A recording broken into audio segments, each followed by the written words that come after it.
What is going on, guys? And welcome, my friends, to the J3 Community Clash here live in Miami. I am Cozy, joined by Shib. And hey, listen, today we've got a banger, absolute tournament for you. We're going to welcome the man responsible for all of it, Mr. J3. Come on in here, my friend. Yo, am I in the camera? Hello. Hello, J3. Welcome in. I appreciate you sitting down. You're such a tall man. We had to have you up and ready here. I have to ask, listen, this has been an awesome story. I know that we've got 8 wonderful teams today. A few of them invited, the rest of them proving that anyone can make it on the path of glory to get their name in the spotlight. Can you walk us through kind of how we got here? Yeah, for sure. So how we started was going to be initially 4 invited team captains, and then 4 people make it through a open qualifier. Some things were a little mixed, but we had 3 team captains, which are going to be Team Flats, Team Boger, and which was Team Armory is now Team Momo. And we had 5 teams make it through the open bracket.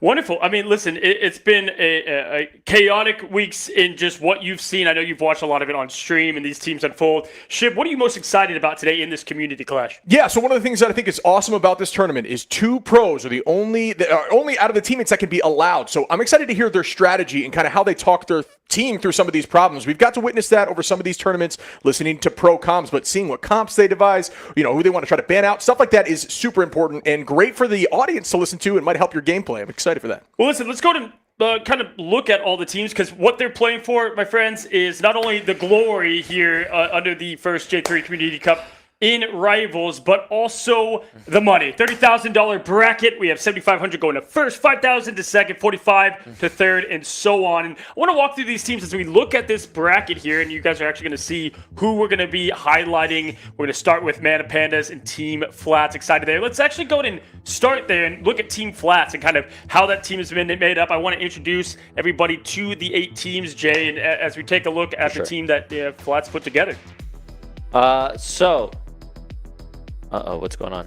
No, all good. We're going to get the team up there in a moment on what they put together. We know Flats is definitely going to put together a powerful team. And here you go. Looking at it right now, man. I mean, you got Mox in here, SciPay, top tier kid. Jay, this is looking like a good one. What's interesting, sorry, I dozed off for a second. We have my teammate from yesterday, TTK, playing in this tournament. Do you think he can win back-to-back tournaments? Dude, that would be a story. I mean, if anybody knows what it takes to win a tournament, if you're just now coming in, or if you're a long-time J3 viewer, Jay just won a tournament with TTK. So, I mean, winner POV right here, dude. That's a good question. Can you fire back up? There's a long day yesterday, yeah? It was very long, and I'm surprised some of these gamers are up very early to play again for another tournament.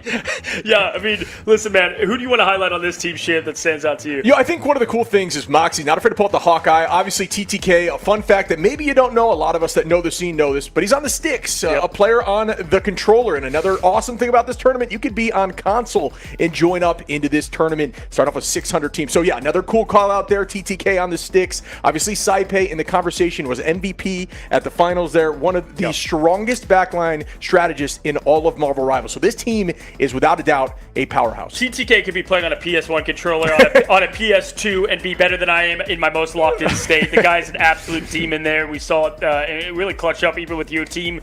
Some say they carried Jay. If you look at kind of what we got rolling here, that's Team Flats.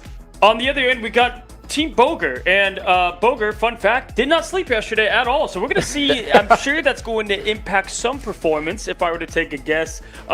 Jay, with Boger, obviously, each team's going to have 2 pros, and then you're going to have the rest fill in. Boger, a little bit of a pro there, man. He's played in the spotlight. He's played. I'm surprised myself. He's a GOAT player. It's funny enough, he did not get to practice. I'm pretty sure these past 2 days, obviously, because he was running his own tournament. So, and now he's on a lack of sleep. So I hope he can perform today. Yeah, I mean, listen, Team Bogert, we've seen Bogert play. The man, he already says he's washed. He's like, season 0-1, that was my prime, the strange days, but those are a bit behind him. You expect him to go far? Yeah, this is another strong team, right? And again, 1 year can age you real quick. As we know, we're young bucks ourselves, buddy. But you put a shield in front of yourself, right? He's one of those vanguards that is definitely flexible, known for the strange play. Strange take a little bit of a backseat in the meta, but there's conversation of 6'5", him coming back with a new team up. Looking forward to seeing that. Maybe Prime Bogert will come back. Who knows? But yeah, another very strong player and potentially a very strong team.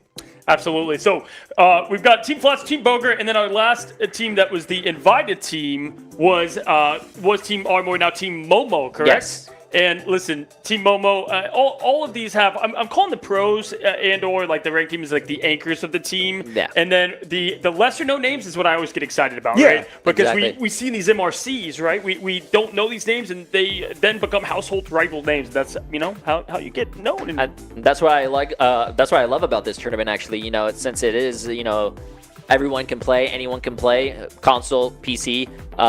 People can show up, make a name for themselves, and that's what I'm looking forward for. Yeah, it's putting your name in the spotlight. We talk about make or break moments. Sometimes when you get on the big stage, nerves really take a hold and take the better of you. And the idea here is this is your moment to show up. Make sure you do just that because who knows? Teams are looking for players right now, especially as we head into the pro scene. And this is a way to get your name out there. So like you're saying, buddy, I'm stoked to see some of these names that I haven't really had my eyes on much. yeah, listen, these teams, they're lining up, they're getting ready. We're going to get to the action pretty soon here. What I want to see today is because we've got some, names that aren't known, I want to see some hero play because I feel like the meta's in an interesting spot. Obviously, we saw a lot yesterday. We're going to touch Jay in a moment because you won it. So what were your team playing? But also, this is where I want to see those Fantastics come out. This is where I want to see the Iron Fist, and maybe some of the less traditional picks. Yesterday, though, you won it all. How'd you do it? Who'd you play? So basically, I think a lot of the, DPS characters that we played are like Hela, Namor. You're going to probably see a lot of Phoenix. You're probably going to see a lot of those odd picks as well on tournaments from Team Mandas Pandas because they have, the Iron Fist, the Mr. Fantastic, and the open qualifiers, which beat Terra's team. Reverse swept. If anyone didn't watch that, right here, we have... Kingsman there with Jarvis right now is booting up. They're getting ready. Jarvis it's early in the morning. Still but, Friday. That is. But funny enough, we do get to look at Team Bogert now, which is kind of nice to take a look at with Craggy, Kingsman, Snake Case, Maddie, and Ted. Is what we're going to be looking at there. But the first matchup will be Manda Pandas, and you were just saying they beat Terra's team. A lot of good talent on that team. And those that have been following Ignite, the names that are a bit more popular, Vision and Forky. Vision and Forky are going to be those anchors. And Vision, I mean, you watched him a lot. Guy's a baller. Yeah, and he's not afraid to play the hit scan. We talk about the success of Phoenix, obviously looking really good, and we saw some success in this tournament already there with Vision, but also really strong Namor player. And I know you love playing Namor, so shout out to that side as we actually get to see the team here with Vision eating pizza. R and Tyke, Eric Cartman, who's not afraid to pull out the penny, which would be a cool look.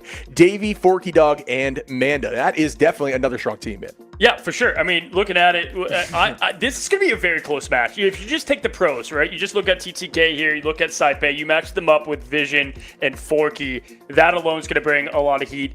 What do you expect? Because you were watching Manda Pandas a little bit. Yeah, you said you saw a little Mr. Fantastic in there. Eating Pizza likes to bring out a little bit of the non-traditional picks. I think so. I think he's probably going to be, I don't want to pick favorites, but I think, picking the odd characters are going to be a lot of fun to watch because that's what a lot of teams don't practice against that. I think he's going to be, like Dave, for an example, yesterday, like playing in a tournament, you don't see a lot of Spider-Man, but when you see a Spider-Man, it's like, well, we don't really scrim and practice against that, so what do we do? So he's going to be fun to watch. I think this is going to be a great game. Both a lot of big names. SciPay apparently just picked up Tank. But he's going to be playing support, so it's going to be fun. Yeah, huge day for the ranked demons to prove themselves, right? They're like one step removed from pro. How can they get there? And this is how we're going to find out today in the Community Clash over 2 days, folks. So this will be split to 2 days. Not best of 3, best of 5. So a lot of room. Best of 3 is fun. It's quick. But why I like best of 5 is you can lose 2 in a row, and then you can lock in, get in, reverse sweeps happen. We kind of seen it all here on the big stage in Rivals. And so, Jay, you expecting that today? A lot of chaos? I'm expecting that. Actually, Team Mandas Pandas, we just talked about that. They were down 2-0 against Terra's team, and they managed to come back and win. And now That's why they're here. Yeah, absolutely. And with the BO7, I mean, what do you expect to see here in the early matchups, man? Is it going to be meta, sweat? I mean, money's on the line. I mean, it's a lot of money to play for here. See, well, that's what I like about Best of 5 as well. Not only do I think domination can be back and forth, so it's tough to really find a testament to how strong a team is in domination. It gives us more map pool, and you can kind of start downloading teams, right? That's the beauty of going into these Best of 7s, Best of 5s. You start to identify, what is this team playing? What can we do to change it in the ban phase? And then how do they counter that in the next game? And how does that dance go back and forth? You talked about struggling into a Spider-Man, your team, and then you decided in the last tournament, and then made that change, started banning that out, and it kind of threw the team for a loop. And that kind of stuff in this tournament, especially as you have longer series of games, really gets fleshed out. So I'm stoked to see that and how this tournament changes. Yeah, for sure. I mean, yesterday we saw you get a little bit of different comps every which way you look in Rivals. We've had the GOATs traditional. We've had a lot of triple support, but also with the two pros on the team, in my opinion, you kind of need them to be, most of the time, is that hit scan hero, that kind of anchor duelist. Like Vision was the Jet. Vision played a lot of things, but we've seen Vision play more Phoenix in this tournament because he is going to be that anchor a bit, right? That's true. Your team, you definitely took advantage of using Hella. Gale cracked. Shout out to Gale, hit scan player. You were on the Namor. You expect a lot of that today. Namor, obviously, I mean, just going wild. I think so. I think you're probably going to see a lot of Namor, a lot of Hella. The changes, a lot of Groot, especially with the combos with Moon Knight. We got destroyed by that yesterday. Probably also, I want to know if anyone's not going to be in Gambit. That's what I'm going to. We saw exactly 2 Gambits played yesterday. He was folding because we never got to take a look, and we're actually taking a brief look right now at map number 1, it looks like, because I think our players might be ready to go. Want to just shout out before we go, I've got to see it in the chat across the channels. Jay3 for putting on this community clash, Netties for getting this thing going, and you guys for staying here and watching the 2 days. Let's jump into it. Jay, we'll see you here in just a bit as we take a look at the pick ban phase.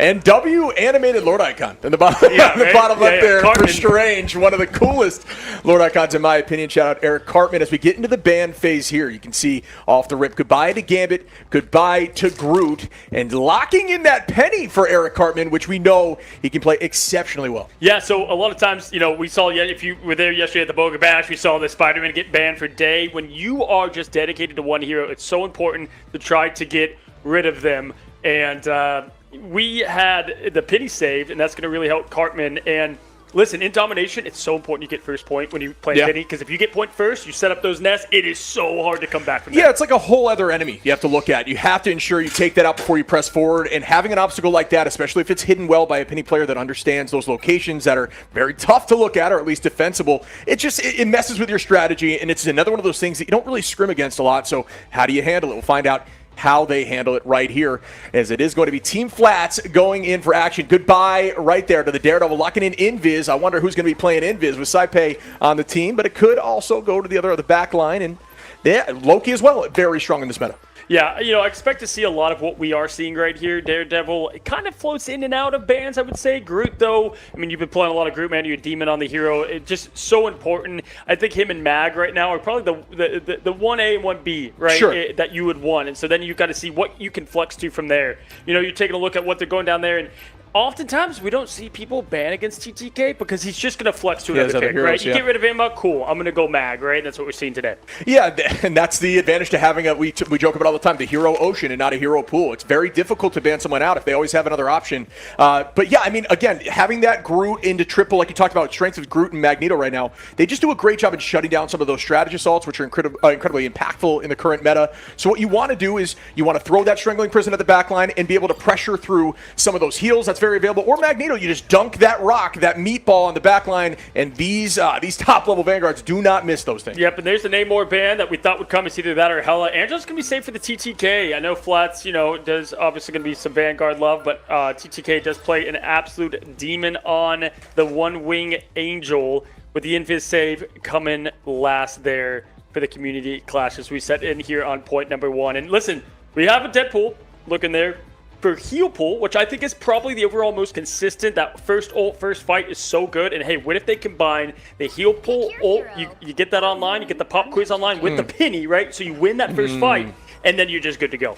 Yeah, I think he's very strong right now. I also think we've seen a lot of these pros elect to use Vanguard pull a lot too. I think that damage reduction AoE is really incredibly strong, and it does give you attack speed burst, giving you some more KO potential. So yeah, I mean, both of which I think are the top of Deadpool as a whole right now. But we'll see in this tournament if maybe either or pops off. But it looks like right now Dude, it's selected. Look at these animated icons. Okay, the showerless are out. I love it, man, because I got to say, it is cool to see. And we don't even have to do our jobs over here. We can just say, okay, it looks like Wada is a Spider-Man main. It's crazy. Do you have any animated yourself? I do. I have two. So that's why it stinks in this room with you, buddy. You're wondering what that smell is. That is awful. Yeah, that is my animated Lord icon smelling. But no, we are seeing the comps run right now. We do have that Penny pick, which I think is going to be a ton of fun to watch as well. Yeah, so Eating Pizza is going to pick up where he left off in what we did see on how they got there. And when I look at Eating Pizza, I think Iron Fist, but he kind of plays a little bit of everything. Plays Mr. Fantastic, as we're seeing here. You saw some Blade earlier in the ladder with him, so they are locking in. They are ready to go here, and the time is now. Vision going to be on that Phoenix, like we thought as well. Yeah, and they let the games begin as we start off. First domination, setting the pace, holding on to that outdoor location. We've seen Spider-Man there very consistently, always terrifying to look at. Up in the sky right now, TTK on that Angela holding that height. And there's the Mind Spawner now, but it's difficult to get on there as an Angela, especially with the threat of getting webbed up by that Penny and falling down on those mines, taking a ton of damage. Still going to hold that space, just being a distraction. 385 on that shield, still owning the height, and nobody has started the progression on the point just yet, as it is going to be back and forth. One pick comes out there for Wada, though, on Amanda, and that is going to be the first pick of today's tournament. Yeah, so looking at this first point usually takes a bit of a second to get going. And yeah, Wada, I watched a lot of Spider-Man yesterday, so I'm excited to see this come back into the fold here. And picking up where they left off yesterday, TTK, again, winner POV, won with Jay yesterday, now doing the same. I'm sure Flats is elated to have him on the team. Prism getting a part of the action as well. And down goes the Fantastic. I know the three Fantastic mains are hyped up right now as he is on the screen representing y'all just a little bit. Does a great job in peeling, does a great job being annoying, and just essentially playing like a Vanguard. Very sustain heavy. It can just be so annoying with some of those cooldowns. Off angle here with Moxie trying to find a pick, and we know how good Hawkeye can be in the current meta. I know, especially in ladder, I'm sure a lot of you are banning out Hawkeye right now. It makes sense to me. Some really strong positioning holding this height. And we just pointed out, if you're Mana Pandas, you want that point first to set up for Penny. Now, instead of playing the bunker hero, you got to play a bit more of the dive Penny, which can work out well. It's not easy to do. And Moxie going right into form. Moxie can play a mean Hawkeye. If not, Hawkeye does go to the Mantis sometimes with that flex option. But Hawkeye Legless coming out to play today. Yeah, good shots there. He's going to find one, put them up. But Wada takes out Manda now to try to even it out, and bang, down goes the end song. That one does not find any value just yet, as Vision, as we had discussed, is going to be leading that duelist role. Just 1v1 battle, but the shield comes through, and that's going to clutch up as Flats cleans up Vision there to try to put them in more advantage. 63% in climbing. Team Flats with ult advantage at the moment is looking really good. Yeah, so now you're looking at Mana Pandas. You've got 3 ults online, 4 about to, heck 5, and you have to try to judge, okay, do we go all out here? Can we send it all, try to recap? Or when you cut your losses, right? Yeah. Because it's so important to make sure you keep that momentum. You can flip it on map 2 here in domination, but I think right now they've got what they need. You might as well send it here, see what you can do, maybe an aggressive Forky Dog ult to get things going. Yeah, you need to do something, because the downside is if you look at Flats, they do a great job of not overcommitting ultimates. They're still holding on to 5, so you may be thinking to yourself, let's wait for next round, but they're doing the same thing at this point. They don't need to be a little over-aggressive, but there's your call out there as Forky Dog now going to put up the boundary, try to press them forward, walking right back towards them, but now not being able to hold that boundary in an off angle down low, and Fantastic is going to start up now. Will those fists be detrimental? Looks like they won't, at least not yet, and out goes the dance floor. Meteor M in the sky, and that's coming down as Moxie already falls. Bang! Invisible from the side of... Oh, that's going to be a pick there. Tyke does not actually manage to find that pick, excuse me. And Flats have been nailing these all day. He's trying to pick up where he left off. Not going to get much outside the computer from that one. And I know all 3 Fantastic mains are so pumped right now to see their hero played on the big screen. But Flats now trying to stay on point, sustained as well, 99% in climbing, but it is going to be Mana Pandas that find 2, looking for more. It's a 6v4 at the moment. Try to win in the neutral, don't commit too much. They did use both strategist ults, that's what I was looking for. Vision hanging on, Cartman hanging on, but we all both know Penny ult is not exactly a Titan. Yeah, I mean, it's good for self-sustaining. It's good for just being annoying because what's happening right now is setting up all those mines, and then you just essentially at the beginning of the fight might just run them right towards the backline and hope that somebody goes down just from the raw burst damage that Penny has, and that's the idea here. But the whale is available here from Vision. Will anybody get gobbled up at this point? But it looks like, yeah, T-Flats have no ults available. TTK going to be the closest, which will be deep into this fight. But, yeah, I favor Mantis Pandas in this next fight. I love where Vision is at right now because you have to push up with the Penny. It's too open of a space, right, to kind of nest down an area. So they're pushing up in the spawn. This is one of the better maps to do so on that as well. Forky Dog finds a nice little pick, and as you guys know, in a coordinated play like this, you lose one, maybe two. You're going to have to reset and reload here. So just like that, they committed 50% in climbing, and now just like that, Forky Dog online, mana to follow. And if you look over at flat side, Cypher's still a little bit off. They both should have the invisible boundary, though, for the next fight. Yeah, and that's a pick early there from Vision, who is going to be playing that Namor to the Spider-Man, favoring those squids who just do not miss. And out goes another boundary. Now this one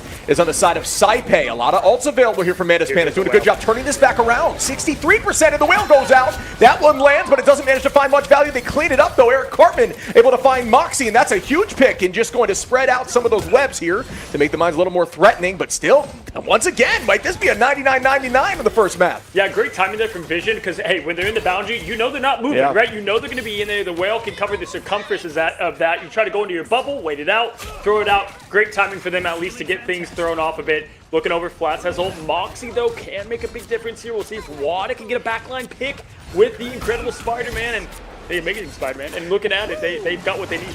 Yeah, and just kind of piggybacking off that, I mean, it's difficult for us Rivals players, but if you can just count to 6 and just try to ult at the very end, that's going to be a pick there out of the back line as Tyke finds one. Moxie is going to take out Tyke to even that out just a little bit, but this is going to be a trade fest as we just see ults launch everywhere. Flats goes up in the sky with a meteor and bang, it lands, but too much overhealth there will not allow that pick to come through. 18 health in the Dream. The Dream won't last long as Pizza finds one. Vision finds one. Will they reverse this map? It looks like they might, but the portal is coming through here from Moxie.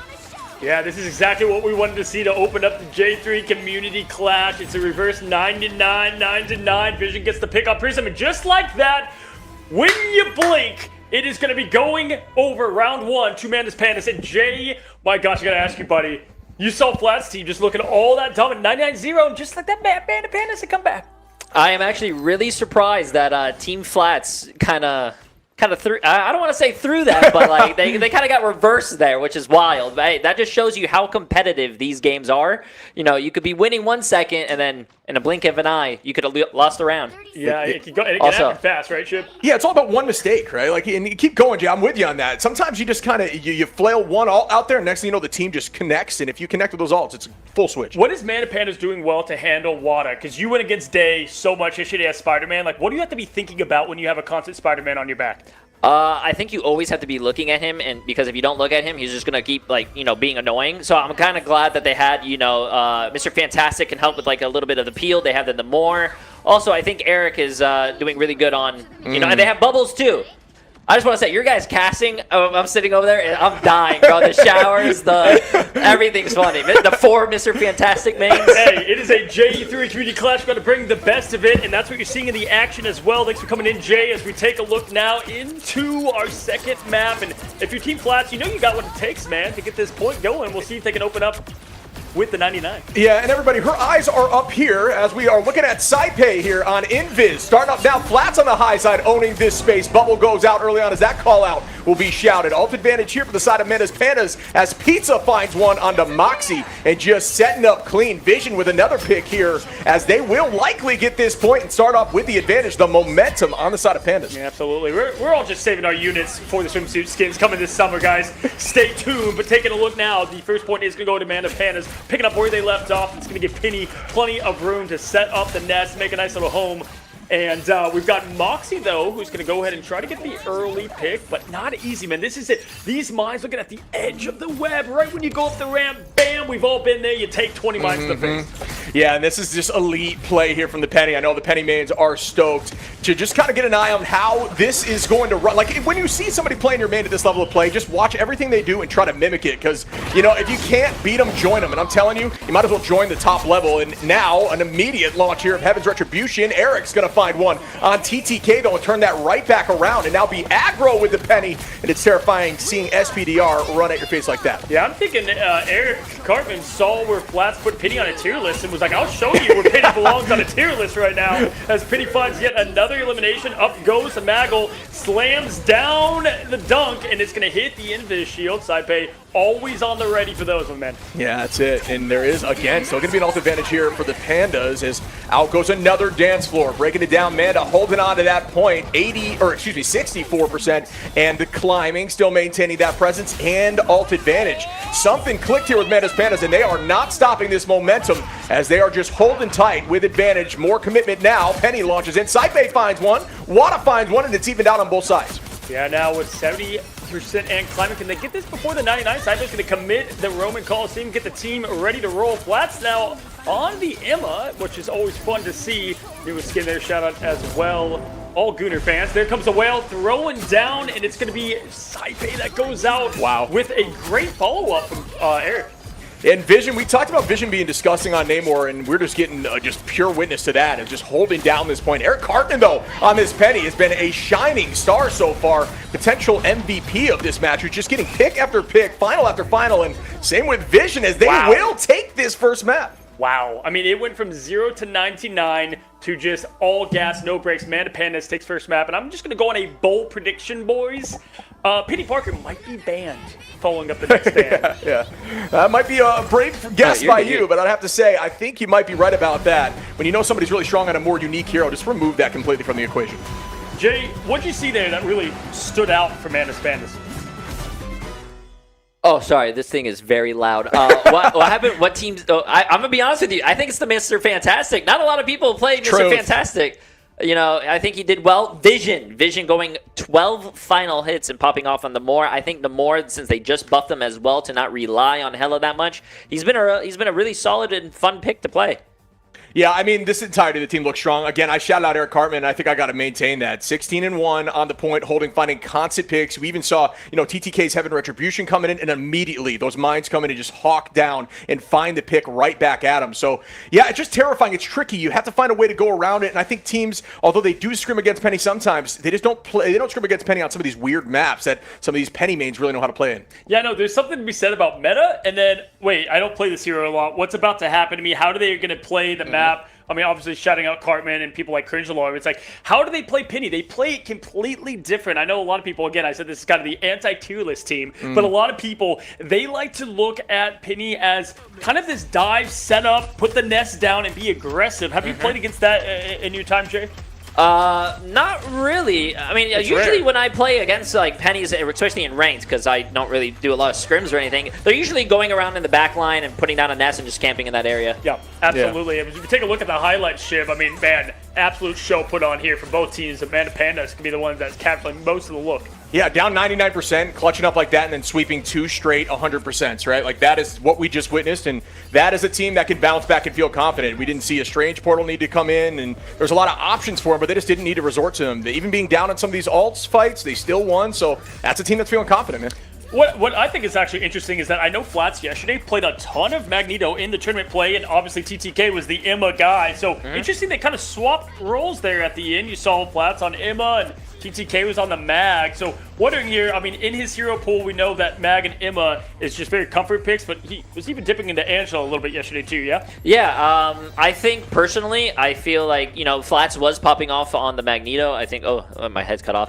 But I think Flats should have stayed on Magneto. He was doing very consistent yesterday, and I think, I think they just need to play to their comfort picks and like their strong picks. Yeah, absolutely. I mean, hey, what a way to open up though, fellas. That's what we expect to see. Are we getting any of the new map today? Is that out of rotation because it's so new? I think it's out of rotation because it's very new. So no rubber duck today. I lost the comp game because of that. You have to be inside the cart to touch it. In the duck. I expect them to probably fix that pretty quickly here, guys. But all we do know is that map number 2 is going to continue the Sweatfest. Again, it's BO5. A lot of time to adjust. A lot of time to go down. What do you need to see from Team Flats, though, either of you fellas, to adjust and try to get this win back? Yeah, I think you download the team. We talked about that prior, right? You see now that Penny's an option, and you see that Fantastic was being played. The question is, what do you do? Do you change up your bans? Do you change up your picks to try to accommodate that? And you really just got to hard focus on, if you're not going to remove that Penny, you got to get rid of those mines because they found a ton of success. 8 finals there.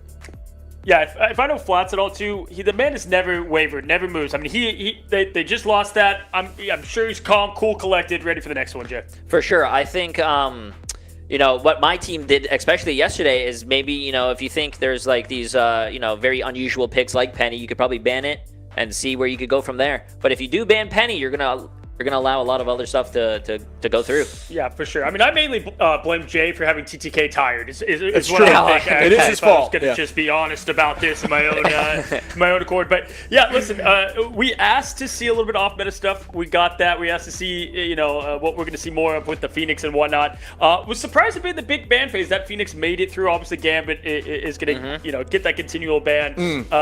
Any other kind of meta things you guys want to mention that we might see today? Well, Loki, right? I think Loki is up there. And I think one of the cool things we saw yesterday in the tournament, I think it's worth calling out, is if you do let Gambit through on one side and you ban out the Loki for the opposition and you're just a really strong Loki, you just essentially have a Gambit of your own with those ultimates, especially because you can farm Loki out almost nearly just as fast, if not faster. So you really can just have Gambit on your team. So maybe teams are going to elect to leave Gambit and then remove Loki and then try to match it that way. I'm hoping to see something like that. We're going to start the map as soon as it's ready, guys. So when that is ready, we will launch it. Got to ask Jay, from someone again who got the W yesterday, what do you have to have as a team? Because you guys were down 1. I remember yesterday, down 1 in the grand finals, and then you came back and won. Obviously, with the pick bans helped a lot, but how do you as a mental kind of handle that as a team? I think, to be honest with you, our team was just very, everyone wanted to work together. Everyone was, not shifting blame or anything. The vibes were high. Gotta keep the vibes high. Gotta keep the vibes high. But I mean, to working together, I think what I noticed is the ban phase. The ban phase is very important. Yeah. So. And I think you guys had really good comms. That's something you got to call out too. The comms were clean. Everybody was more focused on whoever was leading comms in that moment. You listened and everyone committed, and that's super important. I think that's what's good. Like we had a leader. We listened to what he was saying, and then we all followed it, and it turned out to be well. 0-5, vibes high. We know what it's about here in Rivals lately, and right now, the time is now. We find ourselves at Central Park live in New York. We're here in Miami. We're taking a look at New York as we fall into the pick and ban phase. And again, look at that Penny. Already hovered and banned. Goodbye. Immediate ban, potentially allowing the throughput here of having that Gambit, which, incredibly strong in this meta. If you're a Gambit player, maybe you're saying not strong, but that's just, you're just straight up silly goose at that point. But looking like, there is going to be the lock into the Loki. Yes, we've got the Mantis being considered for the ban. And, Mantis going to be banned as well. So with the first save up for grabs, they're going to go with the Gambit. So that's what you do, right? If they target the OTP kind of, pick, you got to always get the Gambit on the inverse. But what we saw yesterday is you save the Loki, ban the Loki, copy the enemy Gambit, and that's how you get success. This is exactly what we were just talking about. You'd think I'd already watched this match, but it is live, folks, as that is what we're seeing. And potentially, I saw float removal of Groot there, and I think that's not a bad idea. We might see some triple comps here now that this is let through. Curious to see if the teams have it in their bag, too. That's the other thing is, some teams may not feel as comfortable running triple, or they want to run more traditional 2-2-2s, and we're going to find those identities as we move through this tournament. I like that the Daredevil's getting banned early and often here. We didn't see too many Daredevil bans yesterday, and it's definitely a feast or famine hero. I feel like, at a kit base, those that are at the top level of Daredevil make him the craziest duelist in the game, but it's not easy to get the most out of against a coordinated team, right? In your ladders, they're going to be heroes that play a lot better compared to organized play. Yeah, I mean, again, I think that, the nerf, quote-unquote nerf to Daredevil, it was a decent nerf, so it did remove being able to just kind of spam those Devil's ability with the throw in the chain, but, when you do use that grapple now, what essentially happens is you lose one of your passive. You lose the ability to gain one additional passive, which is the major change, so you can't essentially face roll on the keyboard and just drop everybody in the backline, but like you're saying, still incredibly strong, very annoying for the backline. You just got to be a little more skillful with the hero. So they're deciding right now, do you save Wada's Spider-Man, or are you even concerned about the ban? They're kind of looking at it. It doesn't look like they actually had a firm option of what they wanted to go with there. They ended up going with the group ban. We'll see if Flats bans the Spider-Man. This is an annoying Spider-Man map. There's a couple of pull areas that on that first point can be tough, but I don't think they waste the ban on that. I do think they're going to continue most likely with maybe an Invis ban here, or there's the mag being floated.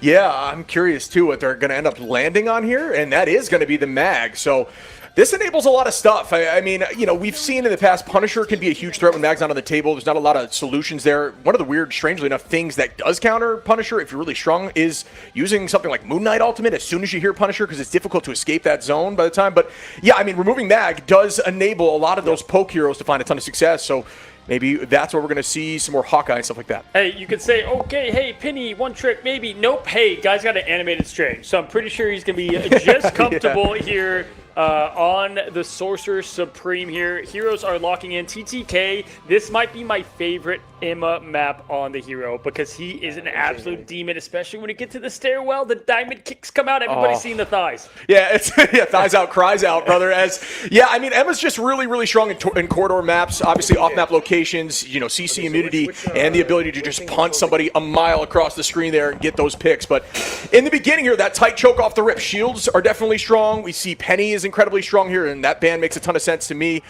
Groot's incredibly strong here with those walls, being able to use that Ironwood and hide it in a location and just hold the front side, walling off the front line 24/7. And if a team doesn't go strong damage, Groot just runs the lobby. So we are going to see Tyke here on that Groot, just like we're talking about, and we'll see how successful that is. Yeah, one of my favorite things about this map that I just love seeing these guys do is on this first wall part, there's a little bit of broken rubble that you can jump up if you don't have mobility, like, I don't know, Adam Warlock, who's pretty much in a wheelchair, as we know. Going up, using that to hop up, get that high ground, so important. Yeah, the perfect human, just very slow. But Wada is going to find a pull here on a Forky Dog in the front line, not able to make anything happen, but just starting up with the annoyance of that is Peter Parker. And I'm sure in ladder you see this all the time, and you absolutely love the hero. You love going against Spider-Man. So easy to deal with. So I'm completely lying. But the good one is never on my team. I can tell you that. That is absolutely 100% of the time here. Wada looking for more, and I feel like this new Pixel skin is like the new Spider-Man main skin, dude, all the time. Yeah, true. Those Pixel skins are really cool, but they do trip you out a little bit as Vision is able to find one here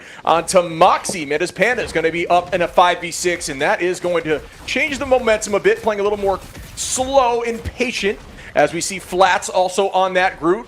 And TTK, obviously on the Emma. One thing that's so great about Groot is you're able to get so much healing, often as a strategist, to fuel your ults. Then Groot can put up the wall, and then you're safe, and then boom, just like this, set up for success. Flat is going to have close to the imprisonment, but it's going to be the Phoenix that rains down. The Insong going to find no connection here, but Prism is going to find Cartman. That is going to open up plenty, and just like that, we're most likely going to see the Strange Portal come out. Luckily, at least Cartman died first, so he can come back. Yeah, Saife finds one, though, and it's going to put Mantis Pandas down two, and they're going to start panicking a little bit, maybe waiting for that portal to retake. That's another pick there from Prism onto Tyke. Forky Dog is able to find one there, or excuse me, TTK on a Forky Dog, and then Flats cleaning up onto Manda. They might get this point, but the portal play is definitely coming through. Do you feel like the copy was already done, or even the Gambit ult was needed there? I feel like they already had two, and so I felt like maybe it would have been nice to save, but the portal's not coming out, so actually, I think that's a fine play. Yeah, it's tricky. I mean, and that's one of those things that it's like, their brains are just so big that my small brain can't comprehend. They might have understood that they won't have the time. They had their eyes on the scoreboard maybe and just saw no one was going Strange at that moment, especially after the first early picks. All that kind of stuff comes into the fold that maybe we don't know based on their comms, but definitely looking forward to seeing that thought process in the future. But Moxie is going to be here on the Wolverine, and the idea here is just to grab the tree and just scratch, like a scratching post, those claws until they're sharper than ever, just run down the back line with a big ult. The old Oprah Winfrey, you get a web, everybody gets a web. No connection from it, though. The Groot ult going to come out. Forky Dog finds Wada. Just like that, Moxie and Flats follow. So good first aggressive push, and this map is all about momentum. Getting this stop on this kind of first quarter turn can be pretty tough to handle. Yeah, I mean, it puts them into another corner that they can hold off their spawn here on this right side, and that is the strength of taking it early on defense like this. And, I think it's really difficult here for Wada just to go into something like having that Gambit. Gambit is just so strong at self-heal and self-peel potential. Makes it really annoying for Spider-Man to find a pick. So we're going to see a lot of combination plays, I think, to counteract. And out goes the Royal Flushes on both sides. Who gets more value? Everybody is diving in heavy, and cards are flying. Pizza's going to find one on a Prism, make it a two-piece as Type takes out Saipe, and getting that pick is huge as the ultimate will likely be shut down. Vision going to clean up TTK, and Forky finds Moxie. What a hold here from Manda. Yeah, man, I got to say, the Star-Lord Gambit ult is the legendary Pokemon in this game. It is the server admin. There's not much you can do against it. run and hide, hope and pray. That's about it. And so, maybe an Emma ult can stop that, but looking at their team, the Invisible Woman, what do you waste on it? Either way, good swap from Vision, knowing that that's just going to be something they can kind of rely on. Yeah, the Psionic Seduction Emma ult is really good with Gambit, but it's also good against Gambit, right? Because you can slow the pace of them charging at you, but also with Gambit, you can jump a mile in the sky and find more people to just seduce. And we do see some more combos. Out goes those boundaries, trying to find the pick through. Flats, not able to make that happen. Wada, though, able to find Tyke. Pizza gets a pick there, and he's KO'd. Man, back in fourth nonstop. Oh, man, Moxie, what a huge opening pick on Vision, too. Just getting that headshot. And we've all seen those Hawkeye POVs. You see the arrow come out, and you're like, did they mean to hit that? Or was it 1 in a million, but a broken clock is right twice a day? Now Juan is going to go ahead and find man, and Forky Dog going to go down 2, and we are getting Peter Parker at his finest with a 3. Yeah, that was dirty, as that is a 3-piece like you discussed. Maybe 4. Make it 4, why don't you? That's a quad on the screen, and they are pressing forward a portal. Looks like it's being set here by Manda, giving them one more chance at this, but ult advantage still on Team Flats. Yeah, that's a great push here. You're going to have a minute 55, increase to 3.5 minutes, and oftentimes that's contested at the end. So don't know if they just planned on, the reset just wasn't there. Sometimes when you die, it just comes off awkwardly, and you don't have a way to touch, or you just feed more, right? So you're going to get the full reset from Manda Pandas. And looking at the ults, they got the Gambit ult to initiate. We'll see what they do. But you know who I'm worried about this? TTK. He is locked loaded on offense on the Emma. Guys, keep your eyes peeled for this one. Yeah, I don't know. Right now, I think we needed the portal on one of these on defense, right? Like, not getting the portal off on either point is a little difficult to look at because no matter if you go down early enough in a fight, it should be first instinct, especially if the team's down. But again, fly on the wall. That's a huge pull there from Wada. Goodbye, Tyke, as the tree has been planted into the earth. Right now, Wada finding a ton of value here on Peter. The amount of bodies at the bottom of that hall, it's got to just be immense. And somebody's got to clean those up as they continue to get pulled down from the Spider-Man. And they are already through the hallway. I mean, they had this thing on rocket boosters. Moxie's got the ult ready. Forky Dog's going to do the last gasp of effort of the Gambit ult. Side-pick can copy if he needs to. Finds Cartman. Finds Pizza. Hello, Moxie. Yeah, it's just terrifying here. Literally not missing at this moment. 200 HP still on Holden. Firm walking forward as TTK gets a 2-piece. Wada gets 2. Why doesn't everybody find 2 at this point? And that should do it on the offense. This is the Team Flats that we thought was going to show up today. Listen, Manda Pandas, they've been able to play a lot lately because they were the ones that went through the open quals. Team Flats, though, they look like they've been playing together for a long stretch, and it started with the pig ban phase. You get rid of the penny, you don't have to worry about all the stuff that comes with it. I think that's where they kind of begin with this good opening. Yeah, I mean, again, they downloaded the team, right? They're trying to find a way through it. We talked about how domination could be. It's tricky to really identify which team is more successful in Dom because it's a very momentum-based game mode. And right now, I'll tell you what, Team Flats woke up there after that first fight and just clutched up, looked really good. 2 minutes on still in OT. That is a ton of room to work with. So we'll see what they can do here on defense. I saw chatters say this Spider-Man's not getting much value. That aged like milk because we just saw that Spider-Man absolutely pop off over there. And good job from Wada. I would guess, just like the penny respect, we might see that in the Peter Parker as well. But here we go. Manda Panda going to be on the offensive side. Shout out to Moxie hitting some shots, Shib. Yeah, I think Hawkeye is really, really strong right now. Obviously has less off-angle potential, plays more front to back than something like Hela or Phoenix because you don't have as much escape. But still, I mean, if you have a strong front line and you can play behind them and you find some of those picks like you're talking about, did that mean to happen? Did they mean to do that? You can be very successful. Wada with 8 finals, TTK with 5. They're locked in right now, and this is very much on defense, a Spider-Man off-map location. Absolutely here. They are locked in, ready to go. Forky Dog going from the rocket, getting the boosters, the jumps out of the way now. And this is going to commence our map number 2 on the offensive side of things. Wada's already looking for the pull, finds one, and resets. That's the thing. Even if you squash the bug, he comes back so quickly, Ship. Yeah, it's just an invulnerable spider. It's one of those spiders that you step on just too small to make it happen, and they just squeak away and come right back. And that's what's happening right now. Pizza is going to be on that fist. I'm sure the fist mains are stoked as Tyke finds one on a Moxie. That's a good early press. Make it 2 as Cartman finds the pick here. Pizza being a huge threat, finds another onto Wada. And this attack is insane in 40 seconds. Dude, I know people hate Spider-Man, some other heroes. I think Fist might be the most annoying hero to go against, dude. An absolute demon. I feel like I can never kill him. And then I go on Fist, and I'm like, I have nothing to defend myself. So it just, Pizza makes it look like light work. as they say, and man, just punishing. Look at this man. Hey, listen, Fantastic's a lot of fun, pizza, but let's get some more Karate Kid in this thing. Yeah, I mean, as a Vanguard, it's very tricky to find a solution. I think you don't have a ton of options. You can go Angela and hit the sky. Sting's not bad. Emma seems like a good answer, but I'm telling you, it just never pans out that way into a good fist because you can actually use your kick to ensure that when you get kicked from Emma, you can dash away before you hit into the wall, making sure you don't take a brunt of that damage. So it's tricky to go into a fist no matter who you're playing. Not a lot of options there, but Pizza cleaning it up. Yeah, they're going to have to kind of figure out how to deal with that mid-fight, right? That's also tough, too, because you've seen one thing, and then you're trying to adapt not only to what's happening around you, but how do you deal with it on the fly? What do you have to switch to? There's a nice TTK trying to find something from that. Oh, not going to get much connection here. And wow, look at the Loki. Double invis, double swimsuit skins. Two for the price of one. And the Strangling Blizzards both get launched, but both of which more like Strangling swimming pools. Everybody just kind of totally fine and walks out of it. There's a two-piece there from the side of Manda's Pandas on the attack, and they took that personally on the defense. Now they're just clutching up here. 4 minutes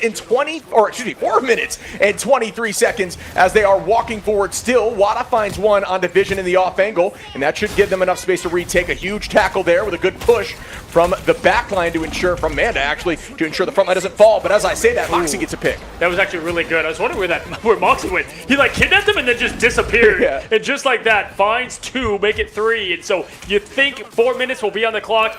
Not if Team Flats has anything to say about it. Wada is going to get picked. Remember, he'll be right back, so no big deal there. Moxie getting close to the Berserker Rampage, and I'm telling you, one of the most fearful ults that can just get a team wipe if played in the right spot. Yeah, and I think they kind of saw that coming. Manda's Panda is going to make that change. Cartman is going to be going over to the Thing, and that is one of those solutions to Wolverine, who's very strong right now. The recent buff, being able to ult that last stand into any wall, makes it more accessible, and you can kind of make some crazy plays. So going into the Thing is going to help you out a little bit here, but the focus is going to likely be on Tyke into the back line. And the cheaper Town Hall has commenced, and we might see what Eating Pizza can get out of this, but it's before going to be both Vanguards going down at the hands of Flats, taking down his fellow Vanguards. Wada's going to find that back line, and just like that, what a way to reset for Team Flats. You get pushed in pretty badly here the first point and a half, and good way to just set your feet, firmly plant them, and get ready for the rest of this thing.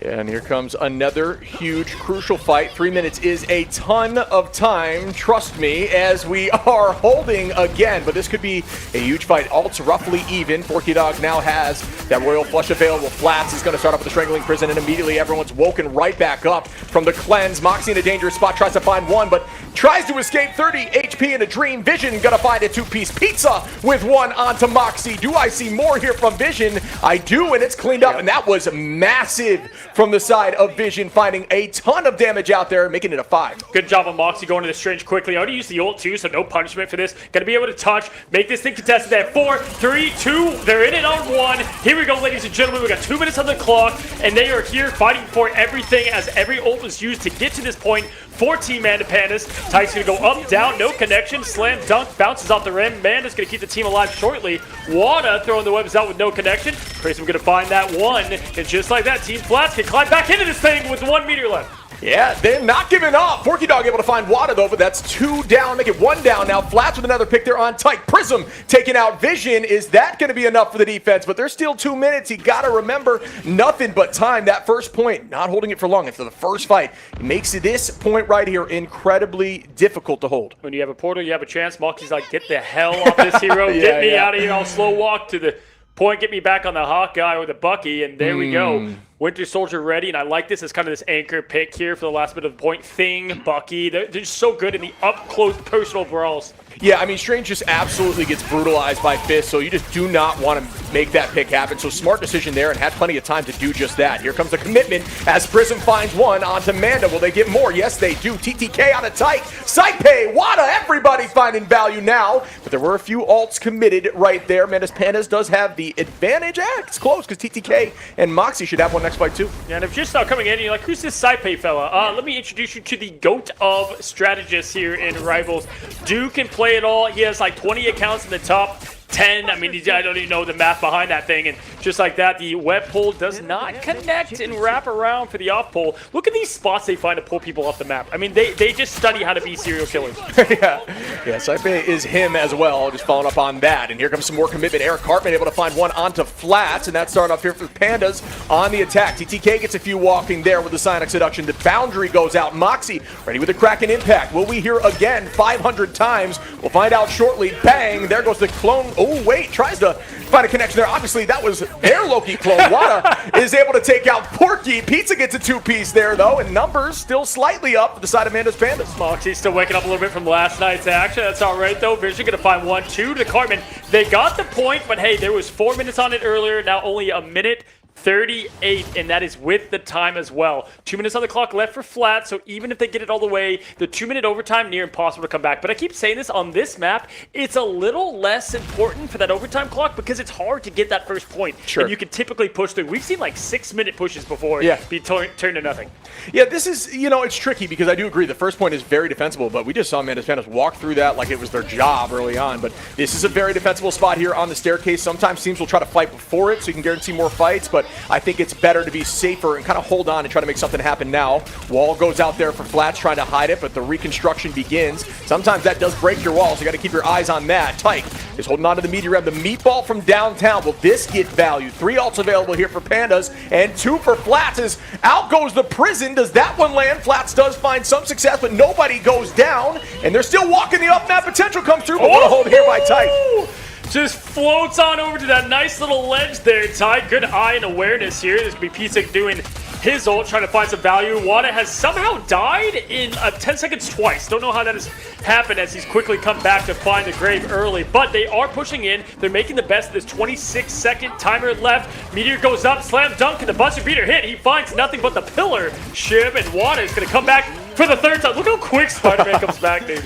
Yeah, that's the beauty if you're playing Spider-Man and you just make a horrible play and go down is I'm back fast. And then nobody can say anything. You're like, all right, yeah, I guess you're right. So that is what's happening here. The vision pick goes in on Saipe. Does get that touch at 3 seconds, so it should enable overtime. And that's the massive reason you want to ensure you always get that final touch there on the point within 3 seconds. And now they're just trying to hold on with a portal, but advantage definitely on the side of Team Flats. Wada trying to find some off-angle plays, potentially off-map here. Moxie with a little bit of that ore farming over the jump there. As now Wada goes behind, sees what he can find. Now Porky Dog gets the pick on flats. It's a big one to open up this chance for victory. Wada's going to be able to... Oh, look at this ult. Wada's got the ult. He's got this spectacular spin. He finds it. He's pushed. What a beautiful push from Wada there. Now going to try to resort, or pull, I guess, at that point. Going to go and try to float back around. The invisible boundaries is going to come up. Wada really doing a good job keeping the team in it. Yeah, it was clean play. Amanda's looking honestly very strong there on the push. And there goes another invisible boundary. Alt still up for TTK. Saipe is left. And this could be huge with a copy. Is it going? Oh, it's going to be on the boundary here. Wasn't able to get that gambit. And TTK finds Eric Cartman. What a retake here. Oh my as God. TTK gets another. Amanda is going to push Wada. And nobody's on the point. And that W goes to Team Flats to tie it up. You know, when you see enough movies, trust me, I've been seeing tons of films of TTK. You know the result. And it's always on this point. The man somehow finds just KO after KO after KO, and it's called the TTK special. If you're just now coming in, it's BO5, guys. We have a 1-to-1 to start this thing out, and that, my friend, was cinema. Yeah, just clutch Gene, right? That's what it's all about. Once you start those battles, you know, it's all about can I clutch up in the moment. Had a ton of time on that push, especially after point 1, but they held like champions there, bringing it down to roughly around a minute or 2 before they got to point 3, held on tight and made quick work of it on defense. So what a retake, what some strong, very strong plays from Team Flats. Yeah, shout out to Flats because when you're a streamer, you do get the opportunity to play so many heroes. So your hero pool is wide open because, hey, one day you want to do a Spider-Man series. The next, you're doing Captain America. Sure. And so Flats is able to really adjust into that role, and no more important than the Vanguard role at that. 65,000 damage block Flats. A lot of that with the old body of Groot. As you can see here, some of those plays. Wada looking really good on Spider-Man. Just putting a name out there for Peter Parker, finding a 4-piece in this play, coming back to the point, and bang, there's another, why don't you, on to Star-Lord. So clean plays there from the side of Wada, and that is going to be a W again. Team Flats 1-1 here, and Amanda's Pandas check out some of these plays, man. Yeah, Wada got a lot more value this time around. I always kind of say this, in domination, it can be a little bit tougher outside of like maybe Wakanda Falls. Sure. Whereas this, you kind of have the map to work around. It's easier to get back fast, and dive in general just does a bit better, in my opinion, when it's not pure domination all the time. Pizza, though, really came into form. I'd like to see more of Iron Fist from them, and you come back, you won the first one. How do you adjust, right? You're going to assume Penny Parker is going to be banned, definitely for map number 3. What do you do to try to change things up if you are Manda? Yeah, I think one of the cool things is Team Flats actually didn't, or no, they did ban Gambit. So Manda's Pandas are actually the team that had to switch up there. Excuse me if I'm remembering correctly. No, actually, yeah, no, as we see the rotation, I don't think Team Flats did ban Gambit. So it ended up working out. They got rid of the Loki to ensure they had an answer as well. Yeah, the bans are what the teams banned, right? So Flats banned Panda, but yeah, that is a good point. They had to mix that up. And for those that did miss yesterday, again, one of the strategies we keep on seeing is if you are going to not ban Gambit, you save the Loki, you ban the Loki. We saw Saipei. Yep. Hey, I'll just take that Loki. Well, let me have it, see what we can do with it. And they got the dubs. Yeah, I mean, and that's a solution. It's found success multiple times. So is that the trick? Is Gambit the end-all be-all? Do you always need to ban Gambit? I guess the answer is no. You can find a way around it. These teams are finding solutions. I guess the answer is just Loki. Yeah, so guys, we are going to be taking about a 3-minute break here as we're going to reset for map number 3. And no one is going to take the series here, as you know, they can go up at least 2-1. So we're going to be heading into our break. Jay, anything from you before we jump into that? Yes, we might reset the stream just as a heads up because of the delay. Yes. So we might just reset. So if we do go off chat, just reset or refresh.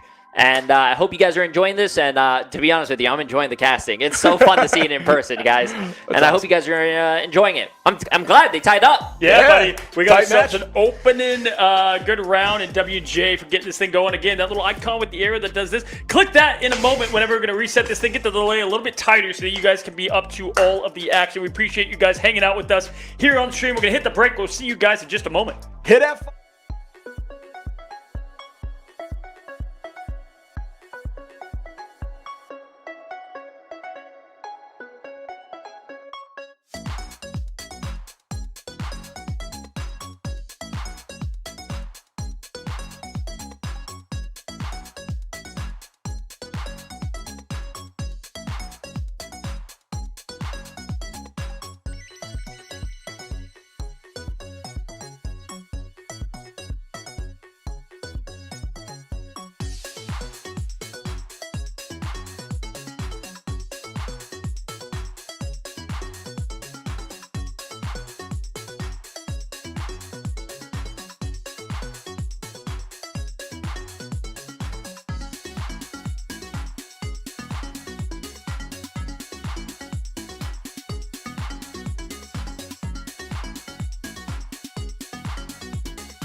What is going on, guys, and welcome back from the break as we find ourselves at 1-1. Jay, come on in here. Squeeze on in. We are here. The delay is now ready to be right there with the live action. And Jay, 1-1. We're going to take a look at the bracket, though, around the Community Clash so far and kind of where these other games have shaped out.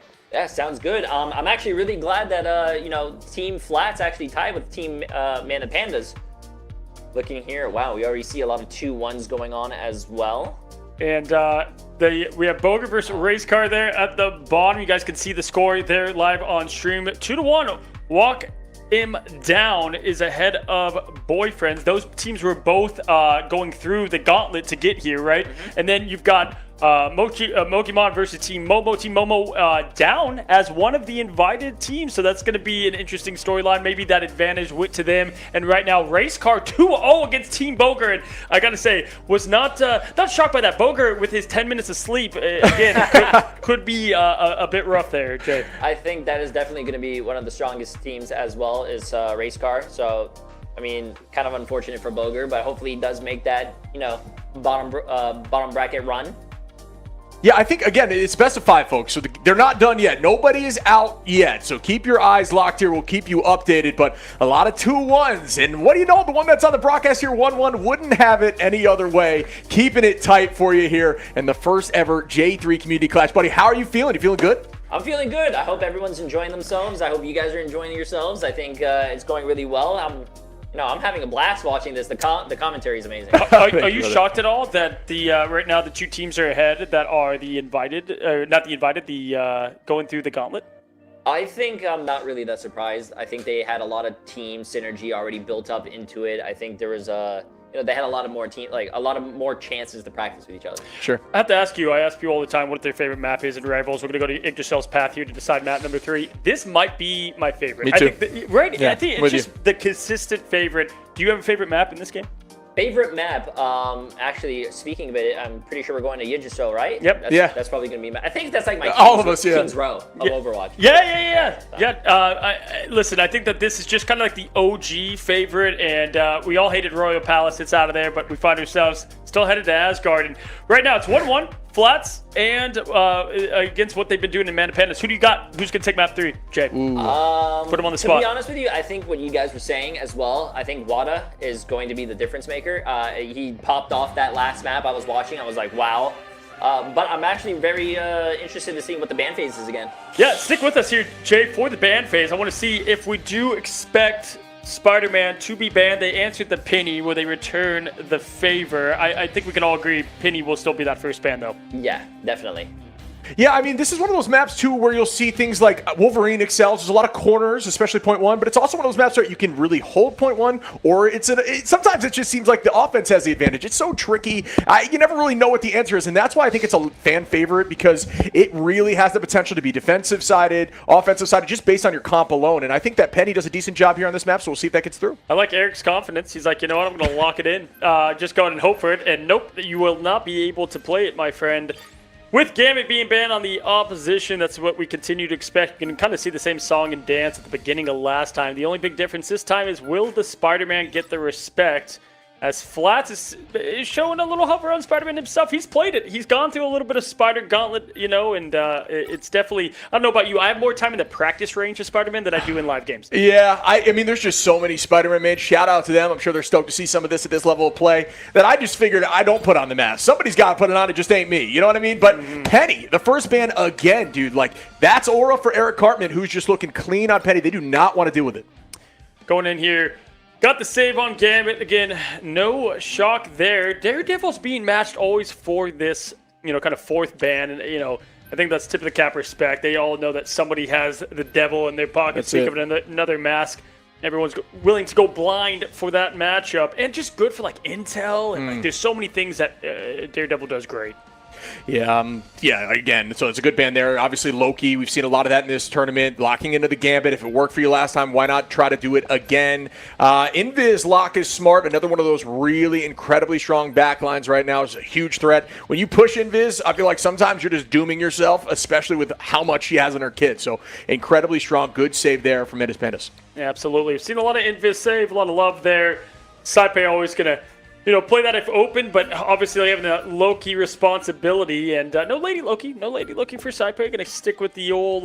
You know what? I gotta say this. I want Loki to get a little bit of love for his Lord Icon. The horns are cut off. It just doesn't have that aura that you would expect from the God of Mischief. Yeah, I'm curious in the chat, your favorite animated Lord Icon. For me, I gotta go Strange. Seeing the portal move, seeing the runes, stuff like that's really, really cool. I feel like Wanda always gets the sickest skins, and her animated, it's got like the symbols that move. And it's like, cool. The chaos magic. See this, bro. I'm never going to see this. I'll never put in the time, but man, that is cool. As we're starting off now, Wada going to be able to get that Spider-Man through, and there is your picks and bans, folks. As we look into Yggdrasil, attacking team will be Flats, and Mendes Panda is going to be on that defense. We have seen teams hold here, point one, plenty of times in the past. Will history repeat itself? So he is going to get access, to that Spider-Man, so he's in his home comfort pick. Tyke played a lot of Groot in the past that we did see in the qualifying matches to get here. I went through all the heroes and what they were playing, and Tyke likes to play Groot. That's his kind of main home sturdy pick as we see the tree move forward through. And not much has changed on Team Flat side. If it's not broke, don't fix it. Yeah, I'm with you there. As we will see if this defense can work out. Eating Pizza is going to be on that Iron Fist. We've seen the Fist of Destiny out there just being a huge problem, and that worked for him last time. Not going to be changing it up now. TTK on that Angela, though. Angela, talking about Lord Icons, animated ones, at that is also really dope, and, a very, very strong Angela player. We'll see if that has success. I feel like Angela works better on offense than defense for me, but either way, still really annoying for the backline. And Pizza is going to open up with the Karate Kid, so we're going to see that as the gates open here. Vision going way back in the first stages of Ignite. That was where we kind of got our first look at Vision.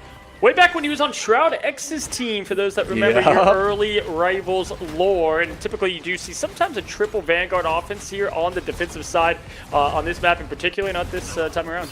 Yeah, I mean, that's the thing about having only two pros is that if you had a full team of pros, I think that would be run. But when you change it up like this, it doesn't allow those comps to always be selected. And we're starting off now. Wada owning the high side. The bow is up at the top. And that's going to be a pick there from Wada downtown onto Eating Pizza with one of those web clusters. Gonna definitely see a lot of that matchup today. Wada v Pizza. Moxie gonna find the best from Tyke. Moxie is locked the hell in today, friends. TTK finding the best for the punches. I have not seen TTK on the thing that often. Very rarely. Yeah, I mean, I think it's a lot of value. I think pros love thing just due to you can guarantee you get a damage boost on someone in a given window. And you can do it multiple times. That is so much value at the top of a play with good comms because if you can call out who you're hitting with that purple. And there goes that clobbering time onto Tyke, who's getting knocked into the sky. Goodbye, Tyke. TTK finding one. Make it two. Why don't you? Moxie able to find Vision with that all. And Manda, and they are walking on the offense. Team Flats going through point one instantly. Moxie showing that Moxie here now is pushing through point number two. You do have the imprisonment all getting together for that Groot photo to get the eliminations, as we like to say here, buddy. And there's the pull in and no connection. Barely gets out alive. Gambit's mobility is, you would think, man, he's like Nightcrawler out there. Yeah, he's a problem. Oh, speaking of Nightcrawler, put him in the game, team. Put him in the game for me and give him 3 rapiers. There's the dive right now. Bang, onto the back line. But again, like you're saying, just immune Gambit with those spins. Out goes a big strangling prison. I believe it was cleansed instantly, and that's the tricky side of going against the Gambit when you were playing group. Moxie finding one onto Pizza. Do we see another?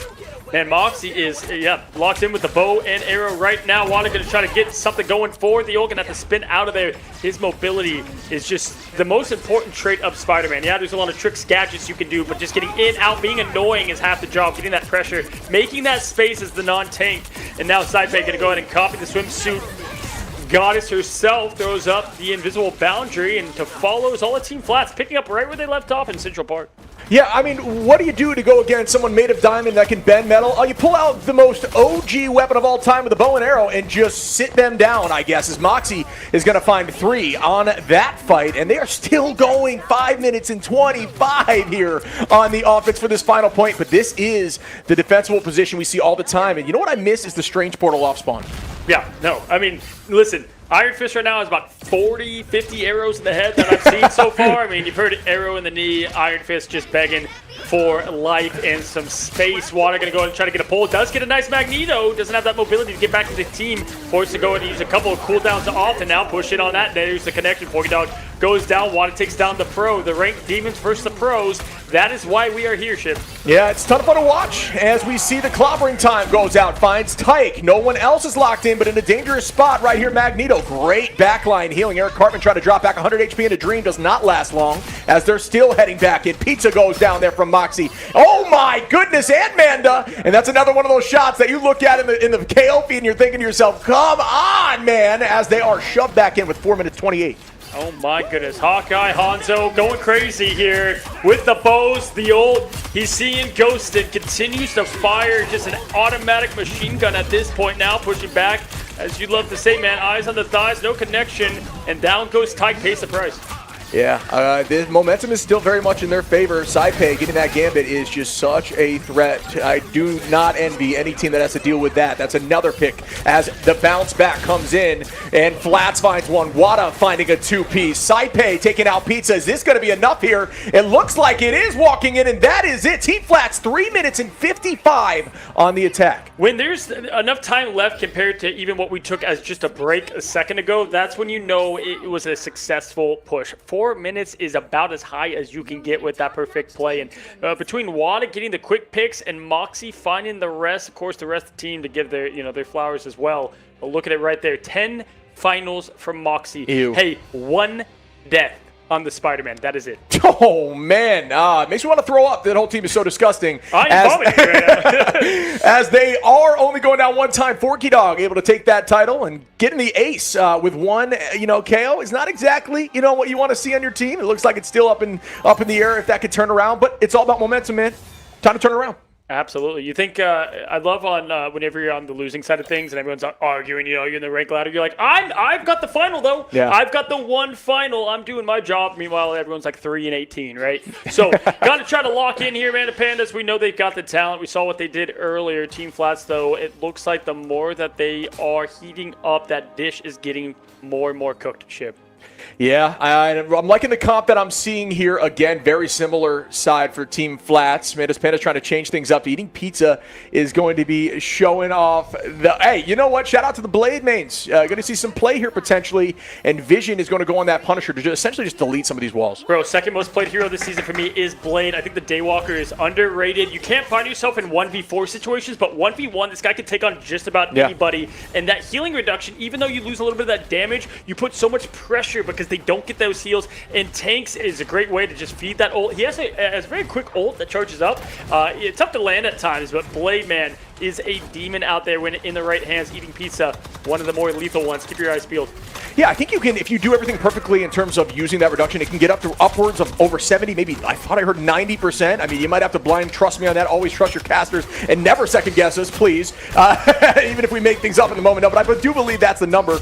It can be disgusting, man, and you can follow up heavily on the frontline Vanguard. Forky Dog is able to find one there on Tawada, and that could be the nice tone setter here as Manda's Pandas needs to find some sort of momentum. Yeah, go ahead and look for the Blade ult with the Groot. It's right there with Moon Knight. It's one of the best combinations. That's what I'm guessing they're going to go early. Tyke doing a good job doing his part, 70% in climbing. Vision's got the old shotgun out now, trying to find what he can. Manda finds Water early, and just like that, Moxie's picking up where he left off. They've already upped their final hits by double since we started. Winning hand folds out, and here we go. One of the most lethal things in the game. You got Vision on the machine guns, ready to go with the Gambit ult. Does not find much. Wow. Moxie, though. Oh, man. Oh, man. You got cards flinging, you got bullets flinging. What stops it? A stick and a stick and a rock, and that's all you need. Yeah, I mean, Moxie, I saw him play a lot yesterday. He was on Mantis. What are we doing? Why was he on Mantis yesterday? Come on, get this Hawkeye out. Yeah, looking really, really clean. Taking an off angle here, potentially waiting for a strategist to walk by. Is going to drop back. As we talked about before, Hawkeye very much plays in his strengths, more so in a front-to-back style composition, and doesn't really off angle as much. So we might see another pick here, but again, just looking really, really clean, and another Raging Royal Flush ready. Yeah, so this is where we're going to maybe try to do the Groot ult into the Blade, but right now you just got to survive this. So there's the TTK ult to follow. The Mike Tyson comes out. Vision finds Flats in this opening, which is going to help them maybe lean into Tyke into the Pizza ult. They're going to try to push forward here on the W. The Gambit ult has run out. Look at Pizza knows he's waiting for that call. If Moxie can hit this shot, though, and he does. Good night. This slows down everything Yeah, good play there from Vision to find Wada. Moxie's going to turn that back on Vision again. A lot of back and forth trading, but Moxie looking very good in this matchup so far. The tackle comes in. Does that get value? Eric Cartman tries, but to no avail, and it gets turned right back once more. Somebody stop this man. This is the opposite Hawkeye we saw in the Avengers, who got 2 minutes of runtime. This man is being in a full feature film in front of our eyes. Moxie cannot miss. He will not miss. He's channeling his inner Hawkeye at the moment, and he's also channeling a ban for the next match. I can promise you that. Yeah, potentially, definitely on the table. See what they elect to do. A minute on here. Will this be a .1 hold? Out goes the boundary from Prism. Moxie going to start off here with Hawkeye, trying to find some value in that ultimate and just peppering the front line, and that is going to be one as Pizza takes out Flats in the other side of the map in that moment. To try to even things a bit. Another pick comes in here from Prism. Forky going to find Moxie, and is that enough here to get Mandas Pandas moving forward? Wow. I mean, just great play there. 7,000 arrows is going to do the trick, but good pick there from Forky. Going to give them a little bit of space as Psylocke is going to be, is that Psy? That's Hawkeye. I can't even tell at this point. I don't even see someone on side, so maybe I'm just wrong there. Hell up, my bad. Yeah, and there is Saipe's copied up and ready, and there goes that Gambit. Never folds. Manda's going to start off with the boundary. Vision holding on here to the Goddess of Death, and Eric Cartman with the Psionic. Wada's going to find one as Vision does the same into Moxie. Tyke with another trade. It's just red and blue as Pizza's going to find Flats, and Wada again on a Forky. Great trades in the Olympi, but the point has not moved. They got to push the goats, move them forward now as Eating Pizza is going to find Wada. The portal, though, is at play. Flat's going to Sorcerer Supreme this thing. Going to go ahead and try to get in. And, hey, listen, they've got the Agamotto ready to rock. Yeah, this could be huge as portal play is likely coming in shortly. There is a huge tackle onto Moxie, who's down to 260. Goodbye to that passive, but wow, some very strong healing. Could be a huge eye. Out goes the boundary, and that might help them clean up as Saipe gets one, Prism gets a second, and Wada trying to find the backline once more. Is going to play around those health packs just like Spider-Man always does. A solid eye there to at least set up for the rest of this fight. Time is ticking. The yellow bar is slim, and Moxie going to find Tyke. Good switch over there to the Wolf, and you're up close and personal in the brawl. This is what you want to switch to, and just like that, ladies and gentlemen, we find ourselves up 2-1. Flats picks up kind of where they left off momentum-wise. Yeah, absolutely. They looked very good on both of those maps, Convoy and Convergence. And likely going back to Dom here. Mandas Pandas trying to find a way through this to even things up and push us into potentially game, set, match. Looking forward to what the next map is, man. Man, I got to tell you, looking at it, Hawkeye's got to go. I mean, if you see the difference that made, that is the play, that is the change that you've got to look for. 20 final hits. Ew. Tyke did not get to play the video game. I mean, you look at Saipe and Prism, too. They didn't go down a single time. I mean, TTK went down once. That's also huge shouts there, but that backline is impenetrable. They are a brick wall, but who can run through it? Yeah, shout out to Amanda getting 27k heals with 7 deaths, right? Getting back to the point that often. But, yeah, really, that was just a clean win around the board. Everybody playing perfect play in Flats. Just doing his part as well. So can they lock back in? Will we see Vision Mandas Pandas, this team that went through the gauntlet? Will they be pushed to that lower bracket? In fact, this would be what it looks like the only team there from the top. If Flats can pull this out, that was invited, that's going to advance in the winners bracket. Touche. Yeah, that's a good call out there. That's super important because that just shows you that this team, I mean, honestly, this team looks so coordinated. It looks like a team that have been playing together forever. And teams that have good comms, I truly do believe have a huge advantage in this. And it's tough to try to find who's going to be the alt tracker, who's going to be leading comms, who's fight planning. All that stuff is super important at this level of play. And it's all around which team has the advantage, which team can pull that off better. Yeah, absolutely. As we look at the highlights, and I like to call it the Hawkeye show, and with it all together, coming together, Team Flats up 2-1. Mandas Pandas is going to have to come back to the drawing board. Who's going to play that coach role? For me, I kind of lean back on Vision. Forky, you guys have been in the most competitive scenes in Rivals, right? Look at your ranked demons. Look at your fill-in players and say, this is what we need to do, guys. We're not out. Keep the morale up. The vibes, you hear it all day. I can't even get into a damn game these days without hearing the vibes are high. Keep them high, though. That's how you keep things going. Yeah, a whole lot of name change tickets went through after that whole ordeal. A lot of vibes in the names. But yeah, again, I'm having a good time, buddy. I hope you are as well, and all of you in the chat. Been an absolute pleasure. 1-2, Team Flats up by 1. Can they clutch this up, or will it go to our final match? Yeah, guys, we'll be setting the pace, getting everything ready now. The players are locking in. We're going to just jump right back into it here in just a moment, because I know the players are ready. We certainly are too. Got a lot of matches to cover today, as this is spread over 2 days. Celestial Husk is going to be the location. Domination. Hey, listen, you won on the first time. You might as well pick it again. Yeah, I think that's a strength of the team. Some teams excel. I mean, me personally, my win rate, I feel, in domination is higher than in some of the other modes. It's, it plays to the strengths of some things. I think Penny's great. I think Groot's great at domination. If you can shut down lines and set up for fights, I think that's what Dom is all about. It's all about not overcommitting ults, planning your ults well, and getting ready, knowing exactly where the team's going to come from and trying to make something happen. We'll see who plays better. Anybody shocked you haven't seen today? We haven't gotten any Moon Knight today. We saw a lot of Moon Knight yesterday, and so I would say that's probably the first thing that stands out to me. Not too much Captain America. Yeah, I think I'm surprised more so that a lot of the Gambit's getting through, which makes sense because it's working for the teams at least right now. But when you do have Moon Knight available, when you do have Groot available, usually there's a lot of combinations. We haven't seen a lot of combinations today with Groot. Yeah, they tried to get the blade thing going, but I think there was just too much arrows in the face at that point. There wasn't much they could do through there. Obviously, we will probably see the Hawkeye ban, but I'm sure Moxie has plenty they can adjust to from there. And honestly, not too much triple strat today. Yeah, not a lot of triple. Actually, zero, at least from the games we've watched, right? So that is, exciting to see. Again, I do think there are certain team comps that work well into that. We'll see if teams like to run that later and if they have solutions. But for right now, it's been too heavy. And I got to say, Team Flats is looking like they will not stop. Yeah, absolutely. One, I would say is leaning a bit more towards that meta side of things. Always appreciate the blades and the Iron Fist out here. That's what Pizza does, though, and that's what they want to play. But hey, plenty of Spider-Man to go around as well, and what they've been pulling together. I don't know about you guys, but I always love watching these. I've become such a better player just from how much casting and hosting I've done, because you get to see so many different rollouts or ways they handle the game since. Yeah, it's tricky though, right? Because sometimes you try to take something to the ladder and you're like, oh, hey, that was done by all the pros. I don't know if we can wrangle the troops for that. But no, it does really help you with game sense. It helps you understand a lot of the stuff that's going on. But looking forward to seeing what they're going to run here. I think we need to see a change in bans if I'm on the side of Manus Pandas. I think Hawkeye's not a bad ban, for example. I think maybe we change things up, allow the Penny, and just really focus on, keeping the Phoenix around potentially to try to get rid of some of that and see what that looks like.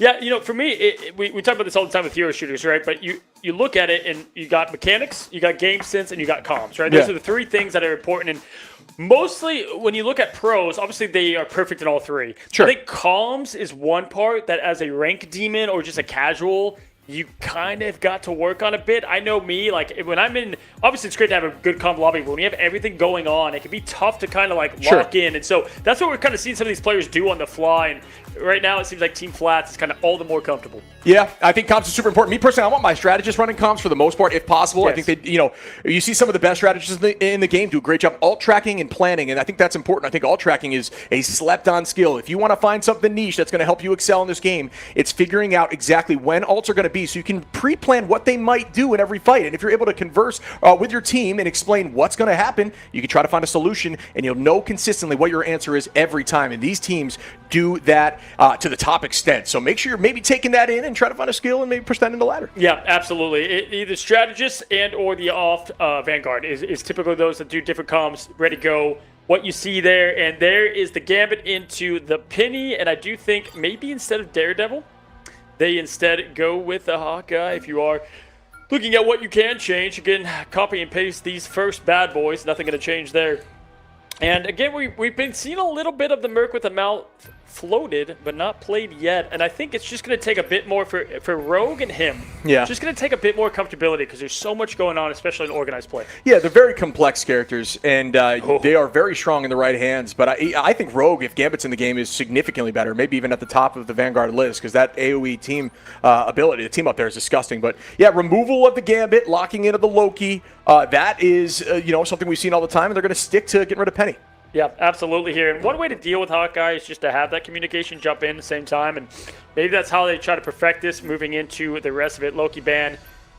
And wow, I mean, get rid of Loki is definitely going to be nice, as well as the Gambit. You can have your Daredevil, but they have the options to try and deal with it, as I'm sure Saipei and TTK probably are leading what I would guess is the shot calling there. For sure. Yeah, I could see that. That makes sense to me. But yeah, I don't think a ton has changed here on either comp, and that's the thing that kind of is tricky, right? When I'm looking at Mantis Panda, sometimes it's worth really shaking things up and seeing if you could try to find solution. I think getting rid of the Gambit makes sense there, trying to ensure that they don't give that to Saipe, who looked disgusting on that last map, and not going down a single time in the back line is something that clearly needs to be prioritized. So that makes some sense to me, but I'm not sure, man. We got the Namor ban. You know what they call that, right? That's the Wada's personal choice. Is what I'm going to guess. Obviously, you want Namor out of there for the team up, but Wada's like, hey guys, wouldn't mind if like you ever get the Angela that comes in and they just ban Bucky, and you're like, well, that was probably for them. Yeah. A strange feeling. I know where that's coming from, but yeah, I mean, also, if you eat some bad sushi, in Jay's case, you want to get rid of that Namor sometimes. It haunts you still to this day as we're looking back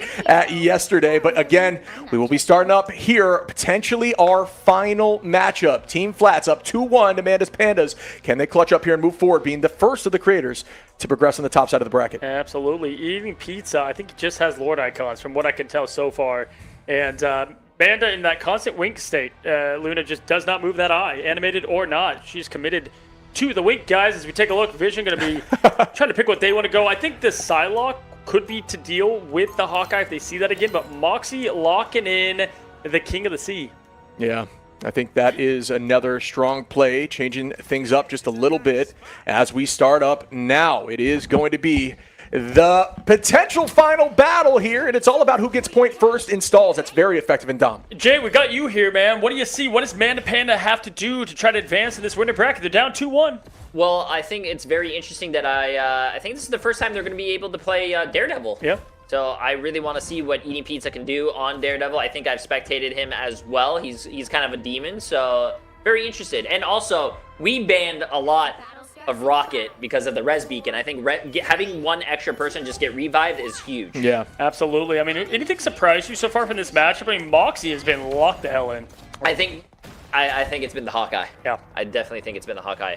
How do you and your team handle Hawkeye? Because I know for more coordinated play, it's a bit easier if you do plan the dive approach, but obviously we're seeing struggle today from Mantis Panda. Ban it. I don't hate that strategy, dude. It's pretty foolproof, if you ask me. It's a concrete strategy. Well, we will be jumping in here. The point opens up, Jay, and we'll see if Mantis Panda can get this quick turnaround. They did win the first domination. We'll be starting off now. Vision keeping eyes up. Does that combination. No, actually, Rocket was just giving the shields out. Elected to switch off after that, and it's sticking to the Invis and Luna. And that's going to be a pick here for Vision onto Prism. Starting off Mantis Pandas in the right direction. Make it a two-piece now as Eric Cartman finds one on a flat. All right, maybe they found their golden ticket. Eating Pizza on that Daredevil is the switch that might have gotten the rest of the course to sing. Looking forward now to pressure. Beautiful by Vision. Keeping up, moving up, holding down the W. Yeah, I mean, I think that in the current state, I think Phoenix is one of the top duelists. I know, Jay, you play a lot of duelists at the top level of play. What are your thoughts on Phoenix right now? I think Phoenix is very consistent and very strong. You can combo a lot with, I mean, they don't have a Groot of themselves, but I do see they have a Luna. You can combo with Luna, try to get the one-shots. Rocket too, right? Rocket too. You can combo with Rocket. I think she's a very strong, overall, very consistent pick. Assuming skill level was all the same, would you say Phoenix is the duelist you would want on your team the most with you?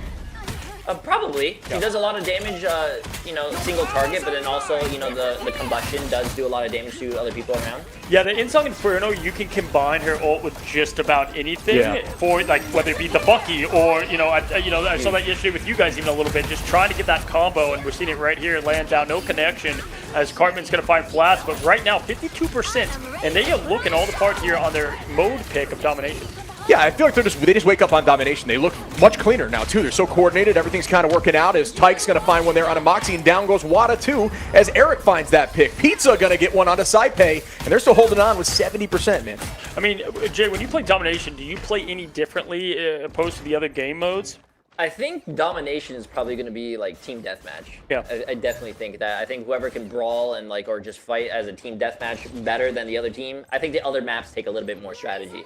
Kind of interesting that we have Wada over on the Invis now. Spider-Man says goodbye, and Prism on the Phoenix. So that is for a team deathmatch. Getting rid of your Spider-Man and putting them on the Sue. That's a bold choice. That's very interesting. Hey, but flexible. That's what I like to see.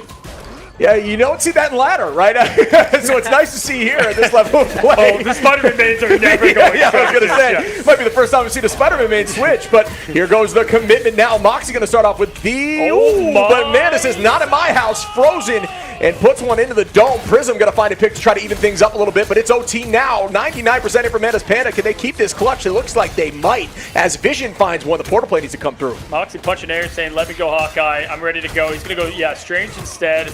Good eye and awareness there. Portal going to go right back. They've kept the point a while here. Ty going to go force the point back into it. Flat staying on there the best he can. It's ticking down. They got to get that portal in. They do find it. The body blocking is usually there, but Pizza on the Daredevil.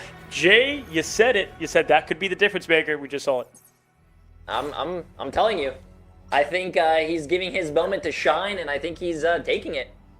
Yeah, very strong on a multitude of different duels. You talk about not being afraid to play a little off meta too, which I think, like you said, sometimes the shock factor will win you games alone. But speaking of shock factor and winning games, my question to you, Jay, that I've always been curious: what's your ideal team comp? If with no, not picking any specific players, what's your comp that you'd love to play with every single game?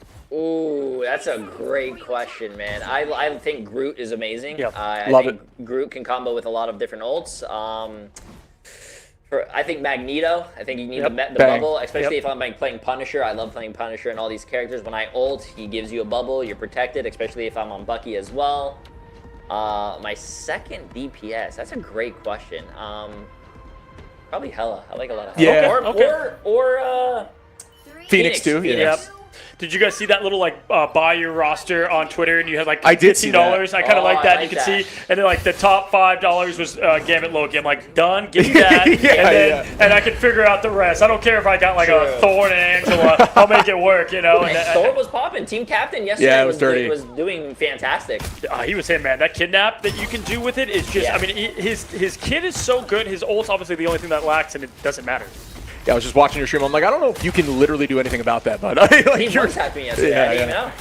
It's crazy. But we're starting off here. And Song Inferno does a great job in these low ceilings too, folks, because you can essentially ensure that your bird cannot be destroyed when it's literally only has to fall 2 feet. So there's some success there. Prism's going to find one on a Forky Dog, and here goes some commitment. There's that low ceiling we're talking about. Bang! It is going to find a 2-piece as Vision cleans up now. Goodbye, Wada and Prism, and they are going to take this point. Mantis Pandas on domination cannot be stopped. The Kraken impacts have been anything but. I mean, we have seen pretty much nothing armed and safe. Yeah, just completely shut down there and holstered. Now looking as Vision going to rotate back, going to be 30% nearly, and this is looking exactly the confidence booster, right? Get that mental back, and I got to give props to Amanda Pandas for staying locked in.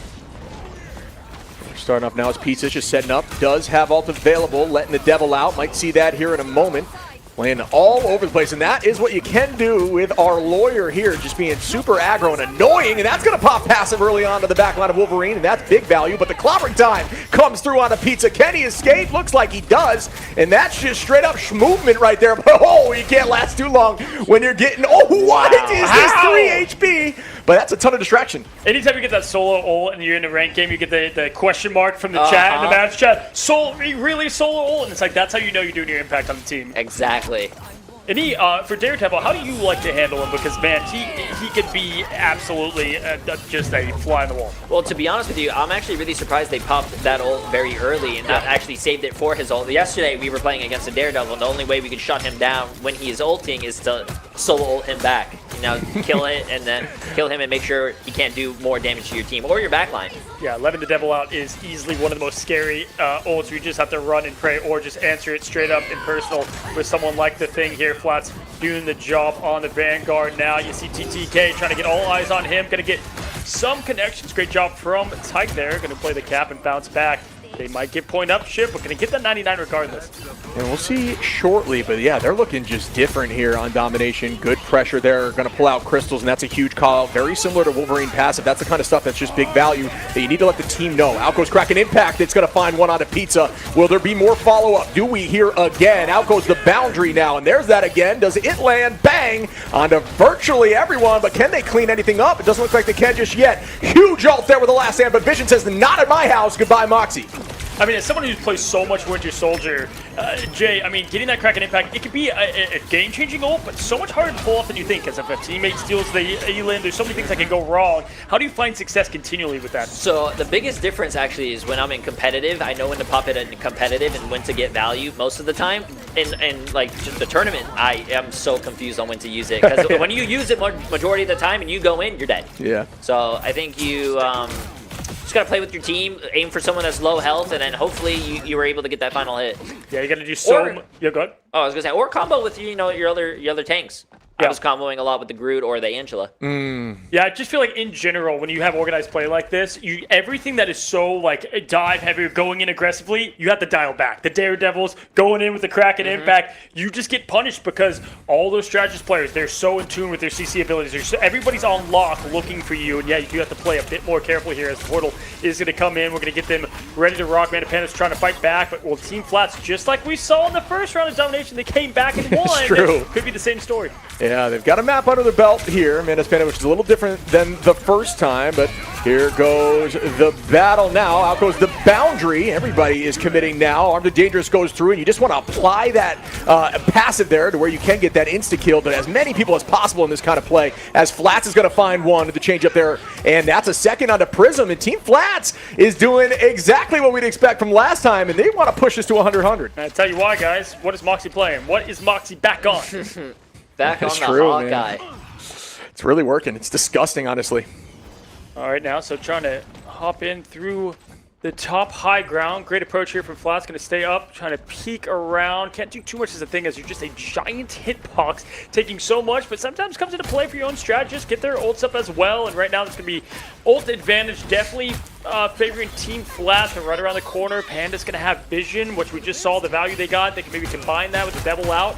We'll see how they choose to play this Vision. He knows calming, letting his team know just about ready to go, and here comes the Hawkeye ult. Yeah, and there is no one going down just yet, and this will be Final Fight territory until a portal comes through from Team Flats. Out goes the Let the Devil Out, match right back by the invisible boundary. Manda's going to start the dance floor up too. Which ult's going to last longer, but Flats has that clobbering time. Could be massive. Ensong comes in. Tyke's able to find one onto Wada. Will there be more cleaned up? There's that clobbering time now. It finds the back line. Can they clean that up? No. Great shield there as TTK takes out another, and they're still holding firm. Can they clutch this? It's anybody's. I mean, that's a huge standstill from TTK, being able to get back in this, because now that allows for the portal to come back. Time is ticking down. Can't be too long with this portal placement. You got to get it out and get it out now, as they are going to continue to jump in, and Vision finds instant success. He just hit the delete button. I didn't even see his HP bar move as they do find two. Moxie goes down now. Pizza looking clean here on our lawyer. A few left now. Great crystal to bide more time, but will it be enough? I do not believe so. Manda's Pandas are going to push this to a 2-2 situation, and it will be game 5. That's what a crazy first game that we're watching. We looked at all four, and the one we picked is the cinema in the making. I mean, I think we know Manda's Panda's dominant on domination. Yeah, I'm very surprised, and I'm glad that Team Flats is holding in there. Hopefully, they have the advantage. They won everything but domination, so. Yeah, I mean, this is just a battle. This is what we're looking for here to start off today. First day of 2 here for the J3 Community Clash, and we do have our Game 5. And fellas, I don't know about you, but this is what I want to see. When your backs are against the wall, you need your pros. You get 2 of them. You need your pros to be the anchor, to be the difference maker. Yeah. Vision, 16, 24k damage. Looking all the part, fellas. Yeah, you talked to Jay. You talked about Vision and how strong Vision is. Not necessarily playing exactly what he wants to play, but more so playing what they need him to play. And this Phoenix is what they needed him to play. 16 finals, 24, like you said, Cozy. Ew. How did you land on 2 pros a team? You felt like that was a good balance as far as what they could offer for the team? Yeah, I think especially like Boger just did 2 pros a team as well, I'm pretty sure. If I'm not mistaken, but it worked in another game. It went really smoothly, went very fair, and there was no problems, and that's what we tried to do here. But this game is relatively new. Sure, it's like it hasn't had a long life yet. Yeah. So it was very difficult making what was considered a pro and what was not considered. Yeah, for sure, because in an early game's life cycle, I think it's obviously important to look at end results and kind of how people, made it through the early history of Rivals Esports, because there are ranked demon ladders that you would think are pro, but no, they're just crazy talented, right? And they're just a big name that certainly could maybe make that push. And in year 2, I think we're going to get a lot of these guys that have been consistently in the top 500 make the jump over to the esports side of things. Yeah, which I can't wait. I can't wait for 2026 and what it has to offer for the pro scene. It was a lot of fun, especially when I used to do watch parties, and it's going to be fun seeing you guys up there again. Yeah, man, and shout out to you taking home some of these tournaments with pros in it, man. Definitely got the skill to be up there as well. I think, I'm sure chat, some of you is going to be like, when's Jay going to join up on the pro team? I believe that. Run it back. Run it back. I'm too old, man. I'm too old. No. I'm too old for this shit. No, hey, I'm going to be honest with you, and I thought I was the worst on my team, and I still think I am. And I was like, hey, yo, listen, you guys tell me what to do, tell me where to play, tell me, because they have the knowledge, and they played, obviously, at the very high level, and people would know, when you scrim a game, and you play at that very high level, and when you go back to playing comp, it's night and day. Oh, yeah. It's very night and day. No, and you see that, whenever Ignite ends, the pro player's like, what do I do now? It's such a different environment. You know what? I got to say, though, the watch parties are a lot of fun. There'll be times I'm casting, and I know a couple of moments that happen. I'm like, I'm going to go over to Jay3's stream just to see, what he did to react to it, because it's that much fun, dude. Since there's, a little thing right here, you guys can't see me, but some of your guys, I'm laughing. I am laughing. How does it feel? Is there a big difference when you guys cast, a major tournament like this, and then, not like this, but, Ignite, and then this one? Oh, it's so fun getting to be in person. Shout out to you for bringing us here, man. It's night and day being in person. It's energy, man, in this room. I could lift the table. I could run through a brick wall in some of these plays. It's so different, man. I really appreciate you bringing us actually, Big W, there's not a lot of tournaments that aren't the official Ignite ever. Actually, there's 0 that have been where we fly out together, and the energy is way different, and also the way we're able to cast and see the game kind of unfold in front of us is night and day, no? Yeah, I mean, we're seeing everything at the exact same time. There's no input delay, no delay from the screens, nothing that we're missing. The Passovers just from voice lag. We're right next to each other. We're punching each other in the middle of some of these matches, getting hyped up. I love it, man. Exactly. I think, especially with the other one, I think in person you guys can play off each other better. It's I think it's better than just being on 2 cameras. Like you said, the energy in the room. It's going really well. Nice to see you guys in person too. And also shout out to everyone that played in the tournament as well. There was 8,000 people in the Discord, 600 teams, which apparently is more than the MRC. More than the MRC. That's insane. I was going to say, it has to break a record. There has to be some sort of record. Probably. Yeah. But, I mean, there was ups and downs. But, if we do ever do another one, we've learned a lot of lessons. And yeah, I mean, we say it all the time. In anything in life, this is just outside of tournaments too. When you go to something, you never see the work that's put into it in the behind the scenes. Yeah. And it's so easy to look at a Final 8 and be like, cool. There's so much that goes into how you got here, especially when you open it up to the community. So much, yeah. And that's the biggest thing that I wanted to do. Like we mentioned before, you see a lot of pros get invited, you see a lot of streamers get invited, but I wanted to make one where anyone can sign up, anyone. And I think that's even console, which we're seeing a lot of console players. Well, there's a reason why you wanted to see that, and outside of Team Flats that maybe can advance, every other team that wasn't the invited team has moved forward in the winners. So that's why you invite them. They are here to make their name, Exactly. I'm not saying that Flats, Boger, and all of them don't want to, put their best foot forward as well. But these other guys that are proving themselves, they try, the effort, the sweat is there. Yes, exactly. Trying to make a name for themselves, and they're doing it, right? As you see the bracket update right now, walk them down moving forward against the boyfriends on the top side of the bracket. Race Car doing the same as we're still waiting. It's a 2-2 from Mojimon and Team Momo, and Manus Pin as a Team Flat. So there's a chance here for 2 of the teams to move forward. They've invited. Yeah, walk them down. Did just that of boyfriends, man. And yeah, get that 2-1 going down to the 2-2. Team Momo saying, wait a second. We were invited. We're going to get in this thing. This is actually crazy. There's a 3-2, a 2-2, a 2-2. I know, sadly, Race Car, 03. But what's funny is the way that we did the seeding. Mm-hmm. I just raced marbles. Oh yeah, you raced marbles, no shot. I raced marbles, and I mean the marbles. Marbles never lie. They never lie. And Boger with the 7 brain cells he's got put together right now is showing 0-3 there, put towards the bottom. Fun casting alongside him yesterday, but now looking towards what we've got, the 2-2s in the middle of the pack in the winners bracket. So much fun, man. It's so hard to find competitive balance sometimes when you have 600 teams. and all the players and 3,600 players going into it, and it's looking dead even. And I also want to shout out the fact that you've done best of 5 here, but there were so many 2-0, 2-1s in those moments, and now they're 2-2. It goes to show you how much more it can mean. There was a lot of thought behind that because, like, we saw a lot of 3-0s, best of 5s.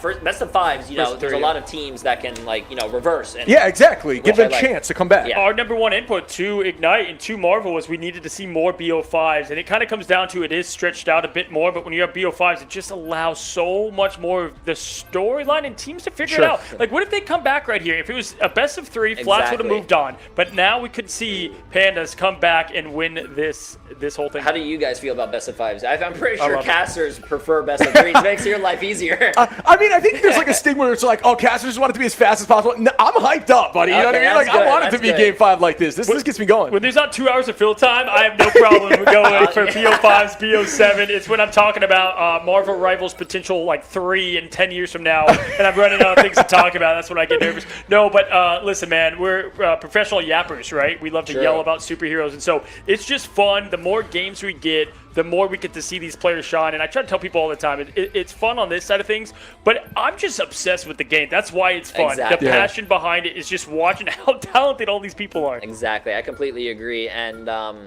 man, I had something to say and I completely forgot. No, it's okay, man. You know, my brain is it's going 1,000 miles per hour. It's tournament ownership right there, buddy. Your brain can turn to mush a little bit. I found just because you guys have Twitch chat, I was also in front of you. When you guys are doing Ignite, you guys don't have Twitch chat, right? No. So how does it feel? Is it different with the chat? Oh, it's cool. Yeah, it's definitely dope. Oh yeah, people getting hyped up. It is definitely fun. Don't get to look at when we're doing the main cast. I won't look at, but what's cool is there's so much going on in Rivals, right? And why it's cool to be in person is I might be looking at one thing and Ship will see 3 other things. So when we're casting, he'll do a point up, let's say top right, something like that. Oh, maybe I missed it was a Loki copy and not the invis that went. Sometimes chat can catch things too. Sure. Because we don't get to see all the angles. We get what the spectator brought us, and they'll be like, actually, no, Flats did, stop the portal behind the point, and we didn't even get to see that. And we're like, why did they portal there? So that's where chat can come in handy as kind of like that third referee almost. You heard that, chat? You guys got to get active. Do your part. Yeah, do your part, chat. Come on, you guys are casters too. Yeah, exactly. All right, chat. Now you also are getting paid, don't you? Congratulations, everybody. No, but honestly, this has been a ton of fun. And again, you're shouting out in person, pointing stuff up on the screen, and looking at chat, stuff like this. It's just all the stuff that drives the excitement of this tournament. But man, we're looking at our bans here. Again, this has been very consistent. Penny Parker first ban. Could you have called it, chat? Could you have called Penny Parker getting banned 3 games in a row? Yeah, I mean, again, after that worked so well the first time, why not fix it? And the Daredevil save, hey, same thing. That worked. We are going to stick with that, but the big difference is we are not in domination. We're Wakanda. And this is a map that I've really kind of grown to love a lot in the professional scene. Sure. I think so as well. I think it does have, it has it all. It has those brawl-heavy locations. It has those streets phases, which I think is a ton of fun to witness on point 2. And there's some high-side angles, a lot of destruction of the map. There's really everything on this map, and teams do typically like to play it. Yeah, and it's I say it all the time, but it is a map of momentum. His-Can heroes are going to get a bit of a benefit. Yes, dive can go kind of crazy, but my favorite combination on first point defense especially is the Namor. Yeah. You got that little Namor's tower up top. The turrets are so hard to deal with. You're looking down the main street, but you have to worry about that as well. And so there's just so much to think about.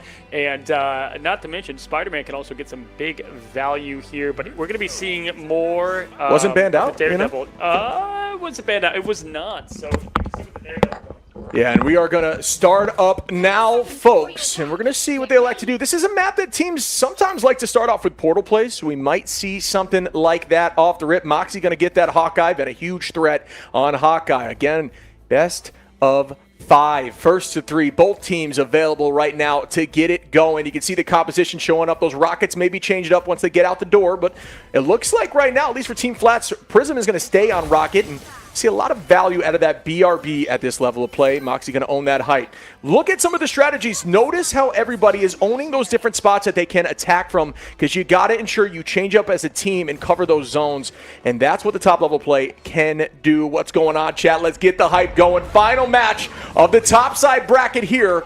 Can they clutch up? Will Team Flats move forward? Will Manda's Pandas move forward? Which is your favorite team? Shout it out in the chat as we start up now. All right, guys, here we go. Eating Pizza right now taking this back flank, looking for more. Wada's going to match that this time around. And with that, it is the Daredevil, the blind versus the blind, folks. This is what you've come to pay for and watch here in Rivals.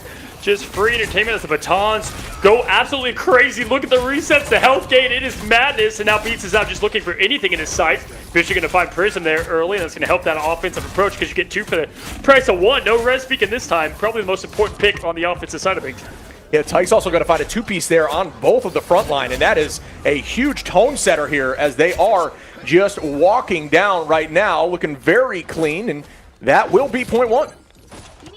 Absolutely. That is a quick turn to the point. And good job from Team Flash just realizing, okay, let's go ahead and move on. Again, guys, the winner of this is going to move on in the winners bracket, and this could be our first invited team to get this thing forward. Daredevil v Daredevil is just absolute anime cinema. It's like Goku versus Vegeta, dude. And so back and forth, just beating each other down, and that coming out on top. Eating Pizza is going to find Wada, and I'm sure nobody is going to bring that up later on in streams to just kind of roast each other. I'm sure that'll be kept to themselves 100% as they're walking down streets. They will both be invited to the Clobbering Club. They'll be like, all right, 1v1 me right now, bro. As now Vision is going to go ahead and try to get that pressure early. Look how far they've pushed up on this point already, dude. Vision is cooking. Yeah, that's a huge combination there. Able to find one onto Moxie, who's going to be on that Phoenix off of the Hawkeye now. Just a lot of presence. Manda starting up with the dance floor. Pizza going to get kicked right into a wall. Actually was about to ult there, so shutting that ult down, bringing him right back to 50% is massive. One of the most important things as a pro is just your flexibility, and we're seeing that here with these ranked demons as well. I mean, being able to whip out the Hawkeye or the Daredevil and show what you can do there. Now finally getting a bit of a final stand approach from Team Flats. They're down 3. That point is moving and schmoving, man. They do have the show to throw on. Wow. Coachella is ready, and they're going to push towards the Panther. Dance moves are out. There is a new dance, actually, when you look at the new skin, when you change up or use that ultimate change, but still going to take this pace right back. Team Flats going to have a slight advantage and all likely going to be 2-2 in this early of the next final. Actually, Manda should have 3 here on the attack, and the combination is available once more with Vision and Tyke, and that's what you need to look out for. It's all about, can you potentially protect it with a bubble? 1 nerf for Luna, 600 buffs, and 30 legendary skins. That's what you got over there from Guang and Ko now. The Devil's being let out, and there goes Eating Pizza right now, who is also eating that back line. Manda's going to go in and get one out of here. 1 Devil is going to be down. 1 is out. You are nothing is shouted from the skies. Look at that cross beam. Oh, that was so beautiful. Bird is the word, but not for long as Moxie goes down as Pizza gets 1. Vision going to find a second, and this should be point 2. Shriek's phase going to be shut down quickly and into a more brawly phase here. Still holding on for a moment, but not for long, and they do elect to drop back as a unit. Jay's chat's thinking, man, Vision looking like J3 out there on the Namor at the moment, and this is going to be a quick point 2. 4 minutes and 30 seconds, and this is just a tough point 3 to hold on to. Point 2 is probably your best friend in terms of keeping this thing strong, but as we've said, momentum is everything in the map, so we're going to see how they adjust. Vision locked in, Pizza going crazy on the DD, so maybe they're going to... This is it, too. They can't swap bans. You can't ban the Daredevil instead of the Penny Parker. You're just going to have to hope you can reset, reload. TTK moving in aggressively. If anyone can do it, it's going to be him, the Vanguard Demon himself. Devil's going to be let out from Wada. Immediately matched right there with the invisible boundary, though, and Wada does go down, and that's a great return to sender, if you will. Eating Pizza going to find that one, and out goes the Bond. That's going to move them forward, and they still will play on point, but got to be matched right back with the dance floor once more by Manda. Goodbye to some of those squids in the sky. Alt's very close here for Tyke, but is not given a moment to breathe. He's getting punted all over the map, and Moxie finds Tyke. Yeah, Tyke just took about 3,000 different shots from all over, as now Moxie is finally finding his rhythm. Has gone through a few heroes to find it, but has achieved it on the Namor. The whale is ready to go. All 10,000 tons will be summoned momentarily. Moxie finds another the force reset, and this is what you're seeing, folks. You're seeing that rotation out. There's no reason to feed. You lose one and then another, and it's just that timer ticks on and on, Chip. Yeah, and there's a lot of different combinations we can see here from Manda's Pandas on the attack. Thighs out, cries out by the Emma early on from Eric. Could see something like a combination with Pizza, because you really want to hold Vision and Tyke to play together, but you don't want to use all 3 at once. It's just too much commitment. Out goes that Psionic Seduction. Will that get a few walking forwards? A few are seduced, but they're only seduced for a minute as the dance floor comes out. Moxie gonna find one. Vision, though, is gonna get a two-piece with the Whale. The Whale is huge here. Make it 3 as Manda finds the 4th and the 5th here for Vision. What a play. Forky Dog just showing all the pro part because Manda took every bit of that effing whale ship, but still managed to survive it. And then in the inverse, Whale v. Whale, like a Pokemon battle out here, but it's going to be Vision that wins that fight. Ash Ketchum is screaming. Moving forward now, the team is getting all the momentum, and luckily, Saipei is going to be able to paint a purple path to keep them in it. Yeah, Whale Lord, I choose you. Here goes that Bond once more, walking them forward. Still going to give them enough time, and there is that dance where these ults are getting farmed quickly by the back line. There's a lot of front damage being dealt, and they are just mitigating that immediately. So that is going to be followed up immediately by the Let the Devil Out here. Will this get value? Dropping backwards, patty caking for days, but not enough. Is Wada going to find one? TTK, Moxie, and Wada with 3. Coming right back here with everyone's favorite lawyer saying, I can play him too. We are loving this. 4 minutes on the clock, deleted down to 2. The chat's going wild. They're loving the thighs. Gooners confirmed in Jay's chat now as we move on to the defense side of things. Minute 40, what do they have? They've got the Meteor.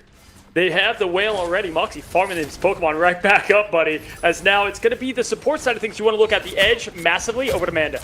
Yeah, you'd be surprised amount of how many people would be cool with Emma chokeslamming them, and you gotta shout those people out as Vision is able to find one onto Moxie, keeping this moving forward now. Out goes another End Song Inferno, or excuse me, Psionic Seduction that's getting them walking tights, holding on to a huge ult here. It does land on a bunch as the Whale comes in. Whale Lord, I choose you again, and that is gonna be 3, make it 4. My goodness, what an absolute clean combination at this point now. Prism's going to have to get there, get the dance show, private show, 1v6 for everybody. Pushing in, Moxie is looking for his opportunities. Got a bubble early. Gonna have to look to stay. Okay, staying in the ult. Going to the back line, finds connection. There goes the Luna. That's another start here for Team Flat, trying to hold on. Not a lot of time on the clock here. 45 seconds. There's that pick. Make it 2 match right back now, though, from the side of Flats. And there's that res from Saipei, trying to make sure this fight is held on. And they do clean up. Well done by Wada and Flats here to find the rest of the team. Flats with a huge slam dunk. Talk about near buzzer beater. Called his shot. 30 seconds left. Looking at what they have. Devil out ready. Thighs out on the other side. With Manda being closest to ult. But Saipei, not only with the res beacon, but the Sia. This is going to be near even fight here. Let's see how it unfolds. Yeah, it's going to be close to getting that BRB back, and because it was just using that last fight, it might be here by the end of the fight as there's 6 seconds left. It's all about how long they can stall the OT now. Eric Cartman starting up here with Emma. Wada gonna find 2, and that's enough. Wait, they... What? Hold on. Ooh, yeah. Hold on. Vision 9. Manda 9. 0-2. Did not get the 3rd point, and Team Flats have to be just damn proud of that because they did not need to even get that down to the wire. Oh boy, we could have just seen the winner's bracket lost at the grasp of forgetting about the one thing that's kind of important, the point. I think that thing was like 0.01 meters away from touching for 3, so that is a crazy hold. It's all about pushing the full way now here for Team Flats. You've got to make this happen. It's all on the line. Can they clutch up? It's all about pushing this entire thing to take home the first series. Can they do it? Hey, W. Wada right now has 9 finals. He is putting on the work for that team, keeping them alive through it all. And, man, Moxie finding his kind of spot there. Who was on the Namor, going to go back to it once he's got the armor packs to everybody. And so, I mean, dude, are you not entertained? We just kicked this thing off. The body is still absolutely piping hot. Yeah, I mean, it was a bit of a Charlie Niner there. I'm not sure if anyone was within the zone and they thought they got the touch early on. I'm not sure what the communication looks like there. I'm not sure it was a full C9. It just looked like they weren't able to get to that point. But either way, the teams right now, I'm sure their comms are just hectic as can be. Drop it in the chat, guys. Let me see who's going to win this. Is Team Flats going to push the distance? Is it going to be Manda Pandas that are going to end up with, I would say, the upset? Lock it in. Deal it in. Let's see what you guys have to say. Now jumping on into this offense approach. Some teams like to split 3 and 3. A couple on the main pass, some up on that high ground. Let's see how they want to approach it. Wada probably going to be taking his own path to the right, looking so. You're going to have Vision up there towards the top of things, kind of locking down with the turrets. Mox in the low end. There's that double jump and the Pegasus boots coming into play.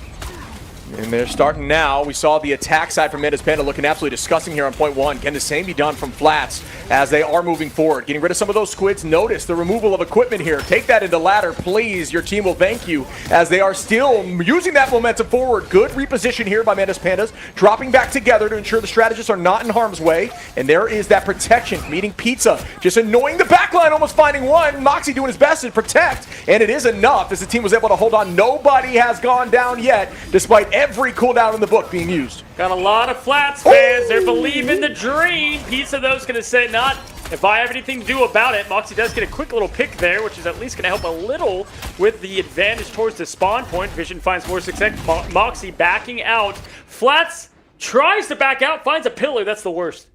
Yeah, it's going to be a reset here fully. There's still a ton of time on the clock. Good attack, but even better defense there. Coming out with a little bit of an ult advantage. Almost everyone available. Nothing committed there just yet on either side, as we can see the numbers. I think right now Mendes Pandas has the advantage in this first fight, but nearly everybody will have ult available by the end of this next fight. Who presses Q just a little bit better? Find out in a short moment. They're taking all of them up the main stairwell here. Wanna shouting out what he sees. Forkydog going to throw the invisible boundary. The internal ball comes out from Saipei, pushing. Oh my, the name's Dick. It's Moby Dick, my friends.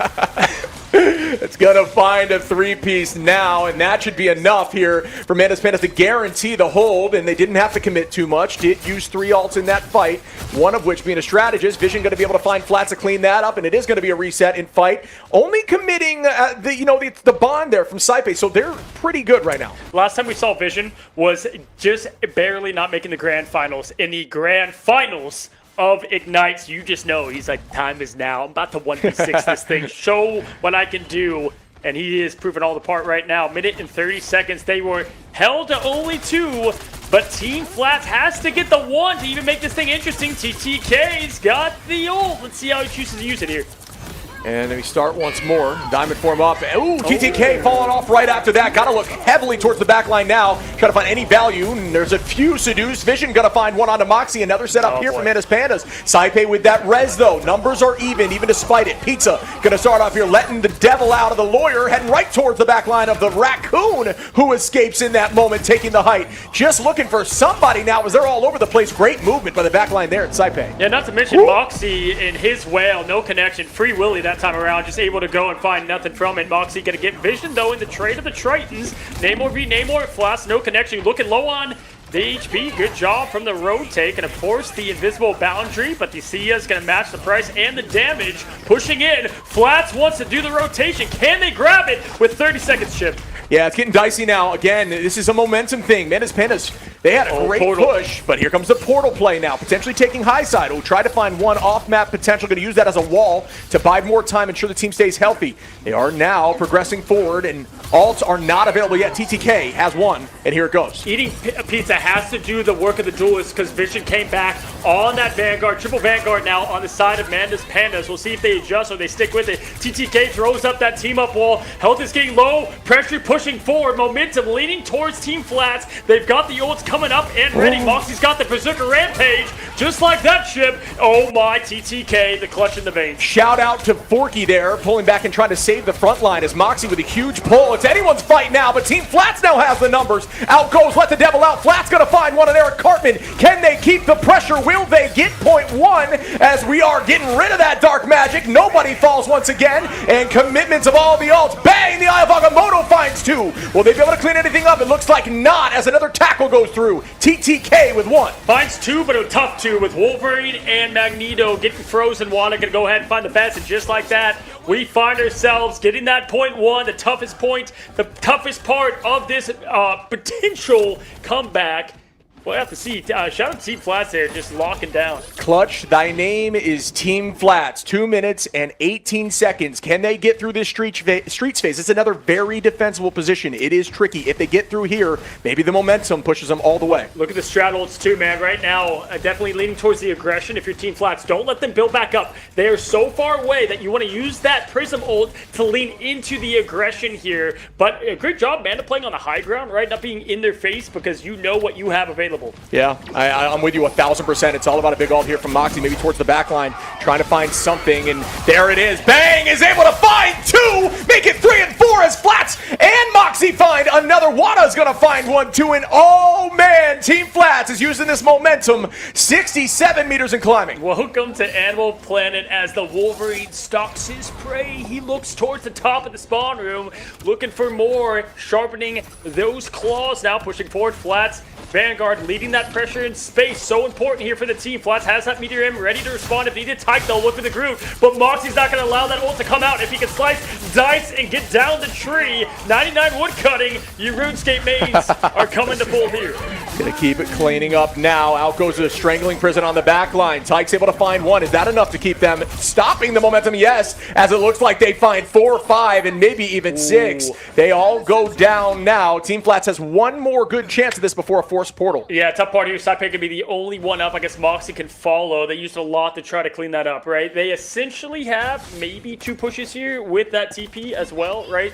But, I mean, taking a look at what they have, we'll see how the Sia comes into play and what they want to do with this approach. Whale is locked and loaded, and we've seen that value so far today that he has found from the sea. Yeah, you're going to need to have some sort of big combination here with Saipe. Moxie and Saipe could be massive, but it needs to land together because that needs to be enough to burst the back line, maybe even through a strategy assault. You've got to keep your eyes on here on Manda, who will have that additional HP on the dance floor. Get rid of that early, make a big play, and try to shut that down with Rocket. That could be your only play through this. And then Prism's going to be able to lap around a little bit quicker than Forky Dog. So if you can lean into that, you're going to win. Moxie finds the 2! Oh, holy my goodness, mid. Not able to get that ult out. You got to press Q there. Are you kidding me? As everyone goes down, and it looks like Team Flats need to stay on the point here, and they will get through this phase as we're heading to the final point. Can they get it done? Team Flats is clutching up now. Manda's Panda need to lock in. Match number 1. My throat's on absolute fire. We barely kicked this thing off. The community clash is exactly what we thought. One team invited, you know them, you love them, but the other end have gone through the gauntlet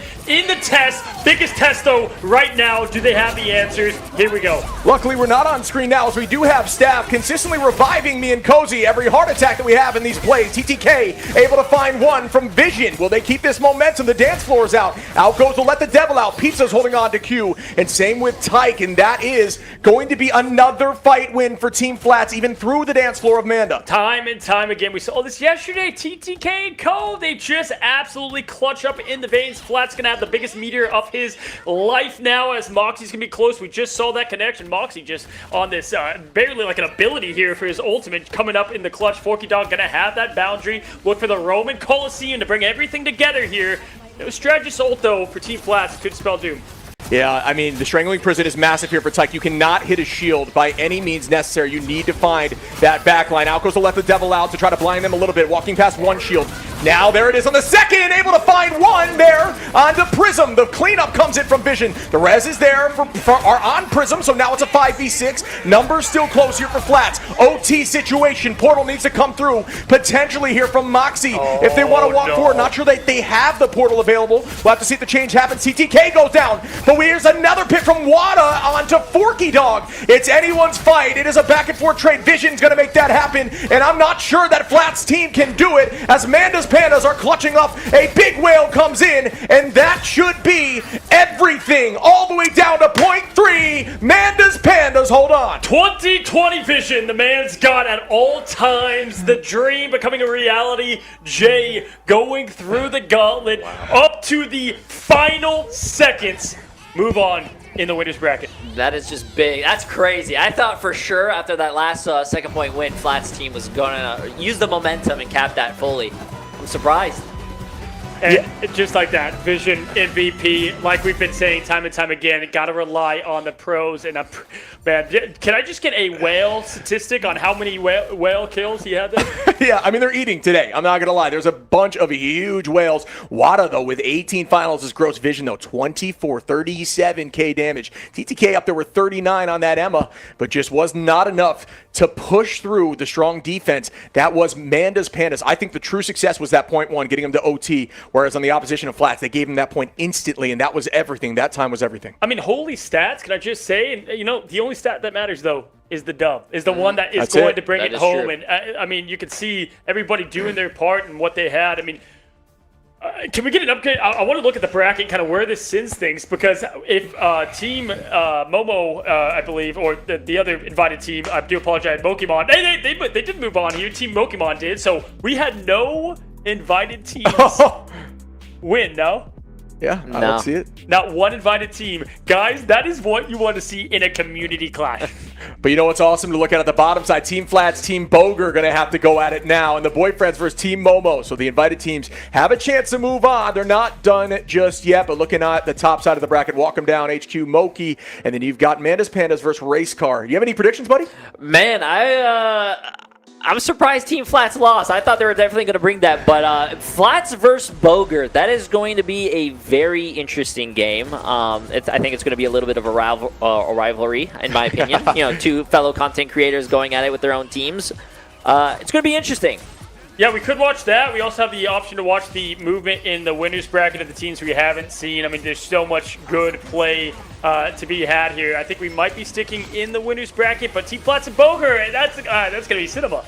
Yeah, again, it's anybody's game, I think, in some of these, man. All these teams are putting their hearts and souls into these matchups, making it to Game 5, a few of these matchups, man. Yeah, you're seeing the Cinderella story unfold in front of you here now as Mandas Pandas got the W. If you're just now coming in, Team Flats nearly there to victory, and have to find themselves on a lower bracket tear. And listen, I mean, we saw the 0-3 by Boger. Can they kind of come back together? Didn't get to see how that unfolded, but I do know that Flats' team, they're hungry, looking for more for that first moving forward W. Yeah, man, what an absolute blast to watch for Game 1. Let's pull in our GOAT in here. Get in here, buddy. Man, I mean, what did you guys think? Did you guys have any indication who was going to win? I thought it was going Team Flats until I saw that defense from Mandas on point 1. I definitely thought it was going to be Team Flats. I mean, they were showing huge, gameplay from all the other maps besides Domination. Sure. To see them almost get full held, almost, yeah. it made me sad, but they kept pushing through. They were actually able to cap first, use the momentum, cap second. Thought it was going to be a win for them. Really, for these teams, what they're looking for is make it to day 2. Why? You got a full 24 hours to kind of look at what these teams brought for the glory, for the prize. And so that's what's so important for them right now. And a lot of these teams, they don't find themselves in the losers bracket. We've seen time and time again, and Jay, I know you watch parties, so we've seen teams like FlyQuest, they got pushed down in the lower bracket, they won all the way through. So sometimes it takes backs against the wall. Hell, you just won from the lower bracket, man, right? I mean, I don't know if you guys remember, but in China, when you guys were casting, Envy lost and made that whole sweep all the way to the grand finals. Almost won there, too. It's definitely on the table, right? Sometimes a team needs to get knocked down to bounce back up and be heavy. Exactly. They learned their lesson, right? So we'll see if they're able to do so. Again, nobody's gone just yet at these top teams. We've got eyes on to see what happens here over this next set of series, man. And I'll tell you what, it is going to be a blast, especially if our first game was like that. Are you kidding me? Yeah, that's wild. Scared versus overconfidence. Both are kind of tough to manage, right? So you got to see which one's worse. Sometimes overconfidence in the top bracket can find yourselves quickly being scared and then out of this thing. We are going to take a quick break here as we reload. Get ready for our next matchup, guys. Reload, relock, get a little snacks, Jay. Anything to send off the stream before we hit the break? No, appreciate you guys watching. YouTube chat, Twitch chat. You guys are absolutely amazing, and everyone that's co-streaming as well. Hope you guys are having a great time and with your communities, and keep on enjoying it, and hope to see you guys for day 2 tomorrow. Don't forget. Don't forget, guys, my voice is on fire. Shib, how you doing? You know what, buddy? At one point, I turned into a fountain. I was just kind of spitting all over the screen, and I was like, good thing our camera's not on us because I'm yelling too much, but it was pretty gross. I'm hyped up. We're in a tighter space right now, and our chairs are just it's like bumper cars, dude. We're just like going at it over here. If we had caster cams, sometimes you would just see the most insane stuff because dude, and that's where it is just passion. Like, it's just fun to see these plays. Seeing you guys, usually when you guys are watching the game and casting and whatnot, I can't see your guys' expression or your movement. It's so fun to see it in person, awesome. man. We must look like there's a big window right here where people can see us, and we must look like absolute psychopaths. Like, what can we possibly be screaming over? I know my neighbors at home are like, the amount of times they hear like out of context, like Spider-Man with the 3-piece. They're like, what the hell is this guy talking He's about? killed 3 people. We need exactly. But yeah, man, it's been a lot of fun, guys. We have a lot of action coming towards your way. Don't go anywhere. Grab a snack, some water. We'll be right back.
going on, guys? Welcome back to the J3 Community Clash. If you're just now coming in, we saw Team Flats narrowly lose and got sent to the lower bracket to find themselves. Boger did get 0-3 at the top end by, I believe, Race Car, but now they find themselves against each other. Streamer creator versus creator. Yeah, I mean, and shout out, just so everyone knows, Team Boger's team now, just for everyone who we didn't catch at the moment, is called Team Vibes. So that is the name of Boger's team. Team Vibes versus Team Flats coming up here. And I'm looking forward to seeing how they go against each other. Because when you go against friends, bud, sometimes you just kind of kick it into fourth gear. And you just kind of figure it out. And why is it called Teams Vibes? Well, they got the one and only Kingsman on their team, who is looking all the part, all the confidence. I just heard him in the lobby saying, hey, guys, we can lock in. Here we go. You're looking at it now. Magic, obviously, going to be representing Kingsman there. Craggy and Boger going to be the pros that we know. Snake Case is literally the goated Venom. He's so good at Venom. If you don't know him, you have Maddie and Ted as well. Yeah, I mean, Snake Case on Venom just knows virtually everything there is to know about Venom. Just a ton of movement tech. Definitely check him out if you're looking to head down the Venom route. It's just one of those Vanguards that has 1.5 trillion HP. Yeah. And yeah, looking forward to seeing what they're going to run, because I have a feeling that we're not going to see Gambit off the rip there from Ted. All 20 inches of that Venom. And then if you go and look at the other side, you've got Team Flats, which we just saw what they put together there in the winners bracket. And gotta say, man, we really know the heartbeat of this team and what they did with Top Tier Kid, but Wada towards the end there on the Daredevil, I think we might see a bit more of that here to open things up. Moxie was a demon on the Hawkeye. Yeah, consistently looking strong. Both of them on the duelist front. Flats playing virtually any Vanguard that is necessary. Again, you gotta love a king that's willing to switch it up for your team to find out whatever's going to be successful. Saipei likely leading comms, leading tracking, leading virtually everything that it has to do with talking. Saipei is going to make that happen because he's just an absolute GOAT in this space. TTK, the king of the sticks, if you will. One of the few Vanguard duelists Vanguard on the sticks, on the dual thumbsticks, on controller. An absolute monster, and honestly an inspiration for everybody on console. So the teams are locked, ready to go. The map is going to be, I believe, Hell's Heaven 6-7, as Boger likes to say. And I'm like, Boger, come on! But the teams are locked, they're ready to go, and we will see who will move on, who will be sent home for an early good night on day one of the J3 Community Clash. Hey, we're going to put our other streamer on the line. J3, are you here? Yes, hello. Hey, who do you have winning, Flats or Boger?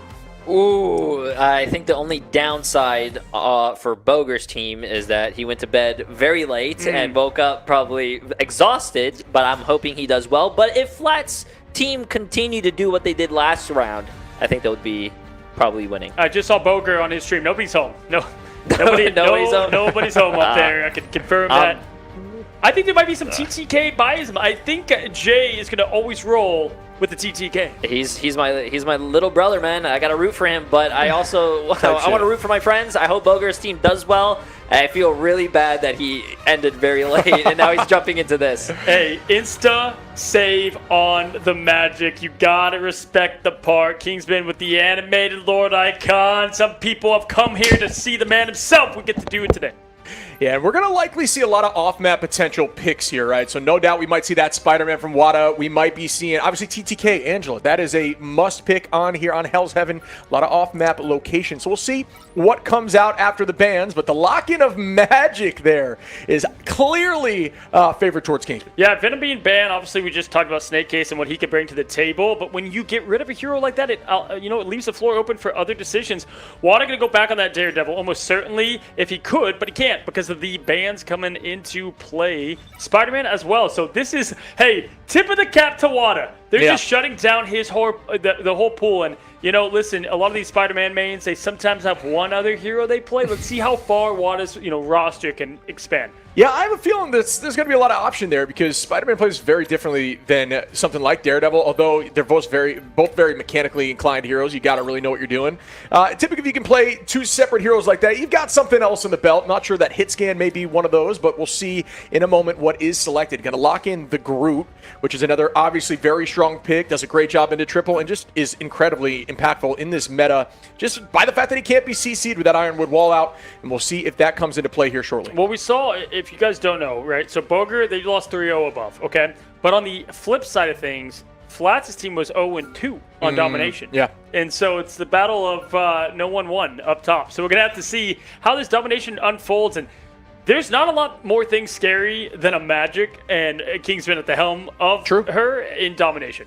Yeah, and they're going to remove that Mantis too. Obviously, Boger's just afraid that if he gets hit with a Mantis sleep, he may not ever be able to wake up because he is just absolutely clocked out right now. But if you're going to remove the Magic, or Mantis, excuse me, because it just enables a lot of those one-shot compositions, but removing Mantis and, not having the Venom, there's a lot of different back and forth on either side. They're kind of just targeting each other at this point. And keep in mind, if you did play in Ignite or you were top 16 in the MRC, you are considered a pro in this game. That is what determined it. If you make it that far, that is why you get the label. So Craggy, Boger going to get that nomination on their side of things, I believe. And on the other side, again, we know Saipei and TTK will be representing the pros there. Moxie, very talented. We know the talent over there for Kingsman as well. So you still have so much talent even outside of the pro scene, but that's what's been put together here for Team Vibes and Team Flats. Yeah, not a ton of off-map potential on this map right here, although there is that giant section where it can be a little threatening, but the Vanguard's still electing to play that CC immune path where you really just don't want to think about it at all,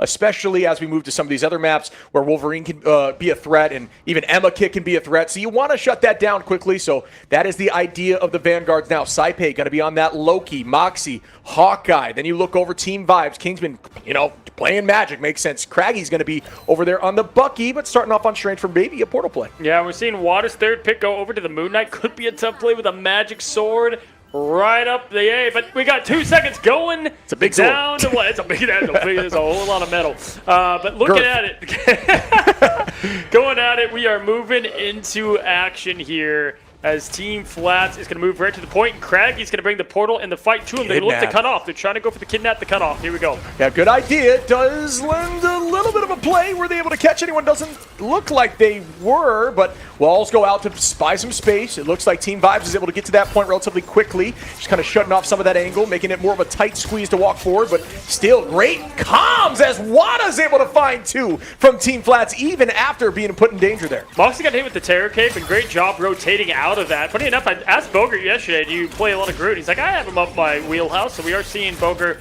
playing the tree, and here comes Kingsman just hunting as the X-Men. He is the X factor for Team Vibes. If he wants to win the next tournament, he's in. Yeah, but TTK just haymakering him right to the mouth. Goodbye, Magic. Back to the spawn door. Wada with a third, why don't you? Onto Teddy. Into that Loki. Just going to be a whole lot of spread of those throws. Moxie able to find one now. And Team Flats is clutching up and looking clean. 20% and moving. And they do have ult advantage. Not a lot of things more scary than as a Cloak and Dagger than a Hawkeye. And a good one at that. Especially how Moxie's been playing the game. Those arrows can put a swift in to the us against the world. Us against an arrow, my friend. That's a great call there. Big threat. A lot of answers to that ultimate. Got to make sure you maybe have a bubble shield if you need to, if you're really going to commit into that. But we'll see what that looks like as they move forward. Now, the fight begins again. Ult advantage up here for Wada, who is available. And then Team Vibes going to have a bunch up soon, too. I mean, look at the talent that is on Team Vibes. They have all the skill, but can they put it all together? Kingsman doesn't even get to play the video game for the moment as Moxie, again, picking up where he left off. On Legolas, never missing is the word, and there comes the absolute machine gun of arrows. My God. I just want to see someone in real life pull out arrows that fast to make me know it's real, but this guy is disgusting here on this Hawkeye, walking right to the door, just keeping eyes forward. Still not going to be able to find much more, but at this point, Team Vibes has got to find a way through this. They got to get the vibes up, if you will. Not even the demon gets to play. I mean, he's using arrows on every bit of that kit there, looking for more. And here comes Wada coming back from spawn, moving forward here. Kingsman's going to let the Dark Child out, and there it is. The wombo combos are dangerous. You can one-shot with so much of this, and unfortunately has to rotate out, swinging the sword in anger. Is going to be able to get the connection there, and wow, with the slam jam of the impact, Craggy says, hello, everybody. I'm here at the show. It's a three-piece of commitment and ultimates there, but they do find success, and this should give them point. But either way, 99% here for Team Flats. That's all they were really looking for, and that will lead to a one-fight situation. Wada still has that ult available here for Moon Knight, potentially waiting for a combination if need be, but now that they're slightly off, maybe TTK is the answer for that combo. I believe, yeah, funny enough, Kingsman was on Team Flats yesterday in another tournament, so funny to see that kind of flip the sides there now as we're going to be moving forward. Yes, you got the Loki ult. That's going to come advantage. Magneto is always great to have. when needed. I mean, listen, you go aggressive here if you're Snake Case. What are you trying to do with this Maggle? Yeah, I mean, right now you got to find an early Swift pick in this fight. It's just a matter of who do you want to commit that ultimate with. Holding on to Loki here for some sort of answer from Maddie, or maybe looking towards, copying the invisible boundary could be huge. But there, you're going to start off TTK, and you had to do something early as TTK and Moxie are able to find one on a Snake Case, still holding on to that meatball. Out goes the end. Oh my goodness, Wada finds two now as Moxie gets a third, and that is going to be on Maddie. Or what a pick there. Yeah, just getting right back into things. And do they even try the portal back? Kingsman's going to rotate. They're not going to have time, unfortunately. Time's going to tick down. Wow. Map number 1 is out, and in is Flat. So great job from them picking up where they left off, and really we didn't get to see a lot of their efforts in domination. We've seen it there. Yeah, the Eternal Bond, like you had mentioned, it was launched there. It's actually copied from Loki, it was not Maddie, and, caught a Hawkeye arrow right to the face. Goodbye immediately, and that is the value to having a Hawkeye, especially someone that can aim like Moxie on the team. 6 finals there for the side of Team Flats. Team Vibes got to step it up here. Only success that we saw in that fight was really the 3-piece of commitment following up on Boger's ultimate. Gotta ask, I mean, the talent is there for Team Vibes. What do you think's not coming together? I mean, Kingsman, he's got that ace right now. What do you think is kind of that missing puzzle piece? I'm not sure. It could be anything, right? We talk about how strong Saipe is in a great comms leader. Maybe it's down to comms, and, that's very impactful. I think they just found success with ultimates and never overcommitted, and I think that's super important. Absolutely. The gates are opening. Teams are ready. We'll see if Boger can get this thing up 1-2-1. And here we go. Yeah, Moxie having that ult ready to lock and load early. It's going to be a bit scary. We'll see if Snake Case can answer that devastating rain of arrows. Do like this map, though, for Kingsman and Magic. Very Magic-friendly map a lot of the time. We'll see if they can take advantage. It's also a good Emma map for the off-map location, but again, all the Vanguards right now are just trying to ensure they don't have that as even an option to be moved and make sure they have some sort of CC immunity when they can. For Snake Case is going to be the bubbles. Out goes the combination now. Clint Barton is just going to release 1,000 arrows, but do they land? Yes, they do. Goodbye to Snake Case, who tried to eat that with the Meteor M. Makes sense on why he was holding it now as Wada is able to find one onto Kingsman. And Wada's just finding a lot of early picks here. You talked about what else does Wada have in the hero pool. I'll tell you what, it is Moon Knight. Yeah, absolutely. Kingsman finding the picks in the back, but just not before 2 others fall. And at that point, it's just dominoes, right? You can't keep up with that momentum. You got the Groot ult ready. Flats is hungry, looking for that Groot photo. Gonna throw it up against what he can find. You can set up the traps early, too. This is just a great point to have. Groot on the defensive. Here comes the Dark Child. The Groot ults come out as well. It's madness here. Graphic cards are dying in front of our eyes, and Moxie is making others die in the process. Yeah, good combination there by Kingsman to get that one-shot combo, and that one landed on Moon Knight, kind of in blind right there into that invisible boundary. TTK is able to find Boger, which again, it's difficult to play Thing into Groot, especially when those walls are all over the place, but even so, still making that happen. Ult advantage going to be just slightly on the side of Team Flats in the next fight, as we will see TTK, Saipe available, but on the opposition, you look over at Team Vibes, and Teddy's holding on there for the Resurgence, and we'll also have Maddie's now, so it's going to be roughly even, but the Strategist Ultimate's very prevalent here for Team Vibes. Kingsman's movement, it's a lot of fun to watch this Magic. Kind of how he takes the battlefield, and with the Madness ult up and together, they're going to move forward and see what they can find out of that. Kingsman's going to get Moxie out, and just like that, TTK is going to get his piece of the pie. Saipe keeps everybody well up and in charge and gets the melee hit to follow, and just like that, it is going to be Team Flats making this so difficult. And I don't know about you, man. Playing Doctor Strange against a good thing, it's just tough. Yeah, it is tricky. It's one of those, things that you just constantly are just going to struggle. I mean, you can build ult quickly. That's kind of the answer right now. But when you have a backline like this, just protecting TTK and just enabling him to play as aggressive as possible, you're just going to catch haymaker after haymaker. Up in the sky we go. The meatball from downtown is going to be caught there by the crystals. Teddy finds one onto Flats now, trying to keep them up as Team Vibes needs to get this point quickly. 92% here for Flats. Huge pick. Boger yesterday said he's washed, but can we see it right here, right now? This Agamotto is going to be a big one with the new cloak cancel and able to get that movement. There comes Iago. Lands, gets TTK, and that is all. And makes some punters, and then it's actually a bigger pick than you might think to give them a little bit of breathing room, and they get the point. First up, 3% climbing, W for Team Vibes. Yeah, Team Vibes could be waking up now, still holding on to another soul resurgence here, and then you will have that invisible boundary. Team Vibes doing a good job having those stratagems, just ultimates available, but they do consistently initiate here with Teddy. Going to answer right back there, and out goes the moon, raining down. Will that find value? It does not right now. A tough spot as everybody progresses through it. TTK, Moxie find two. They're going to try to take this right back and end this now. Moxie's impressed me with the way that he's surviving the onslaught of Kingsman. I don't know about you, but when you are that Hawkeye and you've got the magic on you, it's just so much pressure to deal with. Can't miss a shot. Got to make sure you save your cooldowns, get a little bit of space with the sword slash. Does just like that. And points going to go back over to Team Flats. Time is ticking down. Portal is out. Kingsman's going into the Dark Child, seeing if he can find the Wombo combo. Does find a connection, but is pushed away from Saipei. Going to find himself a little bit of space here. Going to find a quick deletion. And just like that, look at this space, this mobility. Kingsman finds one. Got to do more than that, though. There's barely any time left. A lot of animation cancels flowing right now for Kingsman, who's trying to find Saipei and does just that with 36 HP and a dream. Gonna keep it up now. Gonna find another onto Wada, and that is enough for them to try to retake this point and get that moving at 35%. Well done there by Vibe. Snake Case holding on to the Meteor M, and that is likely just going to be an answer for Moxie whenever you hear those arrows start raining. Just a sliver of time, and that's all you need to turn around what is going to be a pretty tight map number 2, 50% up. We've got another Agamotto unlocked. The Vanguards are in charge. Craigy's going to have that ult as well to follow. So, listen, Saipei is going to match that. This is actually a very even fight in terms of ult economy here, outside of maybe Prism and Team Flats having a bit more sustain.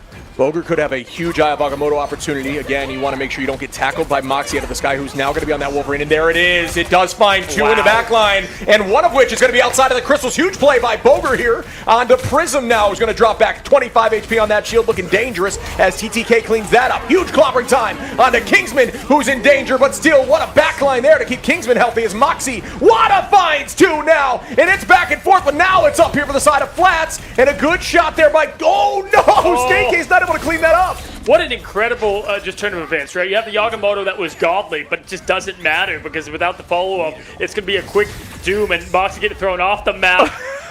As a celebration from TTK, we find ourselves with Flats getting their first win in Dom and moving forward. Can you imagine if they touch and off goes Moxie down the map? Yeah, and honestly, Team Flats kind of struggled in Dom, right, in the last series, so that's a good indication of a team that is feeling a lot better now, and they looked very strong on those two maps. But Vibes, definitely, you know, I saw the Vibes starting to increase there. They started locking in as a unit, a lot more combination plays, and they looked clean, but just too little too late. And we were talking about Flats and his flexibility yesterday, or today, with what he can do in the Vanguard department. Group play was phenomenal there, and looking at it, I mean, listen, Kingsman did his part. Moxie, though, continues to be kind of this anchor, and when you're that and you're not the pro, you know, it's just absolutely massive for the value you get.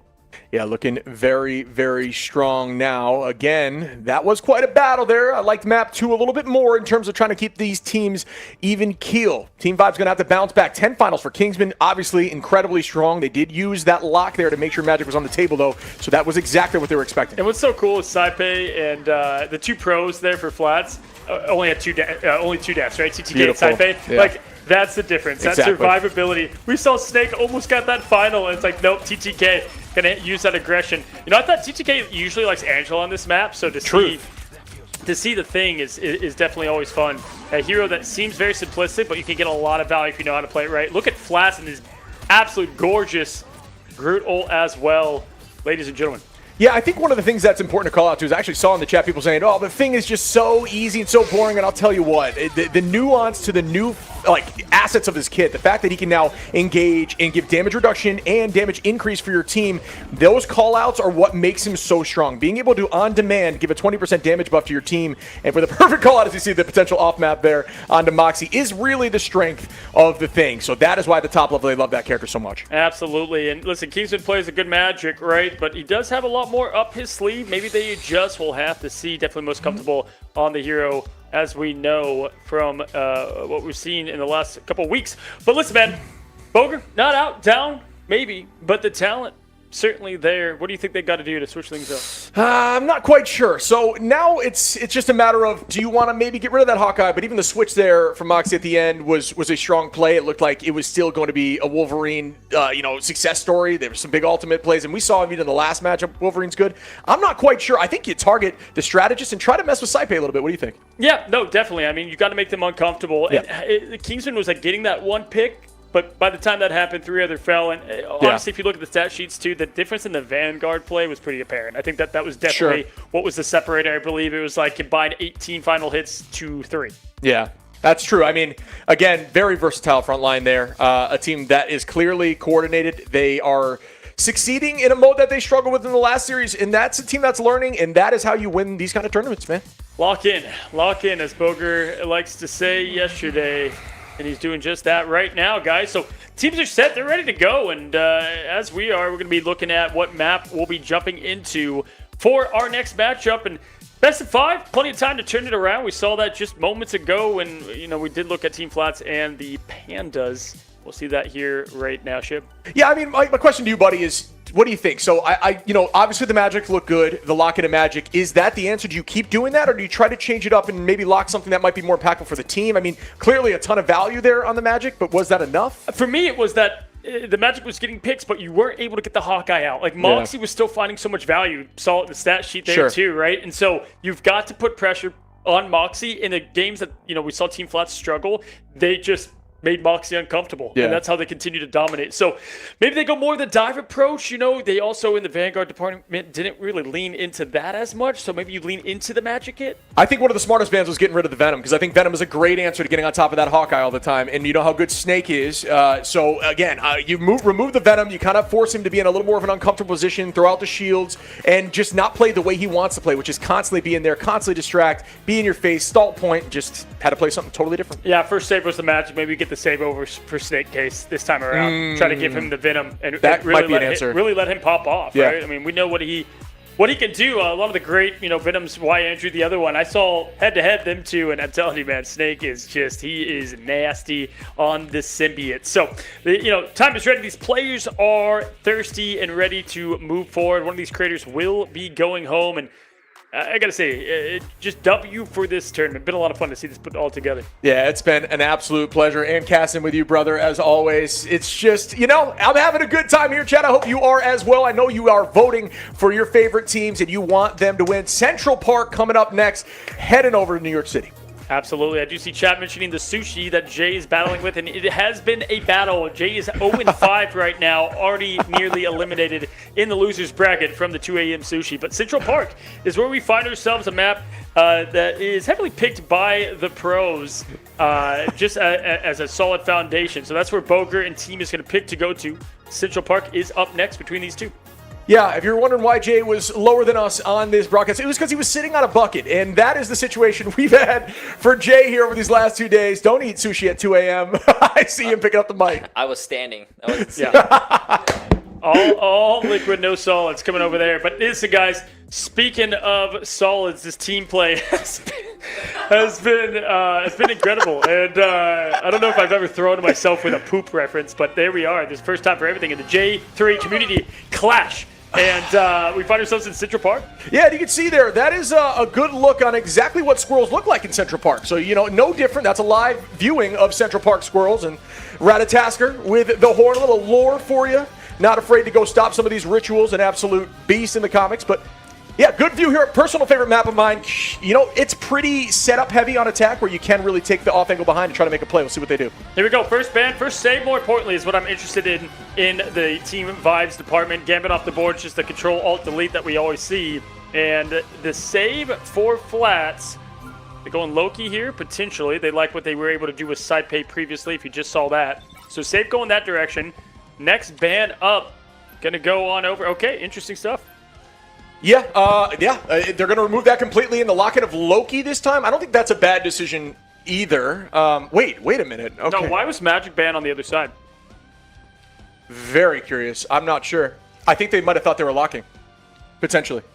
There's a chance of that. I deadass think that's what just happened. Yeah. Yeah, it definitely was. Yep, somebody clicked a button. In fact, it was Boger with the flag. So I can confirm that Boger is on 10 minutes of sleep. And he is Hey, they're sweating over there in Flatsland, the Zero Magic mains. Yeah, we just got word they are going to send over a team to mainline some Red Bull to get Boger awake. His eyes have been closed since 6 a.m. last night. Complete IV drip, just going right into the veins of Magic Man. That's amazing. But Venom is not going to make it yet again, so Snake Case going to have to find himself another 20 inches to play with, and we'll see if he continues to go with a dive hero. Maybe he goes in another role in the Vanguard department. DD on the top being banned, which I think was meant to be a ban, not a save. Yeah, no, that one landed for sure, and they are going to lock in the Loki now on this other side, which I think is a smart play. And the Gambit removal, very consistent. Honestly, come to be expected. Looking forward to seeing a change maybe there in the meta, change it up. My personal opinion, get rid of the healing on it. Make it a little more different and unique and force them to be a little scared when they run in at the opposition. But we'll see what they do in future patches, and removal of Hela.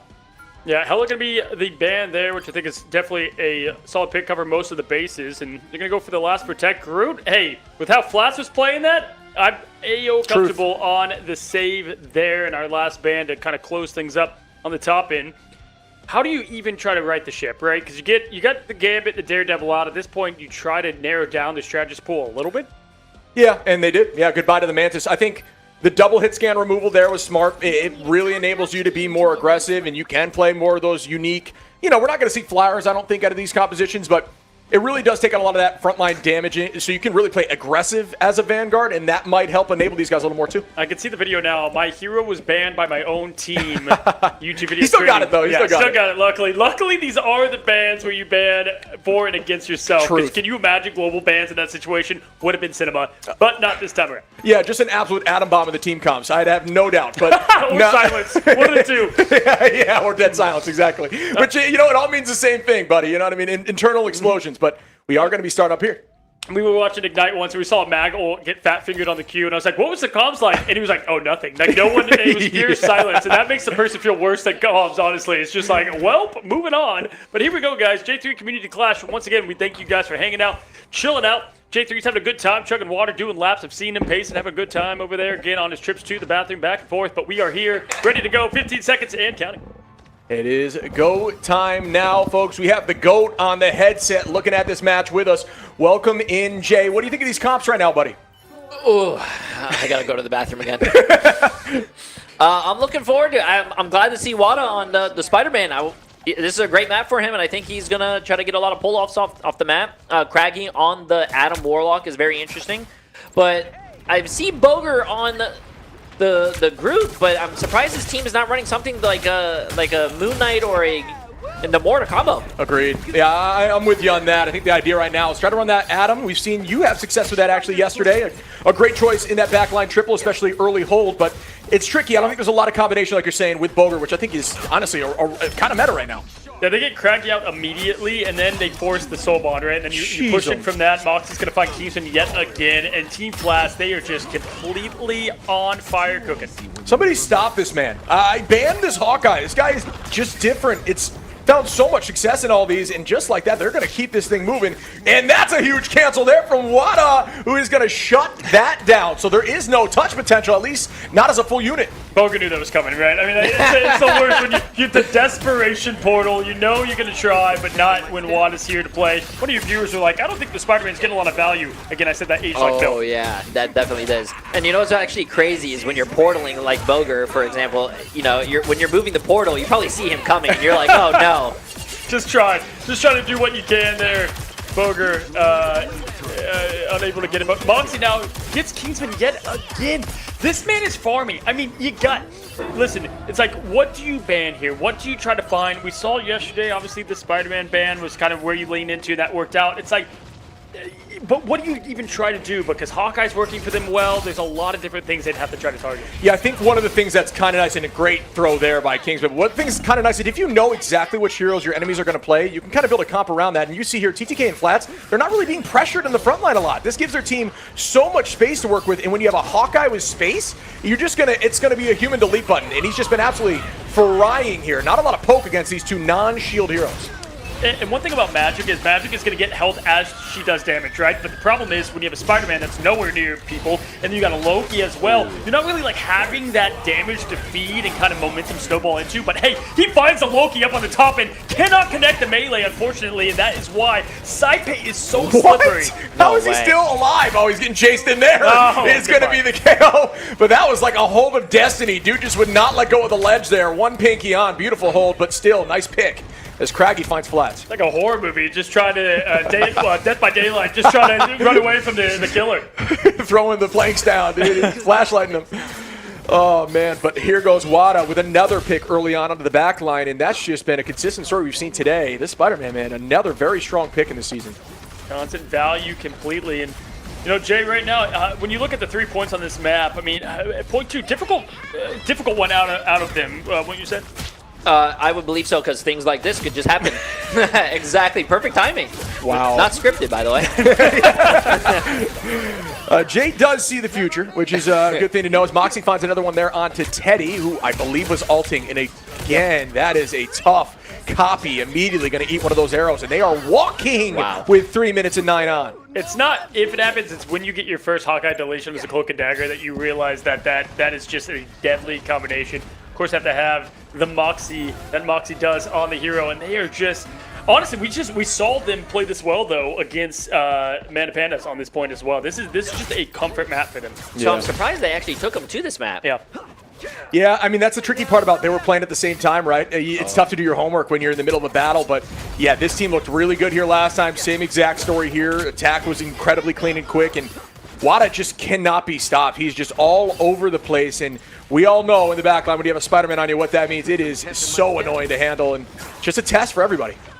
Absolutely. Seen a lot of great Spider-Man play. More of it here right now, and as people like to joke, you get a little peek at the PS3 graphics here with the pixel skin. There's another pull-off Snake Case. Just trying to stay alive. Can't float to the platform. There's a quick deletion, and that is going to absolutely put a stop to the fortress of the defense. He's now hunting. He's hunting the Dark Child. What are your thoughts on C&D in the meta, Jay? Right now, because I know she's so good, but like, there's so many counters with that all. I feel like it depends like on what the other team is running. I think you cannot run it into a Hawkeye because you're standing still for like that split second, and a lot of people like Moxie will take advantage of that. And even two of the heroes that you play, right? Like, you know, Namor, you have success with all potentially, or even Bucky, right? Bucky pulling, yeah. I think it depends on what you're playing into. Sure. But my favorite thing about this is watching like a Spider-Man duel a Magic.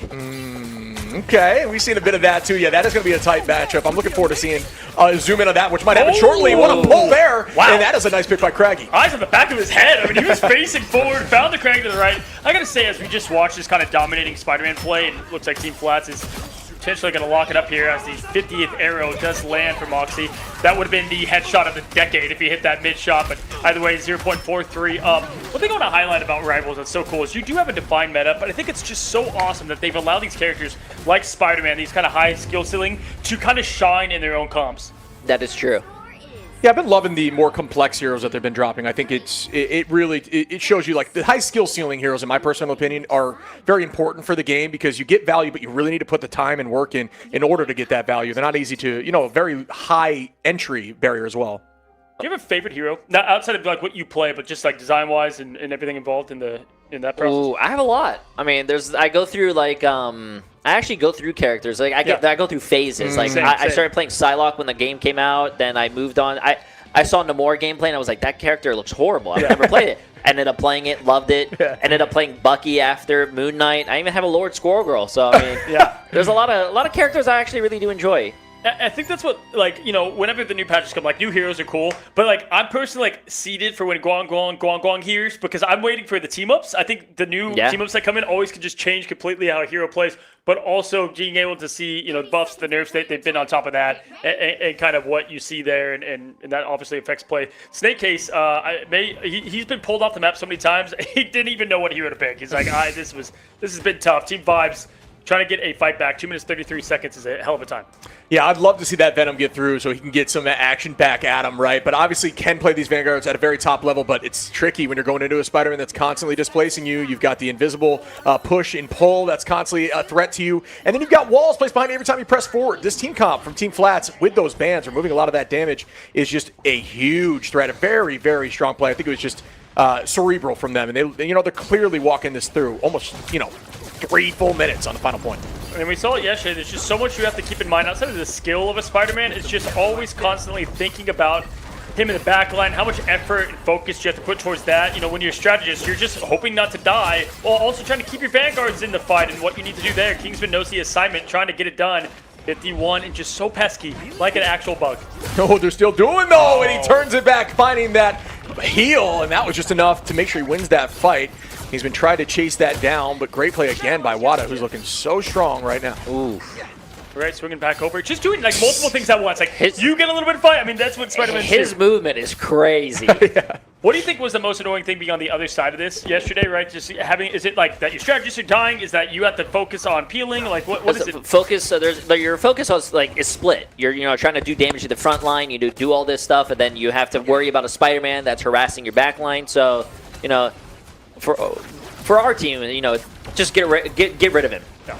That solved a lot of our issues, actually. Yeah, I respect that. And Hitscan was good for you guys, too, which I think they did a very smart decision of removing all of that. Goodbye, Hela and Phoenix, and that's a huge threat that you're constantly dealing with. So, smart decision again, talking about these early bans and how impactful they can be on these matchups. Now it's all about, vibes. Just they got to step up here for one more fight. Yeah, no, for me, what makes Spider-Man so crazy is what we talked about. It's just purely the mobility, right? Because you see him, now he's gone. And even if it's just paper cuts, death by 1,000 cuts, he's going to get the job done, especially in the mental. Now going to try to push in. Saipe is going to get a pick on Craggy. Maddie goes down as well. I mean, Team Flats, they are a iron fortress right now. Yeah, they look so locked in. I'm not sure what the solution is. Coming out in all these fights, up in Ultimate Sue, Craggy making the change. We are seeing some change up in composition here. Snake Case going to that Emma. That's the kind of stuff that I think needs to happen now, just for the sake of mental, right? Like, we've all been there where the mental can get tough, right, Jay? I kind of feel bad for Team Boger because the last team I want to play in the lower bracket is this Team Flats that barely lost by the millisecond. Looks like a winner bracket team. Could they win the whole thing? True.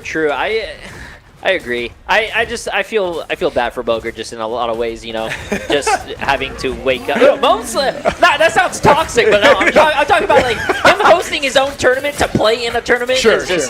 I feel bad.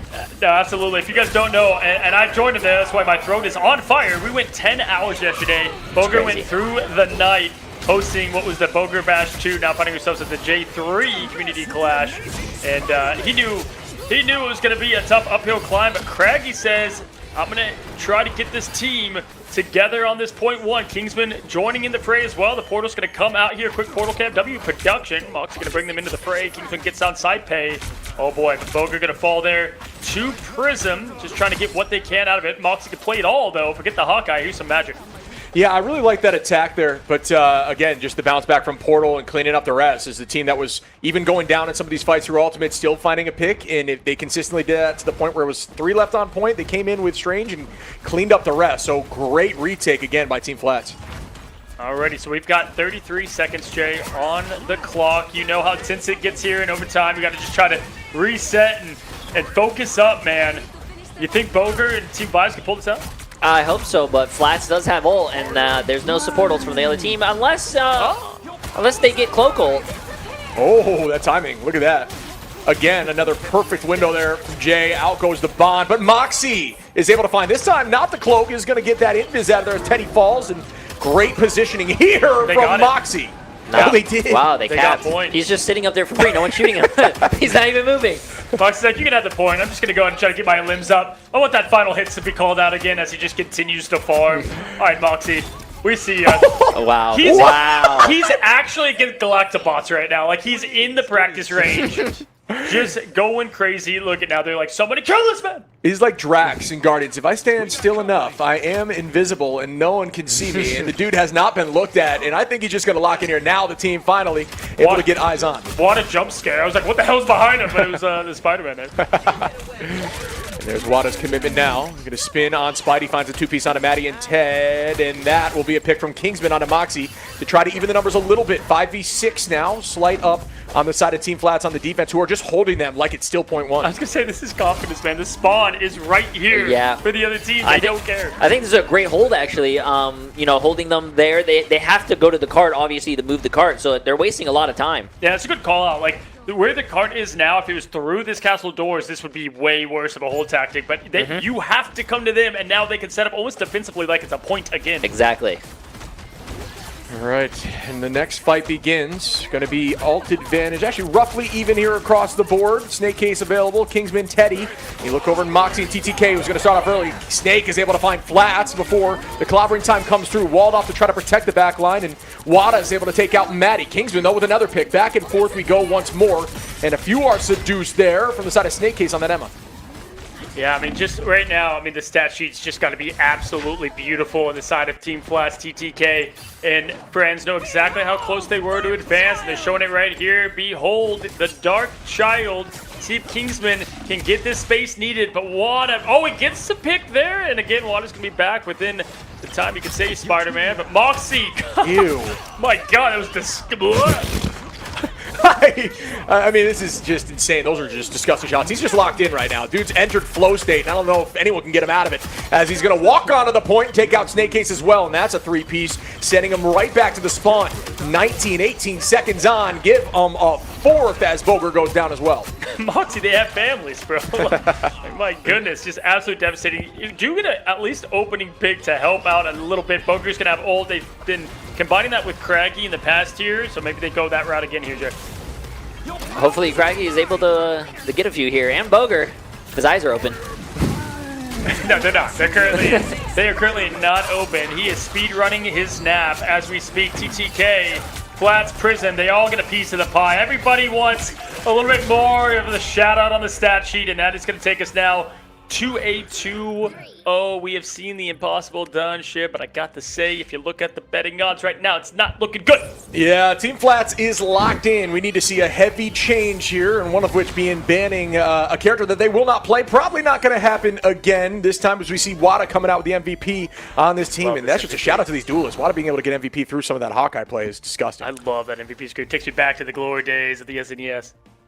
Gotta love those side scrollers, man. But look at this feed here. Look across the board. Moxie, 23 finals. Wada, 18.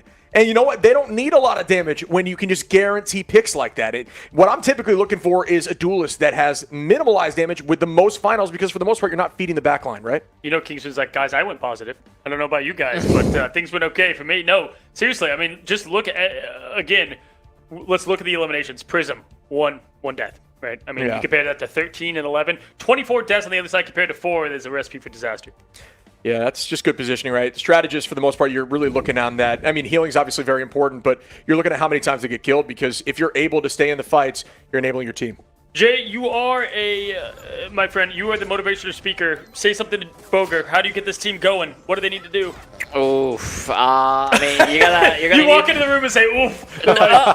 No, I will walk in and be like, hey, guys, come on, listen. I got you guys energy drinks. I need you guys to get more, wake up, get a little excited. Hey, we have seen teams reverse sweep this, so maybe Boger and his team can definitely do it.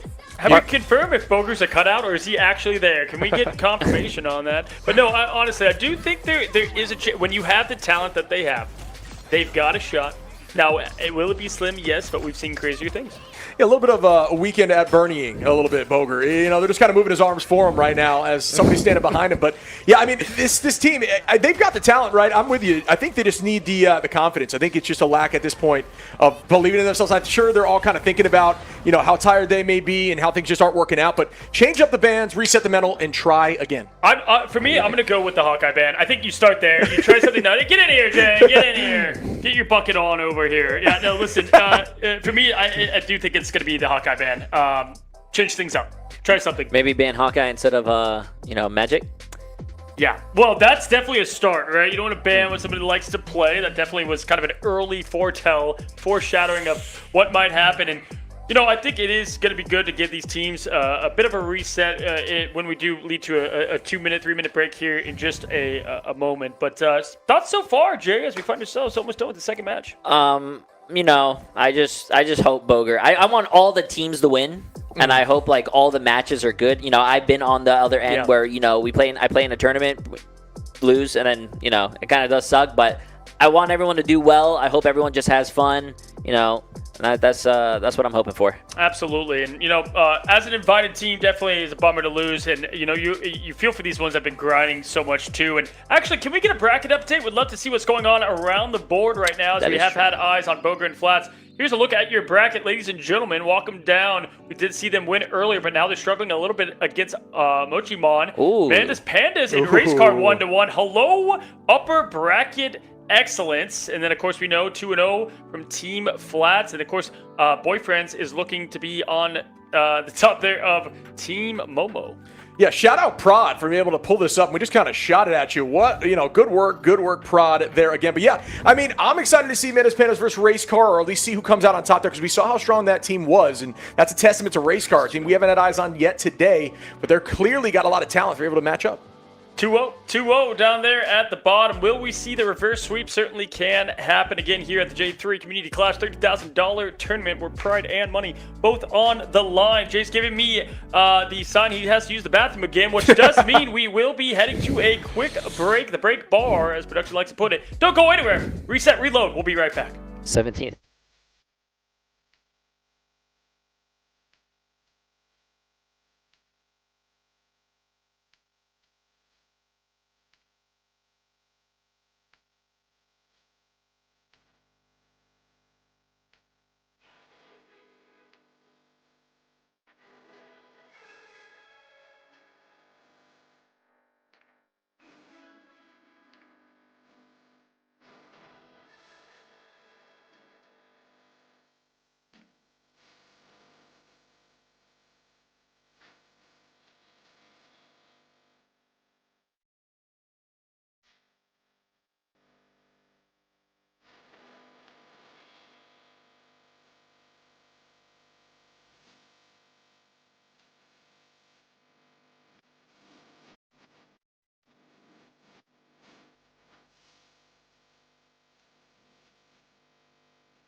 For the good guy.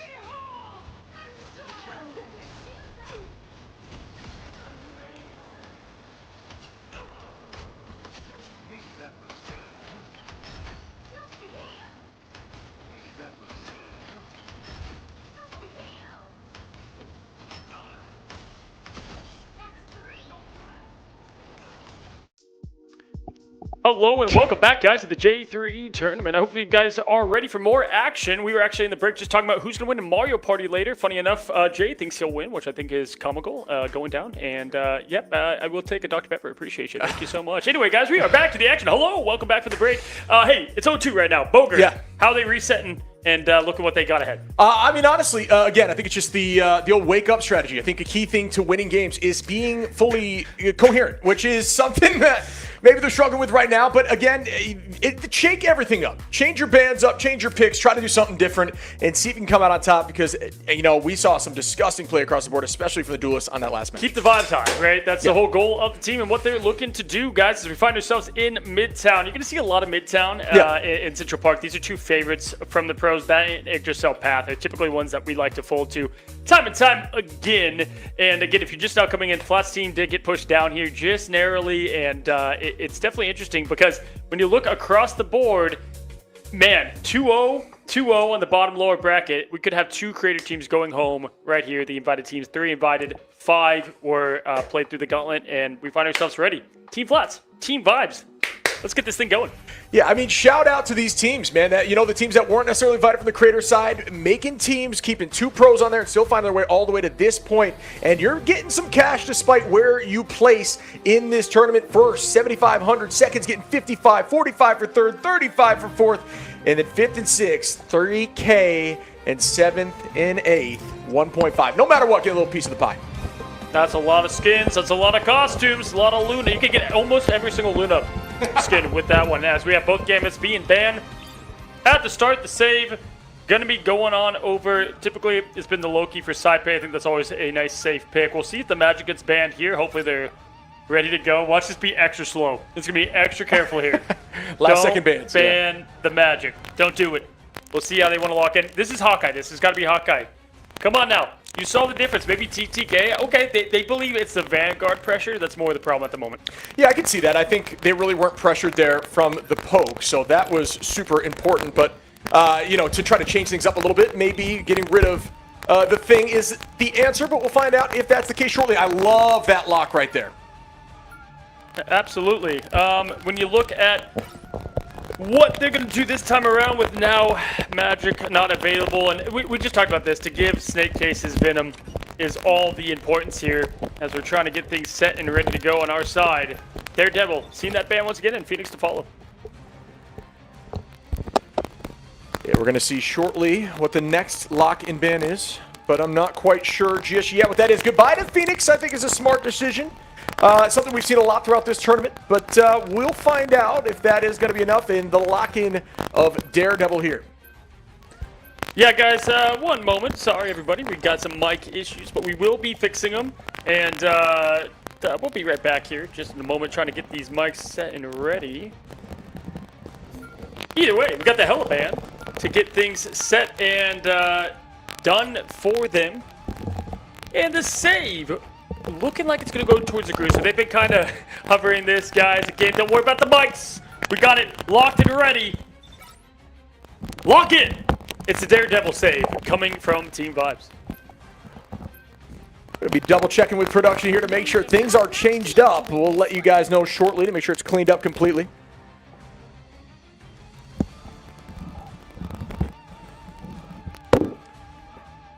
Dude, that Venom, the animated Venom might be...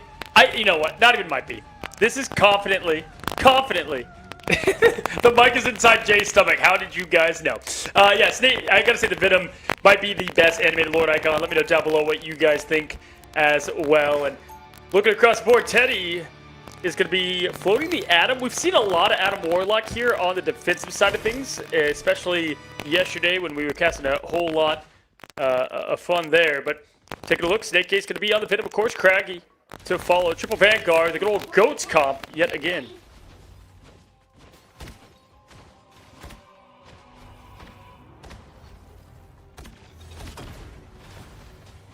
Are the vibes over? That is what we're trying to figure out. As the defense is locked and ready. On the offensive side, you typically see a lot of Moon Knight here to open up with the ults. And I'll be honest, I like what they're trying to go with here. Moxie might as well stick on what's working. Once again, getting these mics figured out. Don't worry about it, chat. Lock in. Be ready to go. And here we go, as Flat's going to continue on the tree that we've seen done so well. You're going to get Cozy Monologue in here for a bit as I continue to stall as we get these mics rocking and rolling. It is a meeting of the Vanguard. Snake Case just trying to get out alive, running up on the wall, trying not to burn that shield. Instead, is going to take a quick trip over to the spawn room. Sadly, and just like that, TTK finds the best of Boger. This offensive unit will not be stopped. Will we see another 0-3? Possibly, as we continue to move in. Wada now, hunting, praying for more. Moxie finds a pick, followed by Teddy. How he pulls 2 arrows so fast is beyond me. Man has more final hits than I do in my career stats on the Hawkeye. Wada wants a piece of the pie too on Khonshu's favorite human. TTK gets a pick on Boker, and guys, this is just an absolute feeding sesh right now. A highlight reel, if you will. Look who's here.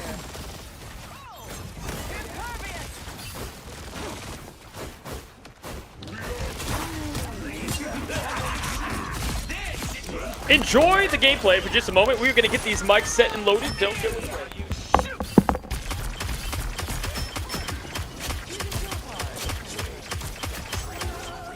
They hit a checkpoint. Now might be a good time to stop them.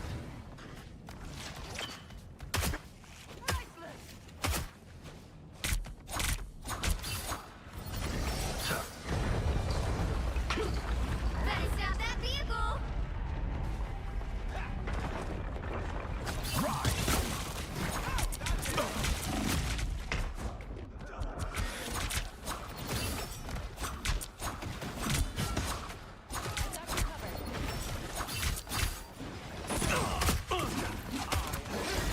This is Dr. Double Orton. KO. Purple's not so funny now, is it? They made it halfway. Stop them.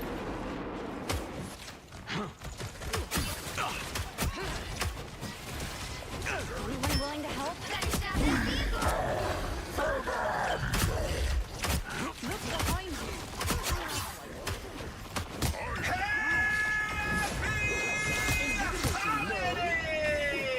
I outnumber you. Let the double.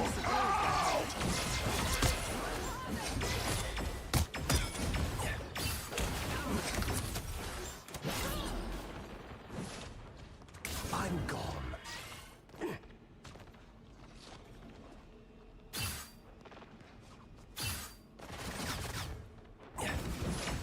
He stopped them in their tracks. Your god is suffering. I have many faces. Needed that boost.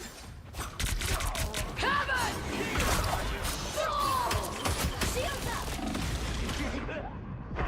This is real firepower! Now I'm being controlled. I blew out Rocket Jam. Anyone willing to help?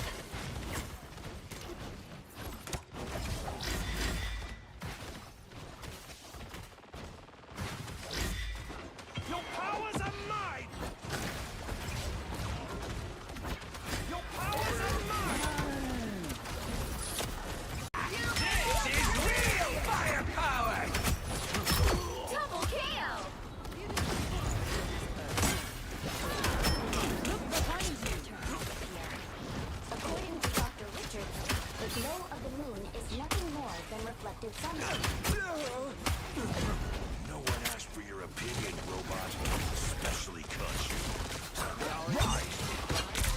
Alright, that feels better. Still a chance to stop them.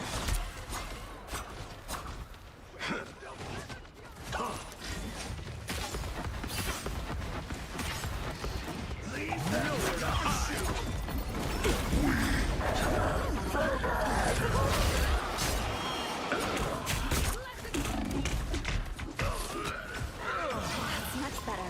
I have many faces. Feeling for my friends. Shields up.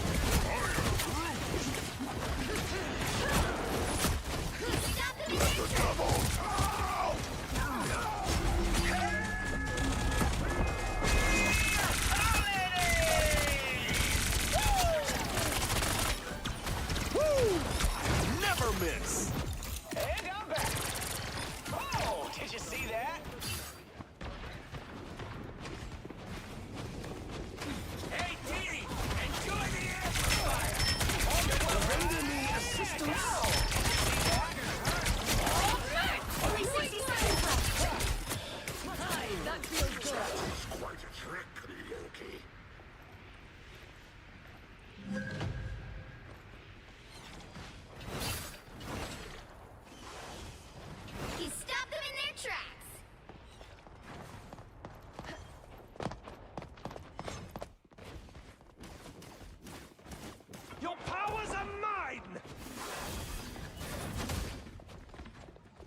Much like Jay3, our mics shit the bed, but we are back at it, folks. Let's dive right back into this match as we're looking now. Team Vibes versus Team Flats. Loads of that shit indeed, but just where we left off, Team Flats pushing now here almost to the second point and came at a perfect time because this is one of the hardest maps to take. It looks like Snake Case and the Venom is really helping as Craggy is going to go into that Star-Lord, folks.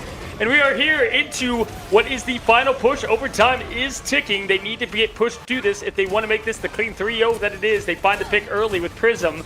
Continue to hunt for more. Moxie now on the Phoenix. Damn, is it good to be back as we see TTK finding Kingsman, who is going to be there on that Strange. Here goes a commitment from Snake, trying to find the back line. Bang! Is able to find one, make that soon to be. Oh, not two. Has some great movement there from the side of the strategist. The point, OT ticking down surely, but still not quite enough yet. Team Vibes just trying to end this and hold them on point 2 as Wada now commits with the Soul Resurgence. Absolutely now as we've got Snake Case put to sleep, trying to keep himself alive into this thing. 1.96 time is ticking. Overtime about to run. The Chaos is out. The God of Mischief is active, and just like that, Teddy is going to get the Sia device on, and bam, Kingsman finds another. This is going to be the finish they need to hold on point 2 ship. Team Vibes is looking very strong, but another Resurgent comes in, this time from Saipei to buy even more time. More commitment here from Snake Case on this Venom. Looking really good as another pick goes through once more, and Wada goes down as Teddy finds one, and that could be the point, but still, they are stalling. This is insane. Absolute beauty now, and just like that, Team Vibes lock in, shut it down on point 2. And I got to say, my friends, you should have seen me and Ship trying to figure these mics out. 2 monkeys, just 2 dumbasses in a room trying to get something to work. Just going crazy down there, just connecting wires Frankenstein style. But we're back at it, folks, and it ended up working out. And you guys got a little reprieve from us for a moment, but we will not leave you for long, much like a Venom. Yeah, got to yell at our favorite superheroes. And again, they needed to mix something up, and they decided to go with Snake Case on the Venom. And boy, did it pay off, because they were able to get a good hold. But I've seen it time and time again. You get yourself a good hold, but you got to get through the first street. Very tough, because you have 3 different points of contention usually.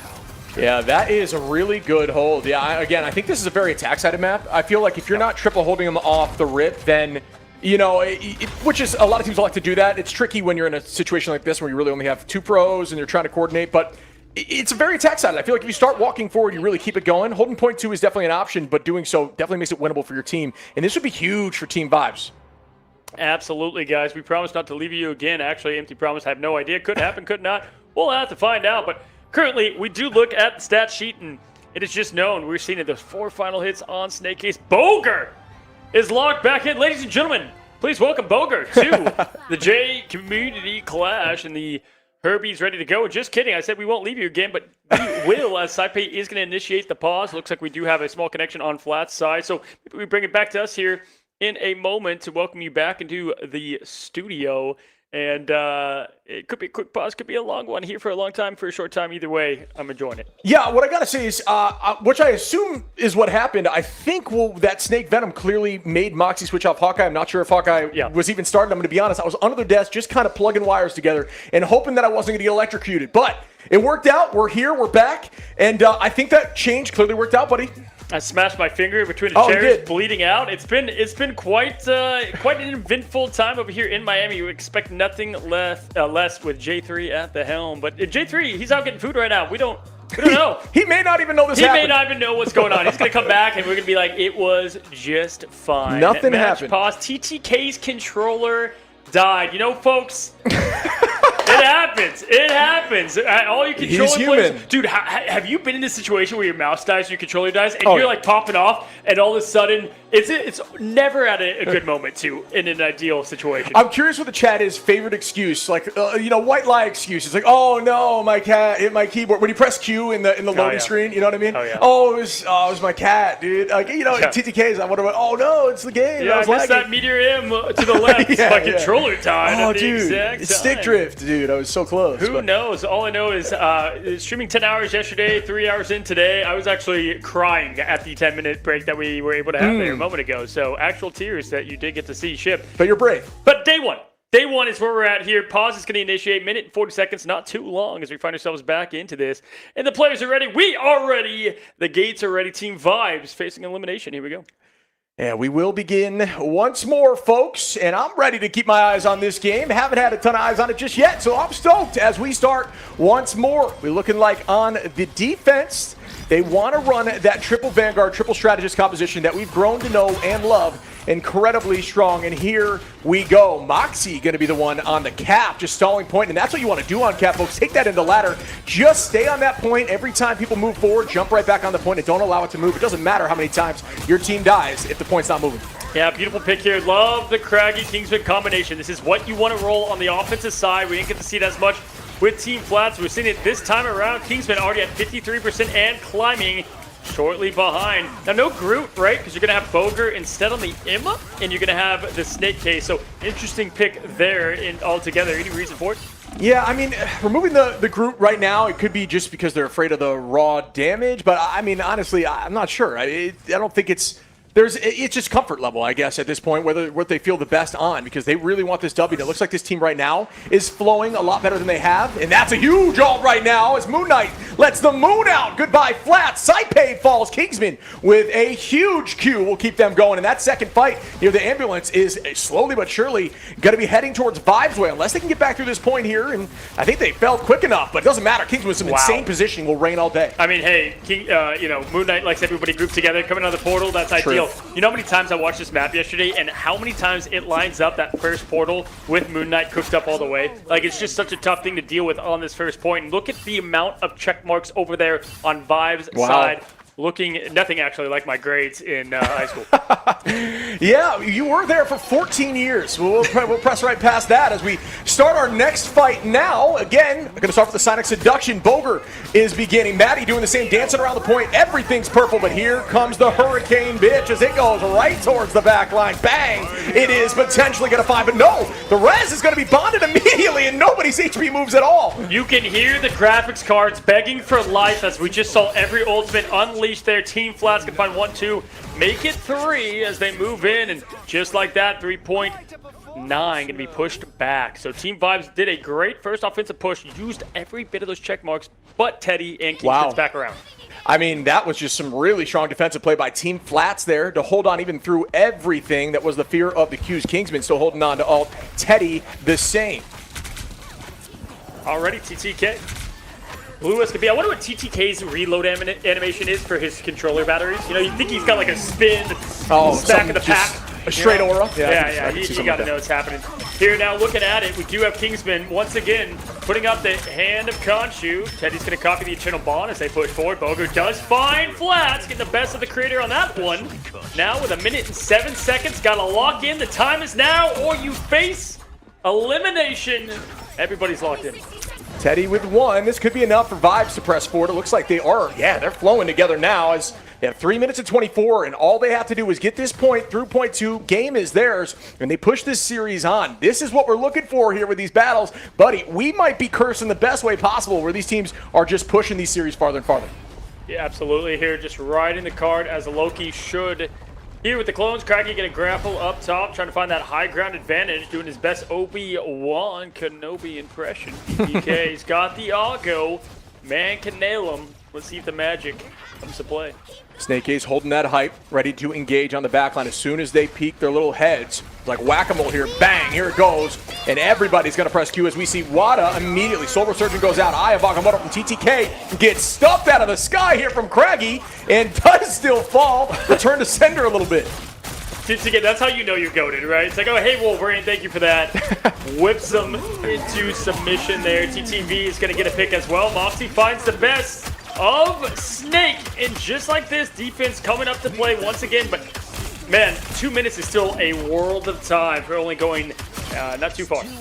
Yeah, that is a good pick. Again, Moxie going to be back on that Hawkeye, knowing the team's going to play a little more front to back, just try to deal as much damage to the Venom as possible, knowing that he just has an infinite pool of HP that he can just pull from with that E button and that ultimate. Snake Case is going to utilize the max of those abilities, but to keep running like this onto the front line, those strategy results are going to start growing very quickly. As we can look now, Teddy is holding on to Q as well. What's scarier than a Hawkeye is one with the up arrows in blue, right? The damage up is absolute insane. Like, he even needs it with the one shot since Kingsman's going to get rid of those clones.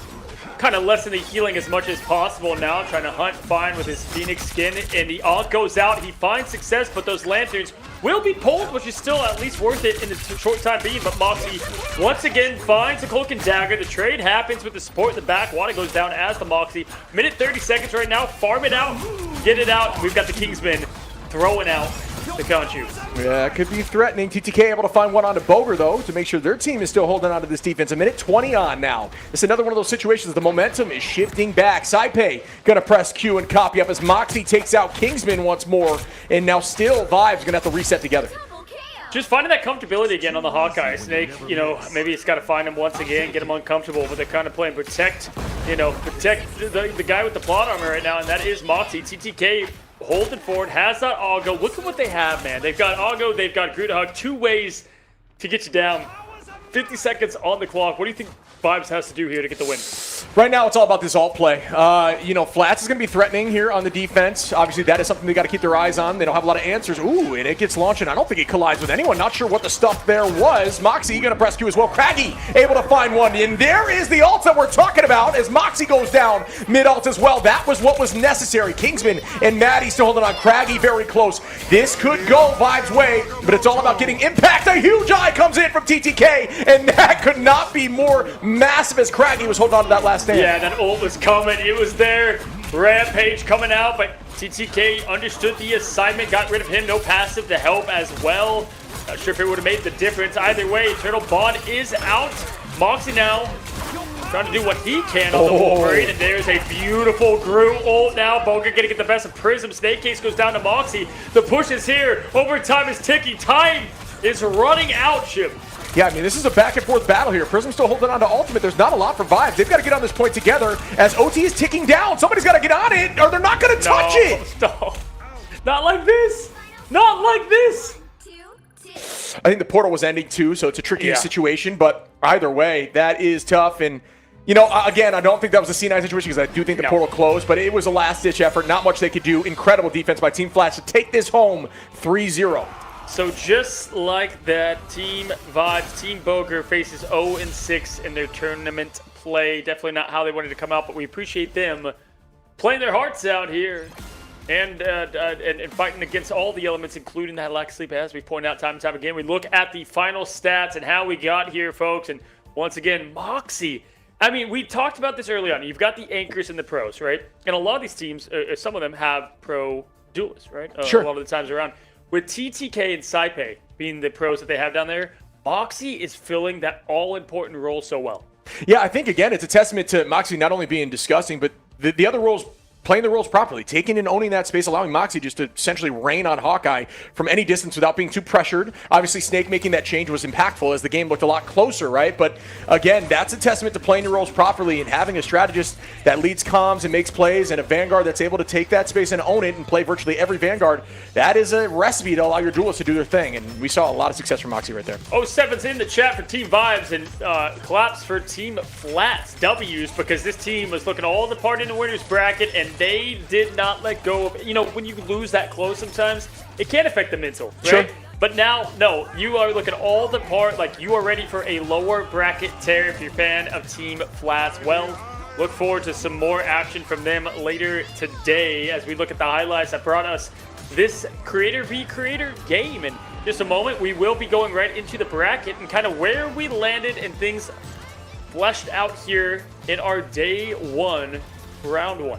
Yeah, and much like Thanos, now we can see Boger can rest. He can rest. He's got the job done. You know, great sleep. Yeah, he can take the great sleep and bounce back as a new human. But that was incredibly fun to watch if you check out our bracket update. Yeah, enjoy the 30 hours, Boger. Appreciate you, my guy. Now taking a look at what we got bracket-wise. 3-0 boyfriends taking out Team Momo. So just like that, Team Momo also out of here. 2 invited teams, 3-0 out. Boyfriend's gonna win. Team Flats moving on. Pokemon 2-1. Both 2-1. Hello Cinema going on there in the winners bracket. Manda Pandas put to the test of Race Car. When you come up a game like Manda Pandas did, Race Car getting that 3-0, you just come with that overconfidence. It's a little bit of a difference, and I like what we're seeing here, buddy. Who do you think pulls it out? That's tricky. I mean, I only had eyes on Manda's Pandas today, and they looked so good, so I have to throw a favor that way. I want to look at Race Car and see what who they are as a team. Walk them down, and Moki obviously as well. I gotta look at those lineups, but yeah, I mean, there's a lot of talent out here. We've you and I have a lot of experience with the pro players and casting them and knowing their strengths, but again, a lot of these names that we do not know. We're looking forward to getting eyes on and trying to make our own opinions in the moment, much like Chad is doing. Absolutely, man. There's just something special about, especially, again, early on in the esports scene for Rivals, seeing these players come from the couches to greatness here in the J3 community, Clash, playing for the pride, but also the moolah. Now, we are going to be taking a short little break as we do let the rest of the bracket unfold. Not going to be long because we do find ourselves in another matchup today. We still have a couple bangers underway, as we now take off the duct tape that is holding up these microphones, keeping everything together. But either way, man, pumped to see what else we have to come, huh? Yeah, man, this has been an absolute blast to watch so far. The games have been tight. Even right there, going down 3-0 was a tough look, but the team still, especially on the final map, locked in and made it look good. And folks, speaking of looking good, J3 back over here on the left. Jay, how did you think of that match, buddy? I wish I saw it. I was in the bathroom. The bathroom the whole time. Listen, 2 a.m. sushi's never it, man. I'm sorry. Listen, hey, I called this from the restaurant. Just want to say, I said, hey, wouldn't it be funny if we all died of food poisoning? And I just saw a little smirk from Jay, but he's the one paying the ultimate price. My friends, that is valor. Now, taking a look, we saw what we had in the bracket. Excited for more. Jay, any comments you want to lead up before we go into our kind of midway point of the show? I mean, to be honest with you, I hope everyone is having a better time than I am. I hope chat's kicking ass. Hope. And, I hope the teams are enjoying it too. I see a lot of teams that I thought that were going to lose actually start winning. Yeah. Excuse me. Yeah. Stepping up in those moments. Are you shocked that 2 of the invited teams got eliminated? I want to say yes and no. Oh, So I'm not looking off to the void, Yeah, all good. yeah. I want to say yes and no because I think a lot of the teams that were. Oh, you want me to get on the lap? Yes. Yes. Well, it happens off camera anyway, so might as well just show the viewers what they want. I want to say I feel like a lot of the teams who were playing in the open bracket have a lot more experience and a lot more team cohesion and everything. And I think a lot of the teams who probably were already made probably didn't practice with each other. So you're probably going to be seeing a lot of that. Do you feel like when you, I know we got to go way back, rewind like 100 years, but when you were, in your pro scene, were you playing a couple years? Yeah, 100 years, couple years. But no, did you find yourself when you were trying to prove yourself, way more locked in? Once you're a pro, you're already there, right? So, walk me through that as somebody who kind of went through the ropes that you did. Well, to be honest with you, if you guys actually watched me in the beginning of my streaming career, I was this kid who was very quiet. I wanted to just be the best player in the lobby. I still want to be the best player in the lobby, obviously. I'm very competitive. But I was just very quiet, focused on the game. I didn't really care about anything. And over the years, especially with content creation, I just started opening up and just having a lot of fun with it. Yeah. So I don't know. Did I answer your question? No, I think that was great. W. I just started rambling, man. Listen. No, listen. I don't know, man. It's a tricky question to answer, I feel, because you've been through a lot of experience with that kind of stuff, man. You've had ups and downs, and even in the streaming career, like you said, you started off a little nervous and bounced in, and that's a good take for virtually anyone who's trying to get into that space too. You just got to open up. You got to chat to, even if you have 0 viewers, you got to be treating it like you have 1,000 viewers at all times off the rip, right? I'm in the best sandwich of my life right now. A J-ship sandwich. Wouldn't happen any other way. Speaking of sandwiches, we're going to go take a little quick break ourselves. You guys relock, reload. Thank you, WJ, W Netties, W Boger Sleep. We'll see you in just a second. Count on me. Feeling good.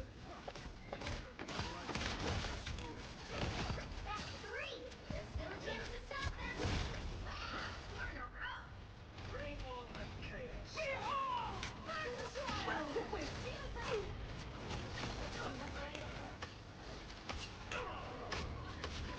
That was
Hello, guys, and welcome back while our casters are eating and, refueling for this next little segment. But my dad is here to come say hi to you guys and show support to the stream.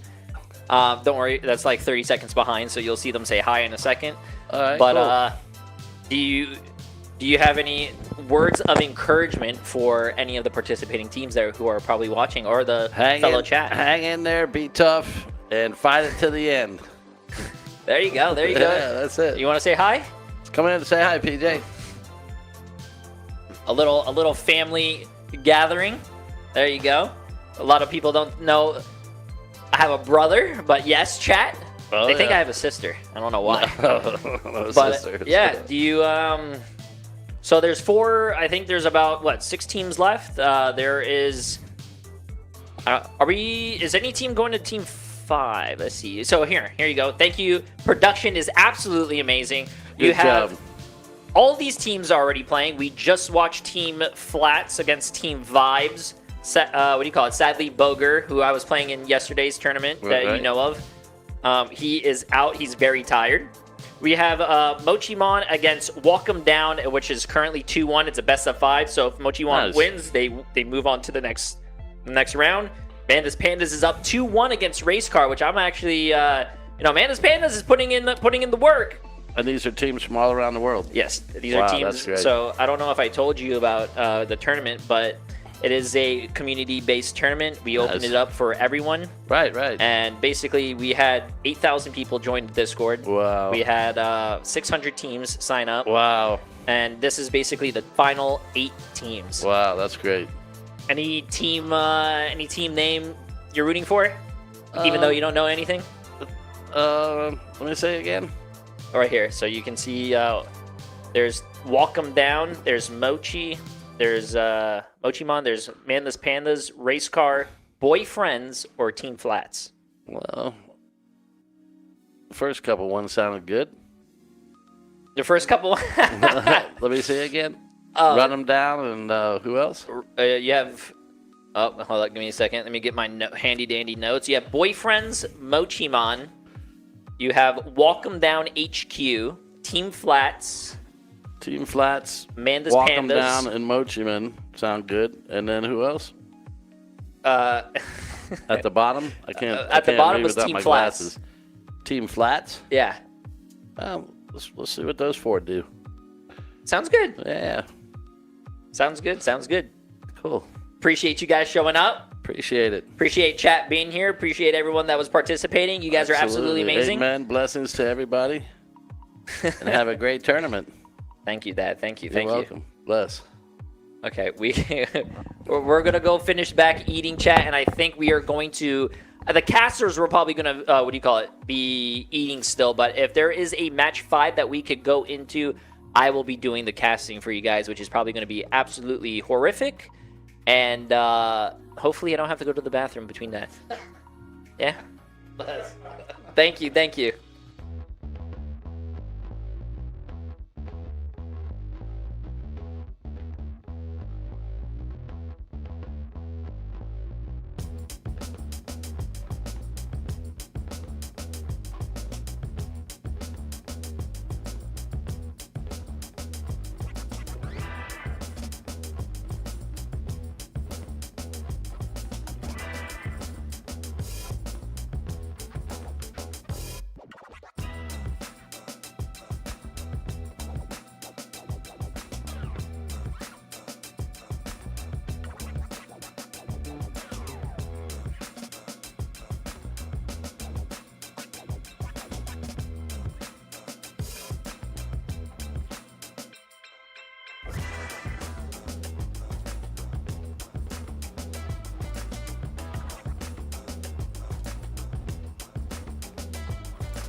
Hello, Jump Scare. We are back, my friends, from the halftime of the J3 Community Clash. It has been one for the legends, one for the books, my friends, so far. And we are just now heating up because we got Boyfriends versus Race Car, two teams. Fun fact, did you know Race Car is spelled the same backwards and forwards? Yeah, it's a word that I don't know, but there's a word for it. There is a word for it, and I have no idea what it's called. Palindrome, and might be wrong, but if I nailed that, I nailed it. Somebody drop it in the chat. There's more. Did I nail it? Okay. Pulled it out of the hat. Emily W. Emily, Jay's mind is blown right now. By the way, a little bit of knowledge there for you. I learned that in my 14 years of high school, as you pointed out earlier. But guys, we have rivals. Action to get to Shib. I'm excited to see these two teams. A lot of known players between the two. Yeah, I mean, but they're teams that you and I haven't had eyes on yet today, which I am stoked to see. So, yeah, it's going to be a blast. We've seen some of these names in the pro scene, like we always talk about. For example, Cooper. You actually, Jay had Cooper on his team yesterday. Great at comms, leading comms, a great strategist in the back line. And we've seen Gator. Gator is actually coaching Envy for a while, too, so he's going to also be on one of these teams. I think he's on Race Car. Nice. Side note, you did nail the word, so congratulations. But yes, excited to see. And then Boyfriends, we have Crisis, who is a goated player, also known to have his PC drop about 50 times a match. So we'll see if that's going to be our story today, folks. Just kidding. But we also have on the side of Boyfriends, Cal. You might know him from Team Envy back in the day.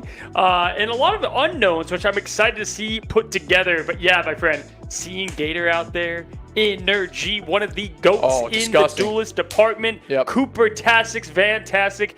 Jay highlighted that yesterday in their win. Can you imagine if Cooper goes 2-0 in the last two tournaments he won? Would be crazy. Would be crazy. I mean, his comms about, he likes to be hungry because it puts him in fight or flight is some crazy 18-year-old That's the craziest stuff I've ever heard. That's the kind of stuff you can't say when you're 30, dude. You know what I mean? Dude, yeah. I'm eating, bro. I'm eating mid-fight, dude. That's why I'm in the spawn room half the time. I'm like, I guess I'll just take a bite. But, hey, this is the bracket. This is how we got here. Team Flats, we've been following his story so far. They'll be playing Walk 'em Down HQ.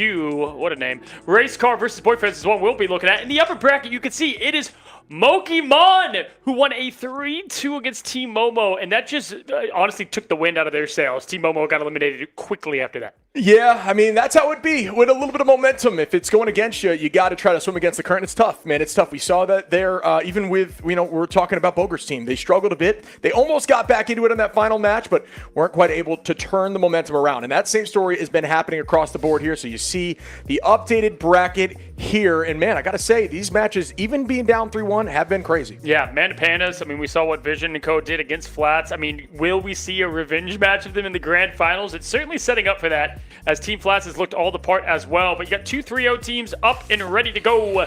Shib and I here joining you for an electric day one. Remember, we do have day two tomorrow. Now, if I will be speaking out of a tube or not is going to be up for question. But, guys, we're ready to go and see what these two teams have as they are underway here shortly and we get into the pick and bans. Yeah, going to be Hell's Heaven. So another one of those off-map potentials. We didn't see a ton of that in the last go-around, but it's, a lot of teams like to run that Angela, Spider-Man, even Bucky has some success with off-mapping. Emma kicks. There's a lot that can be done. The environmental is a huge factor in 6-7, as you and Boger like to call it. Absolutely. No, just Boger. Don't put me in that. Do not. He said it before. Okay, damn it. Well, either way, we're taking a look at the lower bracket once again, so we get to see every single team, just in case they do say goodbye today, like we did to Boger, who I'm sure is absolutely just in his lucid state right now. The REM sleep full is REM, yeah. Full REM hitting right now. Hell's Heaven, though, definitely a map. I want to say I like it a lot, and that's until I go up against a Spider-Man and Angela and Invis. There's a lot. That's the beauty of Vanguard, is you can just end up going thing, and then you don't move, and that's nice. But it is terrifying outside of the Angela's obviously incredibly strong in the meta right now. Haven't seen, we've seen some in the tournament, but not as much as I would think. If you're talking about stuff that's kind of surprised me, I think a lack of Angie play because she does a decent job into some of these annoying heroes like Hawkeye. You can kind of pester him. Angie, you guys are on like a nickname level at this point. Yeah, we're pretty tight. Not a big deal. Animated Lord Icon. No, I was like, no. Either way, no, for sure though. I would say it's surprising because I think Angela is still in a very good state, right? And, yeah. And especially when you look at the bans making it through a bit more. Like Invis was Sure. getting banned a lot last season. That's why Angie got more play. I know. Hey, I'm trying. He knows her. But either way, man, it'd be cool to see what these teams decide to lock in. Yeah, I'm looking forward to it as we're heading in very shortly. Again, just a reminder, as you see the teams, Race Car versus Boyfriends, fighting for $7.5K for that first place slot, in second with 5,500. So there's money on the line here, brother. Yeah, absolutely, guys. We have 2 more matches today as we take a look at that lower bracket. Here we go. Hell's Heaven. Hydra Base is ready to go, and Pick a Man phase is going to be underway. These two teams, we know a little bit of what Boyfriends likes to play. You have Crisis going to be that hit scan hero per usual, and when you're looking at their team and what they have ready now, Gator is what I'm excited to watch. I want to see what Gator can put together for Race Car.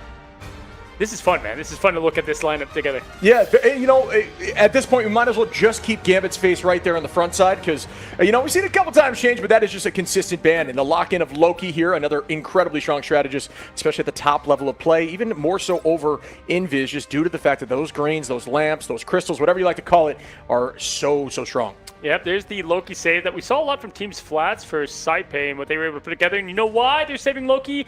It's a little guy named Cooper Tastic is absolutely going to be playing the hell out of that character now, as Invis is going to be banned on the top side. Got to get rid of one of them to slow down the lethal strategist. That Boyfriends does have available in their roster. Actually, I believe it is swapped. I believe Race Car is one with Cooper, and Boyfriends is the one up top, correct? Sure. Yeah, I think you're right on that. But, yeah, I mean, it's consistent to see if you're going to lock in Loki, the other team's going to remove that Invis and try to take that Invis themselves. You know, you have the ability as Loki to copy the opposite side and try to make a play there. Removing Cloak, so this is going to be a strategist play here from the top side.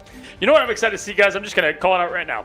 Crisis versus Energy. That is going to be almost what you need to see. That's going to decide the map. I know you see a little bit of Zazat there, but no, the Black Widow, I don't know if it's going to make especially on this map, right? I don't think you're going to try to do the Mantis. In all seriousness, Black Widow, interesting hero, right? Because, yeah, you get the Mantis boost and the damage you can get, but the problem is there's so many 275 HP strategists now that, like, outside of, like, Atom, Rocket, there's just not a lot of value you get either way. Yeah, it made it more tricky as they've slowly, buffed, for example, Cloaks, HP, stuff like that is now out the window, and it does negate things like sometimes Strange being able to get that eye off during mid-ult and makes it more tricky. But, yeah, Invis is a good target for it now in this season. In similar vein with whatever hero you're trying to elect a one-shot, essentially, quote-unquote one-shot, with a combo to remove their ultimate. A lot of strategists super strong. They are forcing them down to a specific pattern. I think we're going to see, maybe Rocket being played. Obviously, Loki is going to be locked in for that side, but I'm not quite sure what strategists they're going to lock in now. Yeah, and honestly, banning Groot, getting Groot is a huge play. I mean, it's so tough, especially on this map, man. It's so favorable to the tree as the teams, again, locked in, ready to go. Again, down below, Cooper Energy, that will be Race Car Boyfriends up top. And here we go. Let's see what they line up to go with. Crisis thinking about the Hella. Again, going to be that hit scan hero. There's your Angie. Yep. And Luna, too. Honestly, I think Luna, the Angie on the top side. And honestly, I just kind of slept on Luna. Obviously, Luna's really strong. But, the answer is the threat to them right now is more dive style because they are removing a lot of those self-sustained strategists besides Loki. Loki shuts that down. So at least they have a play there. Luna, it really has one solid cooldown before she really is in danger. So she's more diveable. But again, if you just play next to Cooper at all times here, who has incredible leadership and comms, who knows, man? This team comp still can get through. I don't know if those bans will really work out. Yeah, they're trying to decide what Mask wants to do here. Looks like Energy is going to be going over to now the Phoenix and Namor.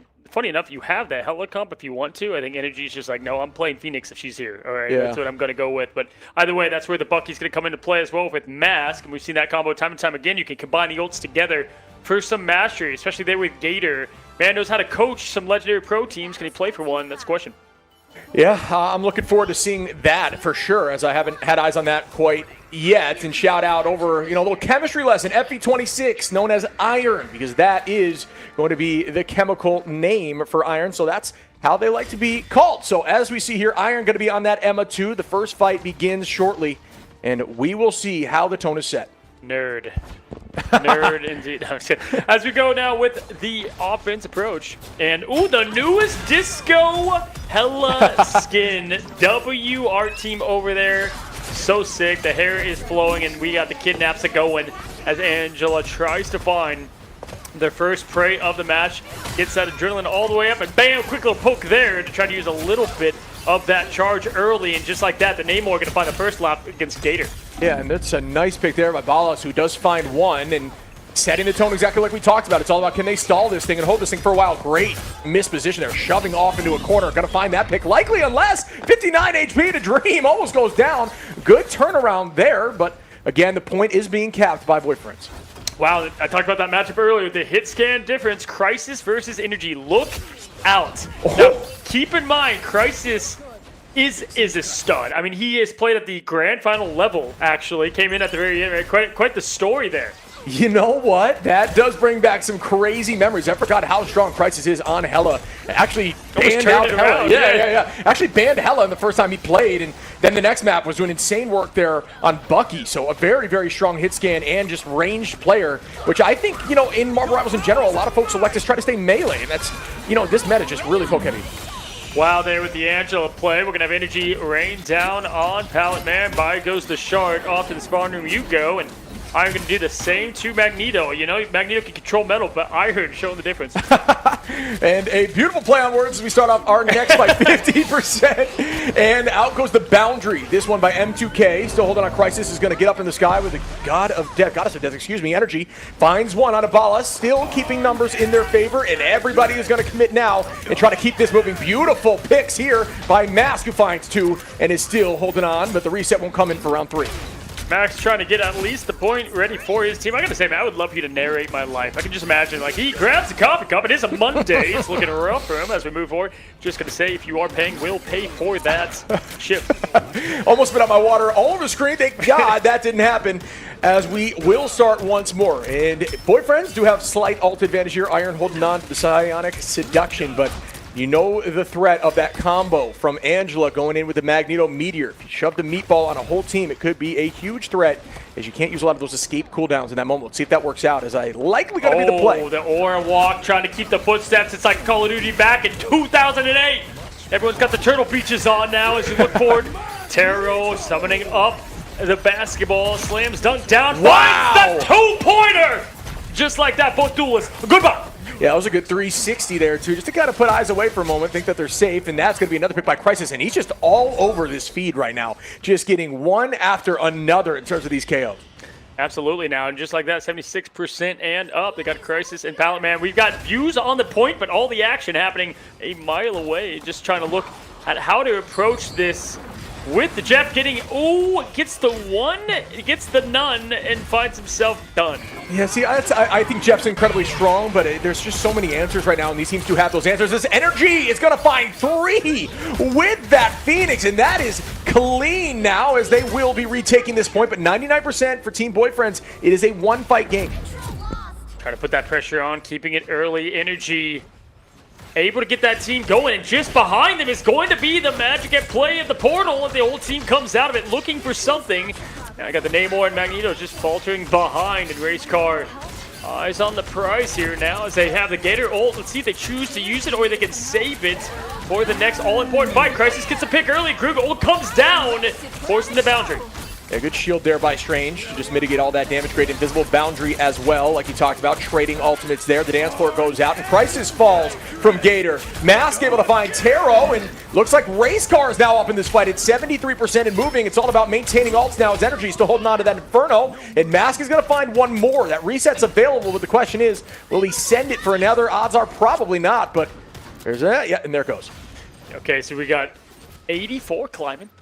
Energy does have the in song to put it in, maybe to the hopes of Boyfriend getting the first point here. They're just going to push in. Great group wall. One team has it, one doesn't. Gator is focused, locked in, and ready. Mass trying to get that pick early. Does throw the hook. No fish bite bit on that one. Yeah, but Pallet's able to find one on Energy, and Ballas also finds a pick, and the pick on Energy is huge because there goes that Ensong Inferno, which could have been massive for this fight.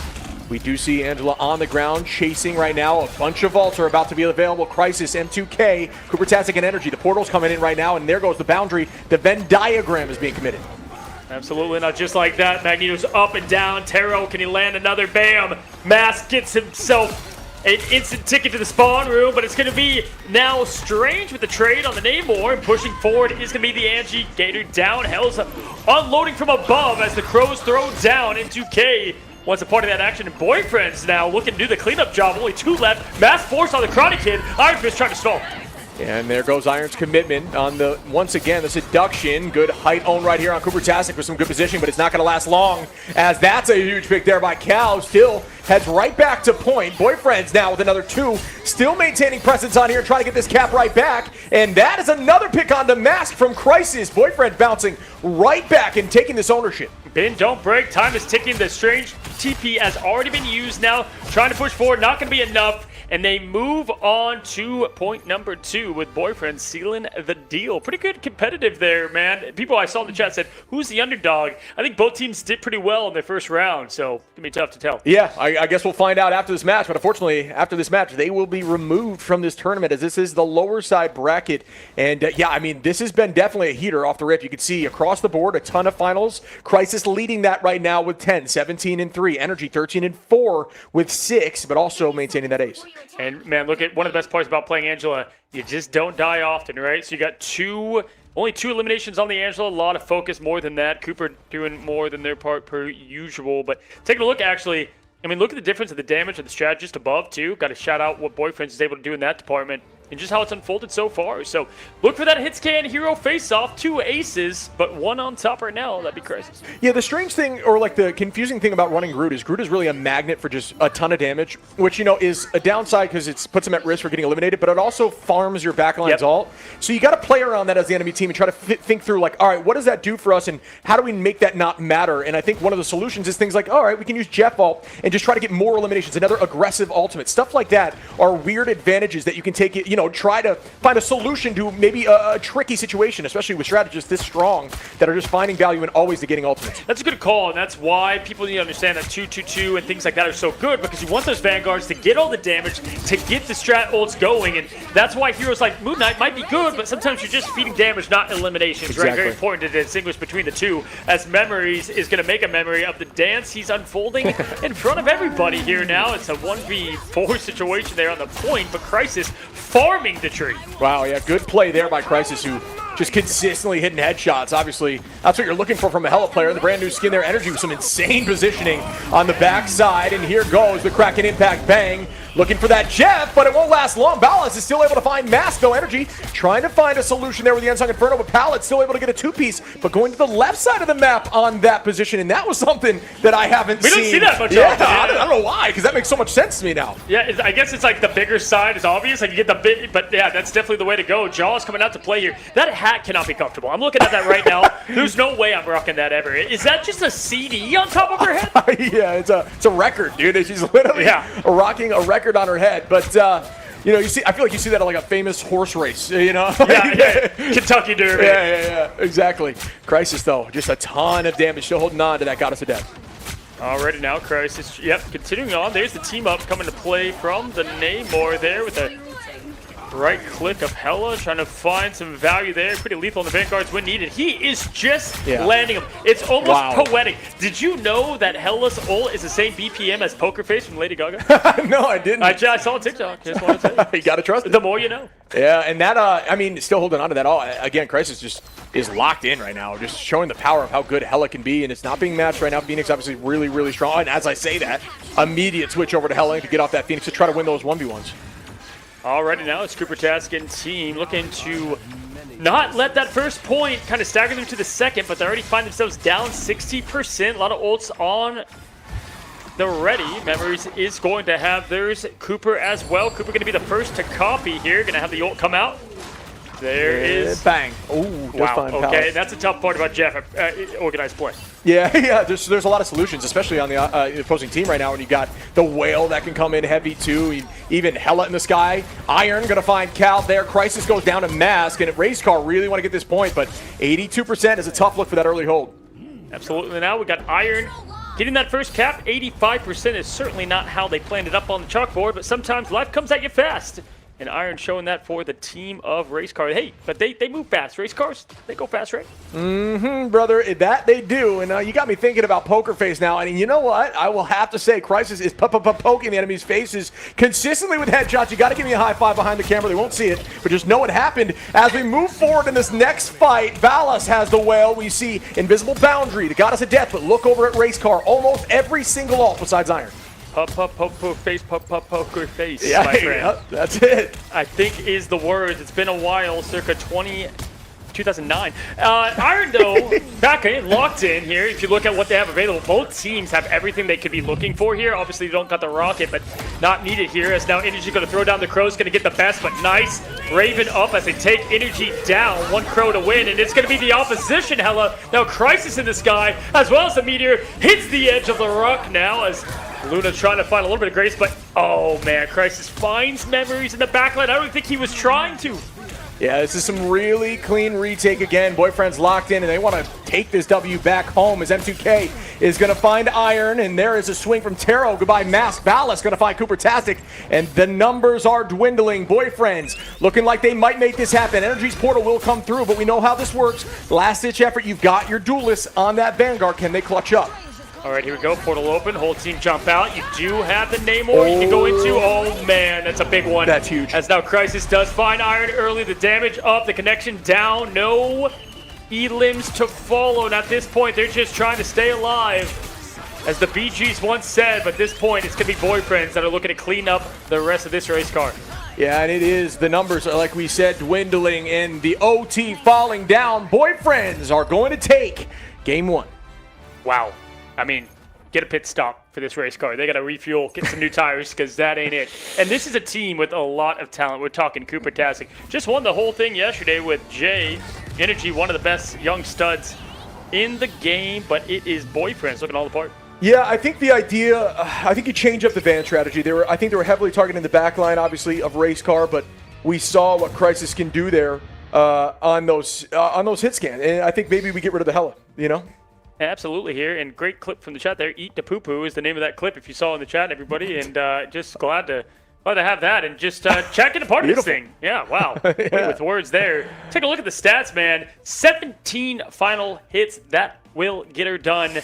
And I don't think there was much change on the bob there in the final hit department, man. Yeah, again, I think it was dominant. They bounced back. They had some good team fights, but it just was not enough. And going against 17 like that, 24k damage, almost doubling virtually the whole lobby, besides Energy, who was up there on damage as well. That's a testament to somebody who is locked in right now. How do you find the solution to that player? Yeah, man, I'm impressed by Boyfriends and how they've come together and what they've been able to put together. And Crisis, again, I did like a Winters event, and he was in one of the winning teams for that. Nice. And just absolutely same thing, just so clutch in his play as we get to relive the glory of what Boyfriends was able to do here. Kind of let this first point slip through the fingers race car did, and from there it was kind of the cleanup job. And on goes the drum as we hit game number 2 between these two. It is best of 5 if you're just now coming in. And if you are, you also missed some bangers today early. Yeah, every series has been a ton of fun to watch. Obviously, the last one a little bit swayed in favor there as we're looking back at some of these games. But, yeah, I mean, first series all the way to game 5, and we know that Race Car's not going to give up here. They're just starting their engines, if you will, and we'll see if they can push this thing back. Alrighty, friends. So, with that in mind, again, Lucy will be picking the map. Domination could be anybody's game. We're definitely going to see truly everything unfold here as we continue on our way in the J3 Community Clash live here from Miami. What do you think of Miami so far? Having a good time? Beautiful. I mean, it's funny because I just came from New York where it was like -4 for a week, and I brought the weather with me. I think it's like 10 degrees here today or something like that. So, I'm cursed, but man, it's beautiful down here. Ton of fun stuff. But no, we're on the camera. Hello. And yeah, man, it's been a ton of fun. I'm lucky and happy to be here. It's been a blast. Yeah, for sure. Been loving the old Miami. Glad to be back here again. Came from sunny San Diego. So yeah, you came here and ruined all the weather. That's heard what I do. It's supposed to be nice and warm at Land of the Pit Bull. I heard Legend say there's actually a golden pit bull statue, massive, at the airport. I saw it. I was impressed. Dolly. Mr. 305. I don't know, actually. I think that was his name. Anyway, we continue to move on to this tournament, and let's go and take a look at the live bracket. We might have that updated, maybe not. Not sure. We're going to put production 2 the test here, and yes, Wow, these guys they are on it. always answer the call, Shib. W Prod in the chat for us as we're looking here at the bracket again. Just a glance back at stuff we talked about last matchup. Walk 'em down, losing to Mochimon 3-1, and they're moving forward against Mandus Pandas, who took that 3-1 against Racecar, who is now the team we've got eyes on against Boyfriends. But you know, Racecar's got to bounce back. They've been on a bit of a I wouldn't say a heater, the opposite, like a cooler, I guess. And they need to, find their solution. Yeah, absolutely. I mean, looking at Teams Flats too, just being on that heater, continuing to do what they do ever since that loss. They have been locked in, and we find ourselves going to be streaming who wins both these matches. So pay attention to the roster. Boyfriends continues this thing. We'll see them again against potentially Flats as we continue on. And again, top bracket there, Mochimon, Mandas, Pandas, the double M's. Getting it done there in the top bracket. It's been a fun one, man. It's been close, too. Yeah, I mean, every team has got a ton of talent. I think we've seen back and forth the entire time. It was rare to see a team just, smoke through the competition. So I think that's a testament to teams that are, competent. Every single team here has put together a squad that can get the job done. It's all about who's showing up today. Yeah. Chat, let me hear it. Who do you guys have? Lock it in now. Consider this your prediction on who wins the entire tournament. I will be taking screenshots, names. We will be writing this down. Our next map, down below, going to be Central Park. Yeah. We've seen that so much today, right? Central Park is huge. Midtown has been a huge selection. Central Park is just a map people love to play. Me personally, one of my favorite maps. How about yourself? No, I do like it. I think it offers a lot of, first of all, dive does well in it. A lot of off angles, but also you got the main approach. There's so much heat at first. And it's a map I feel like, even if there's only 30 seconds left on the clock, if you just lock in, which a lot of people wait till, it's prime time to get it done. And we see that time and time again. Boyfriends, prediction, man. You think they're going to... I'm going to call it now. I think race car evens the odds, 1-1. Yeah, okay, I'm with that. I think they have the talent, right? And I think the banning phase is going to completely change for them because they've got a bunch of smart players. And that's the thing that I think needs to change. I just don't think the strategy worked out. So shifting that up, similar compositions, seeing if the talent can outdo the opposition, maybe removing Hella from the mix, who was looking really good on the side of Crisis. And maybe that's enough. Absolutely, guys. What's so fun about this is we're 2 weeks from another Hero 2, Elsa Oh, Bloodstone. it's crazy, dude. Elsa Bloodstone hitting the fray, and who knows what else next. I mean, man, I'm pumped. Deadpool's been a lot of fun. Haven't seen much Deadpool today. We did get, funny enough, in some of the play yesterday that we saw in another tournament, we saw a lot of Vanguard pool, a lot of tank pool. Yeah. And wow, was I impressed from that level of play. But once again, find ourselves in New York. I told you, we would go to Central Park and Midtown a lot today. Yeah, you nailed that as we once again look at Ratatasker chained up on the top side, and that is going to be the point that you unlock after getting through convergence there. So here we go, folks. Map number 2. Can race cars refuel and kick it into gear? And I hate myself for those references, but dang did they land as we look at the bands. Okay, so bands ready. I'm going to go on a limb and say Gambit. Well, hold on now. I'm thinking about it. It's not hovered quite yet. Not quite. Give it a moment. Yet. Yeah. Will we see another ban instead of a save like we did with Boger? Probably not. That was probably a one-time treat here for the fans and the viewers. Bold strategy, Cotton. Let's see if it pays off for them. And the save going to go to the Invis this time around. Boyfriends now trying to change up the attack, even though it worked pretty well the first time. Let's see how Energy and Co respond. They're two pros. I think it's funny Gator's going to be the captain, right? Fitting as the coach. Oh, 100%. And one thing I was just realizing that kind of makes sense just from a top-level perspective, you may be saying, we saw some dominant performance there from Crisis on the hit scan, but he also had Invis a shield, which I think is very crucial for 1v1s to guarantee 1v1s because it turns it into a 2v1 essentially. It gives you so much power in those duels, and that definitely, I believe, was the case. So locking in that Invis is just going to be a solution to ensure they have that available for themselves. Yeah, absolutely. Here at the band going to Phoenix. Crisis, you're going to have to play something else. Says Energy. They're going to go with the Mantis save as well. I wonder if they would do a double. We've seen some double hit scan bans in here because you kind of effectively do get rid of some of the Namor stuff too if Phoenix is the first to go. So with the bans coming back around, Phoenix is going to be matched there from the bottom side there of Boyfriends. Nope, just kidding. Just a little quick tease there. We're seeing quick hovers. A lot of communication going on. A lot of times they're pretty locked in with what they want to do. And look at, just as I expected, double hit scan ban. Energy's like, let me at him. Yeah, Energy can play. I've seen Energy play virtually every duelist in the game, so I'm curious where he's going to land after that. I'm also surprised we haven't seen as much Star-Lord in these last few tournaments as I would think. He's really strong. I think Star-Lord is one of the duelists that excels with triple strategists because he essentially just farms ult as fast as possible with Blaster Barrage. Still has some decent, poke in mid-range and close range. And then his ultimate's just, you just want to press Q off cooldown and force as much as you can. But, so I guess we just also haven't seen a lot of triple, right? Way less Psylocke, too. Yeah, than we were used to. But yeah, haven't seen a lot of triple, and that's going to be the reason. But because of that, that's where I think Psylocke still shines. Psylocke can be tough in triple, very tough, just trying to get, especially if there's a Loki involved. And we know Energy could, pull off that really well. But either way, Mag's going to be the ban. I thought maybe they would match the Hella ban, get rid of hit scans on both sides. They're going to elect with Mag instead. Yeah, I'm curious about that because removing the 2-hit scan, it's you want to play Mag into that anyway, but yeah, I'm curious if that's more targeted or something along those lines. I just didn't want to deal with the Meteor M, but either way, Iron did well, yeah. Yeah, and you could also Punisher route, I guess, with that too if you wanted to do that. There's no real answer there. So yeah, I'll see what they decide to do as everybody's cooking right now, trying to come up with a strategy, and I'm looking forward to seeing where they land. Gator flexing that penny. I'm not sure if that'll end up there, but this is one of those maps that you definitely can. I might go with the Loki ban here if I'm them up top. There's a couple routes they can go. I think what they did with the Groot earlier was kind of good. Yeah, so I was thinking they could go that route again. They don't need to save the Groot because it wasn't banned, but might as well ban it on the other side once again.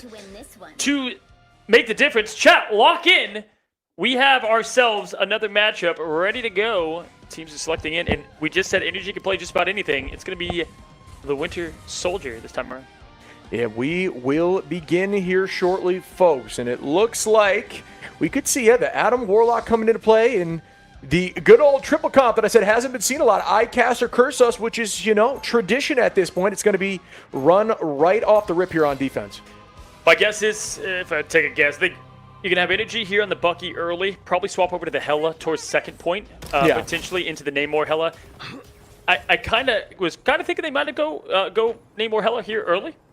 But big thing to highlight, as you said, what happened if a Magneto is banned? Who do you play? Yeah, no answer to Punisher, who's just going to be a huge threat with that Q, and or even another solution which Crisis just switched over to, the Hawkeye. So both of which are going to be now. Yeah, exactly. Oh, hey, you know what? And it's back on Punisher. I'm gonna just stop mentioning it because he's like in my head. Yeah, he's listening to me and he's immediately switching to message me. Damn you, Crisis. No, but listen, outside of Magneto, it's kind of just tank pool. That's the only other true kind of counter hero to them, as Galacta is echoing in our ears. At least with no Deadpool, we don't have to, hear the "you'll find out." And when you two dated, kill me. Okay, pushing in on the attack here is going to be a pretty interesting comp. Look what Boyfriends is running here. Yeah, this is definitely different. A very aggro composition here. Not a ton of frontline burst healing besides Invis, who's going to keep that pocket likely on Ballas in the off-angle. Crisis, who's just going to be raining and try to farm that Q as fast as possible into Groot. Groot is already low. He's going to get a heavy pocket here, but team up is available. Groot can get that ult super quick with that healing wall. Oh my goodness. Immediate off man. Yeah, that is a beautiful Angela play. It's actually the Vanguard just putting on a master class. Crisis finds himself putting a shotgun to the iron. That's one way to get rid of the element. And man, that was beautiful. Look for them to switch something up here. Yeah, we are going to start again with the teleport. That could buy some time. All you got to do is touch on that final point. It doesn't matter when you get in there as long as the point's not capped. There goes Bond. Energy in a dangerous spot here is going to fall. Great. Just move there. A way to reposition the backline into a dangerous spot as Cal finds that once more. Playing huge plays here from Cal as Ballas is also going to find Mask. Wow, excellent play indeed, man. Just good way to get that team the momentum heading into what they just did last match. And speaking of legends that we've seen for Boyfriend, we do have Jay3 in the room. I'm going to call him out right now. He came in. He's ready to lock and roll. We get the Aura Walk coming from the Namor. They don't want the footsteps to be heard, man. And that's one of those little things at the top level that makes a lot of sense. If you hear footsteps, you know somebody's there. It's information, and information is everything at this level. So there is no mistakes. There is no, it was a glitch. No. You've got to turn and make something happen. Iron's going to find one on Taro to try to change the pace here. Switch up in composition now as Gator's going to be off that group. And there's Energy, right? We knew he was going to go to the Hella pick, come second point. See this man play a lot. It makes sense when you ban both the hit scans. You've got to take advantage of it yourself. kind of expected to see a Namor in return. I mean, obviously, Energy can get so much value on that either way. But listen, Jay, you're a big Namor player yourself. Flank more cannot be underrated. I think getting some flank action with Namor can happen. We see it time and time again. Very strong, very strong. Put down 2 squids, hit a right click on someone. It's a pretty fast kill, and wow, that was massive. That was all 3. That was as big as it gets. Yeah, I mean, that was their goal here. They're going to play incredibly aggro into a triple like this and just try to. I mean, Jeff is one of those good answers, right? Like you see an invis boundary pop up, you immediately press Q and you eat the entirety of that boundary. You off map. It's just aggressive play and it's clearly working out. I like Boyfriend's entire lineup right now much more. I mean, listen. The Punisher, you can run, you can hide. There's no Magneto. What are you going to do against that? Just coming right at your face there with the Whale as well from Namor momentarily. Gator is going to try to get the piece of the fist. Finds 2 in it. That's going to slow things down. Okay. Race car showing some life. Yeah, I mean, that's a W switch. Struggling on the group, not able to make anything happen, getting over to Venom and immediately getting value. Huge plays there. Ballas is still holding on to that ultimate, though, at the moment. Callum's looked really good, too. I think Callum, I've been shouting that out before in this Angela. He's prepping up here and trying to find an off angle, likely going to go around right, or at least own the height, getting eyes up in that direction. This is the value of Angela. Just be annoying. Be a Spider-Man style and make everyone talk and look about, at you. Absolutely. Just making the space a different kind of way, right? Which is, I love these kind of tanks that come out, these Vanguards that aren't just direct kind of what you'd expect from a Vanguard. Plays a little bit of a different way here. And here's Iron finding 3, but not quite getting the full stare, You can take a quick glance, but if you don't get locked into Mother's eyes, and you're not going to get what you want out of it. Yeah, I mean, you got to cycle cooldowns. So you can play off that crystal. You can see the crystal above you when it fills up. That's when you start your trance. So make sure you're using your cooldowns to pop those right before it gets to the end, and then it will cycle that crystal back down, and you just kind of play off that. That's how you play Magneto. Really hold that bubble, and then really hold that shield after it builds again, just to make sure you do not get tranced. But once more, we'll start off our next fight. Race Car is going to be threatened here as Crisis is going to start off, but it gets immediately turned on. Oh, still pressing forward at the moment. The res comes through here from Mask as well. Yeah, I do like this kind of aggressive res here, even through the Punisher ult.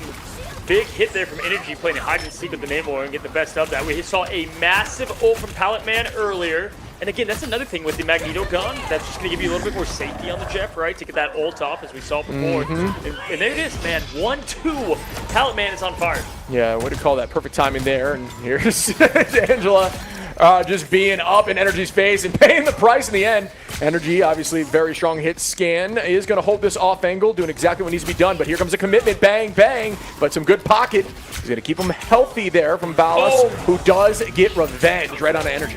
Yeah, but just in time, you are going to get Iron to pop the portal, which is going to allow them to get that contestant. Yes, one goes down, 0.56. They really can't get any space here. 0.19, points almost theirs. Trying to just stay alive, keep this thing going. Minute left, Chip.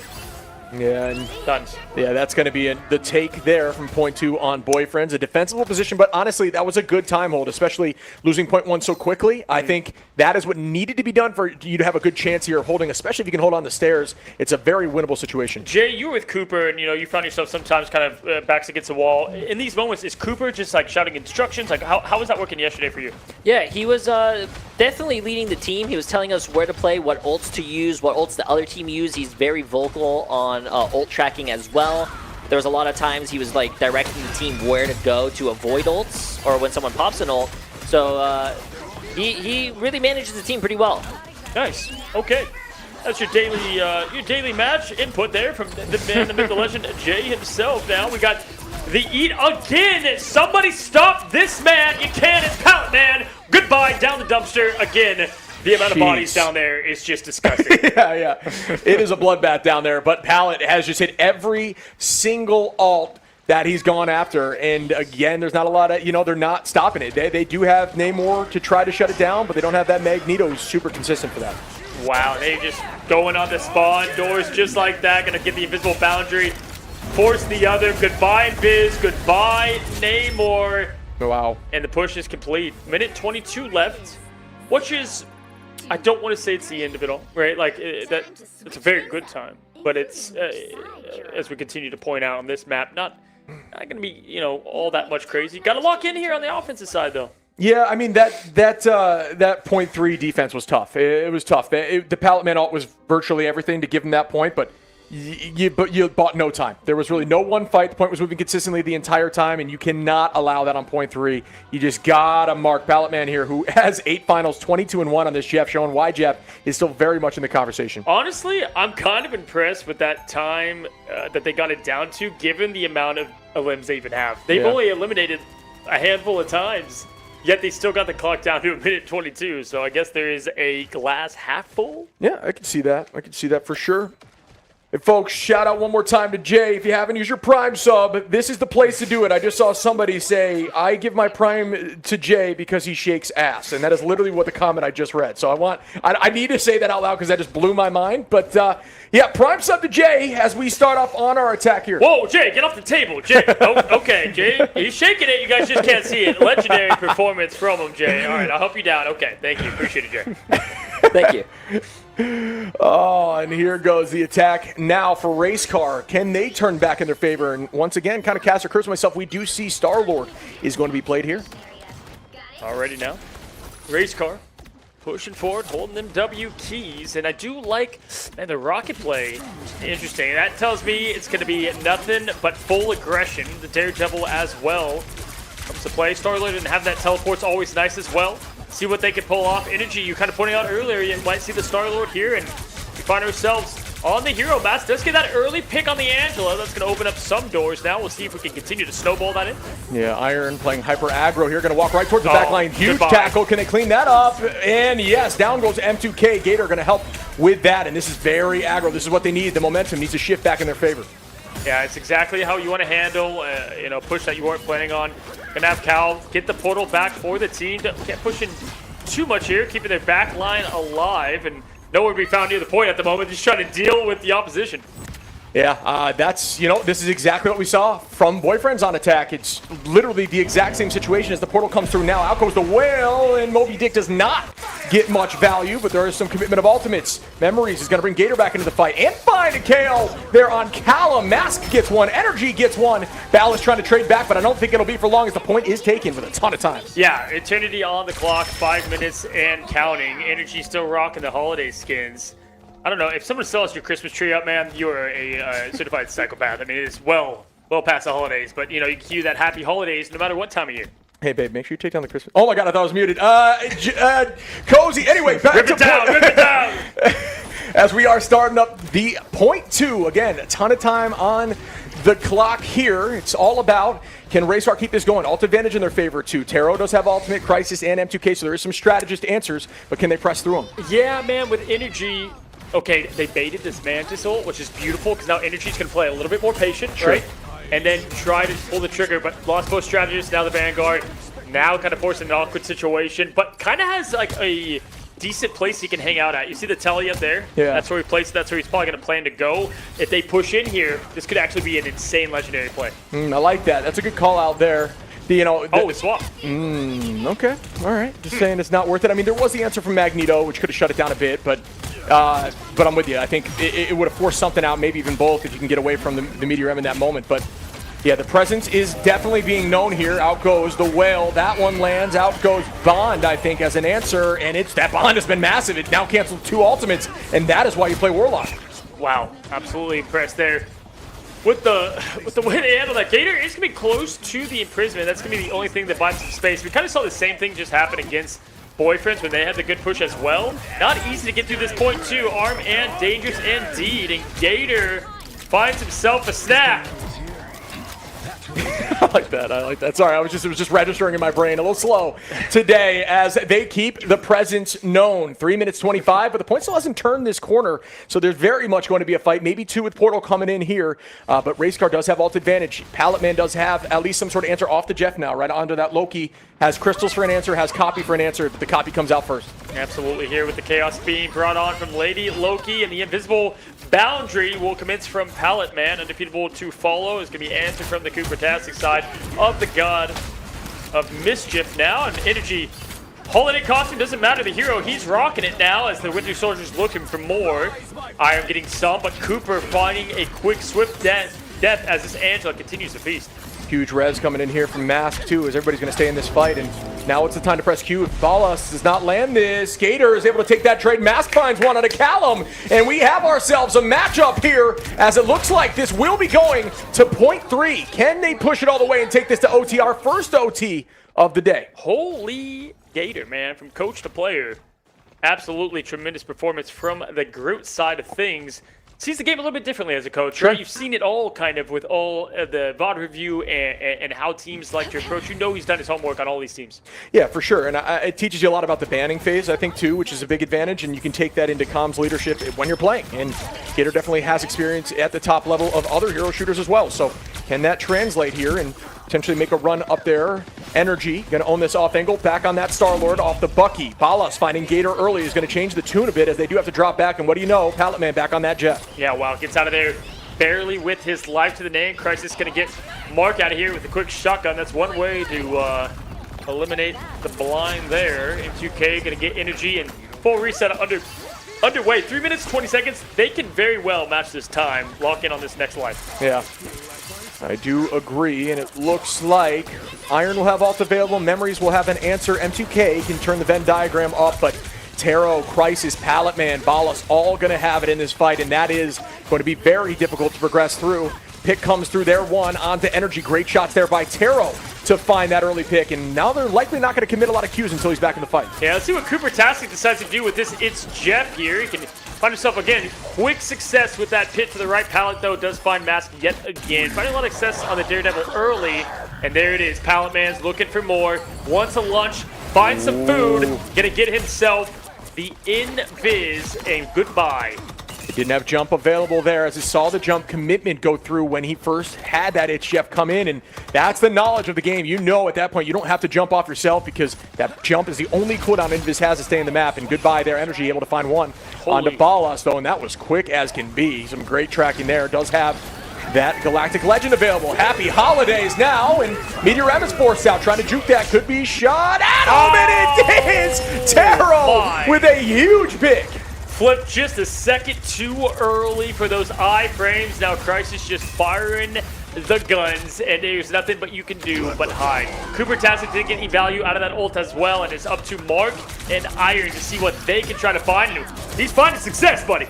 Yeah, this has been nutty now, but it looks like Race Car, they find 4 here, and that could be a good place for them to progress forward, use Memories as an answer, and there's no real way through that right now. This could guarantee them pushing this to OT at very similar times. Yeah. Roughly even here now, but there will be one more fight, which could stall enough to maybe push them into 0.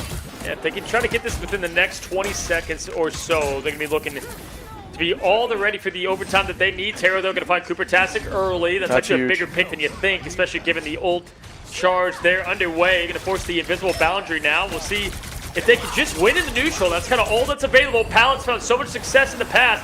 Does so again. What? And it is yet again going to be, wow, Memories. What a read. Just has memories of the pick. Yeah, that was a huge read. Saw the jump and just assumed where she was going to be. Nailed that. And again, no answer for the off map, so don't have to commit fully there. Right back to the fight. Actually healing from behind, and you're going to deal damage that way. Get that ult farming really quickly. As Palman's already 40% to ult. All right, now Cooper trying to do the best he can with his Pallet impression, and no... Okay, well, with Memories getting the best of Pallet, finally getting a little bit of a last laugh. Invises are just absolutely getting eaten up this time around, Yeah. but it is going to be now at least the point cap from Race Car. 20 seconds on the clock, full minute and 2 behind. But you're saying there's a chance. Yeah, I mean, OT situation, and especially on a map like this, it's all about this first point hold. Both teams just push right through instantaneously. Can you slow them down enough to make sure you take this thing home, or will they start moving on that push mode? I mean, dude, between the Sushi to, Jay and these shark plays we're seeing, Fish are on top early in the J3 community clash. Speaking of, let's get Jay back here on the line. Jay, are you with us? Yes, hello? Hi, Jay. You here? Glad you're here. What are you thinking so far of this play, especially given the elite play from Boyfriends? I think these teams are pretty, what do you call it, well balanced and well, I mean, going on, I think you said it's our first overtime, correct? Is it our first overtime? I believe, well, at least that we've witnessed, I believe, yeah. I think this is, yeah. I mean, Yes. both teams are going at it back and forth. I mean, that's what I like to see, and I'm pretty sure that's what the viewers like to see as well.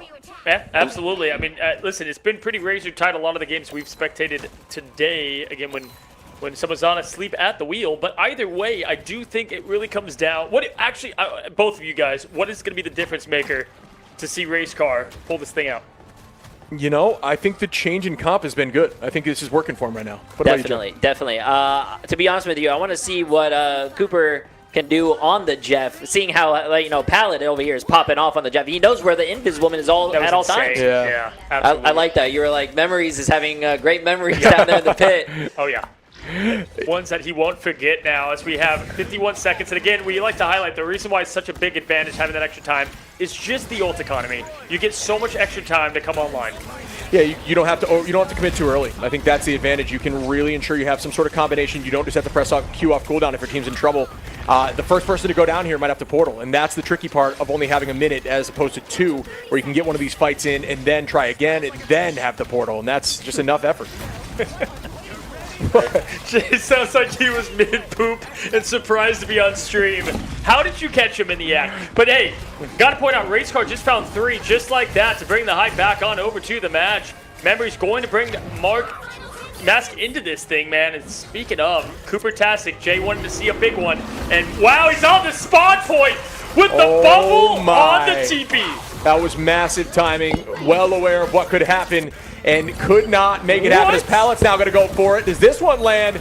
Looks like it doesn't. Neither of the Jeffs are feasting today. Cracking it back from Crisis. We've seen this in the past, but Crisis goes down to energy clutch moments here from Racecar, who want to push this forward, and everybody is going crazy right now. We see Iron find one, Mask get another, and Racecar should be able to take this point at this point, as it will be a stagger fest, and yes, it goes through as everybody's finding value, and Memories on the Rocket is clutching up too. This is why this map, the time doesn't matter near as much, because guess what? They're about to match 2 minutes and 2 seconds. You're going to get an overtime be overtime no matter what, depending on how fast that point is taken, right? So moving forward, lock in, see how far you can push this. Racecar wants a 1-1, friends. Nothing else I would expect less here at the J3 Community Clash. Loving it. Absolutely loving it. These games are battles now as we are moving forward towards the push section of the map, and Convoy begins. There goes some commitment with the Heaven's Retribution. Will they be able to combo off this? As yes, Valis finds one on a Mask, tries to turn the tides here, wants to make something happen, but the rest come through on a Mask. Crisis, though, gonna find Cooper Tastic down. A strategist is huge, not able to land that meteor, not able to land the meatball, if you will, as we do see more commitment. Valis is popping off here, looking like J3 now over here on the name. More Crisis is going in too, and that should do it, but they did push at least to the Convoy section. Yeah, listen, not the worst push that you can make with a minute on the clock, right? I mean, definitely W towards what they were able to pull off. Huge. But we'll see what Boyfriends can do in response. You can play a little bit different, where Racecar has to go just full aggro and hope for the best. Boyfriends now can play a little bit safer, try to time out the way they want to use these ultimates. And we'll see what we got. Taking a look at the stats, what a beautiful the numbers we see in front of our eyes here, Chip. Yeah, I mean, it's back and forth. Jeez, 20 and 21 from Crisis and Valis is obviously wild to look at, but you know, there's a testament to say, like, if a team is making it tight like this and they don't have as much final hits, that is a sign of coordination. It means you're getting more value out of those picks. You're getting the point moving. You're making plays off of the picks instead of having to do it multitudes of times in order to get the same value. So, I mean, shout out there to Racecar. And that could be a testament to comms, could be a testament to leadership. It's 1,000 options, but either way, it's not always as black and white as saying, oh, they had more limbs, they're just a better team. Beautifully said. Yeah, there's way more than stats. And heck, I mean, Jay said yesterday, Cooper and the leadership was there for the team. Down, never out, as we continue to see. And Gator, again, so much experience on this team, right? I'm actually curious on how the comms are going, right? Because you have Gator, who you know is going to be shot calling and saying a lot, but then Cooper, as we know, is also very vocal. So, going to be curious to see kind of how those comms work as we continue down this thing in the J3CC. And here we go, man. 4 seconds. 3, 2, 1. Let's see if we get a 1-1. Let the games begin. Can Boyfriends take this and make it a 2-0? Or will Racecar have shown up and shut them down, making it a 1-1, moving us forward in the series ever more so? Crisis, obviously, still going to be making that Punisher show up in a very similar comp to what we saw them roll out on initially. But, again, Racecar, that switch-up has been working for them. And if it ain't broke, don't fix it. Very dive-heavy, are running triple Vanguard. and it's been a nuisance to deal with. What can Cowell's value get here? That was really the difference maker early, and man, one spear is getting it down. It's going to be Namor. Mass coming back out, but we'll see if they can continue the pressure on these Vanguards. Gator does find Namor, King of the Deep. Blessings of the Deep going to be popped already. Huge cooldown. They find the best of him. That's going to slow things down a little bit. Not only in the aggressive push, but the Whale ult now going to have him switch over to the Winter. Energy finds more in the first battle, first fight. Going to go to the defense. Yeah, some clean play there. Zenergy finds 2, and we saw Gator there playing aggro on the Venom, just knowing that that HP bar was not moving. There's no stress, no need to use any cooldowns. Typically, you'll see Venoms like that use their F dash in and then use their grapple out to always ensure they have an escape, and didn't even need to use any of those cooldowns in that fight. Energy here with ult available too. And because that first fight was won, it's going to be overtime confirmed. Crisis going over to the Psylocke. And why do you think he wants the Psylocke pick here? Yeah, I think it's just it's a delete button under the back line. It'll pressure through Invis. It can pressure through Rocket, excuse me. Oh my goodness. But it won't pressure through putting a couple knives into your dome as Energy finds that pick. Dude was shooting air and then just found a head. I mean, absolutely crazy. As now Paladman yet again not only finds one, but iron to boot, which is a big pick there from Mother. Now 18 seconds counting down. We got the Ballast with the ult in 2K to follow, but Coop Iron can match the same. Sia's up, trying to end the dreams of the 2-0. Energy finds one ship. This could be it. Callum able to find Iron once more, and I don't think, yeah, Iron press Q there too. Not able to make anything happen. Out goes the Venn diagram. Both boundaries are committed, but it's about these Qs. Crisis has it available. Ballast as well. Energy goes up into the sky to try to find this pick. And there goes Crisis with a 2-piece, though. Is that going to be enough? Now looking at the Bucky, who's low, and it is a trade fest, but here is 2 on point. Energy gets 2 there, 2 on a Paladin M2K, Wow. and those are the strategists of the back line. W Portal coming back in the clutch at the perfect time. Agamotto's out, eye opens, things close, but nothing comes of it. Ladies and gentlemen, it's a 1-1 race car putting it in to boyfriends. And just like that. How we expected. We actually said. We said it would be 1-1 after this. We saw it. They've adapted. They've learned. They've downloaded. And that was what was necessary. Very, very, very clean play once again. This team is looking dominant. Absolutely. Looking at again, what we just said, the stats don't always tell the story. Cooper-tastic, getting your MVP. You saw a lot of that yesterday with Jay3. Are you surprised at all, Jay, with what you just saw in the clutchness? Not at all. I mean, I'm surprised Boyfriends had, I think, more time, right? And they still weren't. Yes, they weren't still able to make it happen. That first fight, just so important. And we saw how close that was. I think Energy, obviously my MVP, at least in the overtime phase, found a lot of just clean trades, was able to get the best of the duelist on their side. 24 eliminations, final hits. That'll do. That's the only stat you need to see there at the end. W. And that's a huge bounce back. I mean, the finals, not having, we talked about lacking finals maybe after their first attack and defense, and now coming back and taking the final lead in that OT situation is a testament to just landing good shots on the back line. Pallet Man, though, shout out Pallet Man on this, Jeff. I'm sure Jeff Mains are stoked. He hasn't missed a single, actually, did miss one ultimate that we witnessed, but outside of that, at least 1 or 2 every time, and always either a strategist or a Vanguard, something important. And a little bit of something I want to shout out too is Cooper and Energy play for the same pro team, so to have 2 guys with under FlyQuest, they know each other so well. And talk about 2 just dominating roles in strategist and duelist, and to have those guys on point, that's going to give you so much of an advantage. Man, that's really what I'm seeing highlighted. But the pro play has been incredible. Time in, time out. Look at this Jeffel, just absolutely disgusting. Yeah, I mean, it was off the back there of Callum. I got to shout out Callum. I actually didn't notice that in the moment. It was off the back of that Heaven's Retribution, making it much easier to land that it's Jeff, and really did end up working out for him. That's another one of those disgusting combinations, similar to Strangling Prison, right? You can just throw that Heaven's Retribution down on Angie, and then there's a bunch of follow-up opportunities. But this is a 3-piece here that was super important. That bag bubble of the Strange to save the TP earlier was pretty disgusting as well. The coordinated play, we're seeing, you don't have 6 pros on a team, but they're looking all the part, my friends, as we find ourselves yet again. Halftime between this matchup, best of 5 once again, first to 3, so at least 2 more matches between these 2 elites to advance in the lower. Speaking of, let's take a look at the bracket and see where we land right now in the lower side of things. Last time we checked, It was razor thin, and it's going to leave right there, too. Team Flats was up 1-0. Walk them down. Evens the odds. The teams do not want to leave this tournament That's yet. awesome. Jay, 1-1 and 1-1 on that side. Do you got any predictions for us, or are you going to stay Switzerland on this thing? I'm gonna be honest with you. I want everyone to win, but Beautiful, I beautiful. can't. Listen, I can't show favoritism. But Touche. I'm glad. The one thing I really love about this tournament is that it's not all 3-0s. Everything's actually really close. You see a lot of 3-2s. Everything is very, very tight, and anyone could win. Absolutely, man. J3, Netties, Rivals, Guang. Let's just throw it out there, Of course. man. As we've got ourselves an absolute treat, guys. We are going to go ahead, relock, reload, allow the players to take a second, maybe put new batteries in their controller if you're TTK. And we're going to take a quick break. Don't go anywhere. Just a couple minutes, and we'll be back for the action.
Hello there. Hey, you. Yes. Yes, you right there watching. We are back with the J3CC, and we got ourselves a 1-1 matchup between Race Car and Boyfriend. Why did they name their teams that? We have no effing idea. But we love it. But we love it, I think. I don't know. Yeah, you know what? Here's the deal. 1-1, both teams bounce back, downloading and learning each other. I don't know who's going to come out on top, but we saw some Jeff play. Haven't seen a ton of that. We saw some Hella, which, is disgusting right now. Yeah. Haven't seen a ton of that, surprisingly. I like the double hit scan ban into the Hella. Yeah. That was obviously because Crisis was trying to figure it out. Yeah. And was like, the Punisher can work, but it's just not the same. Yeah, for sure. And yeah, I also think that the invis play, right? We talked about how having invis around really helps those off-angle duelists essentially have like infinite HP, and removing that invis was tricky to handle, and they changed that and ensure they locked the invis. Just big brain back and forth, man.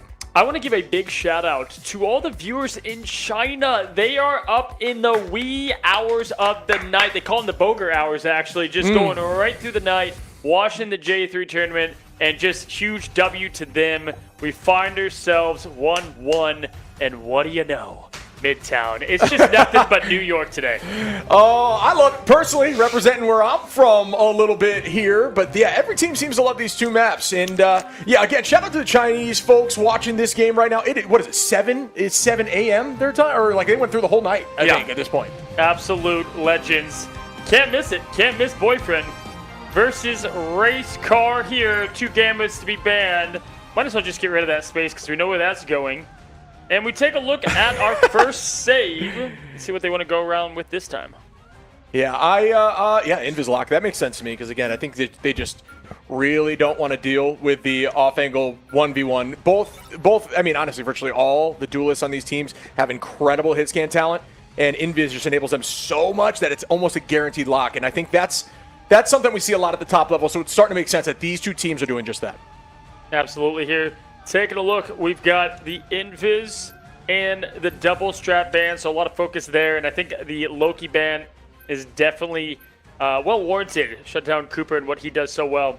Save coming on the back end. Going to be the Invis as well. Both teams, whether they love the swimsuit skin or Sue Storm, is yet to be decided, but definitely want more Invis. I think the answer to that is yes, my friend, and there's just nothing else to say about that as we're going to go into our next ban. The Loki removal, another very strong choice in the meta. We've seen Luna get a lot of play today just simply because strategists are a hard target here. The removal of Hella. That's just a shout out from last match here. And Groot, a lot of the same here. I think both teams kind of performed, so it's really not like anything was incorrect. They went to OT, so both teams found success. Absolutely. Lock in your choices now and your picks now. Who's going to take it and go up the 2-1 ship? We called it last time. Going to put you on the spot again. Do you think it continues with a Race Car or does Boyfriend bounce back? That is a tough one. For me, I think the team that finds the most success here is the team that's not afraid to play something like, well, depending on the Pokemon. This would be Phoenix. I was going to call. Look at what the ban line looks like. Smart. And they did not want to get caught with that again. Yeah, I think for me, at least in the Vanguard front here, we've seen a lot of Thing success on this map and a lot of Groot success on this map. And, we might see some Moon Knight potential. We've seen both teams have success in Moon Knight. Balas showing the Moon Knight option. Energy's played Moon Knight in the past. And, this is very much one of those Groot maps. So removing Groot, like there from the side of Race Cars, making sure that Boyfriends can't run that. If they're able to get that through, that might be enough for them to push through this whole map. Absolutely. Here, last save. And we did see plenty of Daredevil action on Mask. They did a good job, right? In the careful balance of getting sweeps when needed to. And listen, last ban, potentially Venom? Question mark? Yeah, I could see. Yeah, what a beast. Yeah, I could see that Data coming was through. popping off a little bit. Yeah, I think that was a problem for sure. That switch was huge for them. And now you remove that Venom. He still has the option to go the Groot here, which I think is good for Gator. He was running that before too.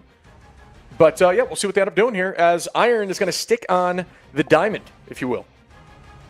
Already now. And fun fact, balas means bullets in Spanish. Interesting.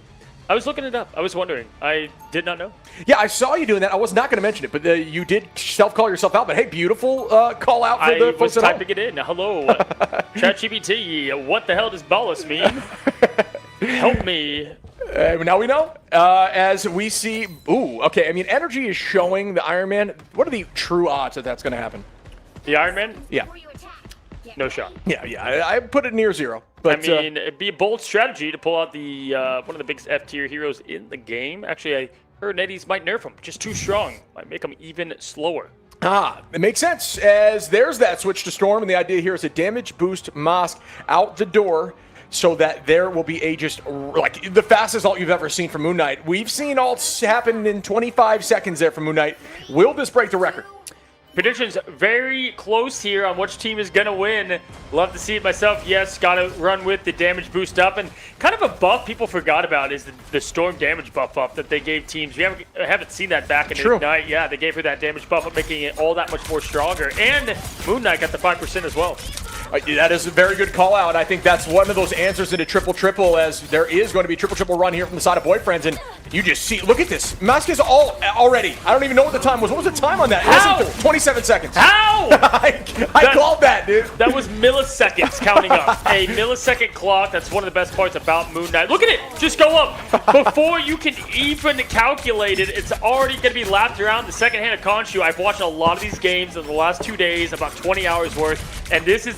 I have not seen 2 Khonshus before the turnaround. That was disgusting. That might be one of the record times that I've seen, at least. 27 seconds. Storm is going to help with that, obviously, like you talked about. That damage boost being boosted. And, you know, that's the idea of Storm, at least at this level of play. Not a lot of play besides pushing out the door. Ballas is able to find Moss, though. Had another one ready to go. Memory's going to push in with the Eternal Bond. You knew that was going to happen. We've seen enough of this thing to give them that aggression. And there we go.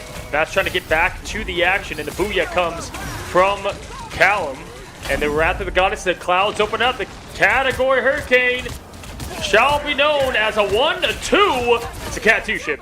Make it 3. Beautiful play there by Energy. Yeah, I mean, you know, the nice thing about removing Phoenix from the game, or if they're not allowed to run Phoenix, is that you can't stop that ultimate immediately. That is a huge counter for Jeff NATO and, you know, the NATO in general.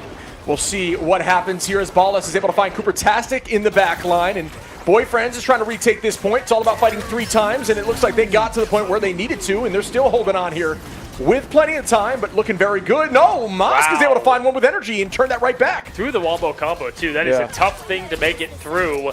Either way, getting a little bit of a push now. 2 minutes on the clock left. Cooper-tastic going to be able to have ult to get hit a little bit early. Memories to follow, so they have what they need on that side. We'll see if they can get the picks in the neutral, though.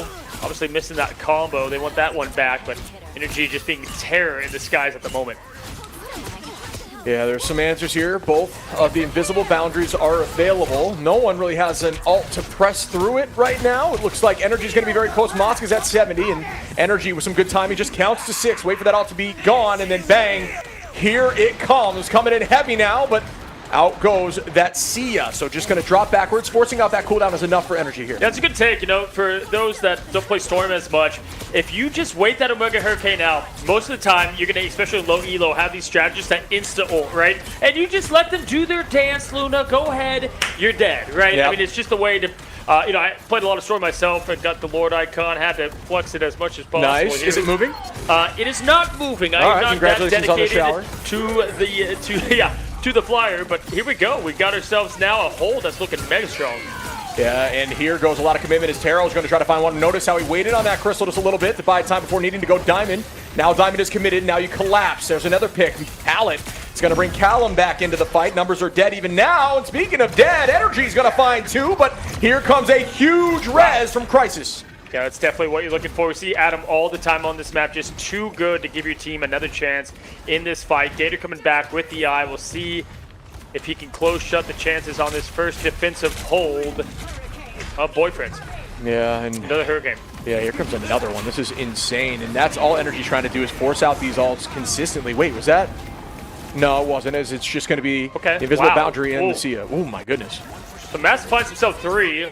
Hurricane helped certainly with that. Combine the 2, that's some of the most devastating ults in the game together. And the quick pop. I'm telling you, in coordinated play, I think Storm is just an incredible hero. Obviously, it's going to be comp dependent, but just so well done when you're able to get everybody together. Yeah, especially if you remove some of that hit scan and poke, right? Like that's her biggest problem, especially because she's semi-slow in the sky, unlike Torch, who can really move. That's her real downside, so you got to try to play around that, and if you do, she's absolutely a strong pick. As we see some more picks come in here for Rayscar, get through point 1 with some time on the clock, 2 minutes and 23 to get through a very defensible point 2. We talked about names that we don't know as well. I'm impressed with Mask. I think Mask has been playing a hell of a game. Talk about last game with the Daredevil, now here with the Moon Knight as well. 80% up for the next hand of Khonshu. They've got memory, so look to go aggro here shortly. Yes, absolutely. That is a good call there. Matt's definitely one of those names that has looked clean today. And also Palatman on that Jeff in the last matchup, looking strong as we start off with our next fight. The point already pushing a little over halfway through point 2. Callum's going to be on that Angela now. The comp is going to be switched up to something more traditional here for boyfriends. Instead of that triple, now that the team has progressed through point 1. And Energy, you usually see the Storm switch here, but if you're close to ult, might as well write it out, right? Omega Hurricane is that good, and they don't even need it. This is going to be a beautiful Hurricane coming up shortly because they got the whole elim with the neutral and a little bit of help there from Memories. Now, hey, come on down the ramp and find yourselves, 1,000-mile-per-hour wind. Yeah, I think not a bad combination there with Iron too, right? If you use that Sonic Seduction and you also have the Hurricane, you're doing AoE damage on AoE damage in a team that is forced to walk directly at you. So might have some success there if they want to commit, but don't even need to, like you said.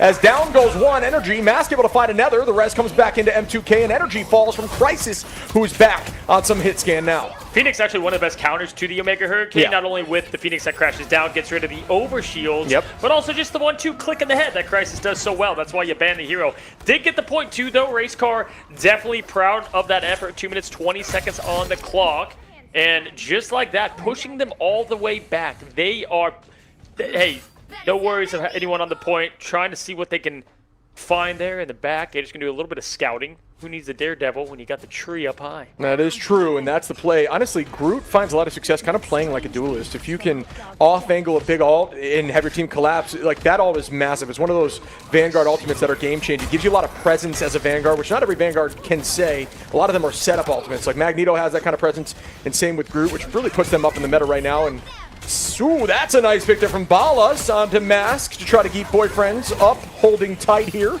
on the point. And there is some more commitment as Energy's looking towards Crisis, who was very low there. Good shots as Balas finds Iron.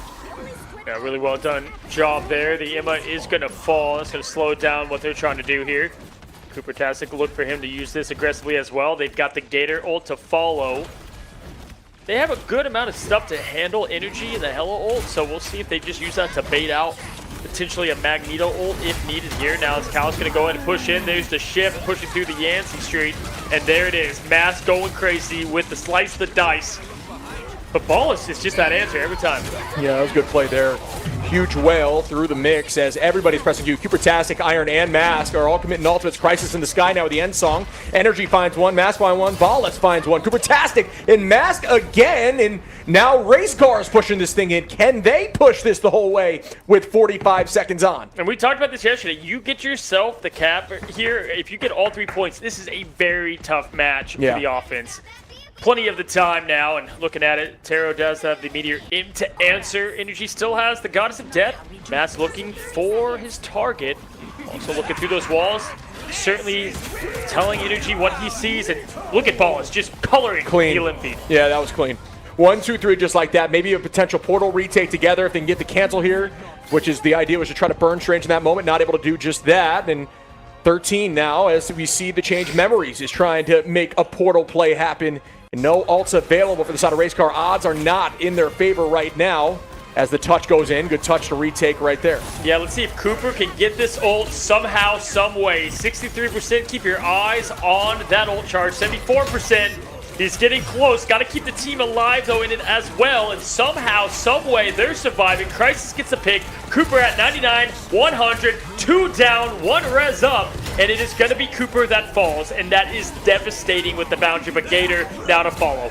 Yeah, I'll say right now, this is really clean. I love the perspective right here. Well done to Prod. I mean, this has been disgusting thing play. Huge Yancey Street onto the back line, not allowing them to get through that portal segment, and just haymaker after haymaker getting value. Really, really smart and strong play here by Callum, who I am assuming is calling out every single one of these purples as well. How are they sustaining this long? Mask is just being a pesky devil as he now allowed Cooper to get back. Does take the entire Phoenix to the face, and at this point, Energy forced to go to Peter Parker to save the day. Does that happen? We find ourselves 2.5 in for the first attack of Race Car. Certainly a good push that they can be proud of.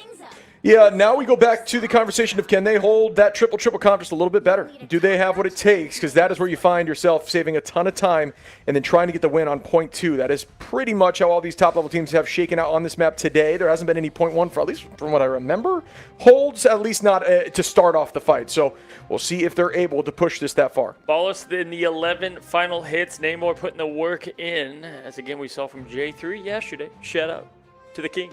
Mask gonna have 14 of his own, 10 to Energy. It's looking good, man. Yeah, pretty even across the board. Once more, these teams are very well matched, and that's what we're looking for right now. But again, this is the elimination stage. The pause comes through, but not for long as I thought I saw the retake. No, it is going to be a quick pause here as we see what happens. And last time it was the batteries running out on TTK. Pallet Man's going to be the one that initiated it. So this time we'll see what is it going to be. And you know what? We just realized the viewers, they need to take a breath because this is some high-paced action. We're actually going to be bringing in our special guest of today. You know him, you love him. Mr. J3, hello. Hello. The gremlin entrance. Gremlin entrance, damn. No, just the way you came in. Head in. Jay's actually standing right now. Jay, what do you think right now of this kind of bounce back from race car coming back? And it's Jay's real height, actually. Look at production. That's crazy. I didn't even do anything. Why am I getting Catching strays catching out strays? Yeah, man. I think both teams are battling out pretty. I'm very glad that both teams are, very, very close and skill-wise. I kind of want to. We don't have it today, and I'm kind of sad about it. You guys did mention it earlier, but I think tomorrow we will have the voice comms of the teams. Oh, cool. Yeah, wasn't set up 100% yet today, but tomorrow, especially for the finals, and I'm guessing the creator show match as well, we'll have voice comms. You know, it's such a cool thing. Now, we don't always get it on the official broadcast because sometimes there could be what some would call colorful language involved at a heavy degree. But I think it's really cool to hear the madness behind the scenes. It tells so much of a story. As a former player, I know you just love hearing it too. Exactly. I think it shows the emotion of the teams, and I feel like maybe even the vibes of the teams. So it's going to be very interesting to hear them tomorrow. Can I ask this? When a casual hears the comms and it just sounds like Namor, point, fin. How are you making sense of this as a player?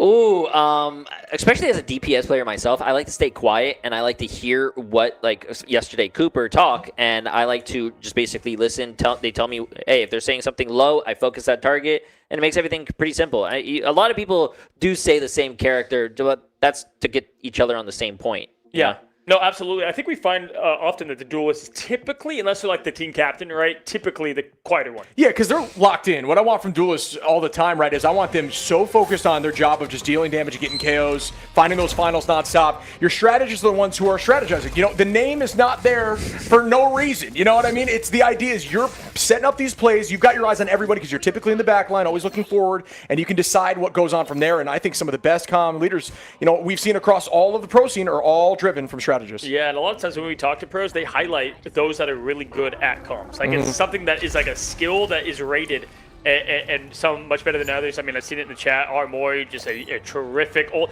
When you have an ult tracker, it's like a cheat code. Sure. You're able to have someone that knows when everything is happening. It's so much harder than you think. Got to have a mental clock. If you're a low elo player, that's something that you can start doing. Sure. That's going to significantly help your team. Don't be afraid to come out there. Huge, helpful in your play and organized play, as we see now Race Car in the defense. That is definitely true. And we begin now. Energy is going to be on that Magneto. Ballas, what do you know? It's like rinse and repeat, but the opposite side finds one there on Cooper Tasic. The res comes through, though numbers are still even. Will he beat that 27 seconds for Ultimate? We haven't seen it just yet, but 70% might make that happen. We'll find out shortly. Absolutely here as we take a look on the defense approach. Crisis going to get the pick there early. Energy to match, so it's Energy v Crisis. Yeah, and this is going to be some good placement here as Crisis finds one. Callum able to find Mask now, and Boyfriends are up a number again on the attack and looking really good. The portal likely going to come in around here by the ambulance, and that's where they like to take that second fight so you can walk once more to make it a 3-fight situation on defense. And there is that portal right on cue.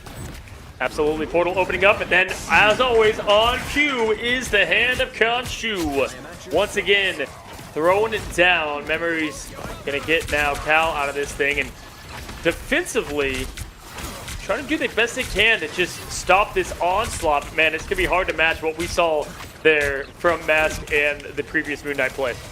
Yeah, we are starting again. Plenty of ults on the field and available, but who gets, oh, the setup. That's Adam POV right there. That cracks me up. As you see him hiding, ready for this play to go through. Energy finds one on Taro, and that's going to be Race Car up a number, but that res is available for Mask, who's just still kind of waiting. Not sure if they want to commit just yet. Yeah, gonna back out, wait for the ammo here. And this is, I mean, this is what you see, and this is another just simple thing. If you're a man down, you just put yourself at such a disadvantage on the 5v6. Sure. Just reset. Yeah, but it's, it's something that needs to be done if you're an Atom player. This is where a lot of Atoms, kind of hold that ult for too long. You kind of just need to fight for the Atom ult. You need to know what's happening and try to get them to use as many ults as possible, using yours to get value. You want to trade 2 for 1, as we see now Crisis commit ultimate, Pallet commit ultimate in that fight, and now the res comes through. So again, there's that 2 for 1 that we're talking about as everybody comes back in this fight. The jaws of fate. There's just not a scary line of the game. You know, if you are caught in that storm, goodbye. It's rated sideways now as Race Car on the defense continues to hold up. Minute and 30 seconds. Yeah, Soulbond also committed here. Gator stuck on that Strange after Portal. Strange definitely getting moving up in the meta a little bit with those recent movement changes. Looking forward to seeing what happens in 6-5 with the team up, but we will see that later on. Race Car does have Memories ult available. Bala's going to be very close as well. There's Callum now, and they combo that together, and out goes the Sia, but not going to be able to pressure through that at the moment. Saikai might have lied, as very low goes Cooper Tasic, who drops back towards the team. Wow. That Sia keeps the team in it, just enough overhealth to keep people like Cooper Tasic alive. 83%. If Cooper can live through this and has the boundary, that could be what they need to have a 0.1 hold and make this 2-1 a potential, not a full reverse sweep, but down 1-0, up 2-1. There it is again. Adam, res, mask on, but swallowed by Palatman, who's just been a demon. That could be massive. Going to take 2 far away from the fight. It's a 2-for-1 trade, and it's going to force him into an awkward spot. Now the point's just moving. So well played there. Good idea from Pallet to try to find value again with the Jeff, as we see Taro taking out Iron, make that energy as well. And here for Race Car. Boyfriends are now stepping up, and they do get 0.1. Yeah, wow. That was looking like they had a shot for the 0.1 hole, but unfortunately not. The only, I guess, out of that was Crisis using the ult there, but I guess it doesn't matter because he got the 2, they got the cleanup, and they move on. Now, Crisis is probably going to swap here because we did see last time Energy had that ult, so yeah, we are seeing him head back to spawn, switch up, get ready for this next point. Yeah, good call out there. We're going to see what the switch will be, and it is going to be that Phoenix, which, if I had to take a shot in the dark, probably would have nailed that one, but especially as you get into this very low ceiling here. No Fantastic there? Yeah, yeah, well, you know what? We did see it today. But,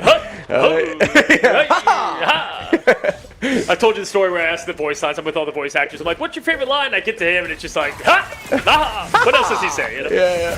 Fantastic! There it is once again, though. The clobbering time slams down. Ooh. And wow, you would see all those ults, and you would think it'd just be one team, but no, it's going to be Race Car getting the best of that fight. Palatman's able to find Mask, who gets rezzed right back with the BRB. That's a pretty decent cooldown there, so getting that out of the way is not a bad play. Palatman getting absolutely sniped from downtown, Chris Kyle style, goes down quickly with ult available. Alrighty now, going in, Mask's going to get that pick now on Taro, who has been playing absolutely out of their mind. Taro getting some clutch picks, actually allowed them to get to that 0.1 we just saw. Crisis now rotating over, trying to find a cheeky pick, a play to give their team a shot here. Minute 18 is not a lot. And I believe I just saw Taro think about switching off the Magneto, had ultimate available, and now back to 50. So unfortunate, not able to click back to Magneto in time for the spawn and loses 50% ult charge from that. That's that small stuff that you catch that you're like, oh, that'll bite you a bit. Getting 3 allies there, able to find 1 onto Mask, heading backwards now. That's a tough one to get there because Daredevil can kill him. Yeah. This is like one of the worst people to take alone by yourself towards your spawn. Run, Shark, run. Run. Just keep swimming. Just keep swimming. Yeah. As we see the Sia get popped to match the invisible boundary. Mask, Cooper Tasic, and Iron available as the Sia is now gone. Here goes to let the devil out. Crisis able to find energy. M2K takes out Cooper Tasic. Gator finds one. Mask gets another. Cooper Tasic back in the fight from the res. Iron onto Taro, and man, these fights are just simply not one-sided ever. But as I say that, Race Car sweeps. This is what I'm just so impressed with. Yeah, no, great. Timing is insane. Cast curse. But man, Mask really has been impressing me on the Daredevil play today, and it's why we saw so many people continue to ban him. 10 seconds left, though, and they have a mountain to climb. 2 fights minimum, potentially 3 with a portal. Not going to be easy. That was a really big brain gator wall there to stop the Callum was trying to get on the point quickly as OT almost gets through, so he walls in front. Oh, my this could be a huge whale. Wow. Everybody goes down there, and this could spell victory here on the defense for Race Car, who pushed this thing just significantly farther. OT ticking down. Not sure they can get there. They cannot. That's a W, Race Car. Ka-chow. Race Car, Lightning McQueen, 2-1 is our match score as well. Boyfriend's looking so dominant, but we saw this time and time again. It starts in the pick ban phase. All about the numbers here, and that's what I've seen as the biggest difference.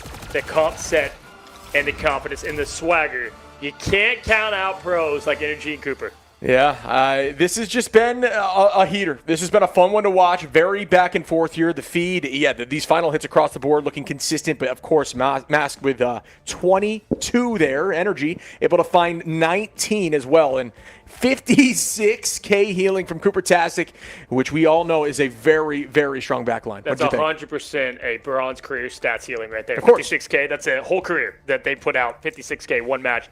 Absolute demon. And I've highlighted earlier, I know Energy and Cooper, I'm glad they're doing well, but Mask has impressed me today with the work they put through. Pretty even play through the Vanguards, through and through. I think Taro and Column have played great.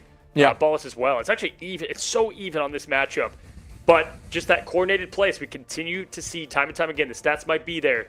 The W is the one that matters. We find ourselves now going into match number 4, which could now send Boyfriends being dumped. This is getting dumped. But, if you look at every single one of these match stats histories, they've all been just so close that it's really anyone's game. We talk about how that's not always what matters, but even so, there's been so much back and forth in the fights. Very similar pushing until they just kind of get held forever, which is what we saw there on point 2. But, 3 fights on both sides. And, coming out on top here. Boyfriend's looking really, really good, just not as strong in that moment as Race Car. Saving grace says Boyfriends win 3-2. Check it. Can I get Copium for 500? Alex Trebek. No, maybe. We'll see. Hey, you're saying there's a shot, just like what we were a second ago. Race Car was looking down and out. And they're up 2-1 now. Predictions were locked in step. W Productions, W Teams, W Netties, WJ3. This has been a great one today. W Sushi as well as the entire team's. W Toilet. W Casters. Appreciate the gas. We appreciate you. But this has been just a ton of fun, man. I mean, all these games are heaters, buddy. These teams are really evenly matched, and that's the way we want it here. Been a blast, man. Been a blast. Been a part of a lot of these, and this has been towards the top of that list, man. Had a lot of fun here in the early life of Marvel Rivals. We're just getting started too, buddy. Just getting started here, especially in the J3CC. All right, man. Boyfriends, how do they turn it around? Yeah, I don't know. Ban face is what it seems to be, right? It's something's got to change. I don't think the thing is it wasn't really that far off. It's not like they got absolutely smoked. No. So it's just the small nuance things. It's showing up in the moment and it's making plays and understanding what the opposition is going to do. Adam Rez was really valuable across the board there, I'd say. Yeah, they keep on missing the option play group, which is tough to get that banned out. That's true.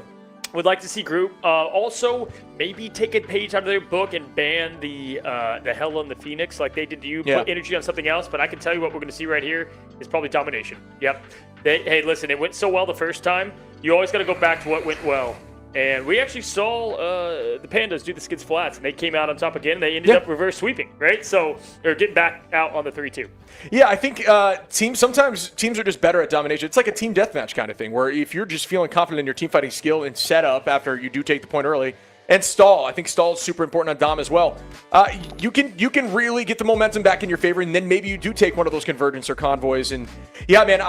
First off, question to you. Big fan of Krakoa myself. What's your domination map? Well, first of all, love Krakoa because it's like one of the few maps where there's actually sunshine. Don't know what Guang and team has against the sun, but there's just not a lot of bright maps. So it's fun to see that. Symbiote. I actually love Krakoa as the domination map. That's definitely my favorite out of those maps. I'm not a big domination fan. Are you? No. What?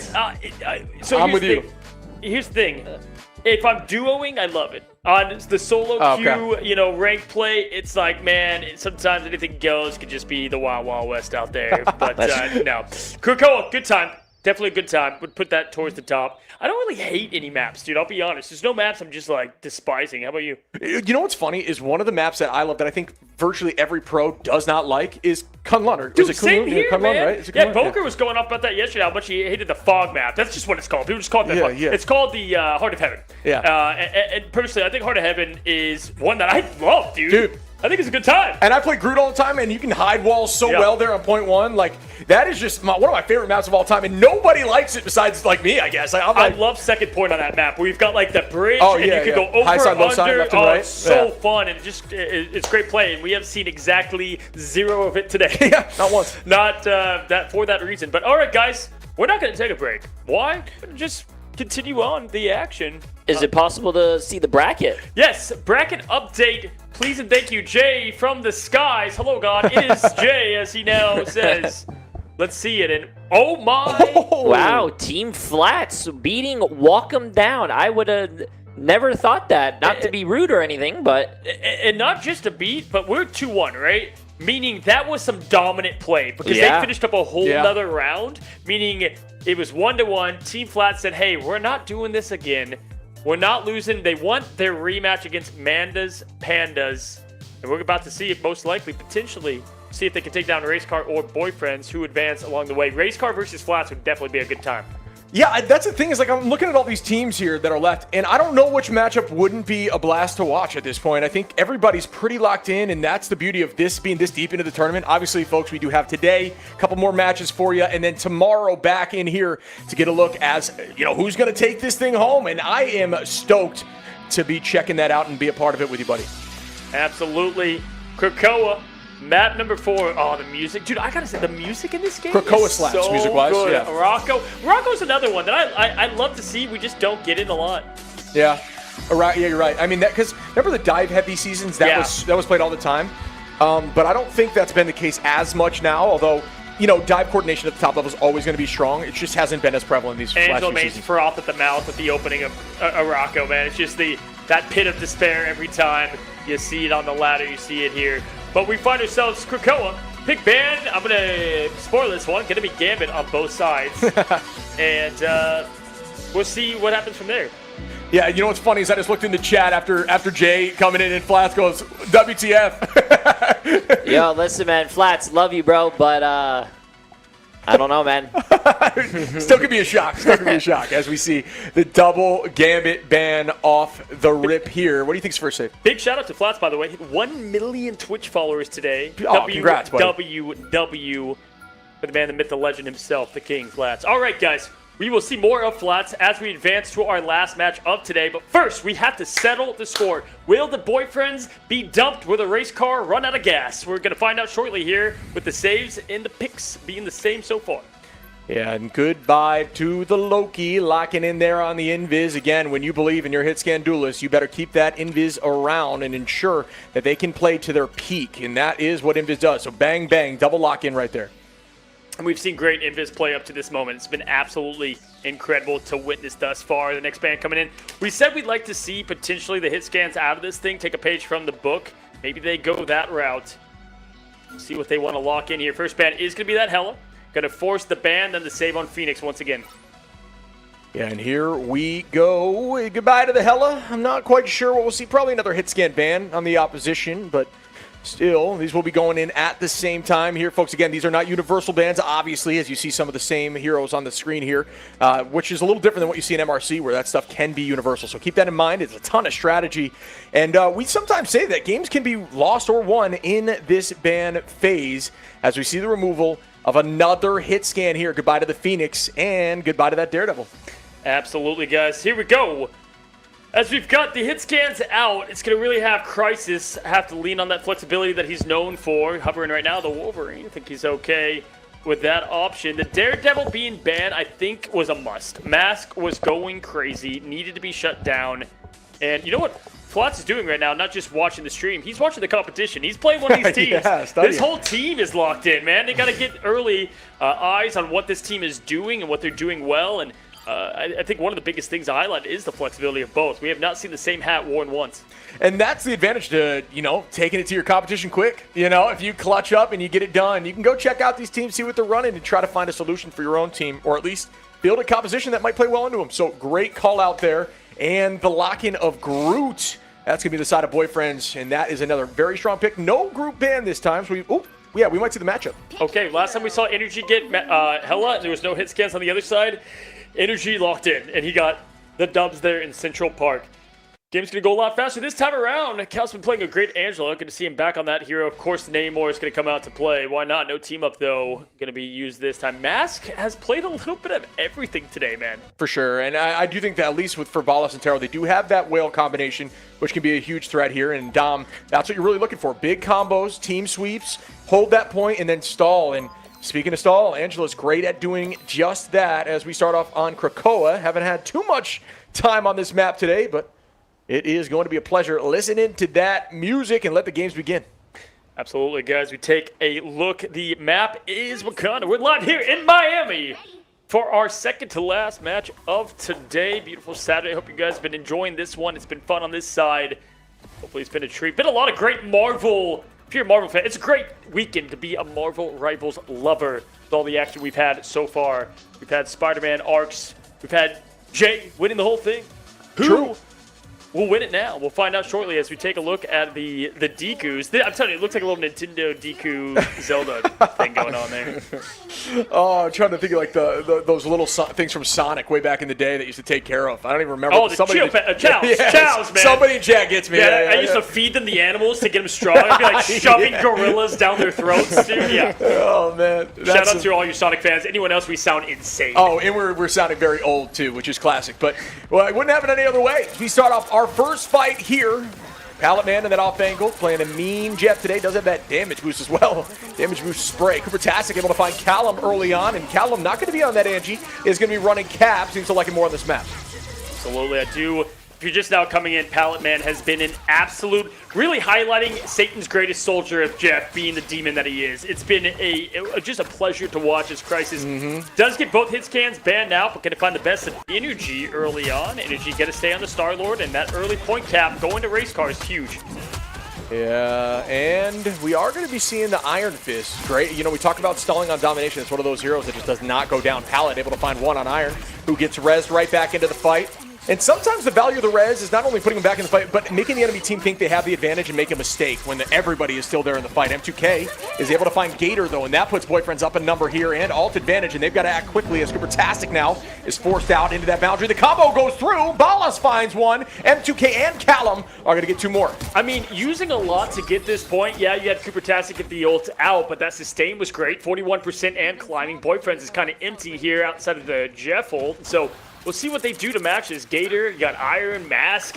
That was a big W for Race Car, if you ask me. Yeah, absolutely. Absolutely. As they're 41% on 14 now, climbing for Boyfriends. But again, retaking the point on at 41% is still a win. If you lose point, you want to try to at least get to that 70 number if you can. Keep in mind, bans are swapped right now, as it is going to be the Hella and Phoenix. Actually, I think they just have to be updated all together as we take a look at what each team has available options for them. Cooper Tass is going to get Taro out. That's a big opening now, and here comes the Cheaper Town Hall. Look out. Yeah, I mean, this is just terrifying to look at. I just watch that happen, and I just think of all the pain and suffering I've endured from Iron Fist. This character does not go down, and he just is in the front line consistently and just is so annoying. So shout out to Mask, who's just making that happen and devastating the front line. And that's why it's such a big W for them to get the point early on, not use much, had the Cooper Tastical, and look at, they're already back around for the next fight, gonna have energy and the invisible boundary to answer. Colm will have the clobber time, he can get big value here. They're gonna go in with Crisis early. Here comes the Insog Inferno crashing down, bam, finds the target, no connection. Getting rid of a couple of those squids, though, at least, but energy does fall there from Balas, who has another squid at the ready. Up in the front line once more, still duking it out. Mask very low, is going to get picked off there from M2K. One of those cooldowns that will shut down Fist while he's escaping. And there's a lot of commitment. Another whale combo comes through as Balas finds one. Crisis, Callum, and Balas again. And we talked about that combo getting a ton of, having a ton of success, and it is clearly working. But once again, 84% here for Race Car. This could be a one-fight turnaround for them. Balas means huge whale in Spanish. It does. It does. I thought it was bullets. Both, actually. Oh, It depends okay. on what part you're looking at. But Okay. yes, the more you know, chat, the more you know. He's been playing a great Namor at that, though. True. He throws Triton after Triton, trying to find this pesky Venom. Gator's been a great job on the symbiote, so much so they did ban him last time. Left it open this time around now. A little bit of bowling at play, 64, 65, and climbing to that 84. And just like that, find 2. Energy is going to get Crisis out of here, but they are absolutely doing a great job holding down the fort. Yeah, some ults available here. It's all about early value now. This is turning into a one fight on either side until the Staggerfest begins with the portal. See who gets more value now. Out goes the Sonic Seduction, and bang, energy falls early. Balance is just looking so good.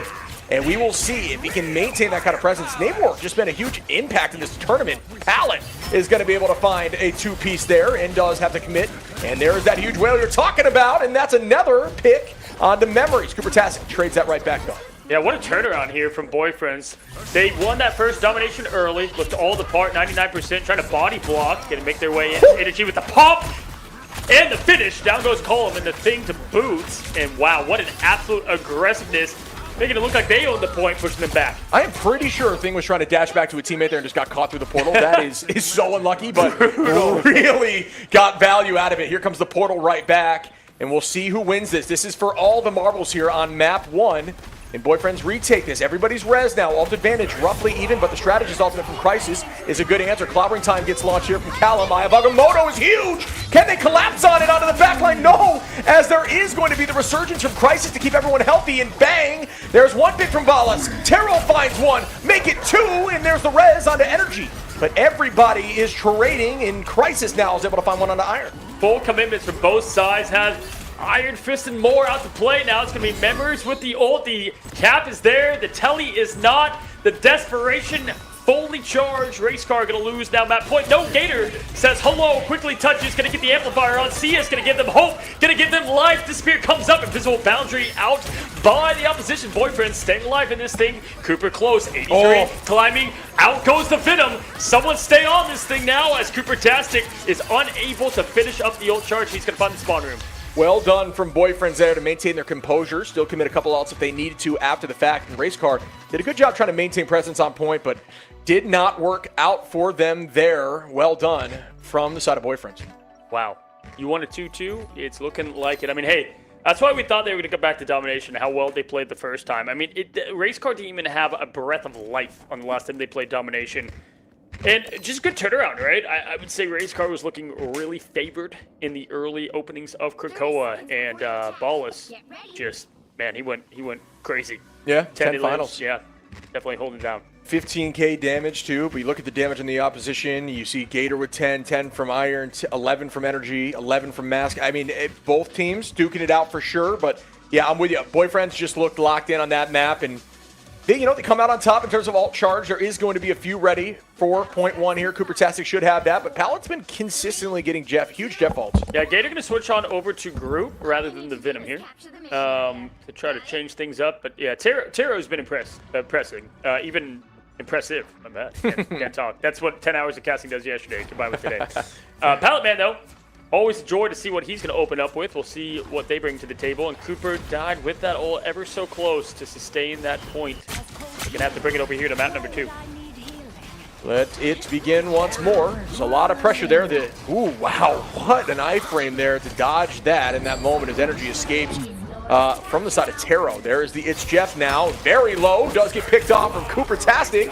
And the clobbering time. Everybody now pressing Q as the ults are unfolding. Race Car should have Gator available with Mask again. Iron also. There's a lot of answers and a lot of combos here for their side. But Cal is able to find Gator here with a mean, honestly, very strong thing plate. Yeah, having to turn around here. And obviously, Boyfriends is playing the triple support, right? So will Race Car have to match that? That's kind of what we're looking towards at the moment. But they're staying in this thing plenty fine. Energy's going to find Ballas. That's going to be a big matchup to watch here as we continue through map number 2. Energy finds another one. Last time he put the clutch gene on maximum. Seeing it yet again. Yeah, there's another pick there on a pallet, and they do have ult advantage now. It's going to be a bit of a trade, but 37% on here for Boyfriends and counting. Great lock in there. That was disgusting, but is still going to pay for it. Taro tried to hold on Gator. does make one pick come through. The clobbering time onto Energy, who's still holding firm due to the backline. Some good position there, able to avoid that and trying to find pressure onto Thing. But there goes that invisible boundary. Notice the timing, really using that health as a resource to not have to force that all out too early. All right, now, Boyfriends. Seeing if they can continue to hold on this thing. There's the team up at play and the anti-heal with it. And 2K going to find the best of Energy. And at this point, wow. Sneaky little cap there, getting that done. Who do you think is going to take this point, man? Oh, this is tricky because right now the advantage is on the side of Racecar for this next fight. But Boyfriends, 63%. I mean, if they are able to come back after this fight early on and turn it back in their favor, they will have ult advantage. But, you know, if Taro hits a big ult here, Strangling Prison and Pallet combos up, or Ballast, depending on what they decide, those are massive plays. It's all about this next Strangling Prison from either team. Yeah, just good shout out, man. Bass now trying to get the best of what he can with Namor, gets a team out to play. My gosh, now as Gator finds Cal, gonna hold on strong here, and Boyfriends has everything they need, just trying to match this up. Masco's gonna get Crisis, here comes the Jet Bolt, can he get that value? Finds another one. Blessings of the Deep, gonna keep him safe from one of his fellow sea creatures now as Energy backs up, throws the Thorns, one junior dead. Oh, but he still got the Groot off. Yeah, that's huge. That was smart play. Saw that it was in danger, and just from absolute downtown, half-court shot, spin him off the map. And again, Gator had ultimate, smart play, but it seems like everybody's a little hesitant to press the Q button right now. It's 53%, and now it goes from it being an advantage for Racecar. They just kind of managed to maintain that presence the whole time. Correct me if I'm wrong, Boyfriends does not have access to Hela or Phoenix, right? I'm pretty sure Crisis doesn't have Hela. I thought I saw that in the ban phase. Maybe I'm wrong. Right now, he's been doing pretty well on the Mantis. We'll see if that does adjust at any point in time. Whale comes down, slams down. Ballast gonna get not a connection from it. Tarum will find Iron. Portal coming out early from Energy. 74%, might as well keep the sustain up to 99. Yeah, and that's the idea here. Early portal, and now they have commitment from Memories, and they're just going to maintain this presence on the point. But yeah, everybody's been kind of afraid to press the Q button, and it's tricky, especially from Taro's side. When you do have that heal wall, you can get that all back very quickly, so you got to be a little more aggro, but they are making it happen now. And there is a huge whale once more. And this time, it's going to be match right back from Balas, who's going to trade that fight. It's now 95% for Racecar. Huge Eye of Agamotto does find a few, but that Invis shield is going to stall just a little bit longer. Energy in a dangerous spot is trying to drop back. Great wall there to get that pick. Holy multiverse, man.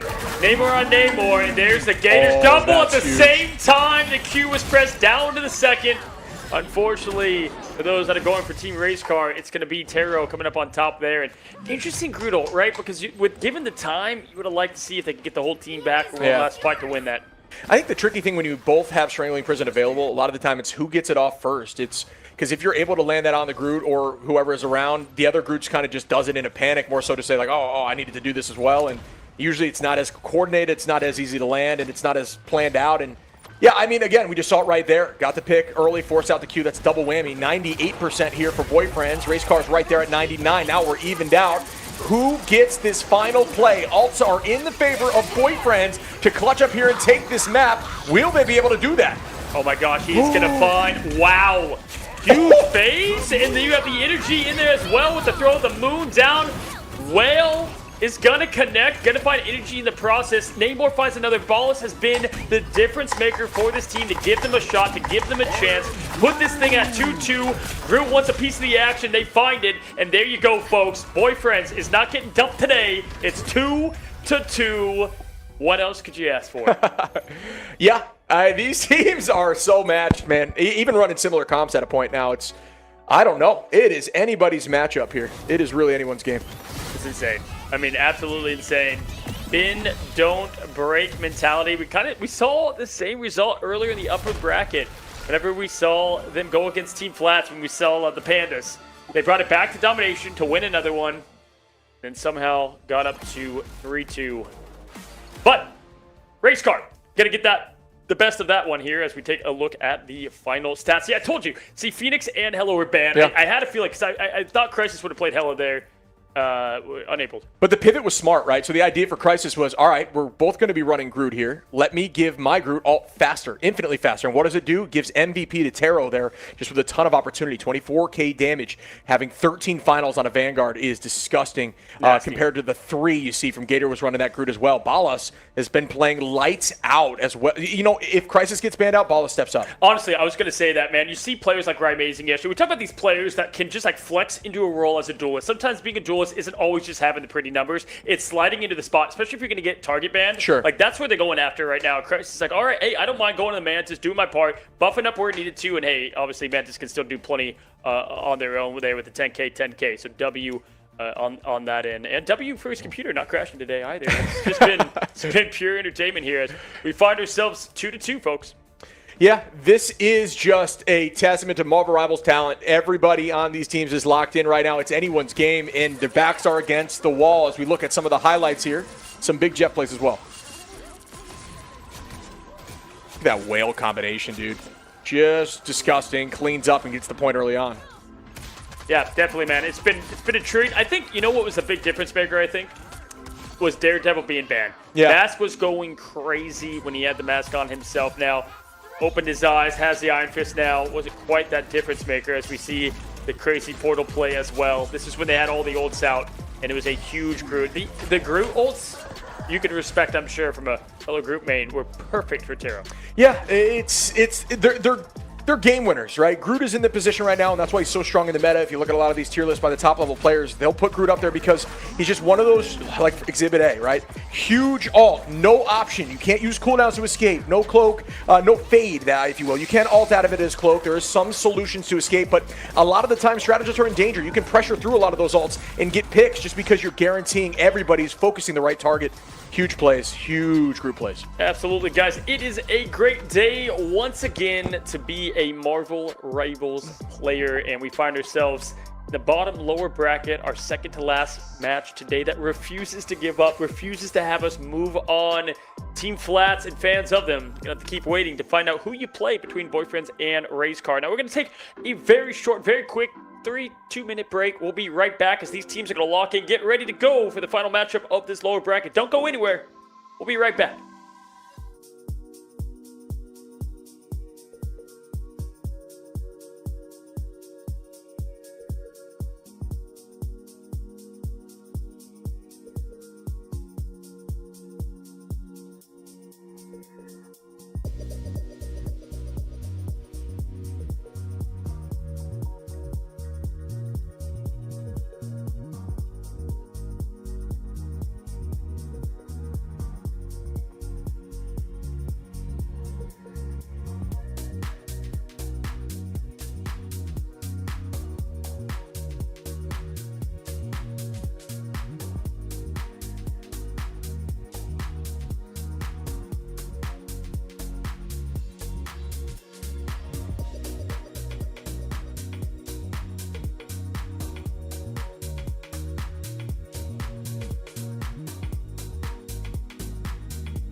What's going on, guys? Welcome back. We told you we would be quick because the players, everybody's ready to get this thing started. So we might as well, let's just jump into it, man. Let's get the bands rolling as we find ourselves going into the map to decide it all. Listen, if you're a fan of close matches today, you are absolutely feasting. It's like everything we put on here, because honestly, they're not necessarily leaving the matches up to us. We're like, we'll watch this one. We'll try. Every single one of them has been an absolute banger. So, what a day starting off the Clash like this, and we still got a whole other day tomorrow. We picked early on. Like, we could have picked Flats' matchup when it was 3-1. We picked at the beginning of the day randomly the matches to spectate. So it's cool to see all of it come to play as we find ourselves at the Hall of the Jalia. It's a good map, man. Funny enough, this was the map that also decided between Flats and the Pandas, who went down to the lower bracket at the final game. So we could get yet another cinematic finish. First band's going up. Spoiler alert once again. Sorry to burst your bubble, but Darth Vader is Luke's father, and Gambit will be banned here at the beginning. Whoa, that might be the first time we've seen Gambit banned.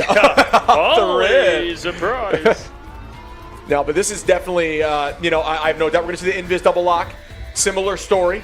Potentially the removal of double hit scan again, but it didn't work last time, right, for Race Car. They just could not stop Crisis there, who went over to the Mantis, and they just really helped with that group. Absolutely. Once again, going to be the Hella ban. I think that was a solid play early on last time. We'll see if Crisis just flexes into that. Yeah, the Mantis too. To your point. And here we go. First save up. We've been a lot of Invis love. Yeah, we'll see that Invis love right here again. Yep, as the lock-in comes through. And we might start seeing some of the hit scan be deleted here. Curious if they want to, Groot's been impactful on both teams. I'm not sure that it's necessarily needed from the side of Race Cars. They didn't seem to struggle with it as much in that last matchup, in the Groot-to-Groot matchup. But we will see what they elect to do and set the tone here as both bands will be coming in at the same time.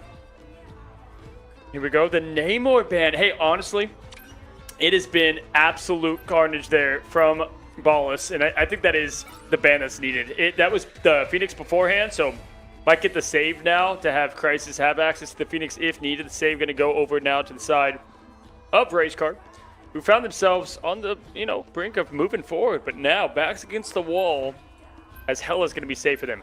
Yeah, we talk about it. Wouldn't have it any other way as casters. Just pull us to Game 5, keep the hype going. These battles have been insane back and forth and pushing to map 3s and always just taking it the distance, and that is a sign of teams that are just evenly matched. We'll see who comes out on top as it all comes down to this. Alrighty, last ban on the board. The save is going to be Phoenix. Mantis being banned. So save is Phoenix. If my name is Cozy, which last time I checked it is. Never mind. My name is actually Ron Burgundy. You might be shit. Yeah.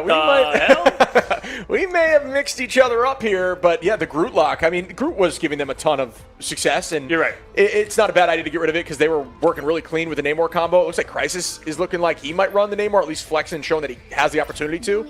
But no Groot ban on either side. Definitely, we could see the double matchup, but we saw some change up from Gator at the end trying to go Venom. We'll see what they try to do. I don't know that we're going to see the Torch, but that'd be cool. It'd be a fun little flex there. I think Crisis just wants to show his 90 Lords we've seen so far. Mm-hmm. Taking a look, though, love Hella on this opening point. It just, the sight lines are impeccable. And taking a look, we talked again, Namor always good on this first point. Agreed. As well. You're going to go with the triple Vanguard on the defensive front. The Angela here, interesting.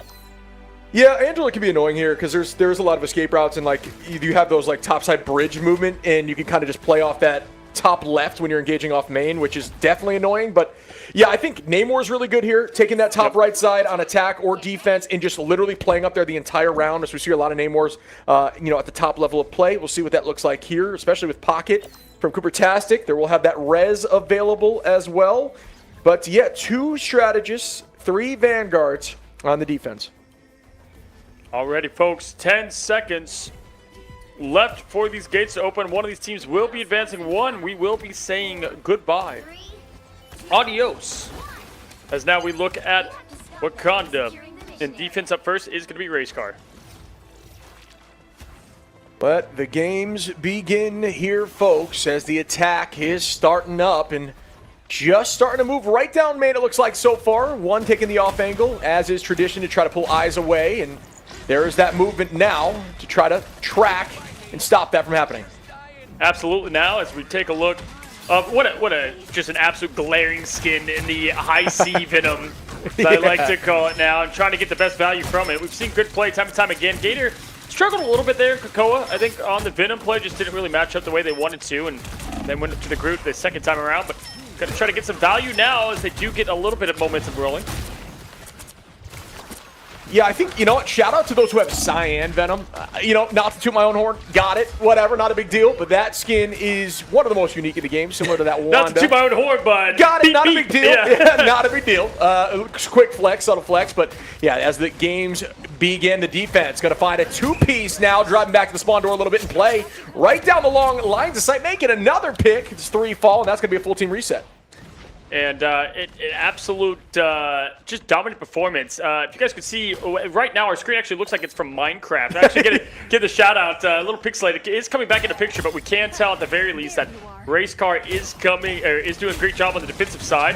Looks like the Namor is going to have the ult as well. We'll see if Energy is able to pull that off and get some Feast of the Abyss, which Gator's been huge on so far. This is always where I'm at as the Namor too. You have to be on the high ground. That's what I was talking about. That top side, left side angle. You just sit there all game long, put squids right above you, and you just commit fully on the back line. Every time they're not looking at you, they have to have someone sent up there. Alt's advantage, obviously, is going to be on the defense here with virtually every alt in the game available. Will the combo come through? We'll find out. All right, got the spin of the Triton. Trying to do more now with the Disappear being forced there from Boyfriends. There's a nice Amplifiers to do the same. And here we go. Teams commence. 1-2. There's the trade. And the Groot ult to follow. Cracking it, puck up, down. Every Q is pressing. Bam! What a connection with the 1-2 from Boyfriends. Finding success. Going to send 3-4 to the spawn. And looks like the point cap going to be all but theirs. Yeah, that was clean. That is the aggressive attack. You just need to do it one time, press through the rest, make it happen, and we do see the convoy begin. Everything's going to start pushing now. And we've, you know what, typically in the past we have seen these teams clutch up and hold point one, but it's not happening today. Every team pushing through that first point, taking it to at least phase 2, but a lot of 3 today. Absolutely, man. Absolutely. Okay, and here we go again. We see the offensive side of Boyfriends. We see an ult available, the clobbering time. Not much else as an answer. Nobody else going to have an ult in this fight, and that could be huge, but is not being launched just yet as the pick comes through from Energy. Absolutely now, and as we see the Winter Soldier doing what he does best, just that constant pressure. Crisis showing just their flexibility on the hero, pushing forward now with the team.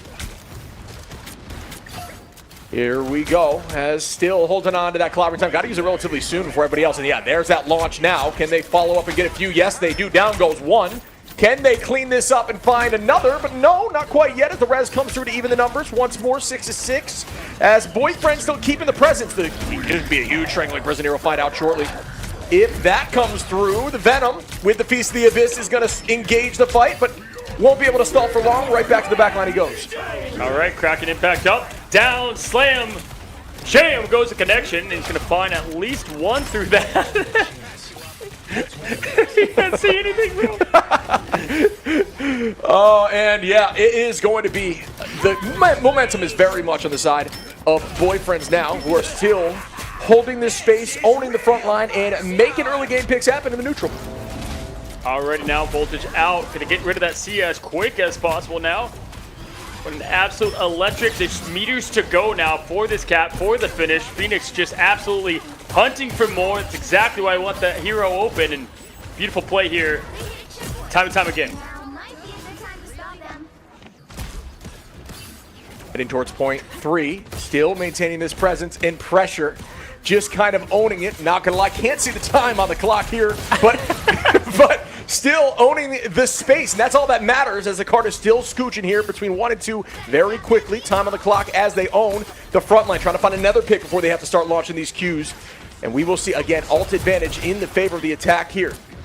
Already now, just carrying that momentum. We've seen them do time and time again. The thing ult's going to come out. It's going to find 2 there. Going to get the response with the Groot as well. Going to spawn the in-Song Inferno. 1 connect, going to get the finish. 2 now goes down and be able to push through this defense a bit better.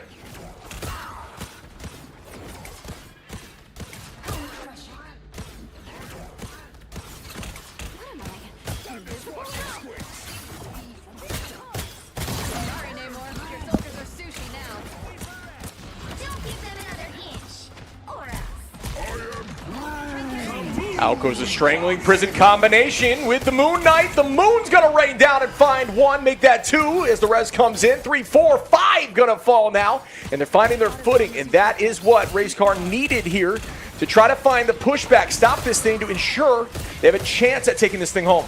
Yeah, time is ticking now, down with the 2-minute mark. Going to try to keep this thing alive. Defense got to lock in here if you Race Car, if you want to keep the dream alive as well. Now trying to look for more. I feel like we're Daredevil out here. Can't see anything, guys. We are spectating to fuzz.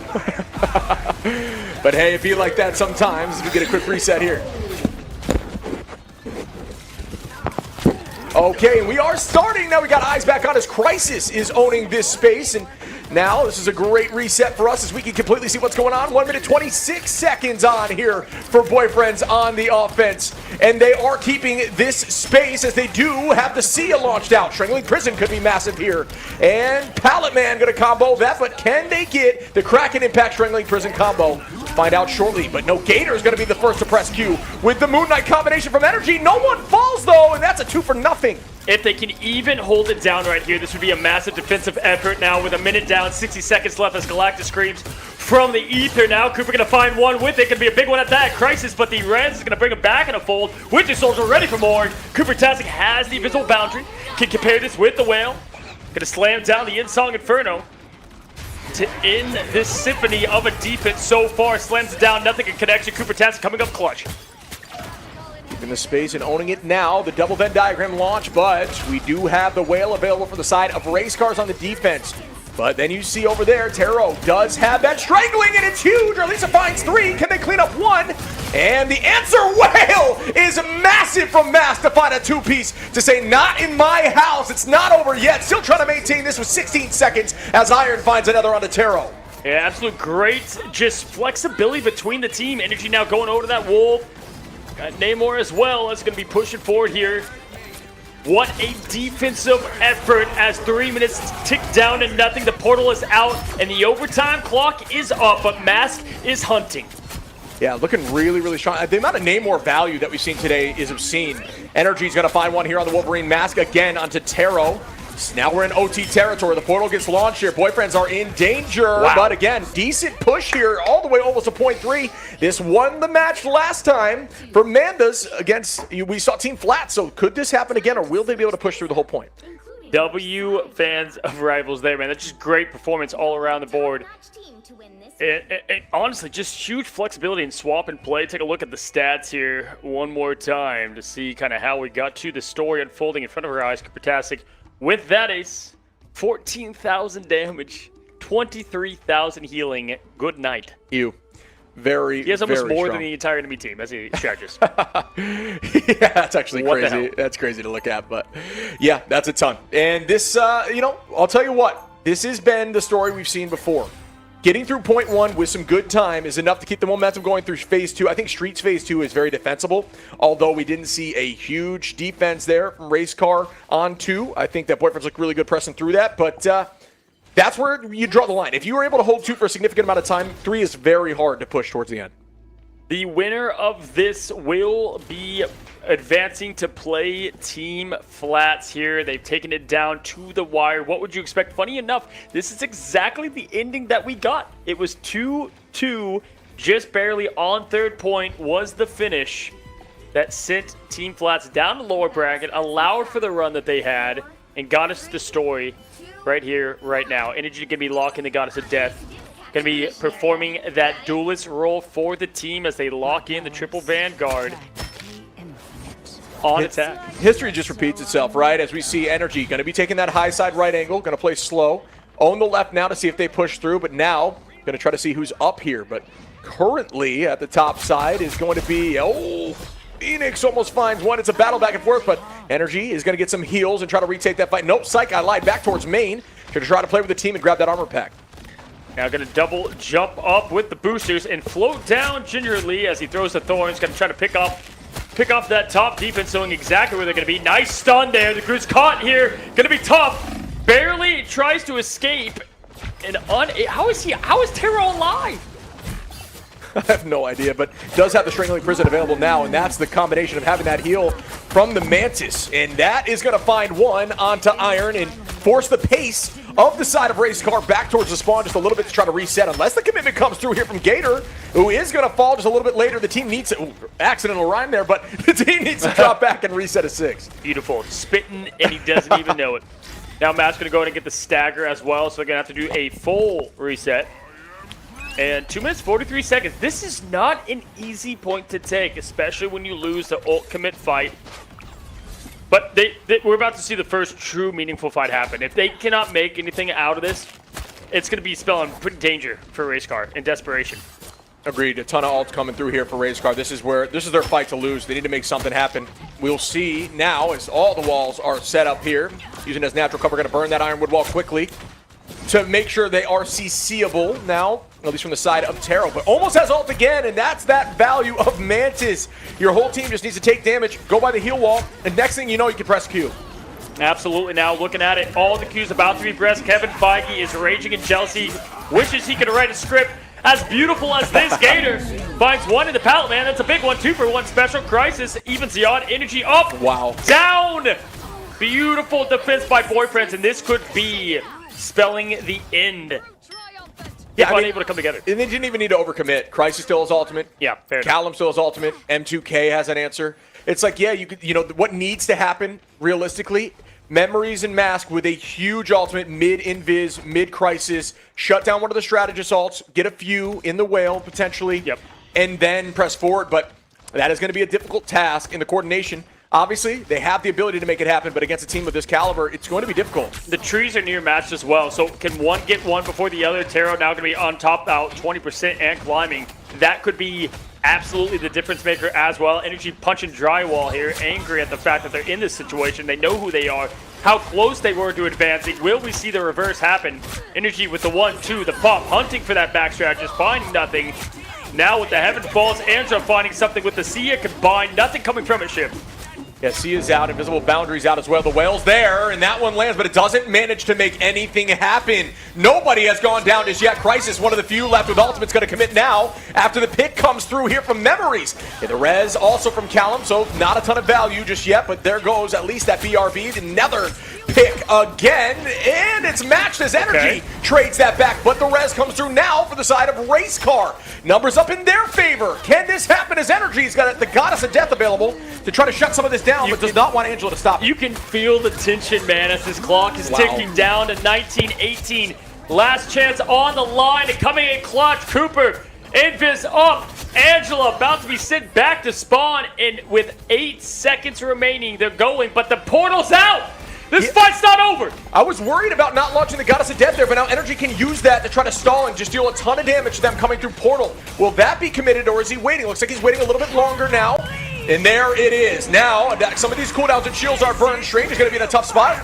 Especially, able to burn that Sia quickly. That's huge. Just another pick. 2 come through here from Energy, who is still clutching up now. Bold strategists go down, and it's all about the long game. Stay on point, play slow, while everyone else falls. And Race Car says it's not over yet. Energy showing the ice in the veins, saving that ult to your point, and finding success.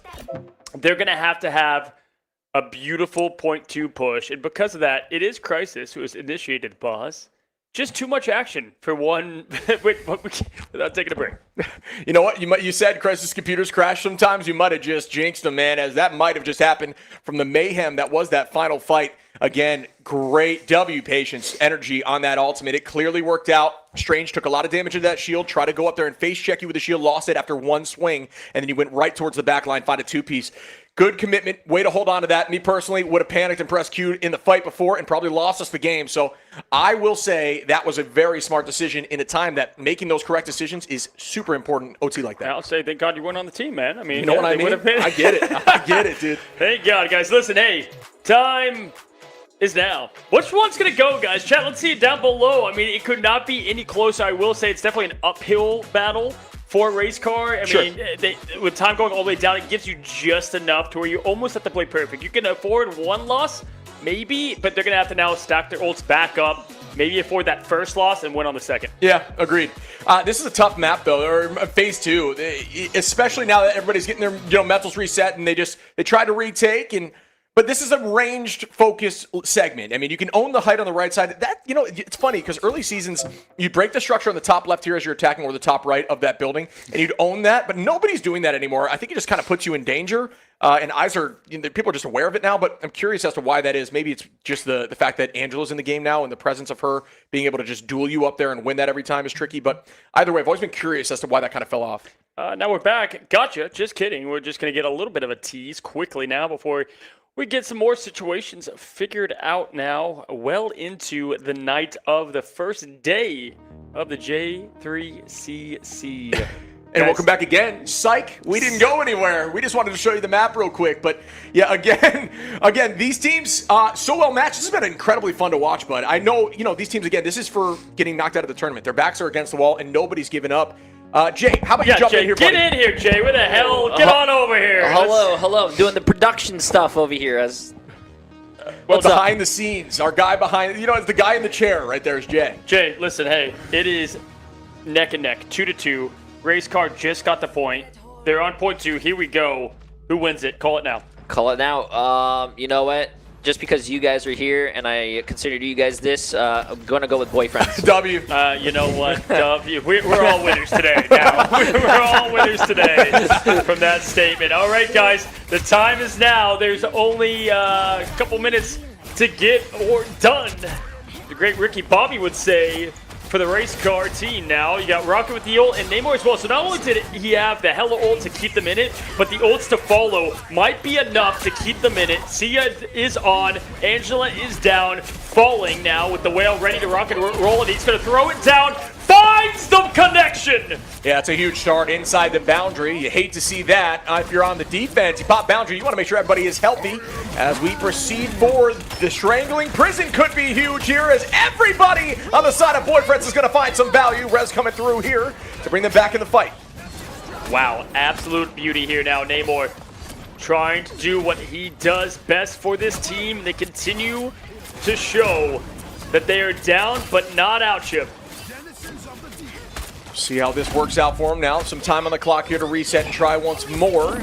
Alt advantage going to be even across the board here. Meteor M could be massive, but again, you have that End Song Inferno, and we know what that can look like, especially when you're building that Strangling Prison fast. Energy now going over to the Bucky. 50% up for Mask as well. 50% across the board, really, for these teams as they continue to throw 40 seconds. So this is what we're talking about. They can afford to lose the first fight. Have to win out from here if they want to keep the dream alive in the J3CC. 94% in 2K. They've got both strat ults to keep them up. Everything down to the wire here, folks. This is final fight territory. Portals need to be committed, but I'm not even sure they're available yet as they were committed in the last fight. Strangling Prison is huge here from Taro. And a big Sia. They got to break this thing. They do to ensure the Sia stays up. That was clutch as can be. Sia gets matched back on both sides now. Here goes the whale from downtown. It finds 3 Mask. Are you kidding me? Massive! This is absolutely insane. Clutches can be in that moment. Will this get them through point 2, or will the retake happen again by boyfriends? Poseidon spitting with jealousy as the whale rains from above, throwing thousands of tons on the clutch. That is Mass. Doesn't matter, Daredevil, Namor, you name it, he'll find it. Respawn goes down. This team is not out. Crisis 89%, nearly there as well. Finding that neutral BRB too is huge, dude. Yeah, seriously. Like before the fight even starts, that's so massive. And Look alt what they advantage have, too. Yeah, this should go Race Car's way, and maybe we push this to point 3. The Strangling Prison is there. Does it help out? I mean, it's on the outside of the boundary, but the boundary is actually from the side of Race Car now from Cooper-tastic. Memory's going to bring Gator back into the fight post-ultimate. Ultimates are being built here for boyfriends. Taro could clutch up here with a big Strangling Prison. There's no combo yet. Nobody has ult available for Race Car, but Cooper-tastic says, I'll find that pick, and it couldn't be more massive as it's on the group, and they are still pushing. Iron finds one, Energy finds another, and point 2 is going to get pressed through. They are down, but not out, man. You can listen. It is overset. It is overused, but absolute cinema. Hands in the air from the throuple over here of Jamie and Shib. We are impressed. Are you not entertained? Ladies and gentlemen, here we go. I'm sure Flats is watching both these teams like, I'll take neither. yeah. Energy able to find another early neutral on Taro, who has that ult still. You cannot go down right now because it is crucial to combo with Balas. Absolutely. And look at what they have, man. I mean, Energy close there. We saw how big these whales are. Going to get a 3, bit of a stun here. Gator farming up close. Taro, though, has been clutch all day on the group hugs. Will he find another one? Combine that with the in-song, maybe with the damage amplifier. That could be a swift reset. We'll see what they have to commit here as we hear Bucky quickly with the random voice line. Yeah. The hell? Bucky just peppers something in there. He just wanted to get his piece. He's casting as well. And there goes a huge end song. It's going to break that Sia quickly. Memory's ult not going to get a lot of value there. M2K does have the boundary available. Cooper Tastic, Energy, Mask, and Gator. And there's a lot committed, but who comes out on top? Mask able to find M2K, and I believe that ult was committed. Crisis has the resurgence out. Pallet going to bring M2K back. There's a huge res there on that triple strat side as Crisis is able to find Energy. 12 seconds on here. So many Qs pressed, not a lot of limbs to show, just one with the respawn left. Now it's down to 5, 4, 3 seconds. We just saw this in the upper bracket. Now history repeating itself right now. Memories is the one you want to keep your eye on, 73%, and falling. Down goes Gator! As now Taro throws up the grid hop. Mask gonna find now another. It's even odds. Are you kidding me? The portal is committed now, and it's all about can they clutch and stall this. But this is tricky. This is a tough spot to be in for Race Car. It's all about just sheer grit and willpower. Can they progress forward? The Sia is available for Memories, but Pallet is very close behind with a Sia of their own. Balas is going to be available to delete that Sia at 82%. It's got to be committed soon. Cooper Tastic has the boundary. Mask has the whale. Will it work out? The Sias are launched, and the boundary's the answer so far. The biggest whale of this young man's life. Who will advance or who will be sent home? The boyfriend's dumped. The car's running out of gas. We're going to find out right now with the orange yellow bar ticking down. Overtime on the clock. Where comes out? Foul connections earlier. Huge rotation for boyfriend. Not able to make it happen there. Did not work out. Ayavakamoto is able to find it. Some commitment as Iron gets a 2-piece now. The wood just strain shields up the high time. Gator now finds one. And it is still just an absolute slugfest out here. Who comes out on top? We do not know yet. You gotta maintain presence on point as Race Car finds another, but Balas is able to find Memories. No strategist left in the hands of Race Car. It's all grit, determination, no more healing. They're pushing the point forward. Desperation has found its reach. Here comes the telly coming in. Gotta be the Strange now. Gotta find what they can with Pallet, man. My goodness. 1-2 with the pop. That could be it, folks. Pallet with a huge 2-piece. No strategist able to be here yet. Trying to throw the BRB out quickly as the rest fall down. And the boyfriends are making this happen. And they take this series home 3-2. Cue the Lightning McQueen gift where he goes, runs out of gas, and the competition zooms by him just like that. J3, holy shit. I just want to say that was almost like a great run by, what do you call it, Race Car, but your casting was so amazing. Oh my god, chat, can we get a W for these casters? These guys are going wild, bro. Only 7 blood vessels just died, but we are here.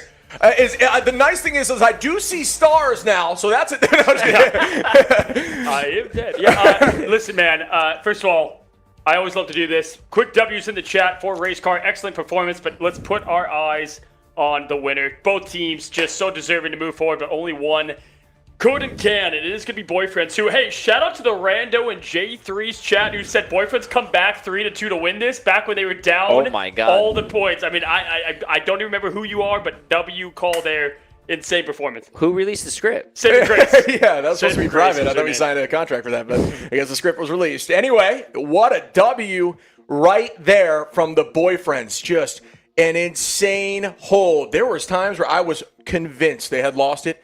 It's a couple missed ultimates, bouncing back and never giving up, stalling for days. Beautiful, beautiful, beautiful. Dude, Pallet Man coming out of that TP and just popping both. Two-piece. Because they don't have healing, right? Yeah. You can only do what you can. I mean, you just got to be gutted if you are Race Car. So close. And not only so close, I mean, you found yourself advancing. You were up 2 games, you had it, and slipped through. Mask hitting whales of the century, but our focus is on what we're going to see now with Boyfriends versus Flats. That is our match to end the day.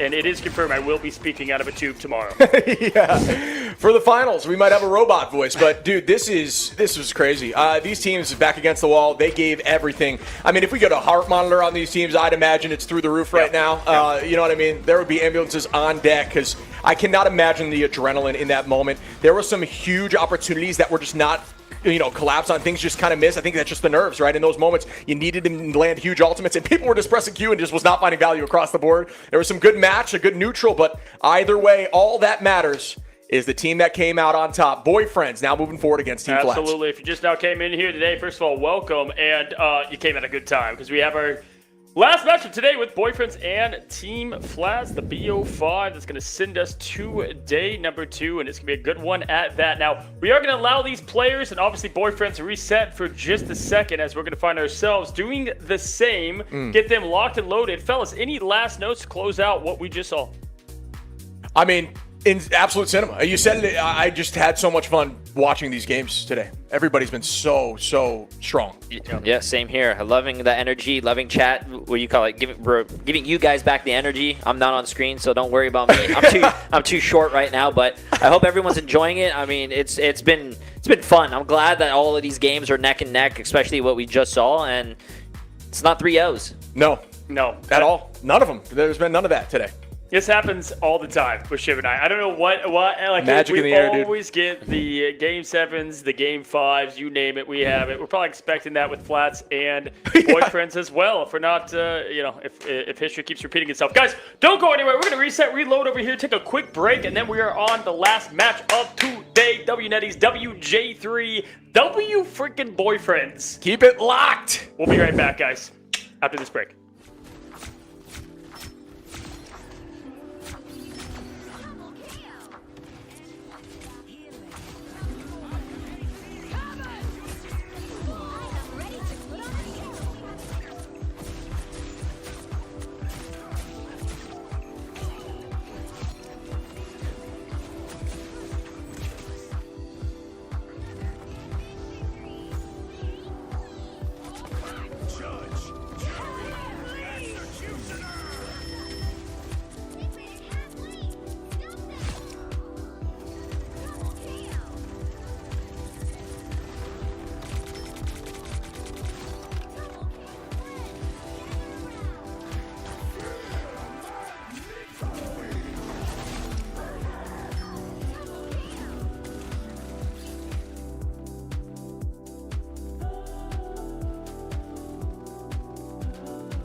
on, guys, and welcome back. We just finished the electric matchup between a race car and boyfriends where they said it's not you, it's us. Who's going to be moving forward and playing against Flats in a new best of 5 to see who advances for one more fight to get into that grand finals. And if it's any indication of what's going to happen and me and Cozy are casting, it's going to go to game 5, and it's going to be a 3-2 battle. And I am stoked to witness it. I hope you are too. Final matchup of the day before we progress on to tomorrow's final of the series. It's going to be crazy. And if you are just now stepping in and you miss all the action, here is what you see unfolded in front of you with Flat's story. Let's start there, going up against Manda Pandas.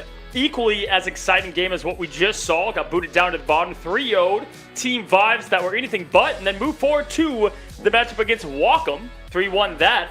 Now finding ourselves against boyfriends. Walk us through our journey of boyfriends. Yeah, if you look down to the boyfriends facing Team Momo, taking it 3-0. One of the few 3-0s of the day, going against Race Car, as we just saw, which was an absolute heater. And now moving forward, and then you got a shout out if you look up top. Walk 'em down was a 3-2. My fault there. A tight battle. Yeah, kind of cool that Boyfriends has been in 2-3-2s, but this time it came out on top. Yeah. There on the bottom, getting rid of race cars, sitting them packing, running out of gas just short of that finish line. Now taking a look, we've got the rosters. We have the teams. Let's take a look at Team Boyfriends.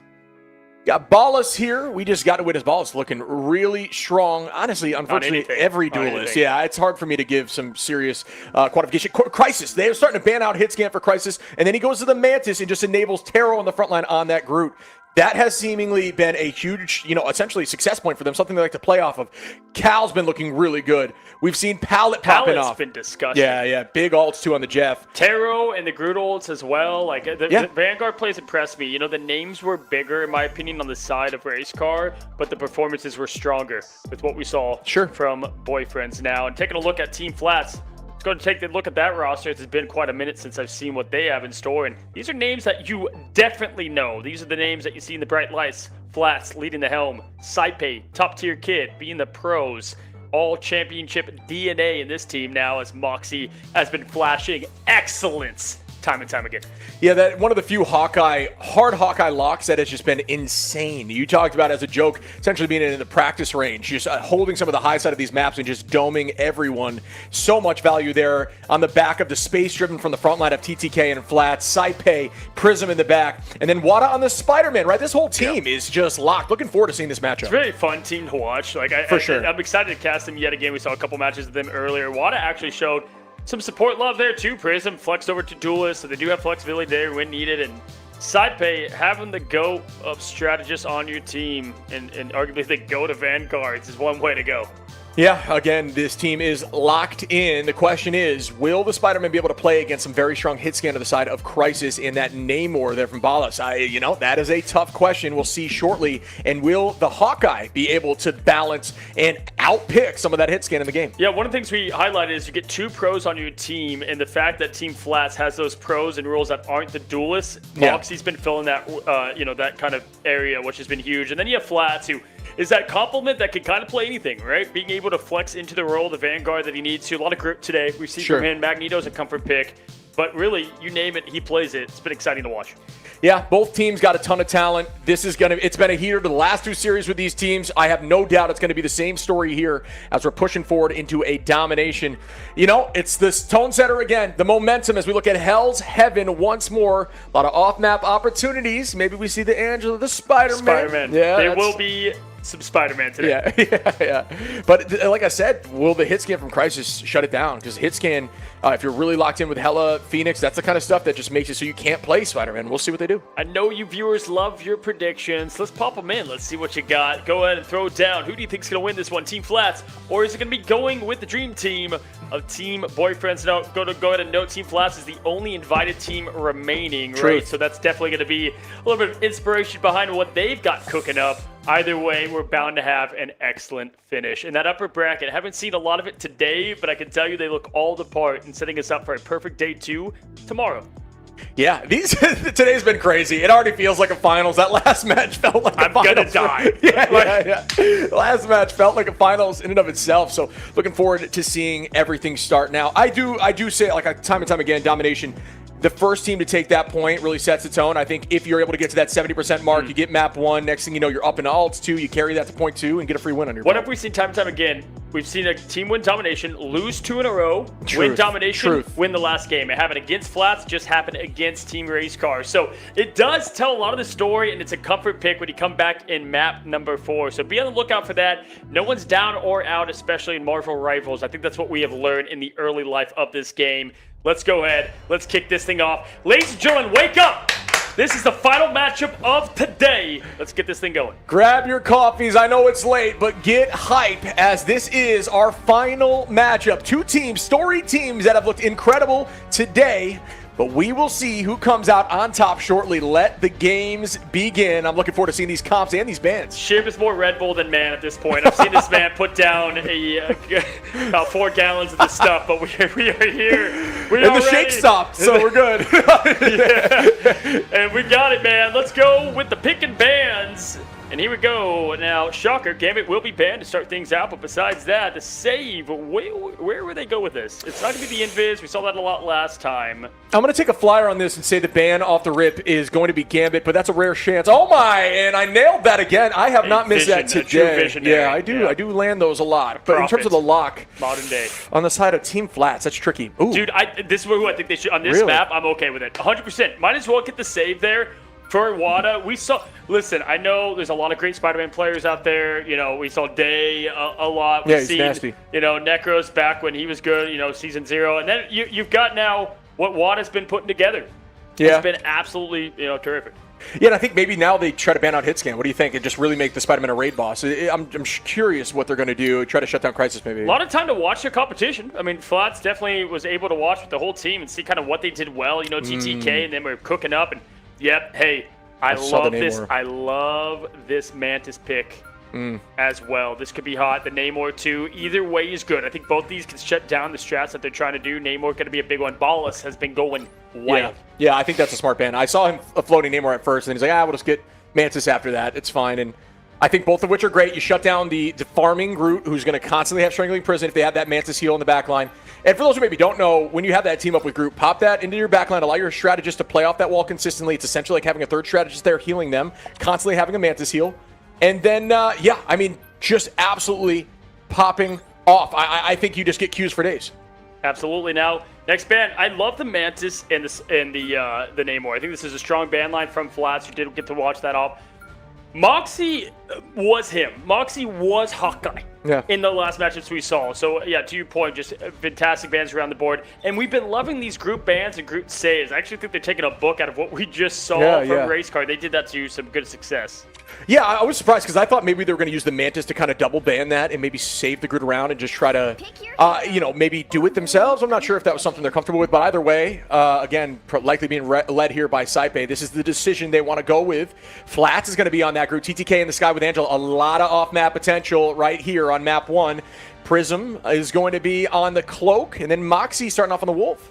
I bet you next map, Moxie and Wada are going to be arguing who gets the first save for the Hawkeye and the Spider-Man. Give us that. Wow. Look at this comp on the top side, man. A little bit of Daredevil, the Magic, and Spider-Man of their own.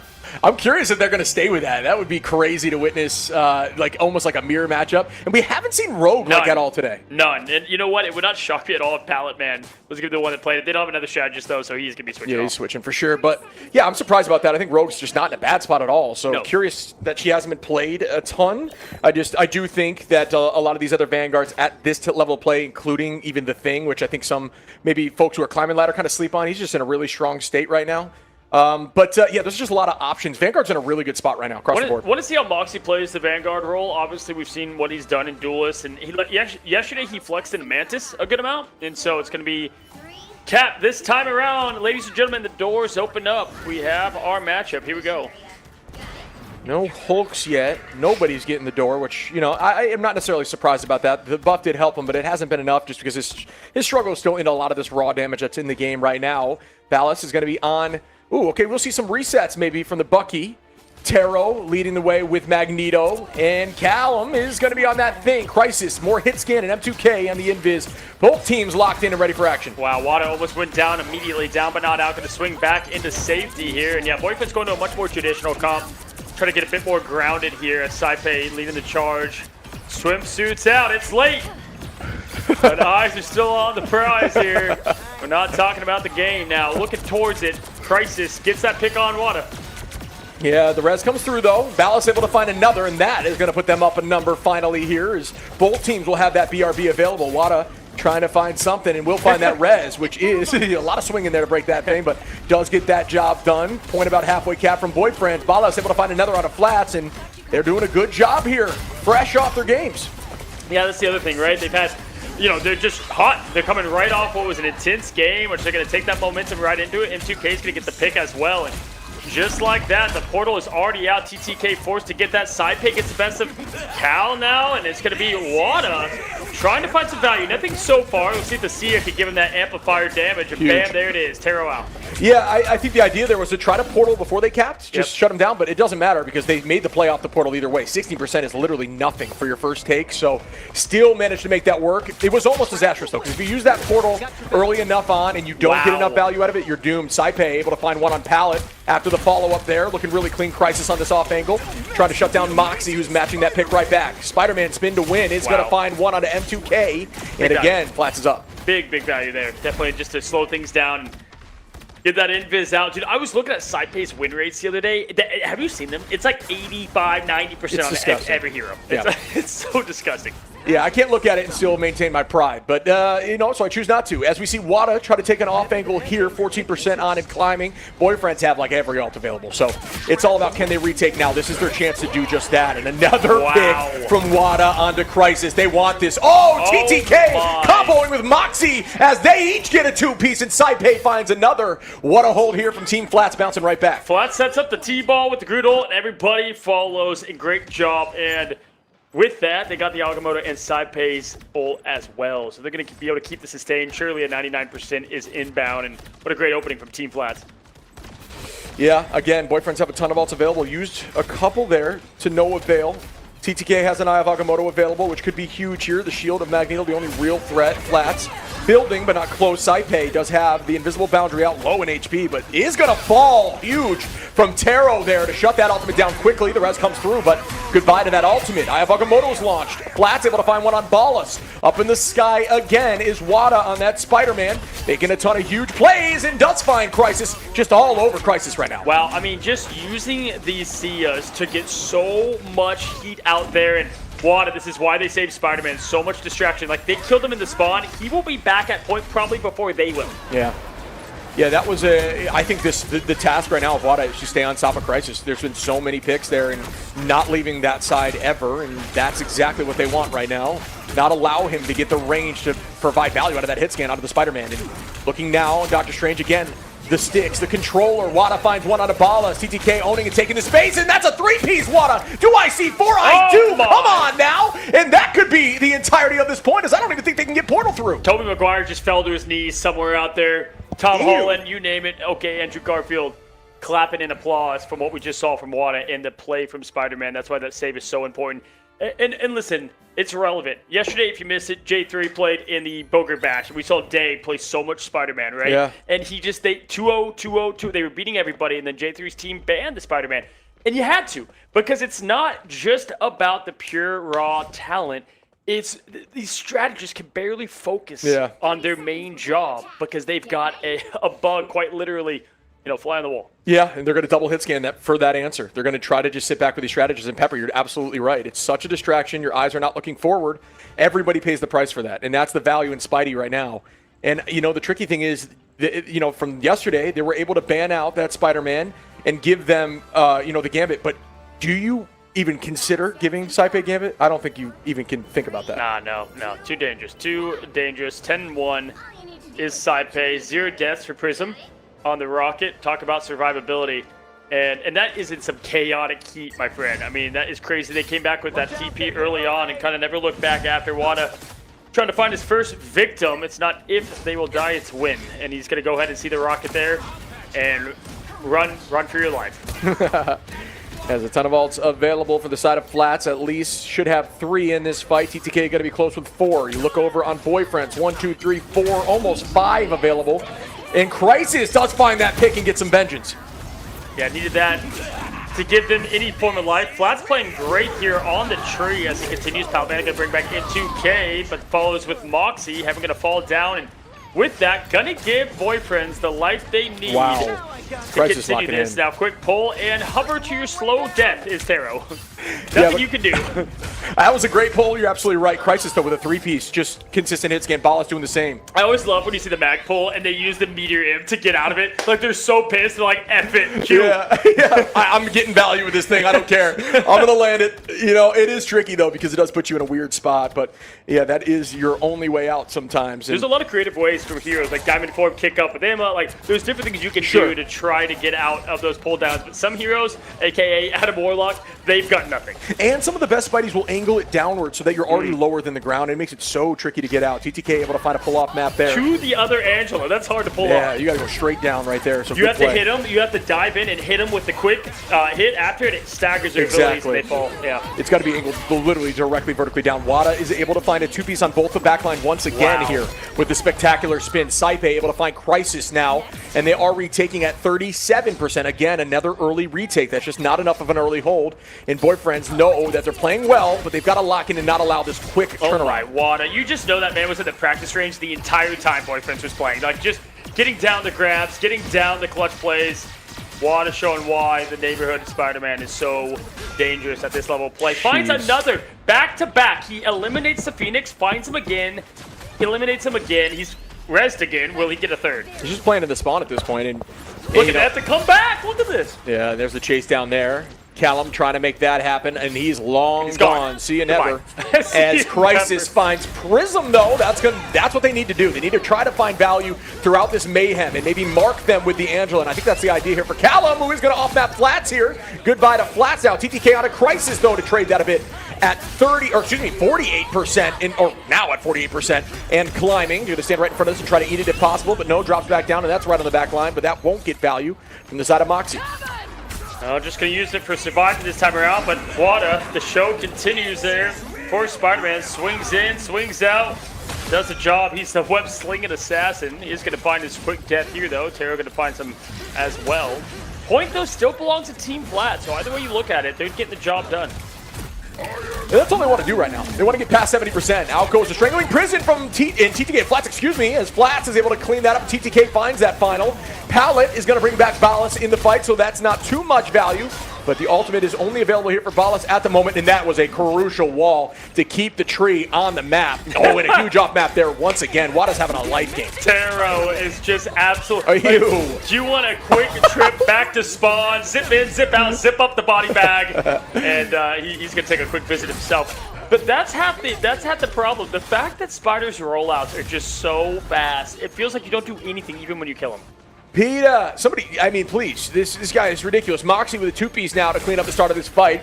And OT is ticking down now with Flats. Team Flats be able to own this quickly on a 1-2 sweep after the point starts off initially from Boyfriends. Huge start there. Moxie able to find Taro, who's back in post-portal. TTK owning the space in the front of that portal, trying to allow them to go through one side, and they cannot touch. And Team Flats will take game one. An absolute clean sweep there in domination. Actually showing just how Team Flats have evolved since we saw them in the winners bracket, 0-2 in domination up there, and being all the difference here. Boyfriends got to lock in and figure it out here in the pick ban phase. Again, I expected Team Flats to come out hot. They had a lot of time in preparation, and of course, we've got to give the love, A, to the new disco skin, but B, to Wada, who just found himself absolutely cooking. Taro has had to punch multiple holes into the drywall next to him. Yeah, just so unfortunate. 18 finals from Wada. Next closest being 9 on the team. Opposition was 7. Again, that's a life game right there for Peter Parker, who is just a huge problem into double hit scan like that. The movement has to be clean. Very much a Spider-Man map, but really taking advantage of it. Can you imagine how many bodies it takes, how many dead strategists to get a Spider-Man Lord icon? Like how many bodies a lot. Price paid? It's he can't sleep at night. You know what I mean? He's thinking about it. He's thinking about it. He knows what he's done now. Plat's doing a great job on the tree as well. I got to give that man his flowers. Just hanging in here with the team. And you know what? I got to give credit to Moxie. Gets target banned, shows up. Yep. Shows up. Definitely made it happen there. Removal of the Hawkeye was, not a bad decision, but Wada coming in and just making massive plays again into double hit scan. Nice play there by Crisis to find one shutdown, but it's been difficult for them. We all know the pain of somebody who's moving like this in the moment and just entered flow state and cannot get out of it. So, again, really well played across the board by Team Flats. Some big ults there from the Groot as well. TTK getting a couple off maps. Everybody doing their part. But it was off the back of some insane early picks and annoyance. The difference with Wada is he has shown he has flexibility too, right? Like, they're going to try to save the Spidey, but even if you don't, okay. And again, what did we have to see yesterday? We'll see if Boyfriends learned anything. They banned the Spider over the Gambit. Yeah. I mean, giving Sidepay Gambit it's tricky. It is a fool's errand. But then you can do the Loki thing, right? So if you're just now coming in, we've talked about it again. You ban Spider-Man, you ban the Loki, you save the Loki for yourself, and you try to copy the enemy Gambit. But then even then, if Sidepay has it, that's not an even fight. Yeah, I'm wondering the same thing. You're right. Like, that is the solution, but I feel like you still need to be locked in with Loki to make something like that happen. You've got to be, ensuring that you've got a good eye on Gambit, and Gambit's at that point, if they're going to commit ult, will play pretty far away just to ensure they get their team and it can't be copied up. So there's a downside to it. You got to be next level with that hero as what do you know? Central Park, back to New York we go. Shocker. Hey, let's look at the squirrel a little bit coming up here in a moment. Heart of Heaven doesn't exist. Araco, never seen it in my life. All I know is we got a lot of Central Park, and all the games here have been pretty close, pretty tight. Yeah. Definitely another Spider map I wouldn't want to play around with. Angela, too, been feasting a lot here. We got some good Angela players. Sure. Time and time again. So we'll see. Moxie, though, last time you saw Team Flats was on a terror with the Hawkeye. We'll see if we see more of that. And we're jumping right in, folks. Time is now. Forget the yap sesh. Let's get to the game sesh. Beautiful. Right into the mix we go. Again, looking at Ratatasker in the sky. Kind of being chained up and held up as we get into our ban phase. And it looks like off the rip, goodbye to the Gambit and goodbye to the Spider like we called. Yep. That is going to be a save of Gambit coming up here for Sidepay. And this is the testament to, does this strategy work against Team Flats? They're talking about it, though, right? They're like, do we use this here? Do we force? Like, what do they want to try to choose to do? Because he's like, do we need it? But yes, why not? Yeah. And so this should now be, the Loki ban, Loki save? Yeah, I'm thinking the same thing. I think that is the case. They're target banning Wada because he plays Daredevil, if not Spider-Man. So the only other thing we saw him play, I believe, was Moon Knight. Yeah, I saw Moon Knight as well. That's funny. I feel like a lot of Spider-Man mains also have the Moon Knight in the bag. It's such a different strategy. It's never the strategist. It's always like the Black Panther. Of course not. Fine, I won't play Spider-Man.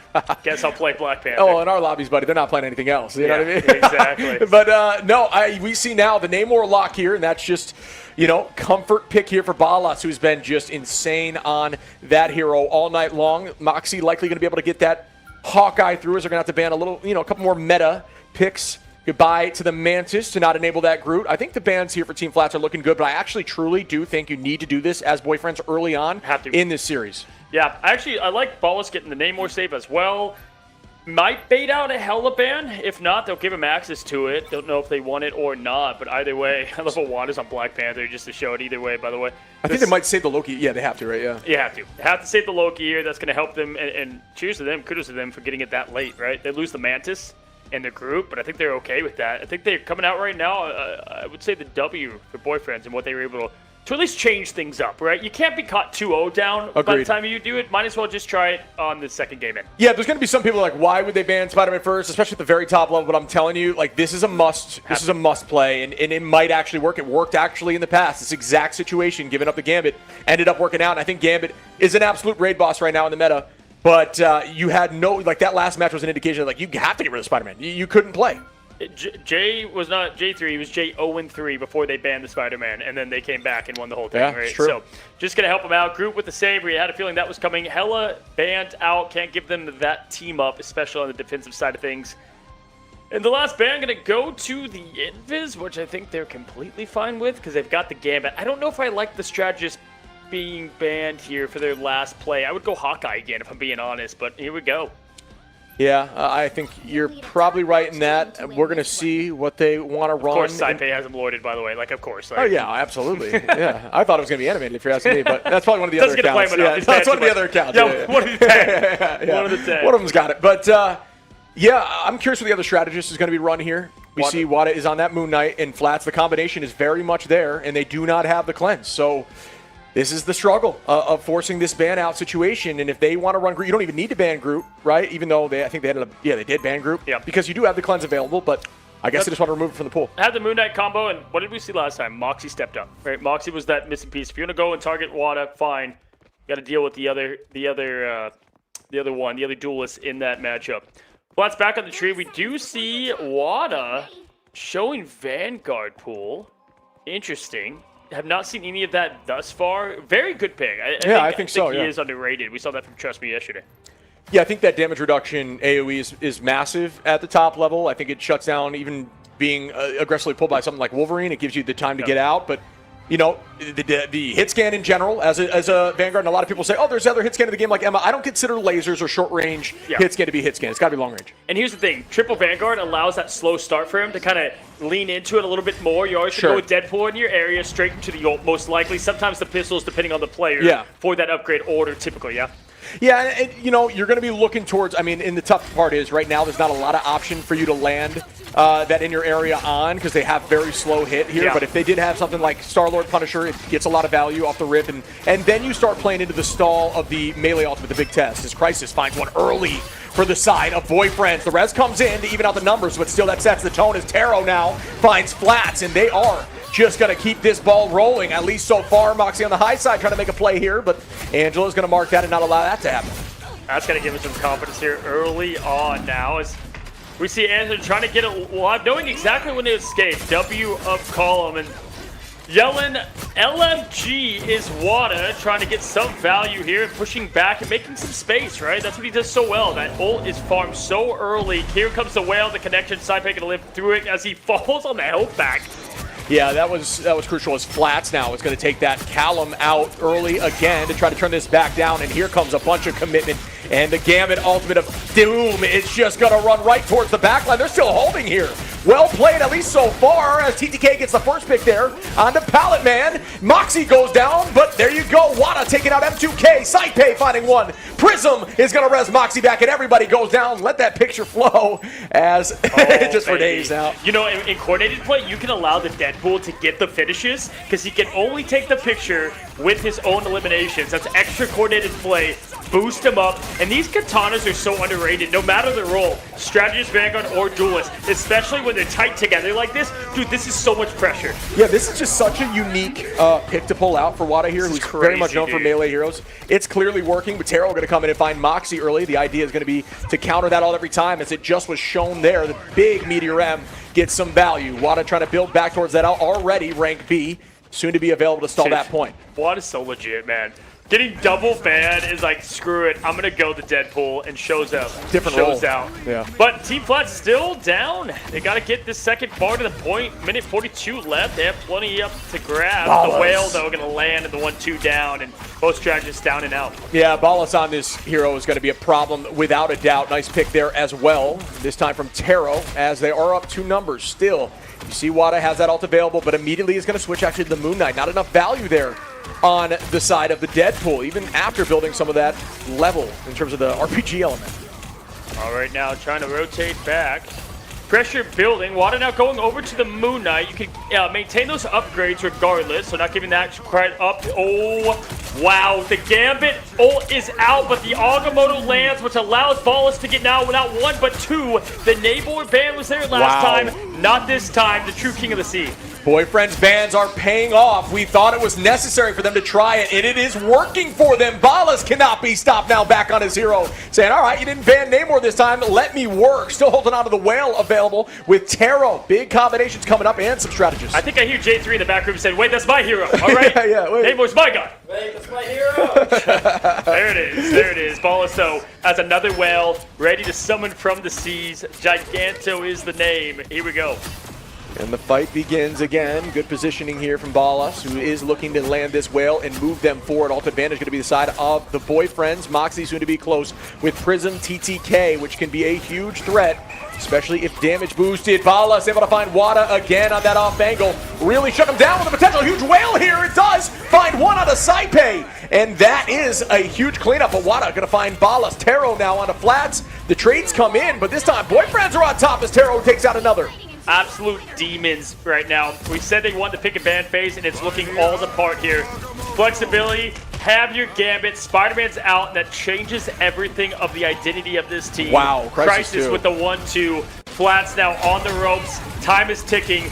It's up to the thing. to finish the job. TTK can't find the life. He's out, and just like that, 0.1 hold, most likely. Yeah, no, that should be a slow stagger now as they're trying to maintain presence, but it will not go in their favor, and they got one tick. The only hope right now is they completely shut him out, but that was so clean from Boyfriends. The banning phase was perfect for them. I mean, we knew this was going to go to a Game 5. We just didn't know the order of operations here, so we're finding ourselves Team to win this one. getting close to that 1-1, and we'll see what Boyfriends could do on the offensive side. But, yeah, they definitely have their work cut out for them to do a one-tick hold. Yeah, Team at Flat's going Paulus, to be. bro. Yeah, My I mean, God. he's disgusting on that hero. They banned it out first game, and it worked out, and they hard targeted Wada this time. Wada is up right now, I believe, in terms of, has 4 finals, has the most, but still, as a team right now, they just cannot get this done. So what was first ban for Flat's team? They banned. Is it Hella? No, first ban is Gambit. Gambit. Yeah. So do you let them have Gambit, and I mean, the Namor makes that much of a difference. That'd be preposterous, so maybe not over Gambit. But you got to sneak them in there quick, because they saved Gambit next up. Yeah, they got rid of Mantis to shut down the Groot farm, which is, I think, something that Boyfriends does pretty well. But I don't think you also need to get rid of Groot after that. I think you can match the I Groot agree. and not have to worry about it. So I think that's when you get rid of Namor. They locked in Namor, actually, I think, early on. I'm saying the lock-in is tough. So, 'cause yeah, they it's know. tricky. You gotta do it early. They Yeah. know what Balls can do, man. We've seen 3 games in a row now. He quite literally won the Game 5 against Racecar. And he was definitely, the difference maker here in this match right now. Yeah, agreed. But again, this is another showing of saying, hey, we don't always need to get rid of Gambit. You can hard target somebody and try to remove their hero pool as much as possible. Not saying that Wada's playing bad by any means, because he's absolutely not, but looks like they are going to put Wada on the Mantis here, and they're going to try to farm with Flatzazalt, who's already up at 25%. Yeah, we saw him play a little bit of strategist back early, feels like yesterday, but early in the upper bracket. Moxie, though, we said that Moxie needs to step up and play the game to the level we've seen him do it so far. He does get a pick early. Remember, they did get 1 tick and a sliver, so if they can continue that, they will win this off a insane defensive effort. Misses 2 arrows once those back. Triton's raining down continually.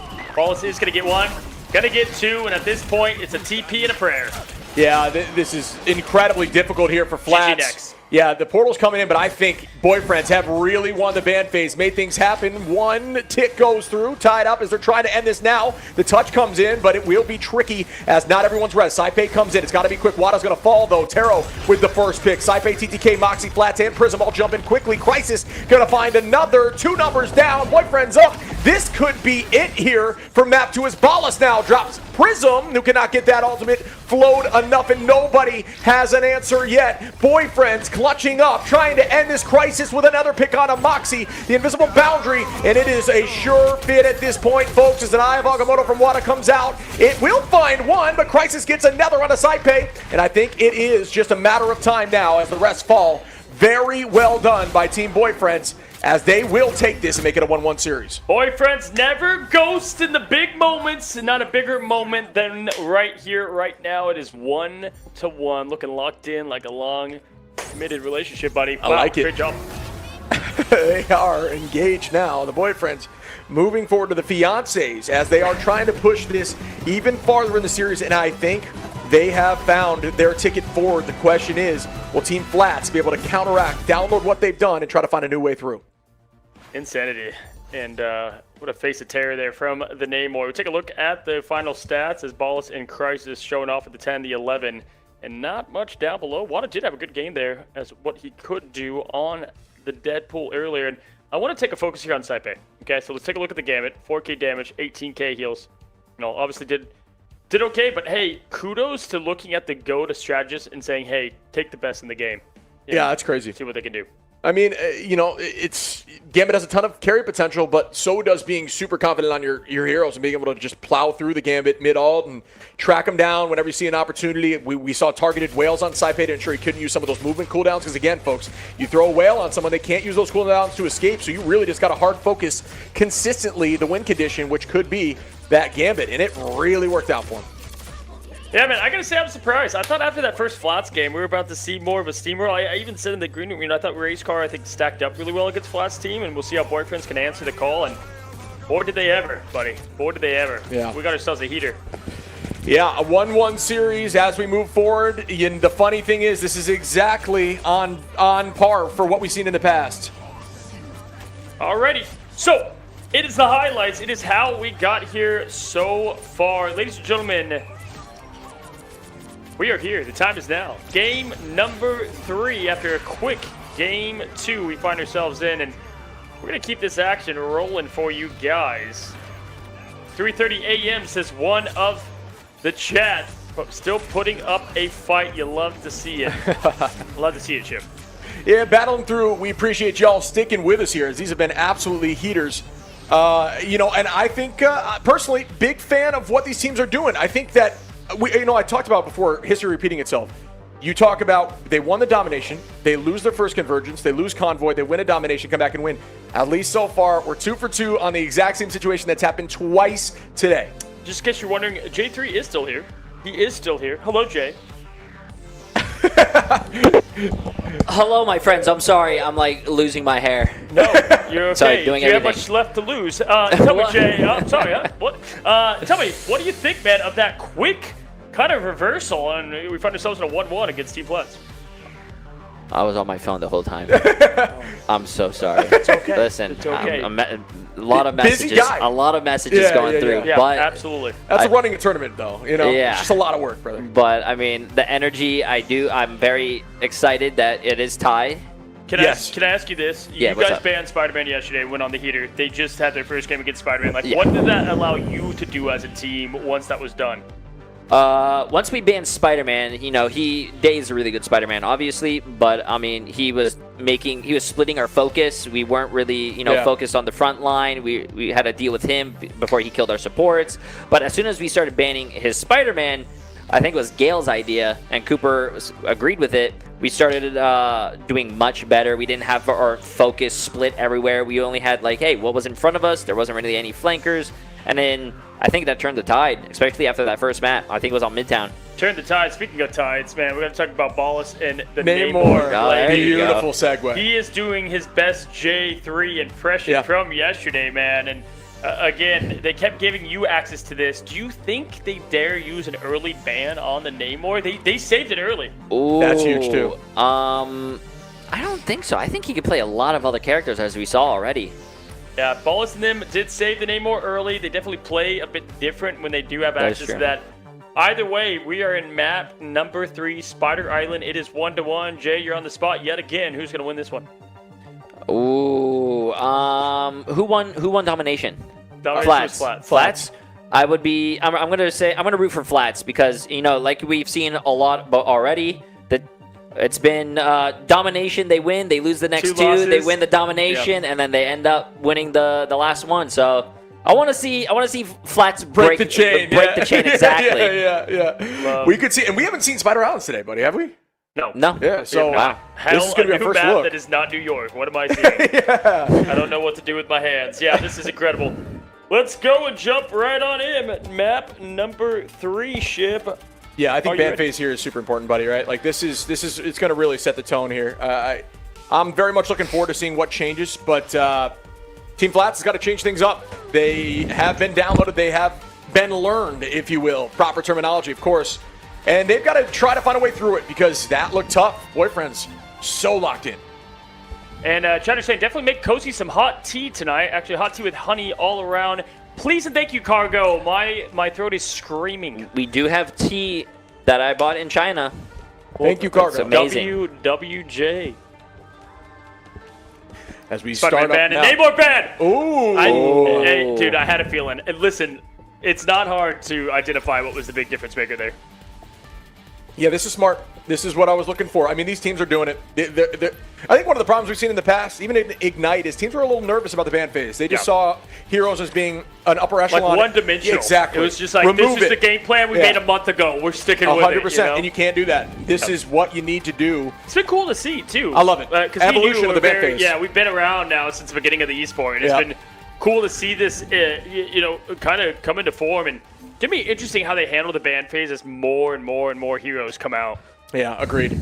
It's definitely evolving. It's beautiful to see, as we see now, the removal of Gambit on both sides. Loki getting locked in. This time, it's going to be Daredevil locked in, and I think that's going to go towards Wada, who's going to be running that hero just because the Spider-Man has been removed. The lock-in of Groot is a smart decision here, potentially trying to ban it out if they can get to it. I love the 5 Spider-Man down below with the rando Jeff. Yeah. Alrighty. Phoenix will be banned up top with the Groot save to your point. We'll see if that ban comes around, as we kind of talked about it earlier, right? Phoenix can be banned on the opposition. I think one Phoenix is gone. Have them both be gone. Gambit not going to be played either. Nope, going to be the Loki. Yeah, I'm curious. I think they could potentially ban the Groot here, but the lock has to come in first. I'm not sure what the option is for what they truthfully want. Do they want to lock in a strategist they feel comfortable with? Maybe keep that in. Ooh, okay. Okay, the big difference, though, is having Wada on the Daredevil now. We saw what he was able to do, and I think that's really going to help. The thing is going to help answer that. That's what I was saying. That's going to be the solution. Yeah, you have to. They saw that lock, and they said, okay, we need a... Yeah, Namor's gone, get him. Yeah, exactly. Who can handle that? So that is going to be the option here. Removing the Mantis so that the Groot doesn't get as much value. Maybe they elect to run the Mantis, too. We'll see what goes on as we start up our map 3, 1-1. Ladies and gentlemen, teams are locking in. There's Wada with the Lord skin. That rhymed too. I can't believe on 2 brain cells I put that thing together. Moxie flexing off what they have too. Moxie, yeah, these are kind of the 3 heroes Moxie's been playing. Gonna go with the Cap.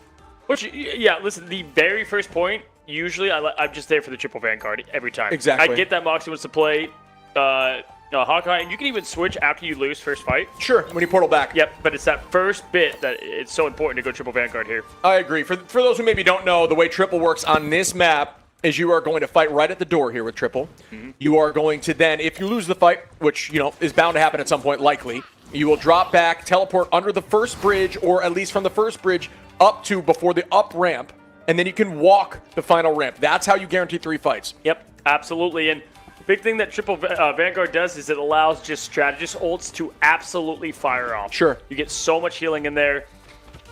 But what the hell do we know? Mox is going to be playing the Hawkeye. The battle starts in 5. Interesting. So they're still going to try to put oh yeah, they're running traditional here, but they're still potentially holding tight. It looks like they're thinking about it. Yeah, they are. Okay. And Boyfriends are not going to be running like a Buster comp, because I guess they saw it coming. They said, hey, they're probably not going to run triple right now. They're not feeling comfortable on it. TTK up in the sky. Moxie going to be doing the same there, but falls instantly to Crisis, who is going to be all over it with the Hella. Rez is right back, though, but we'll see where the next pick goes. We're going to see if Moxie can take down Column so that Wada can make space to get in the back there as the Daredevil. But Bala says, take my King of the Sea. I'll show you what's up with the Winter Soldier.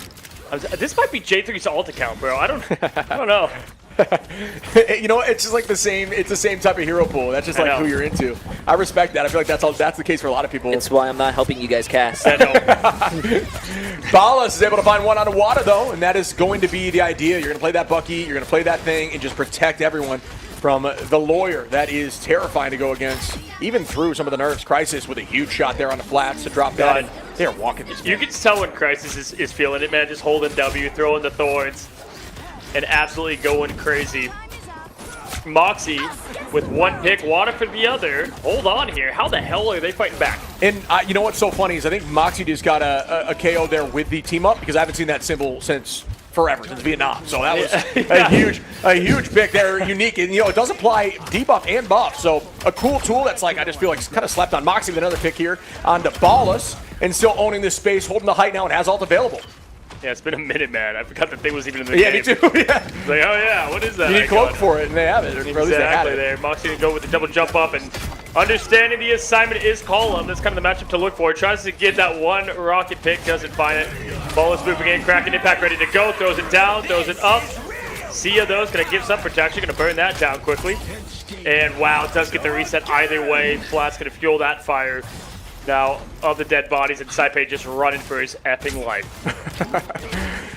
Moxie does have that ult. Can they get there and touch the stall, or will the point give up? It looks like the point is going to be given, and they're not able to hold that. Such a Saipe thing to do. It's like 1v6. He's like, I'm getting a freeze out, damn it, before I go. Yeah, and then you reset with the team. Back they go once more. Wada way behind here. Does have the Let the Devil Out available. Moxie with a nice pick once more on the Ballas. Getting a ton of value here on that Hawkeye, showing why he wanted to play this hero. And here goes the commitment of ultimate. Goodbye thing. Yeah, for real. Ooh, it does escape, though. Yeah, good jump out. Ooh, he's going to use that to just burn the Sia quickly. Very smart decision. Bubble might have protected everybody. God. Huge value there. 2 ults deleted from a Hawkeye ult and another pick. Moxie is not letting this go. Oh, Moxie, insane. Yeah, that was clean play right there. Absolutely insane. This is exactly what we needed to see. Rise up to the occasion. Man's been locked in all day. Nowhere to hide, he shouts. Throwing out the arrow and beasting for more. This is going to really help out what the team wants to do. Wada been silent pretty much so far. About to let the devil out. Make some noise. Yeah, he's been holding that ult since that super deep off angle, and here goes the commitment now. Double whammy. Wada finds one on M2K. The Meteor comes in. The combination from TTK. Wada gets a second. Saipei finds one. And Wada finds Pallet Man. Crisis is able to find one pick, but it will not be enough to press them forward. Already full reset. Ready to go. You have the Sia device. You've got the dance. See which one they like to go with first. Typically going to be... We're probably going to see the Sia here first. If I were to take a guess. Flats get close to the ult as well. Gonna try to save that Saipei ult, just in case anything bad happens, which is going to be from Ballas' hand shortly. He has And this here ult we go. again. Yeah, that's insane. Another pick, two. Do I see my three? God. Come on now, Goodbye. Moxie just walking in. Gonna burn that Ironwood wall and try to walk forward and get the Vanguards two, maybe even more. Crisis is one. Not able to make that happen as Crisis forced off all. That's a ton of value unless he gets picks. That's huge on Wada there. Still able to get value through that, but no one else is gonna press forward. Absolutely dirty. I mean, the only one visiting a spawn room right now for Flats is Wada, who's been there a couple of times, able to get quickly back if needed. Good ult gonna come out there from Taro and try to make something happen. Every ult is being pressed, but no bodies are falling. First one to go is Moxie, but good job from Team Flats that's staying in huge. this thing. That was a huge combination, but can they get anything through it? No, they do not. M2K able to find TTK there. Press them forward as the Sia is launched. Tough spot here for Wada, who is still able to escape even after that push. Using the reflect Oh my well. gosh, Flats that was a in huge win big for Team danger. Flats, dude. They survived everything. Yeah, he's gone. Callum gonna find Flats right there with the haymaker and keep this momentum moving forward. Alt advantage slightly in favor here for Team Flats, but not for long. Wada, TTK gonna have alt available as Taro, Callum, and soon to be Ballas as well from Boyfriends. But Ballas goes down, good target priority there from the side of Team Flats. But can they bounce their feet back as TTK is moving forward now? Crisis holding on here, almost has alt as well, which could be huge after having to use it against Moxie. Tries to find this pick and does after Moxie takes out Pallet Man. All right, we got a minute and 15 seconds left. Points almost at its destination. Crisis trying to find some value, but Flats coming in from the LeBron throw downtown. Want to get a good piece of the pie as well, and that is a crucial stop. Now, Team Flats has pretty much everything they need to pull off the .2 hold upset. Taro right behind there, and M2K is going to have some fuel to the fire. Keep your eyes on Ballas. Keep your eyes on the dance of the butterfly, the dance executions, we like to say. See if they can get that value to clutch up .2. Yeah, that worked last time. They switched over that dance and found the backline immediately and played off it. And Ballas is already very close to that out now. M2K holding on Crisis as well. There is a ton of Qs available for this potential final fight here. Portals not being committed yet from either side. Good movement here from the side of Prism, who's still maintaining that presence. Excuse me, that was Pallet, who's still doing the same thing over on this side. Looking clean, out goes the dance floor. Meteor M goes up. Can they find something here? Bang, down goes one. Moxie is going to be able to get that pick, though, as TTK is now looking forward towards Taro. Portal play is going to need to happen here with 10 seconds on. And that's another pick from TTK. Yeah, this is going to be pretty much it for the team. They can get the... Nah, they're not going to have time with the body block. Won't be there. So it's going to be .2 held.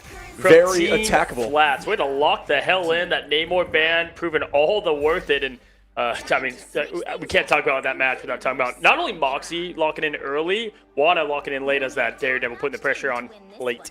Absolutely. I mean, we can look at the scoreboard here. 13 from Moxie. Holy Give him the Hawkeye. The guy is just disgusting. 7 from Crisis. A lot of those early picks, too, off the rip. Crisis was looking really good on that Hella. Trying to battle back on Moxie. The thing is, just some really good pocketing support against with Moxie. Moxie was farming alt like it was his job. He had like 3 of them per fight. It was insane to look at, but we will see what happens. The triple off the rip here, this time for the Boyfriends on defense. Sorry, Jay3. Moxie just earned my prime sub today with that performance. That was disgusting.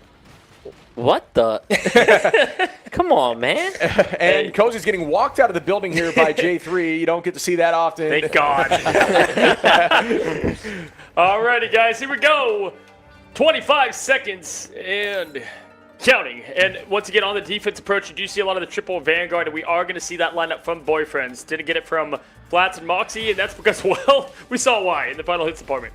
That is true. Triple off the rip here. They're actually going to have that Atom. Crisis was getting so many finals on the Atom as well. That was very prevalent early on in Ignite. Teams were, I mean, obviously the res comp was disgusting, but even after that, we saw a lot of the best hit scan playing Atom and just really playing for res 24/7 with the team and trying to find good trades on ultimates. We'll see if that works out this time. Moxie is going to be, what do you know, still staying on that Hawkeye. We look over at these compositions. Not much has changed here. TTK on that Emma, but not much outside of that, at least not yet. If it ain't broke, don't fix it, as they're going to use this to their advantage now on the offense approach, and just like that, triple Vanguard at play, being forced out already. M2K going to be very close now, and Paulus finding that value. They're getting the best of Moxie. Yeah, and Paulus is going to be on that, Magneto. So, you always have one of your duelists make the switch to Vanguard when you're running that triple, but it's typically the ones who can land those more obscure shots, because obviously it is projectile. Paulus is the one they trust to do that, very similar to kind of a Namor playstyle. Wada is able to find one onto Pallet, who's on that Lady Loki. TTK with a tackle here onto the front line of Taro, and they do follow up heavy. Goodbye. Prism is going to get that KO. Moxie on a Crisis in the back line, and they are making this thing move forward. I mean, just those arrows do so much damage, but even more with the Terror Cape to boot. Right now, just going to find the spawn room quickly is M2K. This fight going to be going to Team Flats, but Born Again, Fight Again. It's going to be Crisis, bringing the team right back into it as we have Marvel Zombies live in the making. Yeah, beautiful play there by TTK to wall off the back line and just kind of look forward. Don't even stress over him because it is invis and she has a ton of self-sustain. Out goes that Eternal Bond, gets stuffed by the wall. Huge wall there, that time from Taro. Prism still able to find one. TTK is going to get another immediately after the res. Same as now Pallet Man launches That's up. a res too, man. Double res. Man, they got like 18 lives out there and it does not matter. Team Flats is cooking. Moxie is trying to make just the numbers fly on the leaderboard. TTK to follow just like that. Point one is going to be theirs. Body block's not going to be okay. They do find. Okay, never mind. Call him gets deleted. Portal play comes in. I think it's tricky to get res into a Hawkeye ult because everybody's just going to have clones for days everywhere, and that really was taken advantage of. Wada was able to find one here. They have a ton of time on it with 4 minutes and 20 seconds on the clock right now. Alt's advantage slightly in the favor of Team Flats with Saife holding alt Flats as well. That could be a huge start to this fight. Momentum's in their favor. Boyfriend's got to step up now. They have the talent. Let's see what they can do. Yeah, ult's in their favor. Momentum. Everything going on their side here.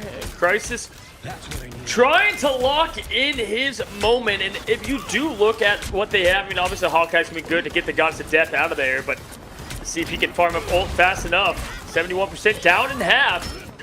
Paulus looking for more, gets the reset with the voltage on that ammunition, continuing the approach, hook to nothing. Moxie finds Taro, and at this point, first of all, goodbye, Flats. Enjoy that quick break, say hello to your chat. Here we go.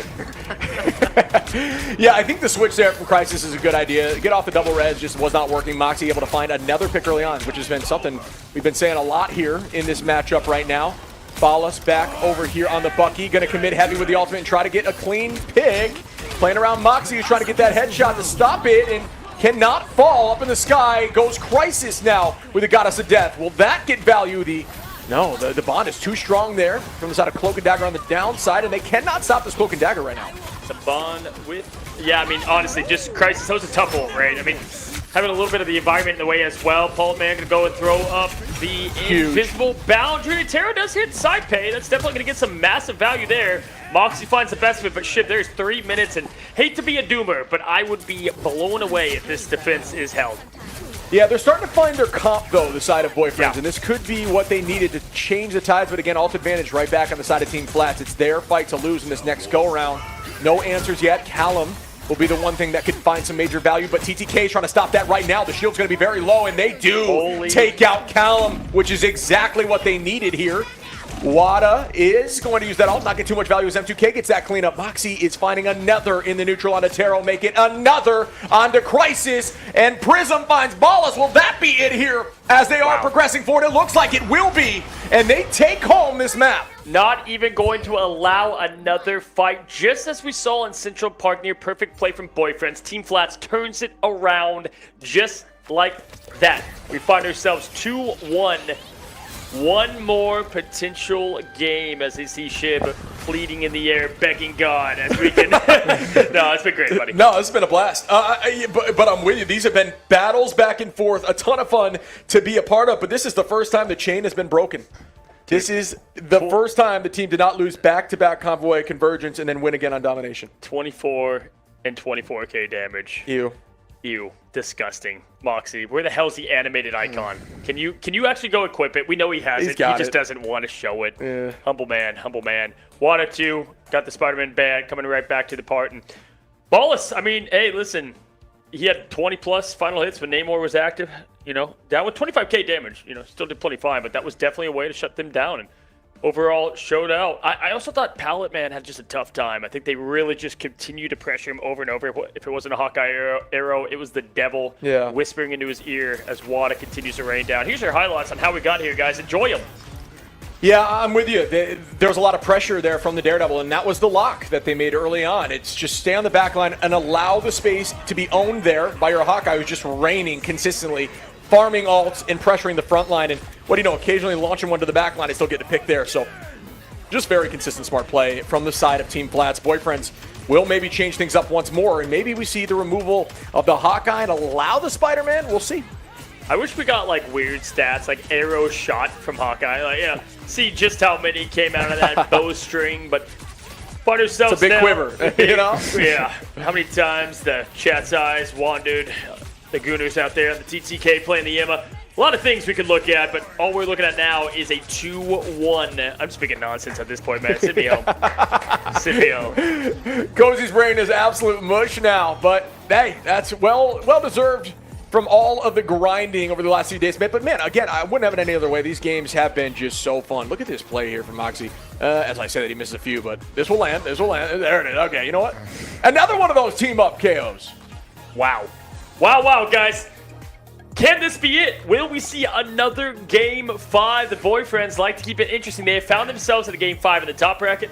In the bottom bracket, Jay, get the hell in here. Yes, sir. What you guys got for me? What do you got for us? What do you make of that game just now? I mean, we said, would you see the Namor ban? We saw it. I was just going to say, I think the Namor ban was definitely a big decision there. Did they have a save? Because if you banned Namor first, weren't they able to save Gambit? Yeah, I think who did they end up? They chose Loki. Yeah, I think they chose somebody else. I don't know if it was an immediate Loki. You'd have to look at the ban phase again. We can maybe have production pull that up, but the stat line to get it showed at the top. But yeah, I'm not sure. I don't think they saved Gambit. I don't know if they felt comfortable on it. Yeah, because I think that's what one of our problems yesterday was. If we banned Spider-Man, we were giving the other team basically Gambit. Yeah, every single time. Yeah, so it's basically a gamble they have to choose at that point. Well, funny enough, the one thing they didn't do against you yesterday is ban the Namor. And we can see it worked. True. It worked right here, right now. And yeah, now we can take a look. They did. They saved the Loki early is what that was. So interesting there. And then obviously the Daredevil being saved on the other side. So you would have thought that would have been the Gambit. I guess the game plan was Pallet Man going to have that. And what's funny? Shark is actually really good on that map too. So I don't, maybe, I don't know. Interesting pick ban phase. Maybe wish they had that one back either way. But definitely. Boyfriend's down 1-2. You think we're going to get Game 5? I think for your sakes and for everyone else's, I think hopefully it goes to a 1-3. No, either way, we'll be rejuvenated. We got some rest out of us. We're good, buddy. We're ready for a sweet. In that case, I'm ready for a match 5 again, bro. You know how amazing that will be. All the games we've been watching, match 5. That is crazy. I'm glad. It's been Krakoa now for Dom. Dude, everybody does love Krakoa, I guess. I personally love it. I just didn't know it was like a fan favorite. And what's good is that, they broke the curse. Yeah. They won. The curse has been broken, The chain has been Madame half been broken. Zaroni carried to the top of the hill if you guys have watched Holes before. Generational. Dude, beautiful. Amazing. It's like the one book I've ever read. Fun fact, you could do a book report every year in elementary, and they always had Holes on there no matter what grade, so I just kept doing Holes Smart. until finally someone outed me. Big brain. That's a big brain. I like that, actually. You submitted this. Wait, you read that in elementary? Listen, I repeated 5th grade 7 times. I was about to say, that was my high school book. It's my senior project. What I guess Florida's a little different. Shout out to Shia LaBeouf. Yeah, someone nerf Stanley Yelnats. You know what I mean? That's where I'm at. What a beautiful. I just got that song in my head. Stanley backwards. Digging up holes. You know what I'm talking about? Oh, yeah. It's I still think about that. Don't know how the hell we land on this subject. Oh, yeah, I'm stuck in. Anyway, Welcome Brain's in. mush. But Krakoa, I mean, I don't know. We are going to see a change in ban. I think maybe the team will lock in the Gambit this time. I can't see them not being comfortable playing the hero, right? Especially at this level of play. We try something different. I think you put the Gambit there, you play aggro with your team, and you try to shut them down. Instead of going the Loki route and just enabling that, allowing them to ban something different without giving you something huge like that. Absolutely. The time is now. Breaks. Don't need them. We're going right into the action as we find ourselves at Krakoa, the Hellfire Gala. Hope you're dressed for the occasion as we jump on in. And my night mode just came on my phone saying, go to sleep, Cozy. That's your bedtime. Automatically put sleep mode on. Not going to happen now. Everyone in this room is over 30. Yes. That is true. We are old, and I love it. Starting off here on Krakoa. Looking forward to seeing what the first map is. You know, that indoor segment map, I think it does have some decent LOS lines of sight. You know what? Do we see the removal of Hawkeye right now? Now I got to go Spider first, man. Yeah. Spider's got to go on Krakoa. F that noise. But the neighbor's going to follow. So same pick bands. The same. Go to Gambit. They must just not like Gambit. I mean, like, they copied him a bit, but maybe that's it. Maybe they just feel like they're not going to get the value there. Clearly, they went with the Loki save. Now looking like they're going to go with the Phoenix. Yeah, I'm actually really surprised they're not saving Gambit right off the... Wow. They're not comfortable with it, I guess. Or maybe, I don't know, maybe they just don't see it as a win condition. But, again, it's all about what you're feeling like you can do as a team. And I guess they don't think they can combine with it well, to at least not well enough. But there's no way that they also give Gambit to Team Flats here, right? After the ban phase, it's got to be... One thing I know is that they're comfortable right now. They're comfortable being in this position, boyfriends. You know, they're down 2-1, back against the wall, facing elimination. They don't care. They've been here before. They feel all the comfortable to play the part. Daredevil saved again. I think that is smart for Wada's sake. Moxie's already locked in on the Hawkeye. Did they go to Hawkeye here, though? That's I think they banned the Hawkeye. I think he's been too consistent, and they have to get rid of it. Dude, after the performance on Central Park, why ban the Gambit? You know, like, I mean, I get it. It's Gambit. But also, you would think. Yeah, I mean, I think they're going to have another... Oh, no, because they do get the lock-in here. I'm curious what it's going to be, but... Yeah, it looks like Hawkeye's going to be a selection. Hawkeye. Okay. Finally. Second time around. Yeah, they had to have that. So Moxie, you will be playing Captain America, maybe the Mantis. If they do their homework, I'd get rid of the Mantis here. Now, I think the Mantis ban down below would be a perfect ban line for the boyfriends. Yeah, that could be a smart play. I think they're still learning that this is something. Okay, got to get rid of Invis. Just try to eliminate the backline a little bit. That is something. Sorry to cut you off. That is something I learned a huge amount of how important the bans are from yesterday. So important. They're crazy. They're everything.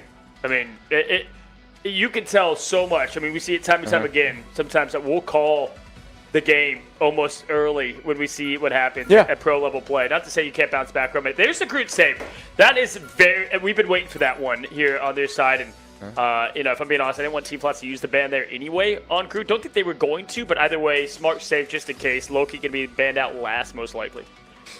Yeah, it looks like on the side of Team Flats, they're going to shut down the Mantis combination, so they could run that if maybe we see Moxie on the Mantis now to just enable Groot ults for days and try to play off that. That's an option for them. But because and that's exactly what is happening, because that will give them, maybe not, as the Phoenix is being floated too, but either option, there is going to be a team-up potential, some big plays off of the Strangling Prisons if they want to enable Flats like crazy. They do run that Mantis, just doing that, ensure that he gets that Strangling Prison almost nearly twice as fast as something like Taro on that Groot as well.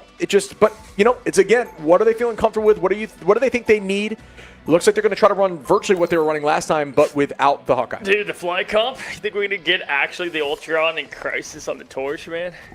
That would be crazy, actually. It would be nuts. I mean, here's the thing about Torch, right? Like, I get his role in the game, you know, being that flyer with the shotgun approach, but to risk getting so close with the shotgun, the value's it's scary to have. It does have good combination potential, though, with the dive, with with Groot, because you only need 3 of those down to just, like, burst the backline immediately. Yeah, he's switching, though. Yeah.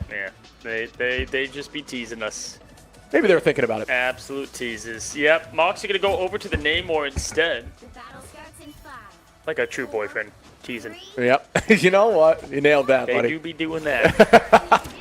As we start off our next map here, potential game point here for Team Flats. Boyfriend's got to clutch up now, change up the ban phase. They are going to keep the Ultron, and that's going to be potentially enabling the Angela in the front line and really looking for some backline picks, just annoying the strategists to try to keep their eyes away. Let's see if that works out for them. Definitely haven't seen that at all in this tournament, at least not on this main broadcast. Wada is thirsty for that first elimination. Gonna find some success early and put the pressure on immediately, causing Angela to slam down. Back up now, looking for more. You see Electra as a little accessory on the side. Hello, come to the game, please. Those skins would go wild. Now looking at the double backline approach, just burning cooldowns, getting that bubble out of there is all important. Oh my gosh. You could honestly do the Lady Loki approach with Electra for Daredevil almost. I mean, the blind would make no sense, but everything else in the kit makes sense. The blind would make it would make no sense at all, but yeah, you figure it out. work. Yeah, maybe she's got a blindfold on. Who knows? What do you call those weapons? The Tonfoot or the Raphael weapons? Oh yeah. Oh man. That's what she's got. Yeah, I can't remember what they're called. But I know what you're. Yeah. Oh man, it's on the tip of my tongue. Yeah, I'll figure it out. But TTK is able to find M2K. Moxie with one there onto Taro. Crisis finding Wada though to try to even the numbers just a little bit, but not going to be enough as the point is taken by Team Flats now, and it's all about stalling. Their composition looking pretty similar. Moxie is actually going to be making that change over to Namor, so the combo is very much there for Groot. Flats and Moxie. Oh, huge pick there from Ballas, he's going to be playing that hella.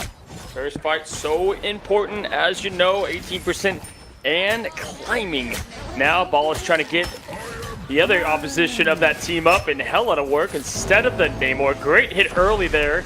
See what they can find. Crisis is low, Crisis is out, and just like that, you're able to get. Wow, okay, they're fighting back. Taro with the 1-2, and Flats looking like they're going to get the team. Turns into a 3 down. Yeah, shout out, Chad. It is Sai. You nailed that. Good job, Love you guys. Chad. We'll never forget you. And we see TTK able to find one onto Taro to keep the momentum there. And the point is doing nothing but climbing 46% and moving. But look at all those ults available. Who presses Q better in this next fight? We'll find out in a minute. Alrighty now. Yep, blocked and loaded. Good shout out here. Going to get a couple things they could go with. I think most likely they'll leave with the TTK and Wada. Potentially go in with the Prism. We've seen that time and time again. And then in the response, they're just going to hit the Ballas ult, right, typically. But, okay, it is for the Angela into the Daredevil. We expected that most likely. No, Wada going to hold on, and there it is. There's a response from the Hela. Kind of a nice little, like, momentum changer. Yeah, TTK, Prism, Saipe each going to find one. Everybody getting a piece of the action right now. Not able to make anything happen there. Dropping backwards Ballas. He's going to try to stop Wada, but Wada says, not in my house, and cleans that up quickly. 90% almost here for Team Flats. Still have ult advantage. Once again, folks, this is looking really strong here for the side of Team Flats. Absolutely. Now, 89-90. The time is ticking on. The chances for boyfriends to advance. They can feel it. They can taste it. Crisis as the ult, the end song Inferno. Last thing they have to combine with Taro. Devil let out, but quickly shut down and put back in. Moxie gets a limb. TTK, they're heating up. Yeah, Crisis does have this, the combo available here with Taro, and that could be enough, but Flats is now going to be there as well. TTK with that early pick. That's a huge pick onto the back line. Flats able to find one onto Taro, who's not going to be able to press Q. Save it potentially for the next round from Rivals 2 maybe, as now Moxie finds another, and everyone held onto the Qs in that fight. Wow. That's tough. I mean, it's tricky because the idea is you really want to try to get people to overcommit, so you got to try to do something to shake it up. And I think everybody wanted to try to maintain their ults, but you can't do that because now everybody's prepared for this next fight. The Grove won. The Cradle could be it, ladies and gentlemen. Flats losing the winner's bracket in the last seconds, all to go on this miracle run down below. But boyfriends, they've been here before. They're not going to go quietly. I will say Flats is loaded on the ult front to get this first fight again, making it pretty difficult. And the only two they're missing are the ones that probably matter the least. Can somebody get the door? No, not for long, as Callum immediately going to change that up right over to the Thing. Go back to more traditional. I think they're showing who they want to play, but just not quite in the meta, or at least not in the conversation of what they could do against this team comp, Saipe. But we do see when it's like there's nothing else to lose, yeah, Crisis is going to come out as the torch. Interesting. People, that's when we see the blades and, and all that kind of stuff comes out. Got the human torch. It is here. Ready to roll. Things are going to heat up, but do they have the extinguishers that most teams seem to find in this meta? About to find out. We will see as the games begin. Again, this early ult here from Flats could be absolutely massive with Moxie. There is some answers from Saipe and Prism should they get caught up in an ultimate. It's one of those ults that'll really keep you healthy and move forward. And there is the combo. Did it land? Not sure that it did. Couldn't get the whale quite there. So they're just going to try to get some neutral poke damage, but nobody's down. Psych-Eye lied Moxie on the off angle, able to find one on the M2K. That 6th Sense knew the Invis was down, and That's the problem with playing Torch right now. You got a million turrets firing at you. Yeah. You know, listen, I played a lot of Pokemon, and what's the weakness? Water, okay? Yeah. Fire type going down.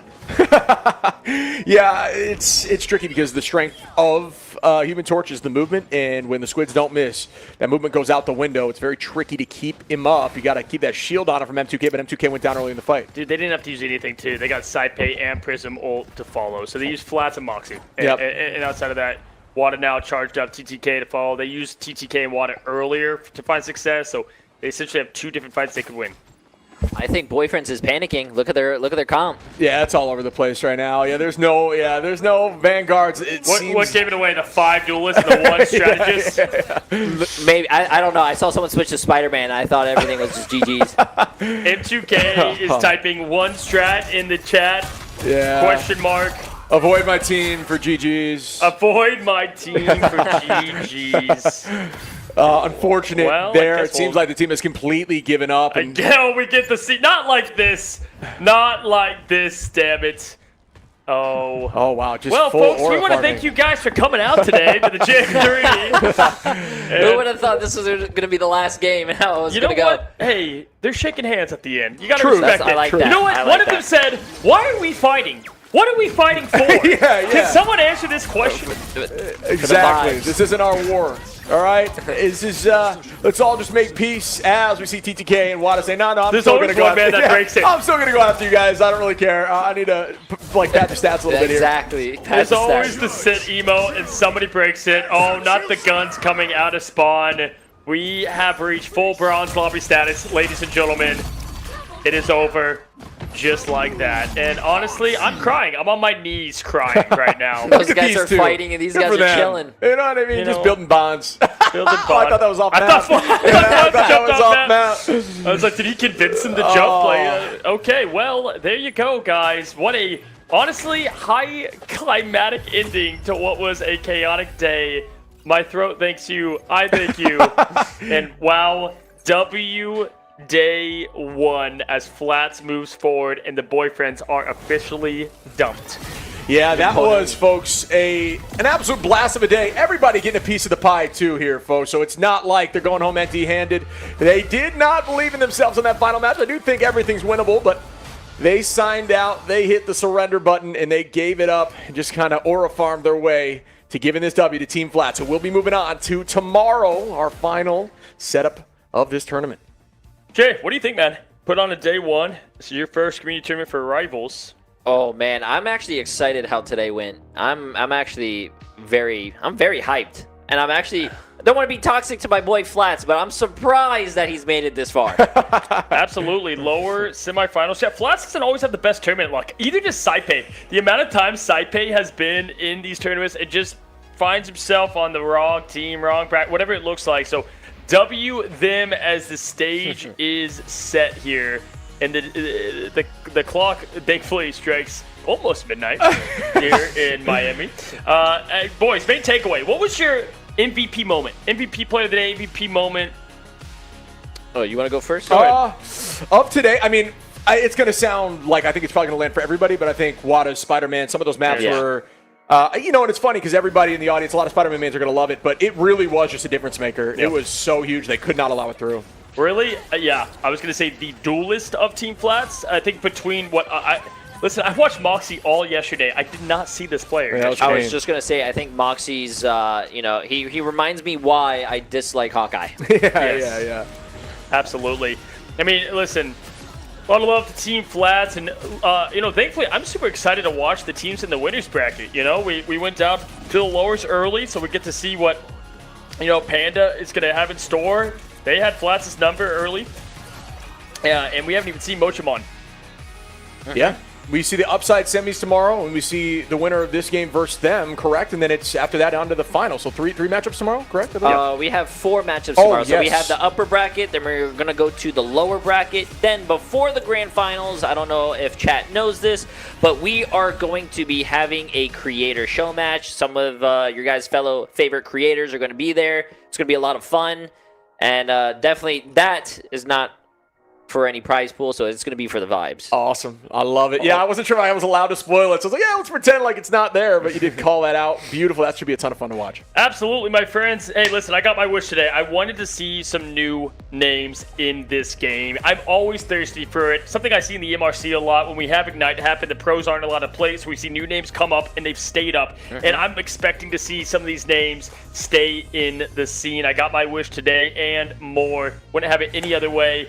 Any other caster, any other man putting on the tournament. J3 Shib joining me for an electric day one of the J3 Community Clash, and couldn't have done it without you guys. If you guys have been here from the beginning or just found yourself here at the end, hello, welcome. I'm glad to have you the whole time, guys. Been a fun one. Yeah, been an absolute pleasure, guys. Much love, Cozy, Jay.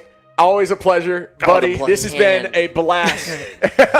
We'll cut that part out. Luckily, it's not live. No, but this has been a blast, man. The games were crazy today, right? There was really no clean sweeps. Obviously, at the end there, not really feeling like they could get it done and kind of just having some fun with it. But outside of that, these games were like OT. They were pushing game 4 or 5 consistently. What an absolute heater. Yeah, taking a look at today's schedule. Again, if you're just now coming in, so close. Game 5 galore across the board. 3-0 was on the Boger side of things, and hopefully that man is 7 hours into that REM sleep at the moment. Take a look at that schedule, too. And tomorrow's schedule. Ochimon's going to kick us off against Mandas Pandas. That is a freaking heater to kick things off. That's going to be awesome. And once again, Team Flats gets to study their opponent. And we saw how that came into fold this time around.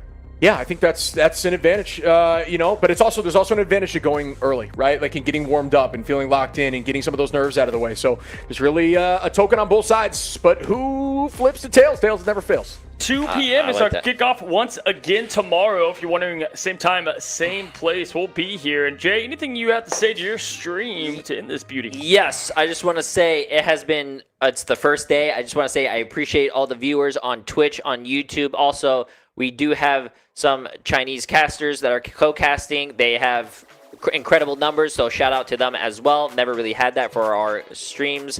And also, shout outs to all of the, did I say viewers? Well, anyways, shout outs to all the viewers, the co-streamers, the people who are playing in this tournament. It's been a lot of fun.